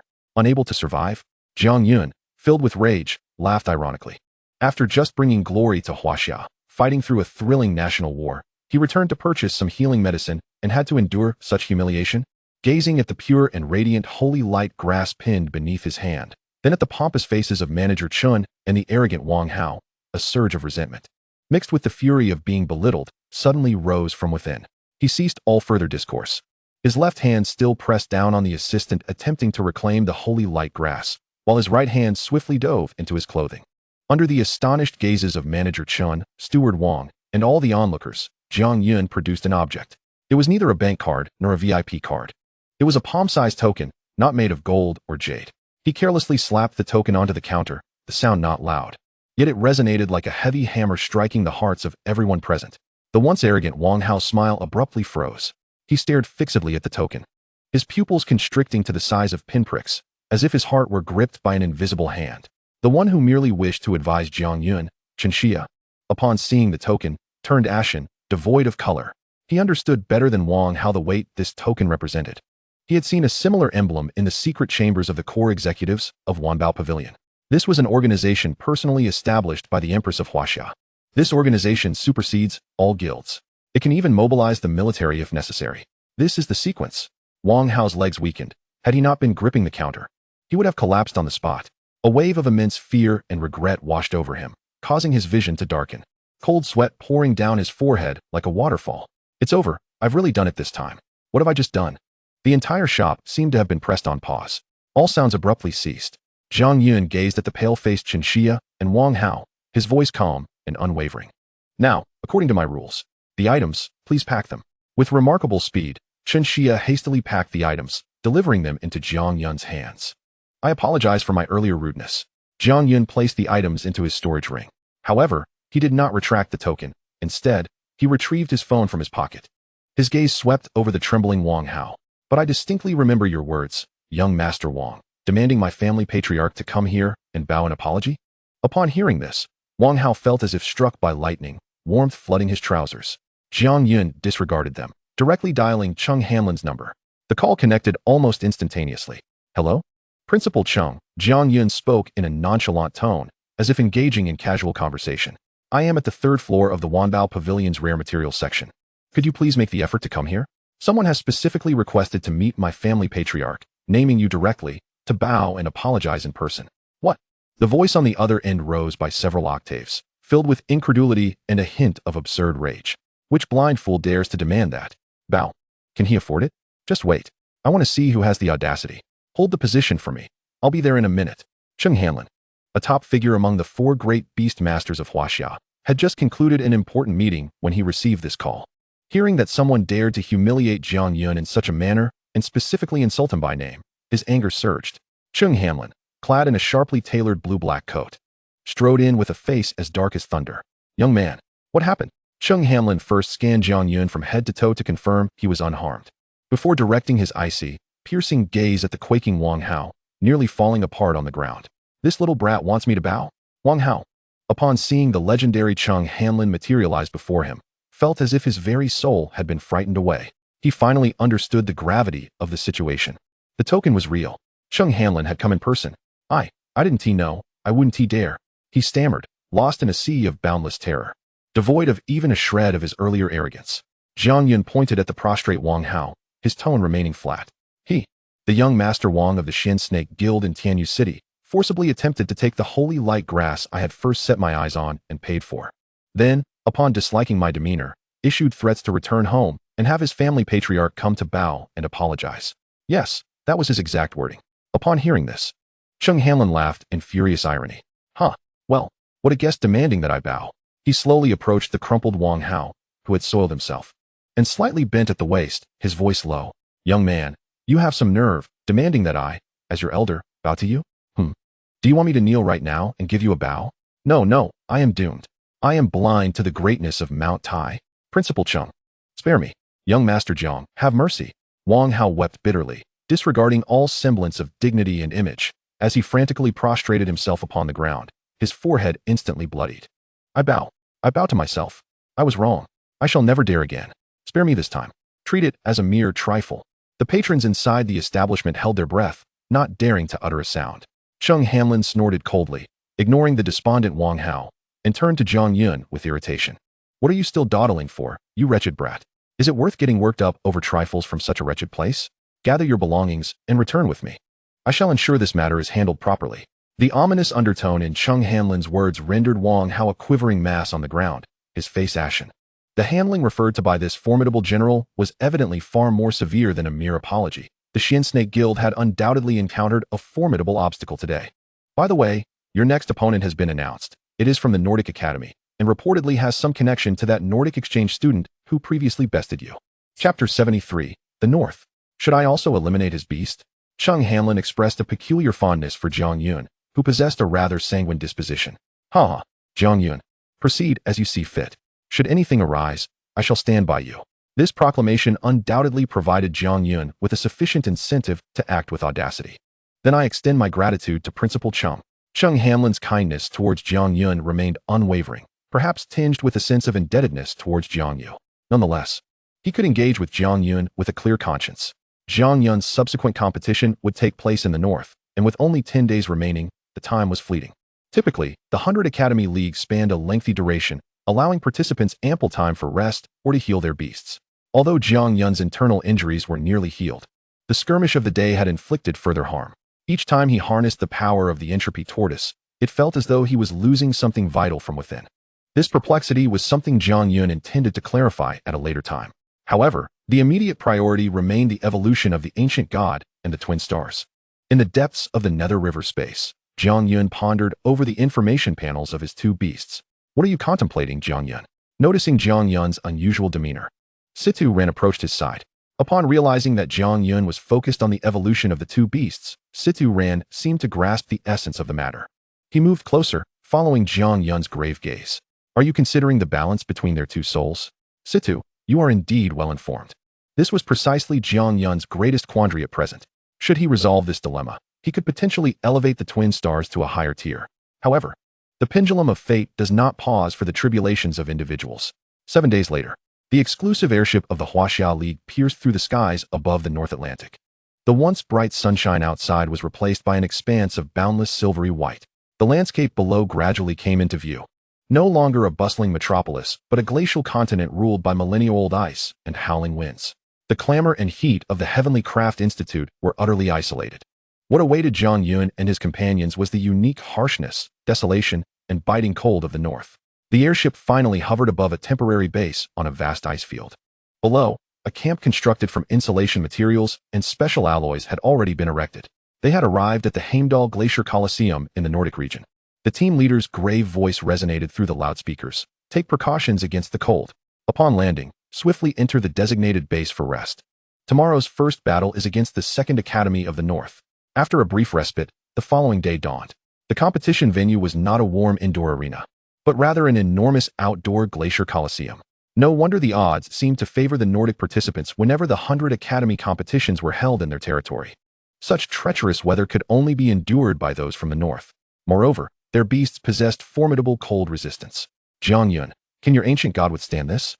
He mused. Recalling the bare upper body of the ancient god, the first combatant to take the stage remained Gongsun Haoyin. The audience was seated high upon specially reinforced ice cliffs. Enveloped in heavy winter attire, the ice beneath their feet was as solid as iron, biting cold, causing even their breaths to emerge as wisps of white vapor. Gongsun Haoyin stood atop the icy surface, the frigid winds tousling his hair and garments. Across from him stood the representative of the Second Academy of the North, Helen Eli. Towering nearly 2 meters, possessed a robust and well-proportioned physique, clad in a battle armor crafted from the pelts of high-tier snow domain beasts. Her expression was inscrutable, yet her icy blue eyes held a fierce intensity. She wielded a colossal axe, significantly taller than her own stature. The blade gleamed with the luster of icy metal, while the end of the shaft bore the effigy of a roaring bear's head. Without the need for words, an overwhelming sense of raw, untamed power, akin to that of a glacier behemoth, surged forth. The judge's voice cut through the howling winds. First Academy, Gongsun Haoyin. Second Academy of the North, Helen Eli. The match begins. Olivia's ice-blue eyes suddenly sharpened, devoid of any superfluous chatter. The moment the judge's words fell, she unleashed a primal battle cry that drowned out the wind's howl. Arise, Grom, fury of winter. The roar reverberated through the glacier coliseum, causing the ice beneath to splinter and crack. A massive magical array illuminated beneath her feet. It was a battle bear exceeding 8 meters in height. Its colossal form loomed like a mountain, its limbs as robust as siege towers, each step sending tremors through the ice. Most terrifying were its paws. Not mere flesh, but rather colossal iron claws. The bear's head bore deep scars from battles fought, and its gaping maw revealed teeth not of bone, but rather as if forged from ice. Grom, fury of winter, mature form, tier 1. Attributes: ice elemental, beast type. Olivia's colossal axe let out a piercing shriek. Grom, shatter him. The glacier battle bear's eyes, ablaze with icy flames, locked onto Gongsun Haoyin. It emitted an even more ferocious roar, its immense body surging forth across the ice with a speed that belied its size. Like a moving iceberg engulfed in a blizzard, it charged with the intent to obliterate, swinging its deadly ice-spiked iron claws toward the spot where Gongsun Haoyin had yet to summon his beast, launching a devastating assault. Li Jin Xianming turtle. At that moment, Gongsun Haoyin summoned his own beast. It was a turtle of immense size, resembling a moving mountain. Its shell was a deep black, composed of cooling lava with numerous holes, from which sparks and steam occasionally erupted. Beast information: Li Jin Xianming turtle, ancient mythical bloodline. Fire element, earth element. Skill 1, Li Jin's fire, provides a devastating lava counterattack, sustained burning, negative purification, life absorption, and transformation. Skill 2, melting shell, draws from the depths of the earth, enveloping as if alive, fused to the surface of the shell. Skill 3, pulsating forge, an aura surrounds the user, which, upon sweeping through the area, generates 1 or more small gravitational collapse points. These points exert a formidable gravitational pull, forcibly drawing nearby enemies, projectiles, and even streams of energy towards the center. In summary, this turtle's abilities and strength can indeed rival those of the branch monsters. To think that the Gongsun family possesses such a beast. In the lounge, Jiang Yun was momentarily taken aback upon seeing the turtle. The first battle in Northern Europe commenced so directly and brutally. Chapter 74. Again, the illusory cult.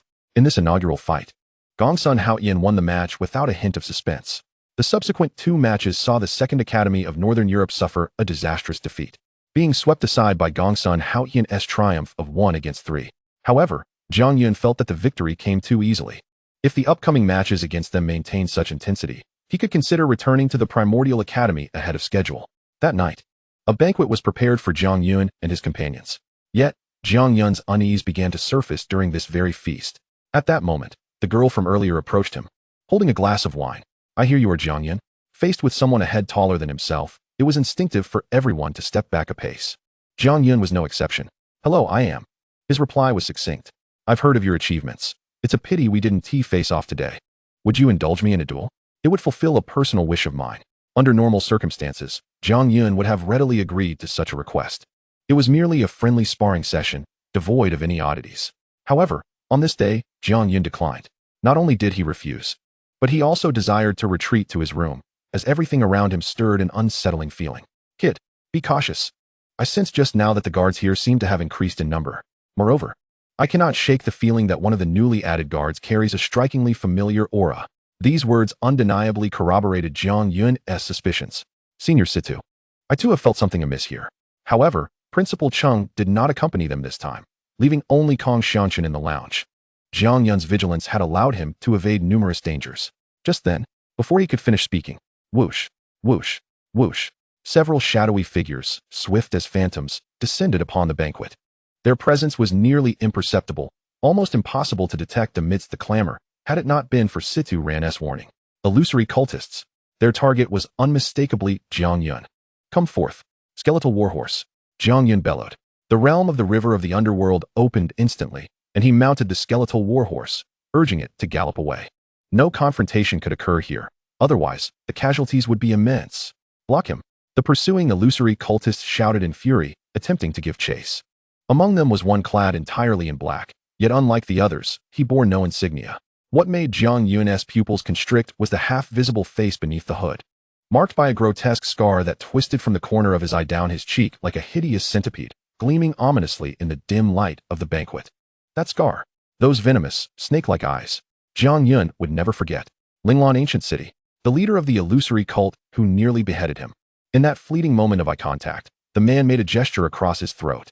The horrific scene from Linglan Ancient City erupted in Jiang Yun's mind. It's you. TSK, you're still alive? Jiang Yun's voice was low and terrifying, each word squeezed out as if from between clenched teeth, imbued with a suppressed fury. The voice of Shadowblade was hoarse and grating, akin to rusty metal scraping against each other.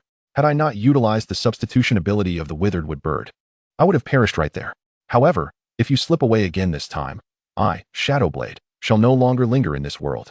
His movements were so swift that only a blurred afterimage remained. Compared to their encounter in Linglan Ancient City, his speed was even more elusive and ghostly. Old grudges unavenged. New hatred ignited. This meeting was a true life-and-death confrontation. Jiang Yun showed no intention of retreating. The disgrace of Linglan Ancient City could only be washed away with blood. Roar! The stone giant leaped from the realm of the river of the underworld. Following closely were Situ Ran and Jiang Yi, the headless knight. For the first time, surprise and a hint of gravity appeared in Shadowblade's cold, snake-like eyes. And there was also a colossal entropy turtle. Unexpectedly, in such a short time, you have grown to this extent. He licked his lips, and the murderous intent in his gaze intensified. But this time, you cannot be allowed to escape. What terrified him was none other than the entropy turtle. At his entire Beastmaster level, he could not be ignorant of such a legendary beast. Again, this skill. Shadowblade squeezed out these words through gritted teeth, his fear nearly eclipsing his hatred. Yet, if he could capture this legendary time-based divine beast and present it to the Pope, he must first survive the return. Block those rabble. Stone Giant. Situ Ran. Headless Knight. Jiang Yun commanded sharply, his tone unwavering. He understood that the power of the entropy turtle was invaluable at this moment and must be utilized with precision. Roar. The giant rock creature unleashed a thunderous roar, its fists like sledgehammers, smashing down upon the two black-clad cultists attempting to encircle from the side. Time froze within this area of enemies. Range, 50 meters around me. Duration, 30 seconds.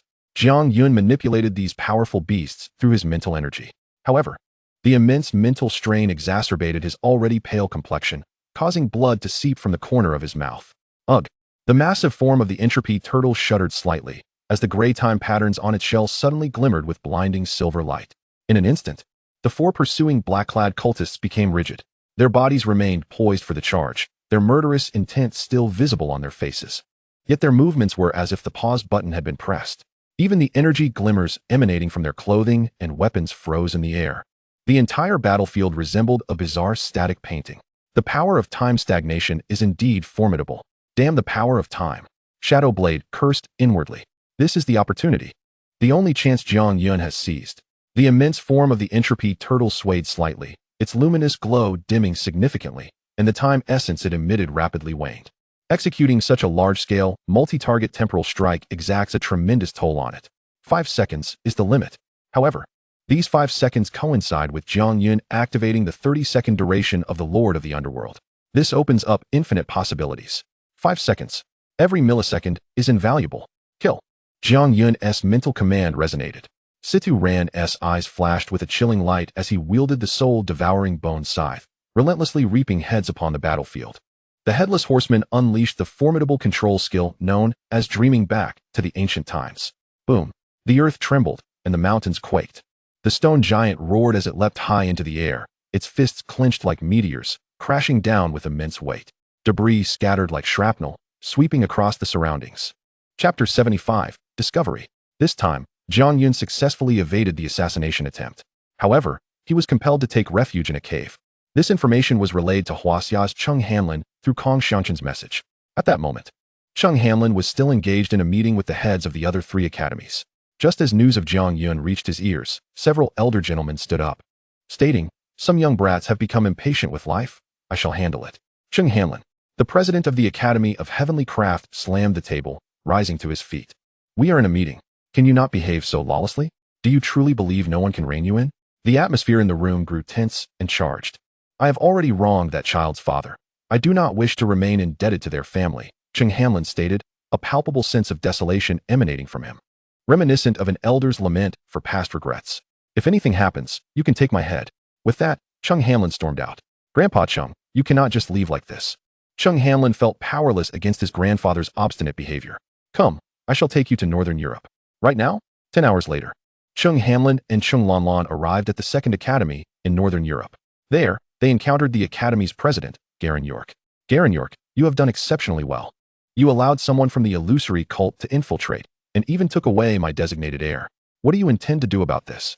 Cheng Hanlin, as a god-level beastmaster, exuded an authority akin to divine wrath in the presence of this heavenly-level beastmaster. "Where's Jiang Yun?" In an instant, the room was enveloped by the power of the vermilion bird emanating from Cheng Hanlin. His last beast, the vermilion bird, manifested at that moment. "I am asking you, where's Jiang Yun?" Beads of sweat formed on Garen York's forehead. "Jiang Yun, he is." Had the president known how vital Jiang Yun was to Cheng Hanlin, he would surely have taken it upon himself to ensure security at that banquet. "I give you 1 day. If you have not found Jiang Yun's whereabouts by then, you know what will happen." Cheng Hanlin's temper was well known throughout the Beastmaster community. It was uncertain what this elder would do if displeased. "I will search personally." Inside the cave, Jiang Yun remained unconscious. Upon entering, he utilized the entropy turtle to restore the cave entrance to its original state. Throughout the day, Garen York mobilized all available manpower within the academy. "Cheng Hanlin, what brings you here?" "My student has gone missing. Am I not entitled to seek an explanation?" Regardless of where he went, Cheng Hanlin's temperament remained unyielding. "Are you referring to Jiang Yun?" Beiki Dine inquired cautiously. "If it were not Jiang Yun, would I have come here? Sometimes I wonder if your academy is a branch of the illusory cult." At this utterance, Beiki Dine's expression darkened. "Cheng Tianyi," she exclaimed sharply. Words carry weight. Accusing someone so gravely would not please anyone. As one of the weaker nations, the Nordic king possessed only the strength of a beginner saint level. Cheng Hanlin, despite being at a higher level, still maintained some decorum in the face of this ruler. Suppressing his pride, he replied, "I apologize, my words were a bit harsh. However, your defenses are indeed lacking." This was an undeniable fact, yet it occurred within her own nation, making it difficult for her to deflect responsibility. "Give me 3 days, and I will investigate thoroughly." At that moment, the door burst open, interrupting their conversation. "Not good. The Academy president has defected to the illusory cult." I wanted to report this, but was nearly silenced. To Cheng Hanlin's astonishment, it turned out to be true. The Academy president had indeed joined the illusory cult. At this juncture, Jiang Yun's life was undoubtedly in grave danger. Beiki Dine's expression darkened ominously. "Look at your ill-fated words." Cheng Hanlin replied. "But the most pressing matter is still to locate Jiang Yun. Why are you still standing there? Hurry and act, or by the time you find Jiang Yun, only a pile of bones will remain." Cheng Hanlin hastily summoned his beast, Vermilion Bird. His Vermilion Bird had reached its ancestral form. In terms of strength, only Beiki Dine in all of Northern Europe could rival him. This was the terrifying aspect of Cheng Hanlin, regardless of your Beastmaster rank. Once he activated the Phoenix Rebirth ability, he became invincible for a brief period. However, his second talent was even more fearsome, although no one had yet witnessed it. At that moment, members of the illusory cult arrived near the hidden cave where Jiang Yun lay concealed. Thanks to the entropy turtle's manipulation of time, the entrance had been restored, making Jiang Yun undetectable without specialized reconnaissance beasts. "Bring out the reconnaissance beasts," commanded the leading figure in black, codenamed Shadowblade. Soon, a spider-like beast was brought forth, which began to scout the area. Ultimately, it halted its advance at a pile of rocks. Could it be here? The one who had nearly met his end at Jiang Yun's hands felt a twinge of apprehension. You four, go check it out.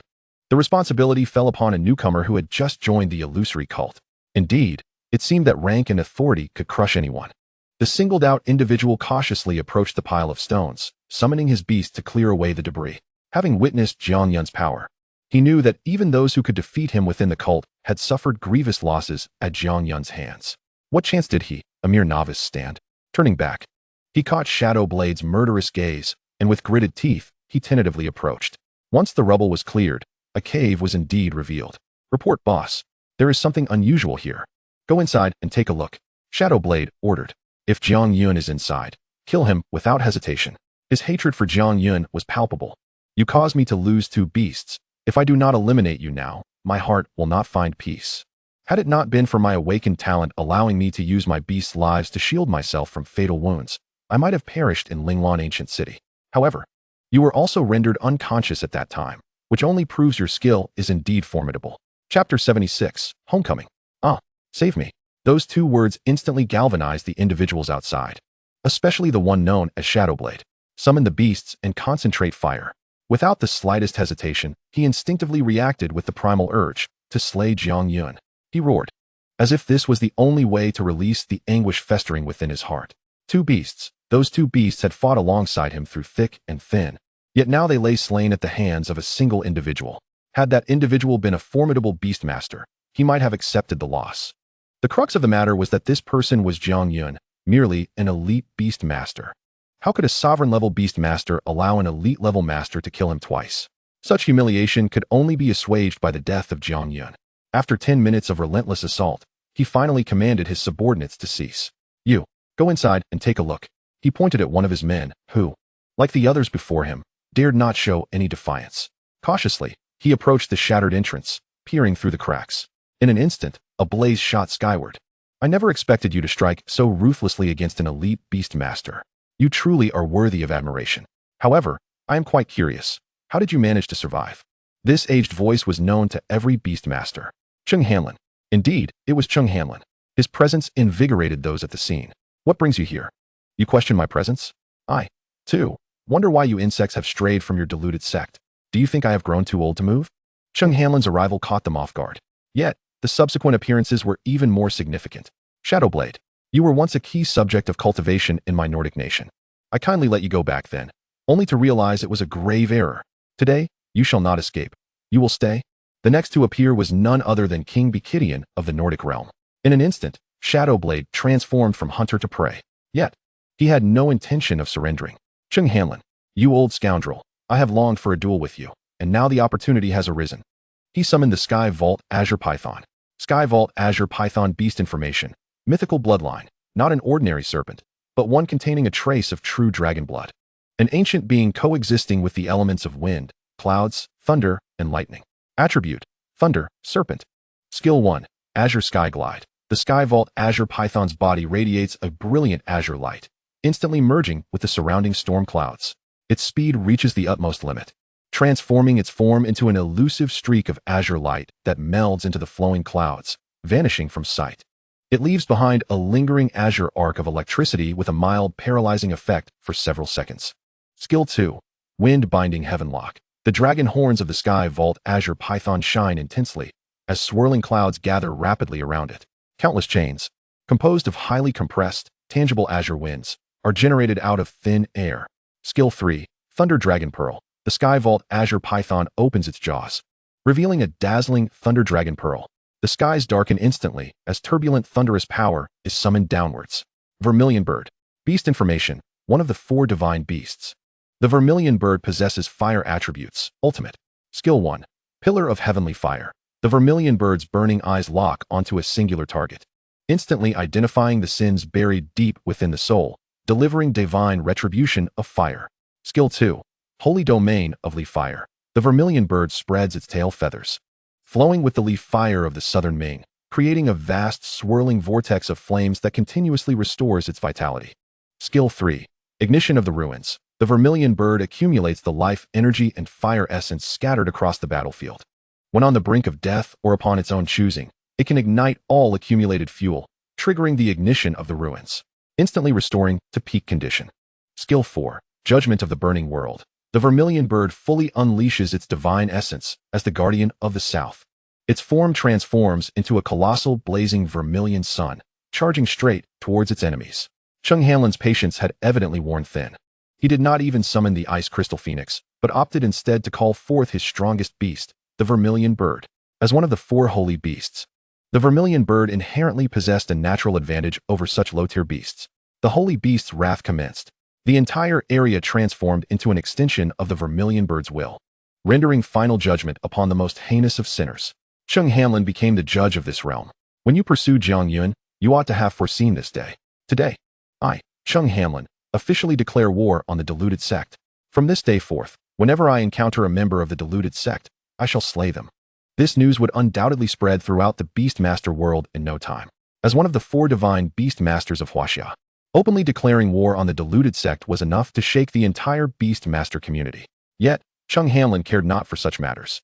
His singular focus was to bring Jiang Yun back to Huaxia and incinerate all present. Judgment of the Burning World. Cheng Hanlon unleashed a devastating strike. However, how could a sovereign-level Beastmaster's beast be countered by a mere elite-level Beastmaster? After a single attack, all that remained was a vast pit devoid of life. I will take my leave with Jiang Yun now, and Bekidian, your judgment is flawed. How could you allow a member of the deluded sect to become the principal of the academy? It seems you need a thorough reshuffling. No need to see me off. Bekidian replied coldly. The next day, Jiang Yun awoke to find himself in the sky. Why is it that whenever I regain consciousness, I am never in the same place? Looking around, he discovered everyone was present. Cheng Hanlon, Cheng Lanlan, Gongsun Haoyan, Yao Jingxing, and Kong Xiangchen. What is happening? Jiang Yun felt a moment of bewilderment.